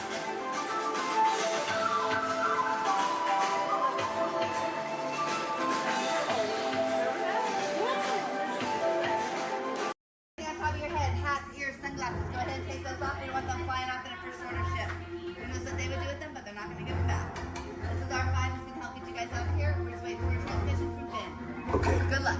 Take this corridor to the turbo lift, then head down to the escape pod base. Those droids are programmed to return you to Batuu. Hurry and don't get caught. Lieutenant Beck will guide you. Recruits, for your safety, stay seated with seatbelts securely fastened. Keep hands, arms, feet, and legs inside the transport and supervise your children. Tell them it's a prisoner transfer. Did it work? Good. Now get a move on. There's a clear path to the turbo lifts at the end of the hallway. Turn right. Probe droid. You're lucky it didn't spot you. Take those turbo lifts and stay out of trouble. Hey, you're not authorized. Wait, go to the prisoner.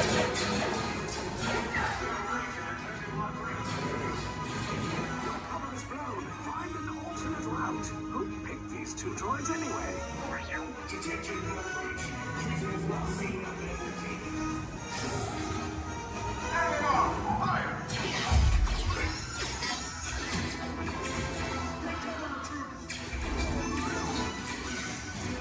The escape pod just below us. Take those down. Copy. Hurry! No, not up! I said down!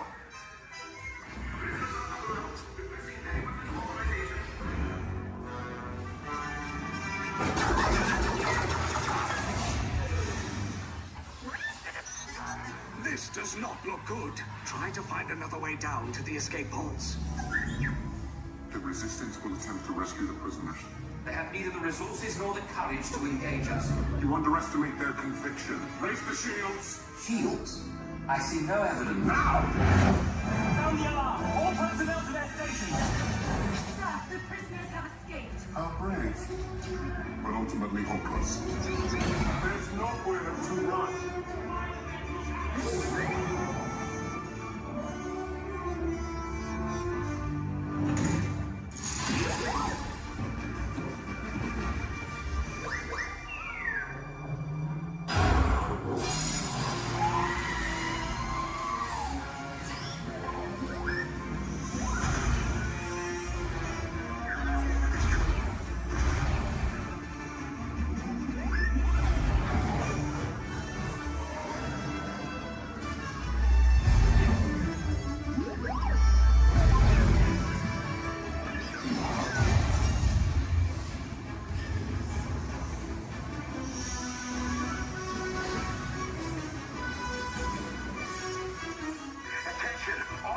Personnel, abandon ship. I repeat, abandon ship. This is short as a block. There's no escape. You will tell me the location of the secret base, and then I will destroy you and the Resistance.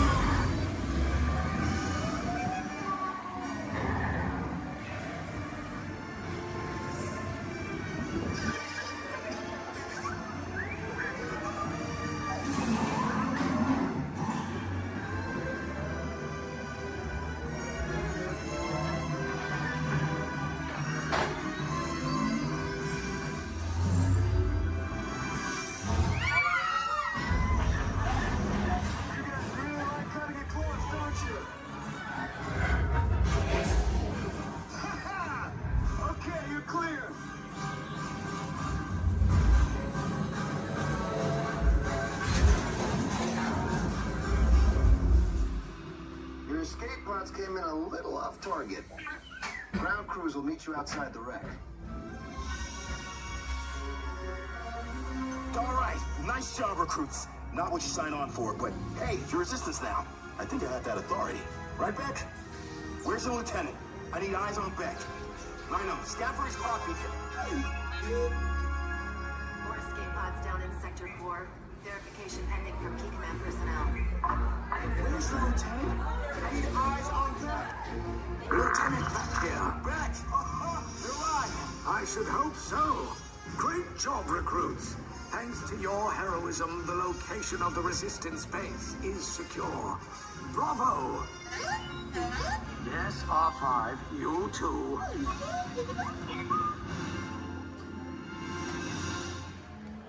Wait, just kidding. No, we have to stay here for a little longer. If you look up ahead, you're going to see a dock on your left. You're going to see another dock on your right there. We like to call those a ferry dock. I know, exciting. Now, if you look a little further, you're going to see some skips up there in khaki. We like to call those a ferry door. I know, it's great stuff, guys. It's great stuff. So right now, you know what we...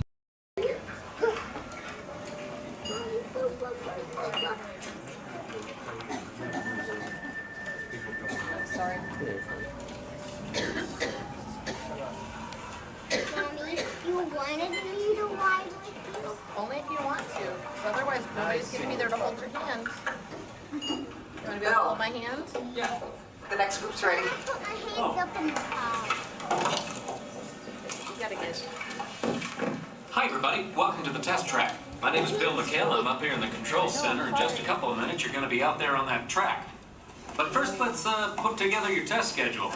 These are the same kinds of tests that are run at GM test facilities all over the world. Let's put up the 26-8 grade. You got it.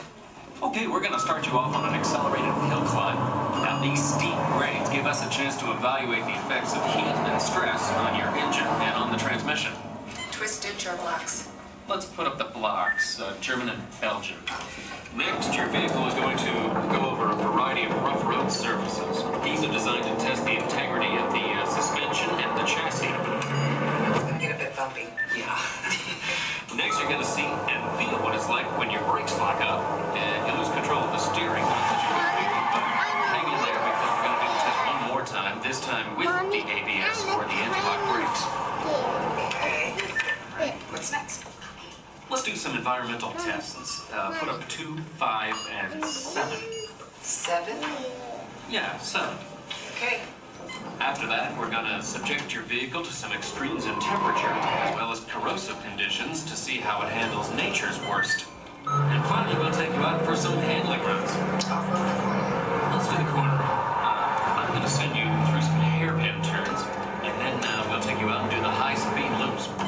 And depending on how your vehicle and you hold up, we'll even throw a few surprise tests in there. Surprise test? Yeah. Pick one. Now, if this whole routine seems a bit extreme, you're absolutely right. That's what a test track is all about.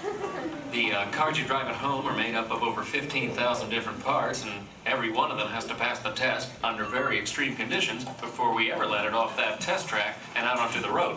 Now, as you can imagine, safety is a big concern of ours, so we're going to insist that you buckle up your safety belt securely. You'll be glad you did. Oh, we're ready.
I see we have new visitors.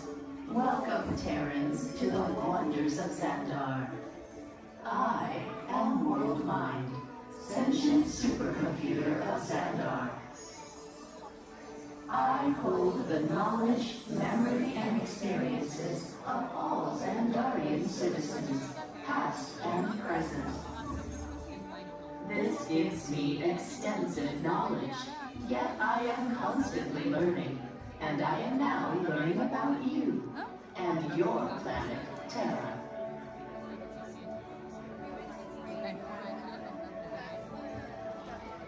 Much of my knowledge of your world came from your great scholar, Peter Quill.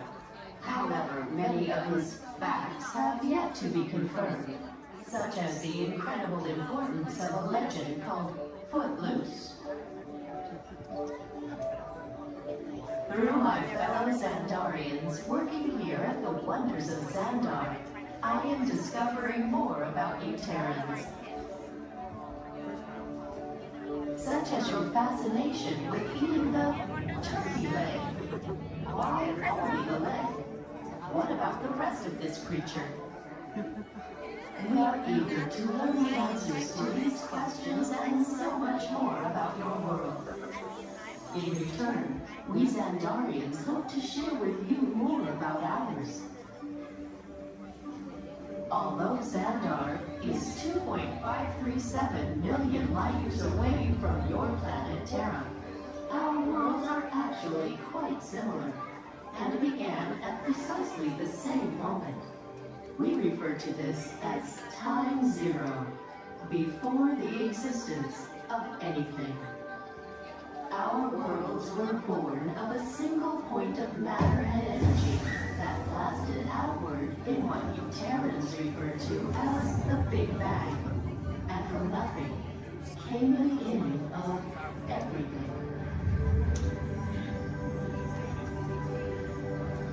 Incredibly hot and extraordinarily powerful, This explosion filled the cosmos with a cloud of rapidly moving particles.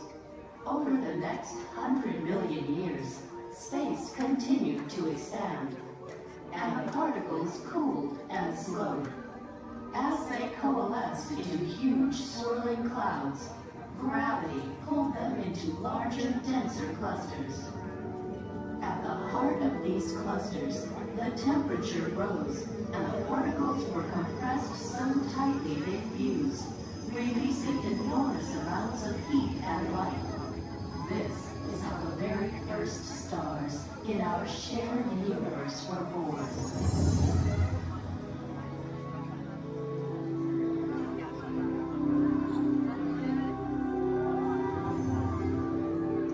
The singularity is just one of the commonalities between our two worlds that we will explore today. Welcome, Terrans, to the wonders of Xandar.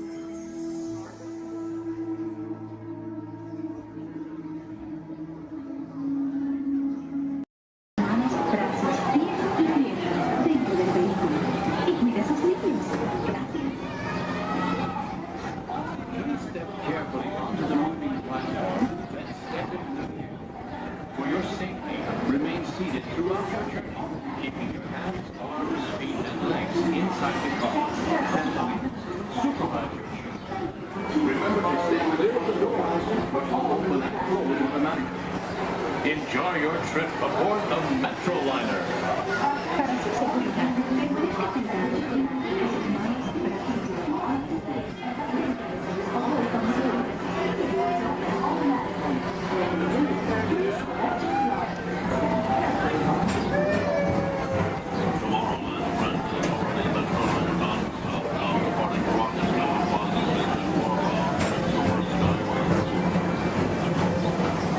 Welcome aboard, TTA travelers. We hope you enjoy Tomorrowland Transit Authority's Super Skyway.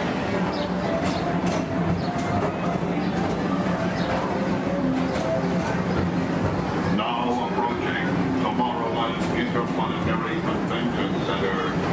The convention center is home to a galaxy of wonders from faraway.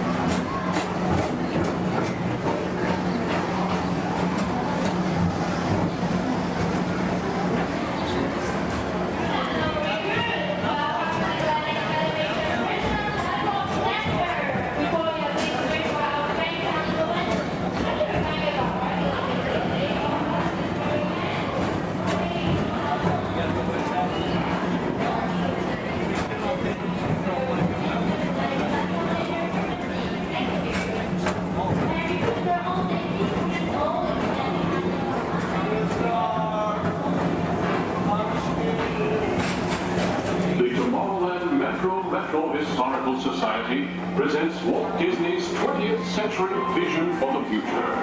This model city dared to dream the perfect community in which to work, live, and play.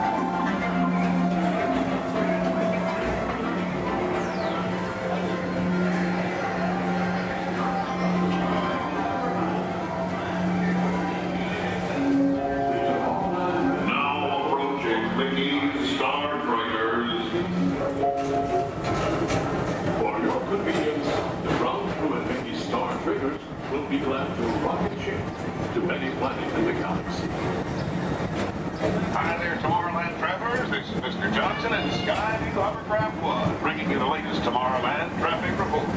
As usual, everything is perfect on Tomorrowland Superhighway. Back to you at DTA Center.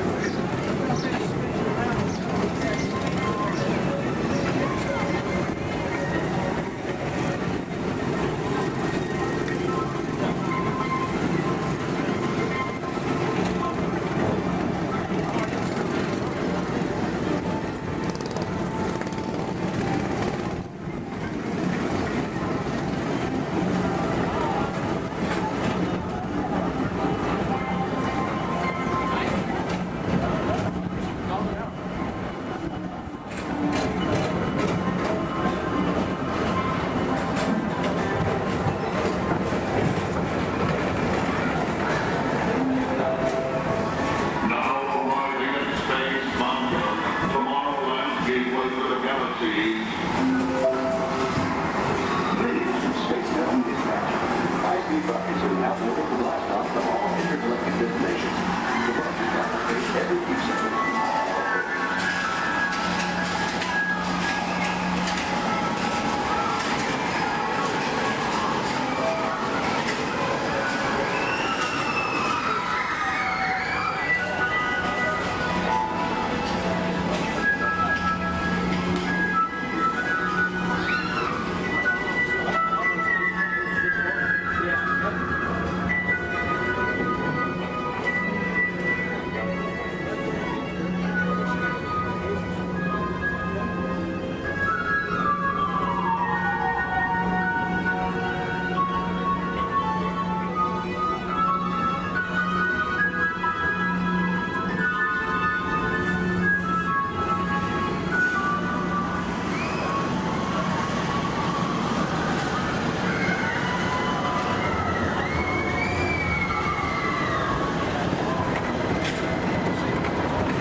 Another fine transportation service provided by the Tomorrowland Transit Authority. Attention, all visitors from Galaxy M31. Please keep forward-facing tentacles clear of oncoming Metroliner vehicles. Thank you.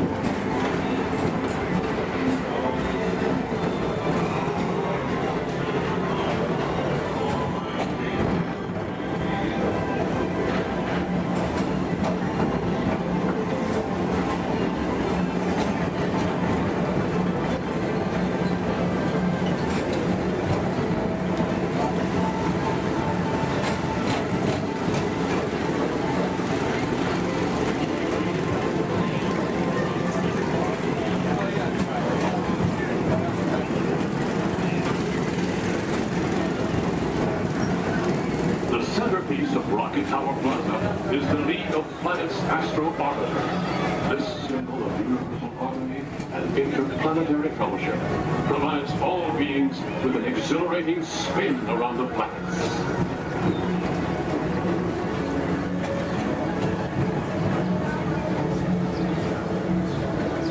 Blue Line passengers, for all your future travel needs, the TTA services all of Tomorrowland's outlying areas, including the personal rocket ship docking lot, and of course, perfect park acres. Paging Mr. Morrow, Mr. Tom Morrow. Your party for the Saturn has arrived. Please give them a ring. Now approaching Walt Disney's Carousel of Progress.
Rocket Tower Plaza at the heart of Tomorrowland. Come now, rejoin us and believe in the promise of tomorrow.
Safety, please remain fully seated, no lap sitting, and hold on to all loose items.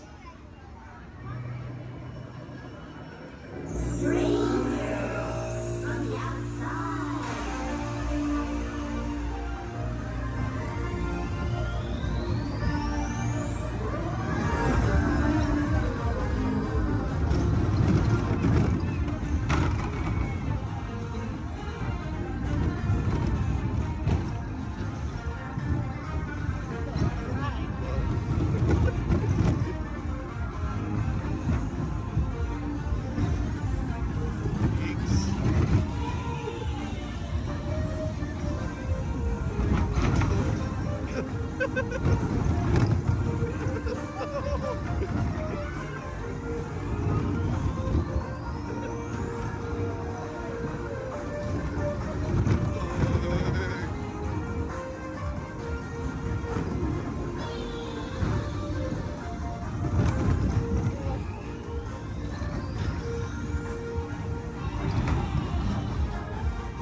I say, look out there across the water.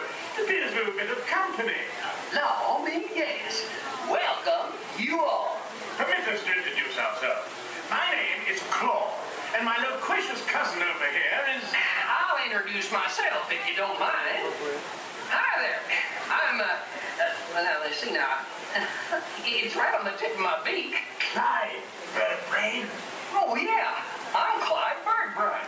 Y'all. I say, perhaps you good people have never conversed with toucan birds before. Well, neither did we, till one day we discovered this magic sunshine pavilion. By Jove, yes, I remember just how it happened. Many bird baths ago. There we were in an explorer's launch on a mysterious river in deepest Adventureland. Off in the distance comes the fierce roar of an African lion. And as we round a bend in the river, a huge bull elephant bellows forth in protest of our intrusion. Suddenly, the treetops explode in a frenzy of outraged birds. Oh, come, you jolly well do better than that. I can jolly well do one at a time.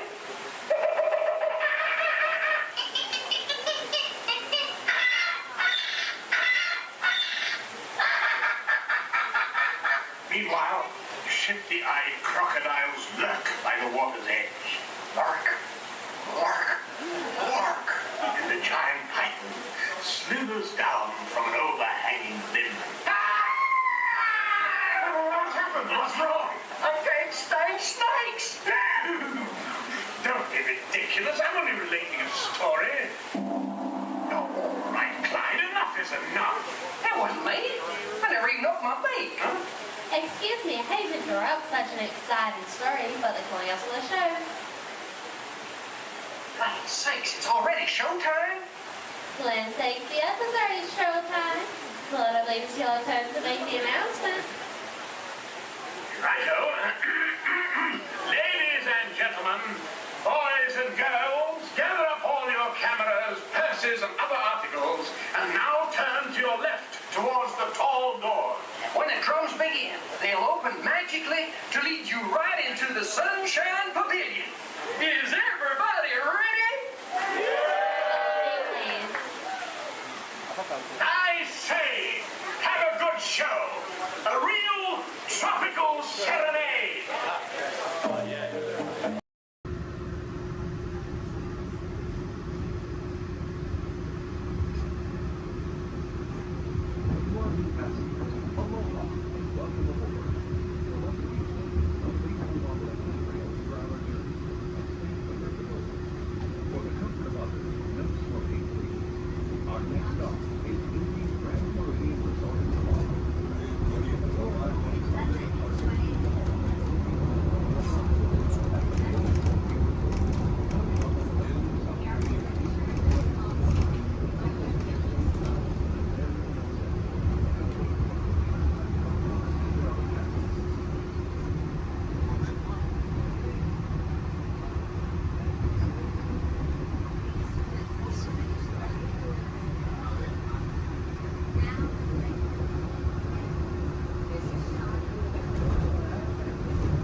We need to get Dom back on the road. Spoiler alert, 9 times out of 10, it's either body work or a transmission. Guys, spread on over to this side, left side, left side. People on the left side, step forward, step on up, make a friend. Everybody here looks freshly laundered, okay? You'll be fine. Come on in, right this way, everybody.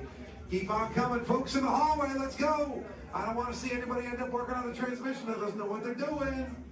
Come on in. Hey, oh, look at that, there's Mia. What's up, Mia? Hey, Pat, I see our party goers have arrived. Yeah, they're still coming in. Let's say hey, everybody. Hey. I'm Mia, Dom's sister. Well, another race just wrapped, and it looks like my brother with another car for his collection. Anybody surprised? Honestly, I don't know why anybody challenges him. It me and a man. Well, we're meeting up at Sullivan's Garage for the after party, and while Tej works on your rides, you guys enjoy the break room. My brother calls this the family room. Oh, here we go. Dom says he doesn't have friends, he has Family. And the faces you see on these walls are our Family. When I'm in this room, I feel like we're all Family. So, Welcome to our family. There it is. It's a thing around here. Hey, Tej, how's that Matthew McConaughey impression? All right. What's up, Mia? Hey, better. Tej, just welcoming these good people to our family. How are their rides coming along? The rides are ready to roll out and roll out inside. Perfect. Let's get the show on the road. I'll let Dom know. You guys have fun at the party. Bye, Mia. Bye. She just called. Okay. All right, Pat. Yeah. Let's get these people on their way. Send them over to the war room. Sounds like a plan. Are you sure, though, Jamie's kind of a piece of work? Right. And he hung up. Okay, so in a moment, those doors are going to open. When they do, head on into the war room with Jamie. That's Tej's new assistant, first day without Tej, so good luck. Be nice. Don't touch nothing. Too much last night, so bear with me. Tej left me alone today, so yeah, that's pretty much it, you guys. In just a moment, these doors will be closing, and okay, so yeah, you guys want a tour of the war room? Okay, so basically, we've got some monitors over here. My name is Jamie, by the way, you guys. Oh, and there is Tej. Jamie, the buses are here. Okay, what do you want me to do with them? They're just staring at me. Should I send them now? Dom's calling. I got this, Jamie. Okay, great. Dom, what up? Tej, just got a heads up from Hobbs. The FBI's about to raid your location. Crazy. Man, they always ruining our fun. For real. It gets worse. They're leading Owen Shaw right to your door. Shaw? That cockroach we beat down in Spain? What's he got to do with this? Everything, right? Nothing yet. And let's keep it that way. Get those people on those buses. You need to start plugging out right now. And get that turbo truck ready. I'm sending Letty there to pick it up. I'll call Letty. I'm on it. Never mind then. Hobbs needs our help. He needs our team. Spread the word. Spread the word, you guys. But keep it in our family. Never mind. Don't listen to me. And keep it quiet. Just keep it in the room. Oh, the other bald guy's It's calling. Hobbs, my man. What up? Sorry, Brother Tej, no time for chit-chat. I just sent you a brief on FBI agent Novak. Has Toretto filled you in? Yeah. He wants us to get everybody over to the party at Sullivan's. Sounds like a plan. That party is a ready-made diversion. Keep it going. We need to discuss how you're going to get all those civilians out of there without tipping off the FBI. Crazy. Okay, hold on. Let me get everybody squared away, and we'll talk offline. Copy that, Tej, and let everybody know. Shut off your cell phones. Don't listen We to don't him. want Shaw tracking your He's locations. overreacting. Just put it on silent. Okay, Jamie, Yeah. you heard the man. I heard him. It's about to go to a whole nother level. Crazy. Send everybody to the loading dock. All right, you guys. We heard him. Have fun. If anything happens, my name isn't Jamie. Okay? Peace.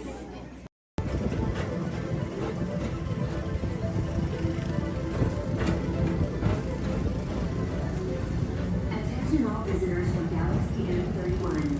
Please keep forward-facing tentacles clear of oncoming vehicles. Thank you.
Welcome aboard. At this time, I'd like to ask everyone to please remain seated throughout the show.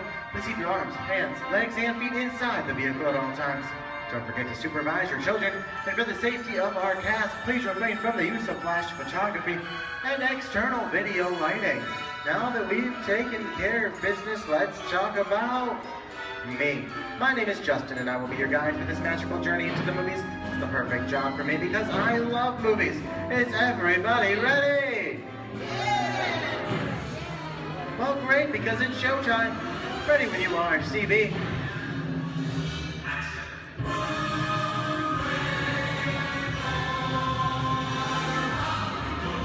And are rolling.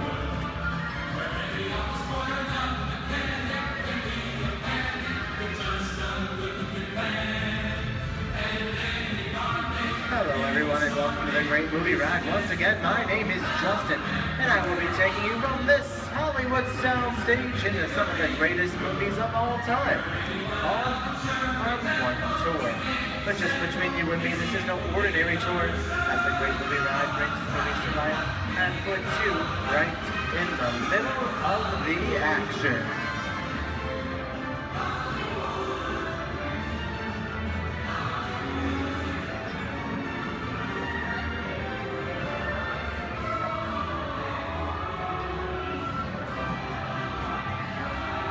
Well, I don't know about you folks, but I just love the great Hollywood musicals of the 1930s.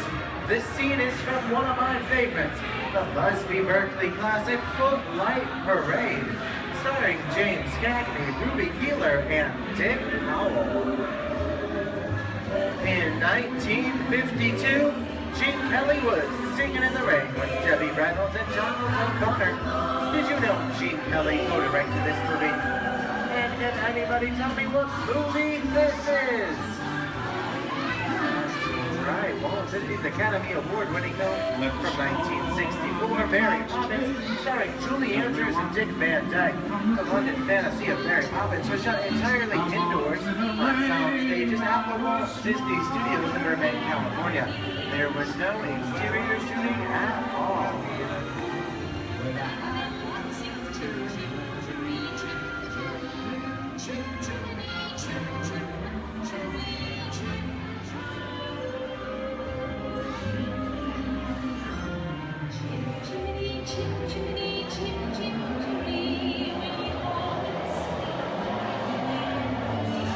Hold on to those wallets and purses, folks.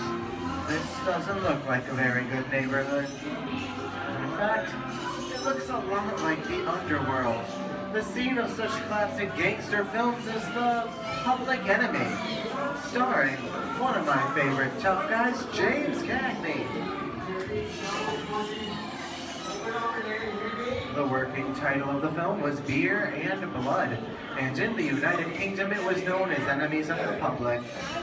In one scene, Cagney shoved a grapefruit in Meg Clark's face.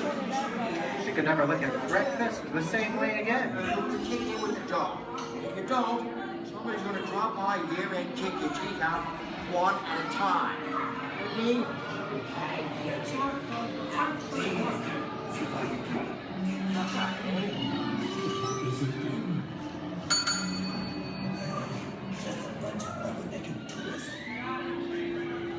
Sorry about the delay, folks, but I don't want to run a red light, even if it is just a movie. You talking to me? You talking to me?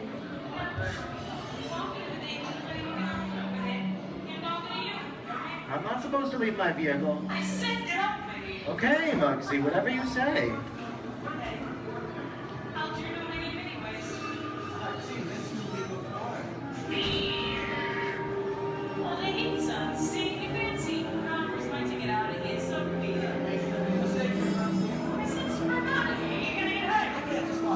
Here they come, Bus!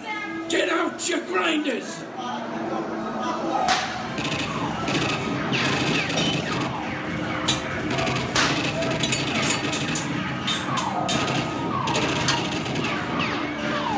I'm hit! Hey, I'm hit! Muggsy! They got Squid! Muggsy! Muggsy! Squid's hit bad! Real bad!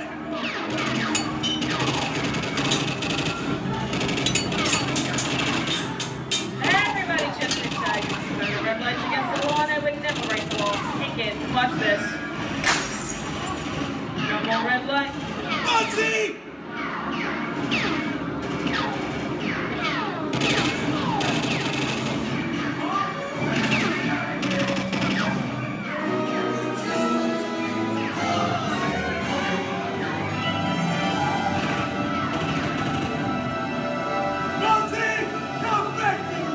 Sorry, boys. I'm making my getaway.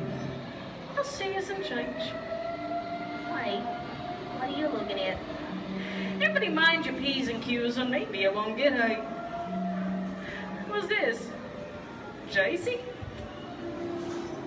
And now, the Old West, and two of Hollywood's legendary stars, Clint Eastwood and John Wayne.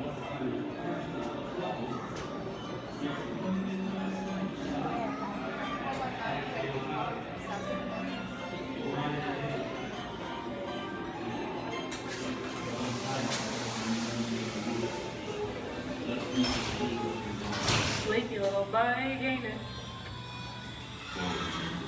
That's some mighty tough territory you're heading into, Pilgrim. I'd think about turning back if I was you. That is, if you want my opinion. But I reckon you ought to do Now that we're in the clear, it's the pleasure time for me to collect up all your valuables. We'll start with the jewels.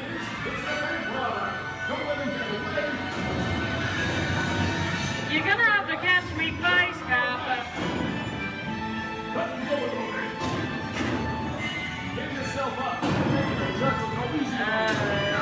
is nuts and nuts. I'm getting out of here. For this. What are you doing? Nobody's taking my neck in a noose. Can't get any worse. Put a hole right in the starry like Okay, that's worse. I don't know about you guys. This is kind of creepy. What is this? This is Alien. You are with Sigourney Weaver aboard the spaceship Nostromo. Something has gone wrong. One by one, the crew has vanished. And somewhere in the ship, a terrifying creature waits to claim its next mate. Look now, bring the victim. Warning, remain in your vehicle. The area you are entering is extremely dangerous. Proceed with caution.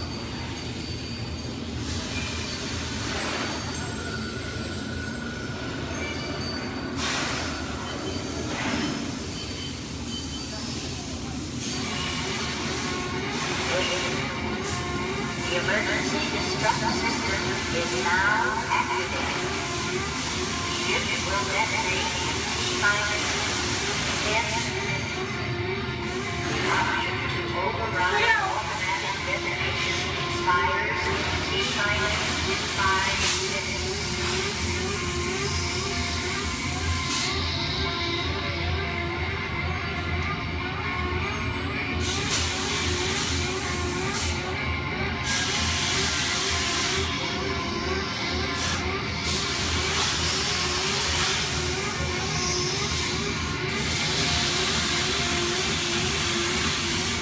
There he is again.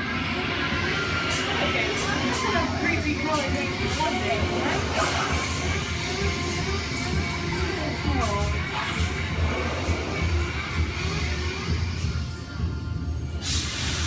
Here in Raiders of the Lost Ark, amid 1,000 deadly snakes, Indiana Jones unearths a great treasure. Will Harrison Ford escape with his discovery? And what will be your fate? Beware. Snakes. Why did it have to be snakes?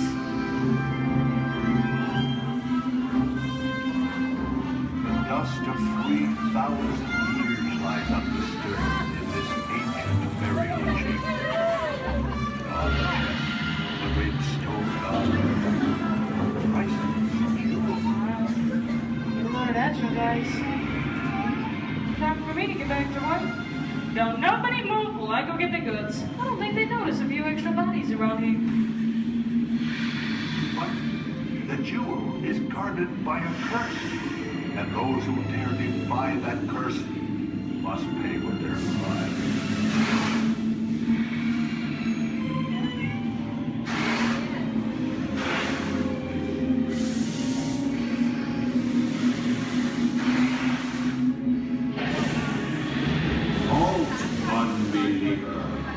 Disturb the treasure of the gods, and you shall all lose your lives.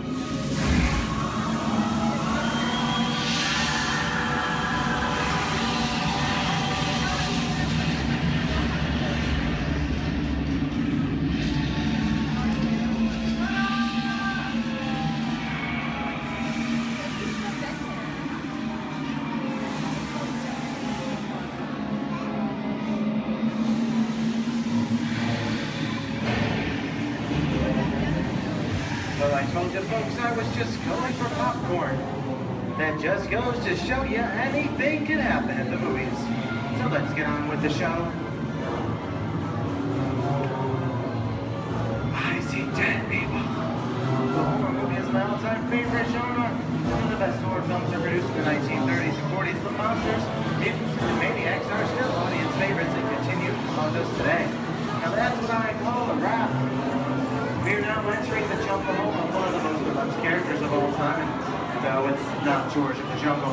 Actually, it's Tarzan, played there by Johnny Weissmuller.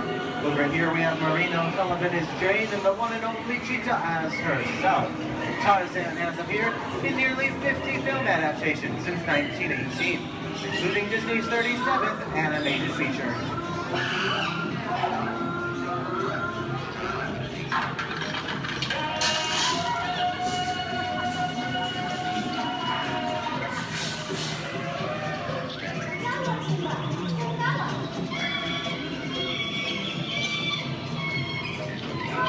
Louis, I think this is the beginning of a beautiful friendship. Best last line of the movie ever. Humphrey Bogart to Ingrid Bergman in the classic romance, Oscar Bronco.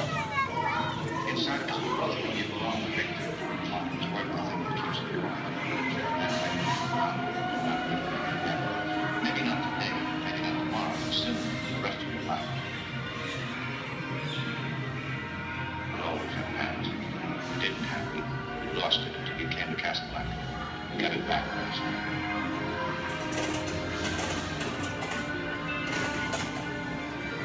I've got a job to do too. Where I'm going, you can't follow. What I've got to do, you can't be any part of.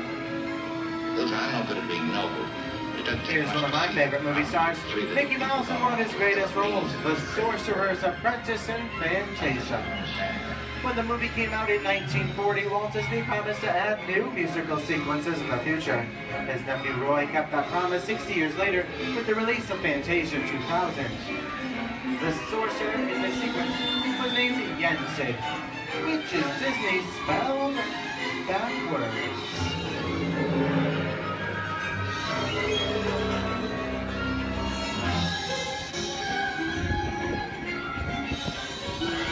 I have a feeling we're not in Kansas anymore. How often do you get to say that? I'd say we're definitely somewhere over the rainbow in one of the most beloved movies of all time, The Wizard of Oz.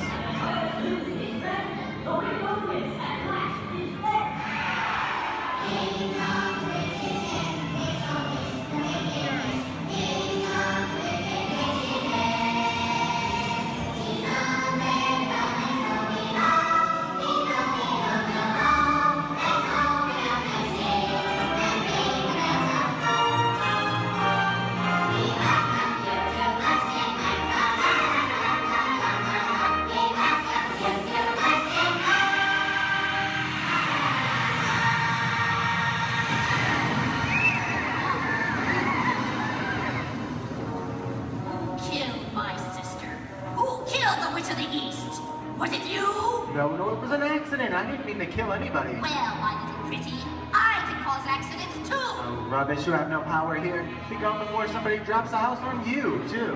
Very well. I'll bide my time. But just try to stay out of my way. Just try. I'll get you, my pretty, and your little dog, too.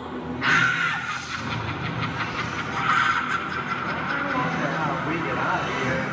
What do you folks think? Which way do we go? Follow the yellow brick road. Follow the yellow brick road? Now, why didn't I think of that? Sing along, folks.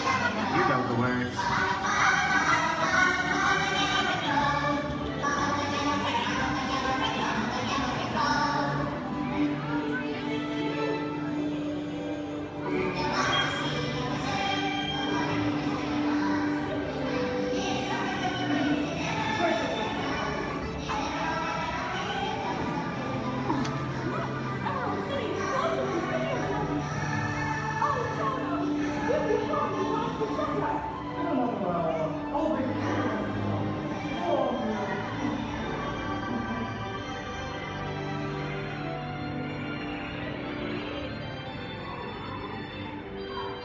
I hope you've enjoyed our tour through these great moments at the movies, but we've only scratched the surface of what Hollywood has to offer.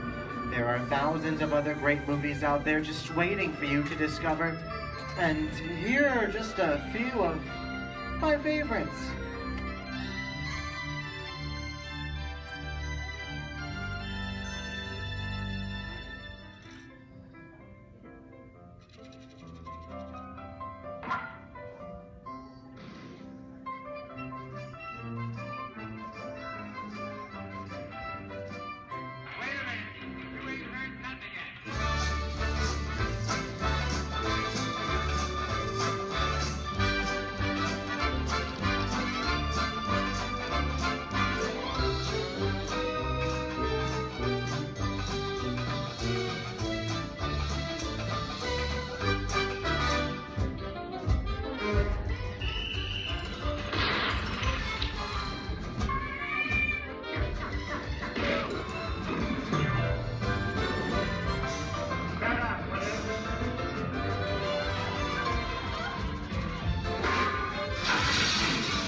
We had faces.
On behalf of Disney's Hollywood Studios, I'd like to thank you for joining us on the great movie ride. Now, before we wrap this production, there still is one scene left to do. It's called The Exit. The action begins with you remaining seated until the vehicle comes to a complete stop. Then gather your belongings, take small children by the hands, and when these doors open, rise dramatically to your feet and make your grand exit directly to the rear of your vehicle. Oh, and one more thing. When I yell action, don't forget the thunderous applause for yours truly. Okay, places everybody, and action! Thank you. Have a wonderful day here at Disney's Hollywood Studios, and also to you and the movies, the stuff dreams are made of. Good.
No, pero por dentro.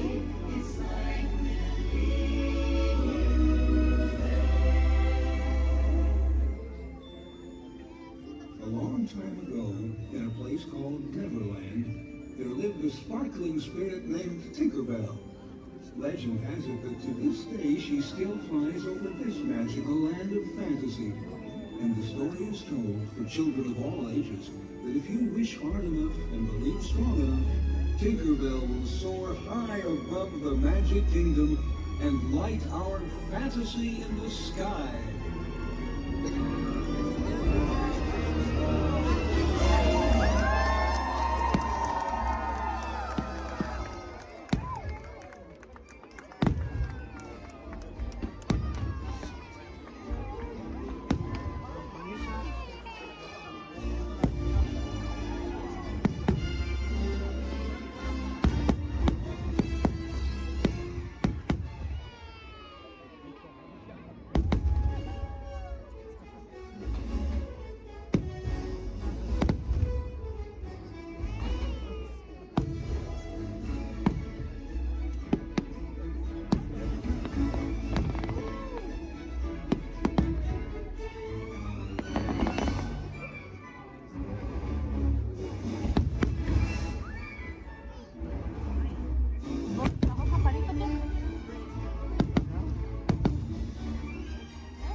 I flip the switch now, Mickey?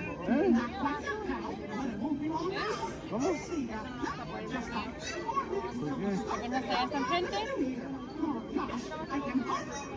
No, eso que es en el castillo, ahorita van a empezar a subir los monos.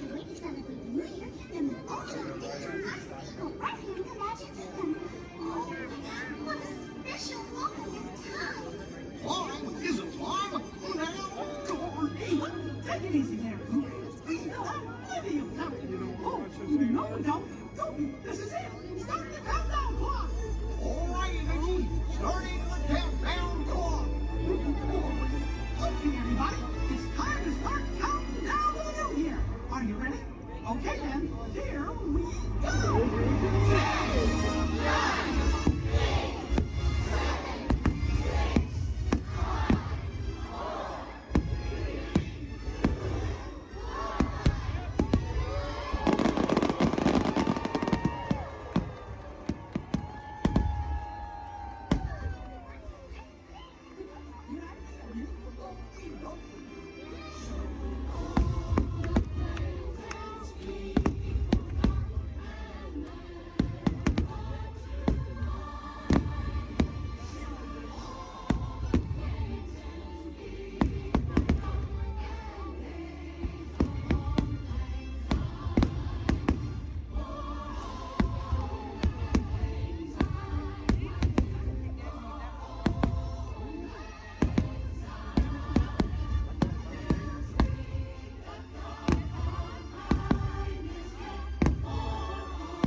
10, 9,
Wait, what?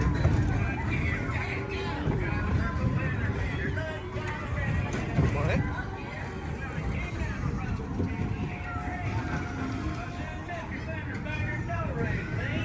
I heard him say the voice of the railroad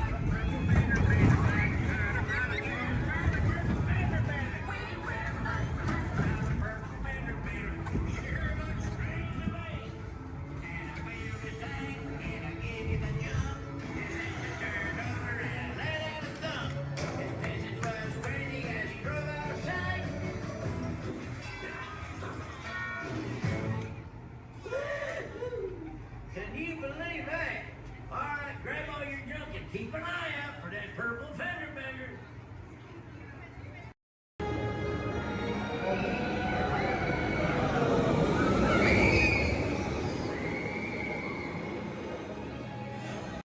Come in. I have an opportunity for you all that is bad, dangerous. I was going to say profitable. You think I'm so heartless I would send my friends to danger? You insult my honor. And believe me, I have very little honor to insult. We'll talk later. I have to do everything around here. Hello, my friends. I am Hondo Onaka, and this is Onaka Transport Solutions. Today, I am offering the opportunity of a lifetime. I need flight crews to transport this valuable merchandise across the galaxy. Pilots to navigate, engineers to operate the ship, and gunners to defend the shipments. And that is where you come in. Libere al Falcon. On loan for some very fast and very profitable expeditions.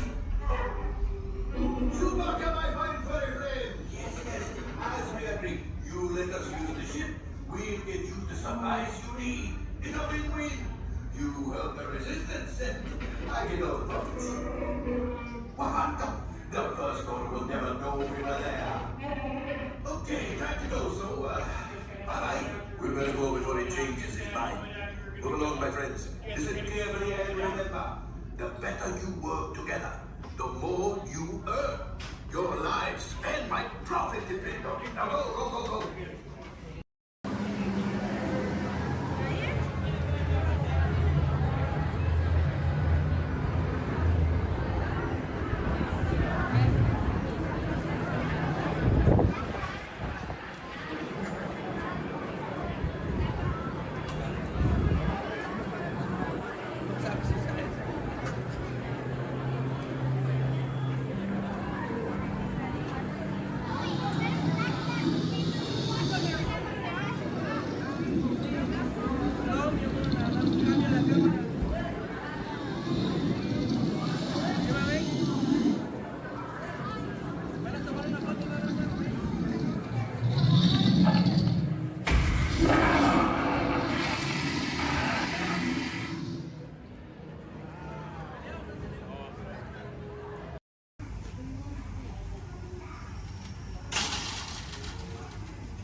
For those of you just joining us, welcome aboard Excursion 3 on the Disneyland Railroad. For your safety, please remain seated at all times, keeping your hands, arms, feet, and legs inside the train. Please supervise all children, making sure they are seated away from the train openings, either fully on a lap or on a bench. Our next stop will be Main Street, but before that, we will travel into the tunnel ahead and journey through the Grand Canyon and Primeval World. While you are more than welcome to take as many photos and videos as you'd like, we do ask that you please turn off all flash photography, video lighting, lighted toys, and accessories, including any lightsabers, light up ears, bubble wasp buildings, and many more.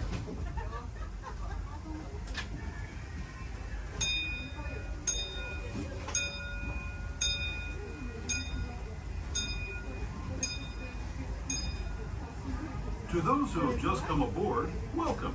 The next leg of our journey will take us from the fantastic world of the future to the breathtaking beauty of nature's own design, the Grand Canyon. For your safety, stay seated with your hands, arms, feet, and legs inside the train. Watch your children and no flash photography. Para su seguridad, permanezca sentado y mantenga las manos, brazos, pies y piernas dentro del tren y cuide a los pequeños. Por favor, no tome fotografías con flash.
we know it today.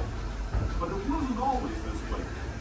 Now, let's travel back in time, way back in time, to the prehistoric past of the primeval world, land of the dinosaurs.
We're now returning to our own time and to Main Street Station, gateway to Disneyland.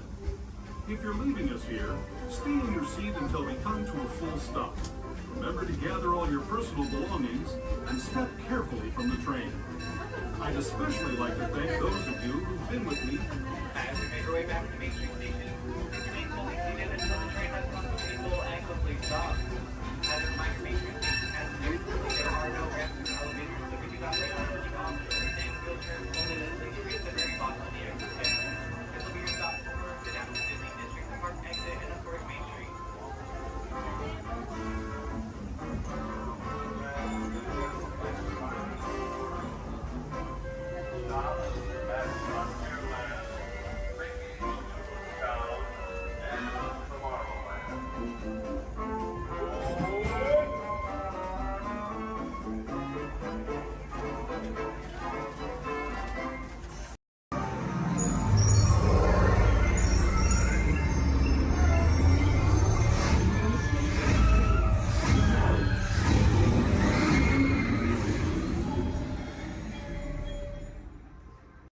Yes, Walt has some of the brightest minds in the world, but I keep things around here pretty chill, so the kids can create the next big idea that will equip the tools to become the next generation of heroes.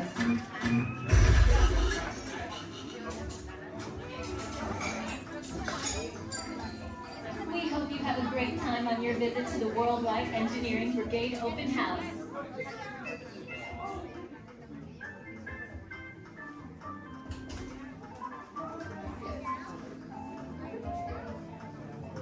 And now, our project lead, the brilliant, Peter Parker.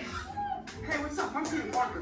And here at Web, we get access to some pretty awesome tech, like vibranium from Wakanda, or this crazy alien juice stuff. We have pin particles and star tech. It all helps us develop really cool stuff, like these spider bots, for example. Check it out. They have this really cool self-replicating feature. Because? This is awesome. Buddy, you could stop doing that now. But anyway, you guys are here today to help us test the Web Slinger vehicle. Using onboard tech, you will be able to sling webs just like my buddy Spider-Man. Peter, your presentation is getting away from you. Yeah, I'm aware of that, Sharon. If you could just initiate the safety protocols, that'd be great. Problem with that, So Peter. anyway, if you want to sling a web, all you gotta do is sling it around in the direction you want to shoot the web, and that's it. It's awesome. Peter, your spider bots are continuing to replicate and are consuming everything in their path. They seem to be stuck in self-recognition mode. If you could just handle that for me, please. On it. Contacting Mr. Stark. Don't call Mr. Stark! Don't call Mr. Stark. Sorry, Michelle. Could you just call someone else? Ask them to do it. Okay. Contacting Spider-Man. Here. I'm gonna go find Spider-Man first off, because he's around here somewhere. Okay, goodbye. Spider-Man! As you may have noticed, the spider bots are locked in that awesome self-replication mode. In spite of what you see, they were created to be robotic helpers that can break down raw material and create all kinds of useful tech. That's because they are stuck in self-replication mode, despite about their currently consuming everything in sight and multiplying at an alarming rate. If left unchecked, my calculations predict this will lead to the devastation of the entire Avengers campus. That should be safe until Spider-Man gets here, as long as they don't get into the alien fluid. This is now a bigger problem. Activating threat level protocols. Hey guys, what's up? I hear you have a problem. I'm here to help. You made it. Great. Threat level is at exponential danger. You might need some help. Perhaps I'll call the Avengers? Don't worry, everyone. I got this. Okay, everybody. Open house is canceled. Wise idea. And I could use some help. Yes, you could. Sharon, prep the Slinger vehicle. Already on. Everyone head to the Slingers and we'll team up to stop the Spider Bots before they destroy the campus. It's easy. Okay, we have a plan. Please move quickly through the doors and down the hall to the Slinger vehicle bay. Your open house demo has been upgraded to a high-stakes mission to save the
dreams we dream, the hopes inside us, ignite the path we take to guide us. And hand in hand, the future is unfurled from just what's left.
Epcot is and will always be in a state of becoming.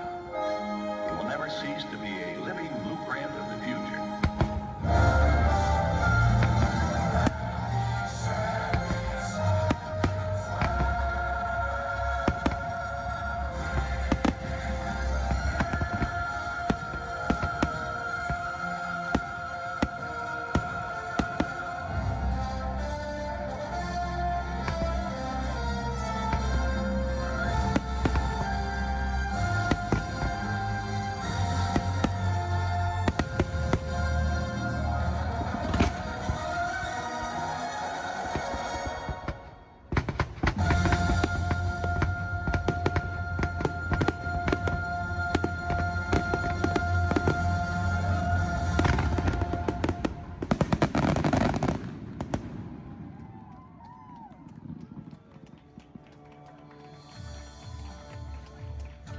Thank you for joining us for Epcot Forever.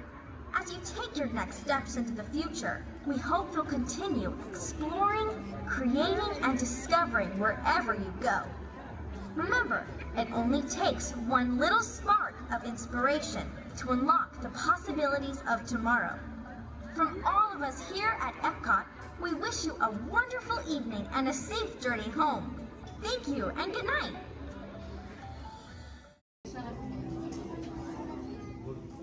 All right, everyone, for your safety, please do me a favor. Leave this center aisle clear and all side aisles clear as well. If for any reason you need to leave the theater, you can do so through these two right rear exit doors. That's if you're looking to leave. Please do so through these two right rear exit doors. They're a little bit heavy. Just give them a big old push and they'll open right up for you.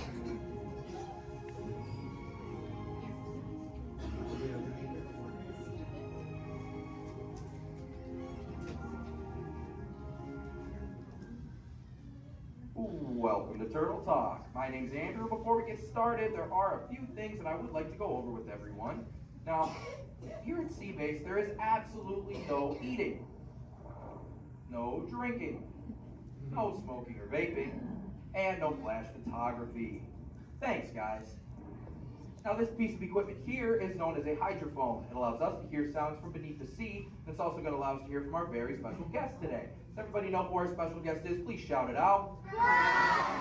Crush is coming to talk to us to learn more about the human world, and we're going to get the chance to ask him a couple questions about the turtle world. So, little ones, you're thinking of questions that you may get to ask Crush, okay? Now, it does seem like Crush is off surfing at the moment. In order to call him out, we need to yell, "Hey, Crush!" on the count of 3, all right? 1, 2, 3. Hey, Crush! Well, righteous, well, awesome. Check it out, man. Hey, new look. Double barrel, 360. Totally tubular. Whoa, look at the humans in the human tank. Hello, humans. Hello. Righteous, man. Oh, dude, speaking of most righteous, look at this, bro. Hatchlings, grommets, offspring, totally chillin' sublevel. Look at this. Right next to you, you got a little dudette, blue shell, brown noggin, goggles, and extra ears. Yeah, right there on the coral. Hey, bud, what's your name down there, dudette? Bella. Hey, what's up, bud? Are you having a good day, man? Yeah. Awesome. Can you talk like a turtle? No. Oh, I got your back. It's really easy. Just say awesome. Awesome. Nailed it. Try this one. Say totally. Put them together. Say totally awesome. Totally awesome. Give it up for that dude. That righteous. Good job, bud. Totally good. You talk like the turtle. Hey, I got a dude over here with a gray shell, curly noggin, and goggles too. Sweet. Hey, man, what's your name down there, bud? Gustavo. Hey, where are you from, Gustavo? Where are you from? New York. Whoa, dude. Who brought you here today? I went on my car. Oh, well, we'll find out together. Don't sweat it. Hey, dudes, is there like maybe a parental unit, a life guardian of the Gustavo? If anybody's with them, right? Okay, let's talk to that chick and see what's up. All right, awesome. Hey, dude, what's up, bud? What is your name? Karen. Hey, Karen, what's up? How many kids you got? My English is not good. I'm from Brazil. Oh, I don't speak English either. I talk turtle. Karen, does it freak you out? Gustavo has no clue you're here. Don't worry, Karen. They come back when they get hungry. Karen, did you feel it, bud? Did you feel it? We're sharing a moment. Look at you, Karen. Awesome. Dude, my son's short. He's like this. He goes, Dad, what's up with all the humans? And I go, dude, I do not know.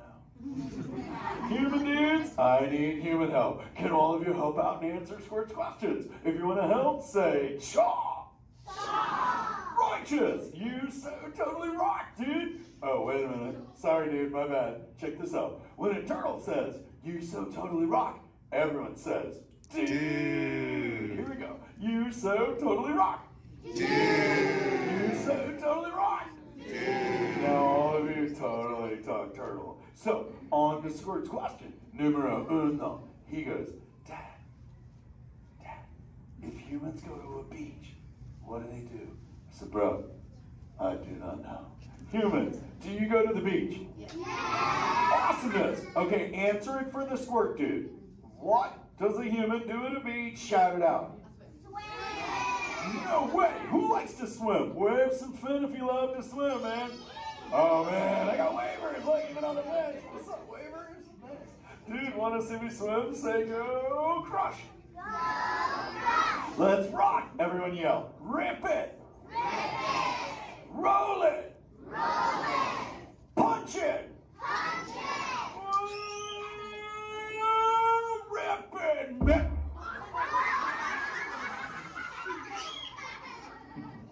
Hey, Crush, watch out for the glass. Hey, dude, thanks, Hank. How long has that dude been there? Oh, no, man. My bad, bro, my bad. Where are the manners? I've been asking the questions. Dudes, do any humans have a question about being a turtle? Raise a fin. Hi, if you have a question about turtles. Cool. Got a chick over here, aisle style, red shell, brown knock, hanging loose. Hello, bud. What's your name? Hey, bud. What's your question? What turtles eat? Oh, dude, we're chowing green seagrass and green sea kelp. Big dudes, you're sitting on green seagrass benches. But check it out, Harper. We only eat green stuff, and so it actually turned us green. So, like, I'm green, and my kids are green, and my parents are green. Oh, and my wife's green, and my favorite color ever, purple.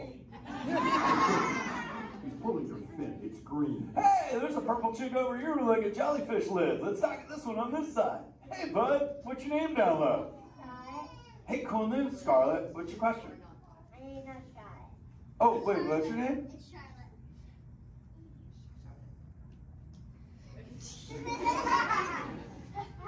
You don't have to tell me. Okay, what's your question, little bud? My name is not bad. Okay. Hey, let's head over here. We got like a little friend on this side. Looks like a light blue shell, brown noggin. Let's talk to this bud. Hey, what's your name, dude? Hey, Marley, what's up? What's your question? What's your favorite food? Oh, dude, besides eating green seagrass and green sea cup, we totally chow on the jellies. Yeah, they're like so tasty. Hey, wait, Marley, do you eat food and sleep and stuff? Yeah. Do you know how to swim? Yeah.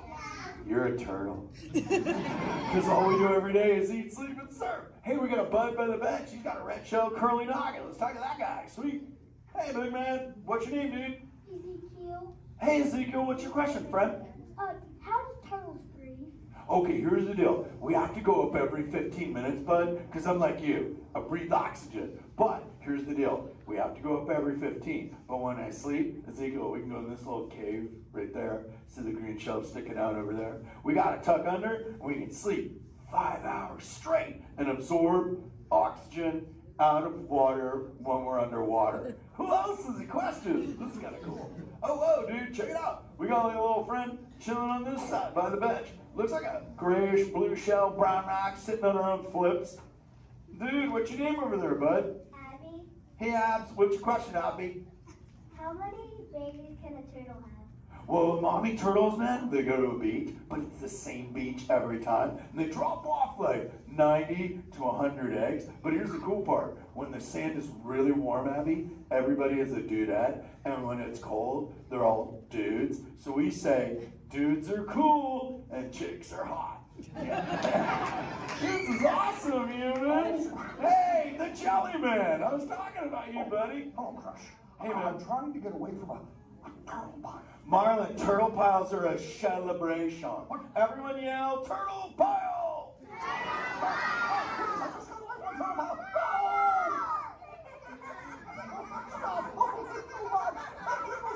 Oh, cool. Hey, boys, surf's up, dudes. Thanks a lot, Crush. For what?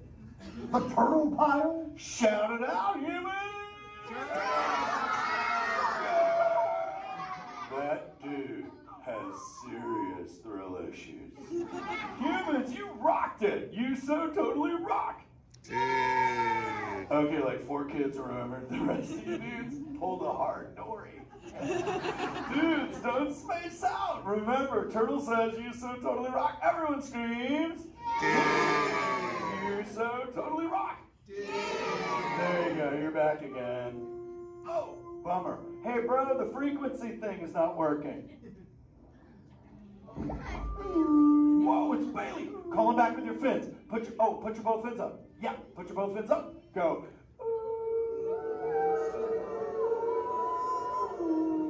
Crush! Hey! Bailey, look at my friends. They're humans. Oh my goodness, funny looking humans, huh? Hey, dude, stop. That's not cool. Those are my friends. They can hear you. No, they can't. Watch this. Hi, humans. Oh, okay. Why didn't you tell me? Dude, I tried, man. You got stoked out. Wait. Ooh. Yeah, that thing. I'm getting something. Ooh, wow. Some of you have 4 ears. Weird. I'm not judging. Humans. Later, Crush. Later, Bailey. Everyone say, later, Bailey, dude. Bailey's echolocation's awesome. We're going to do it. Everyone, both fins up. Go. Okay, sublevel. Really good. Back bench. Solid. Grandma, in the corner. This is where we put our fins up. Good job, Grandma. Good job. Fins up. Eyes closed. Go. How many fins am I holding up now? No, you gotta go. Yeah, you so totally rock. Squirt, come here. Squirt, look at this. Squirt, I just taught humans your ultimate favorite. Sweet. Dude, go for it. They'll blast you. You so totally rock. Yeah. Rock on, human dude. Rock on, Squirt. That's my son. I'm in a jam. Oh, wait. Remember this thing. You gotta be good to the oceans. The oceans will be good to you. And slap the fins together for my man, Andrew. Rockin' the mic, man. Oh, righteous. Love you. Use the word dude all because your parents will love you. Hey, Karen. You're welcome, Karen. Let's go! You so totally rock! Let's give it up for Frog. If you would like to learn more about friends and friends like green sea turtles, manatees, or sharks, you can do so up on the second floor of Sea Base. Now, little ones, don't move until your adult comes to get you. Adults, please collect your belongings, collect your children, head on up to those two right here exit doors.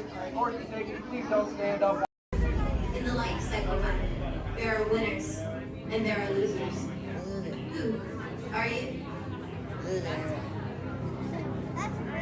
So move a little if you can't. Before we send you into the link chamber, let's watch this piece by Dr. Ogden, who runs the program. Welcome, everyone. I'm Dr. Jackie Ogden from the Pandora Conservation Initiative. You're about to experience a ceremony that's very special to the Na'vi, flying on the back of an ikran, or as we call it, a banshee. To the Na'vi, connecting to an ikran and flying on its back is an incredibly important rite of passage they call Ikni Maya. With permission from the Na'vi and in partnership with Alpha Centauri Expeditions, we can now bring this amazing experience to you. The way you'll be able to fly is by linking to an avatar that's already on the back of an ikran. Let's see how this works. We establish a link using powerful psionic amplification equipment. A human driver is connected to an avatar, which could be physically hundreds of kilometers away. When you follow our technician into the link chamber, you'll see a series of 16 link chairs. Please go to the number that matches the number you're standing on now. First, stow your gear in the storage containers on the back wall. This should include all bags, cameras, and other items, including cell phones. It's important to push them all the way into the bin. Then get onto the chair as you would a bike. Straddle the seat, step forward, and sit down. Slide your hips forward until you are against the chest pad, and then move your feet all the way forward. Wait until you're seated before you put on your flight visors. Hold on to the hand grips as shown. It's important to hold on to the hand grips at all times. After you're seated, back and leg restraints will be firmly engaged. For your safety, throughout this entire experience, always remain seated and supervise your children. Once the link takes place, you'll be connected to your avatar and sitting on the back of an ikran. It'll feel like you're really there.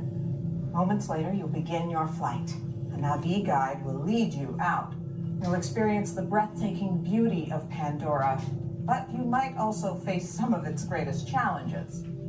Some of this flight might be intense, but trust your guide and be brave. As the Na'vi say during this important rite of passage, Sivak Ho, rise to the challenge. Good luck. All right, you ready? Let's get you into the link chamber.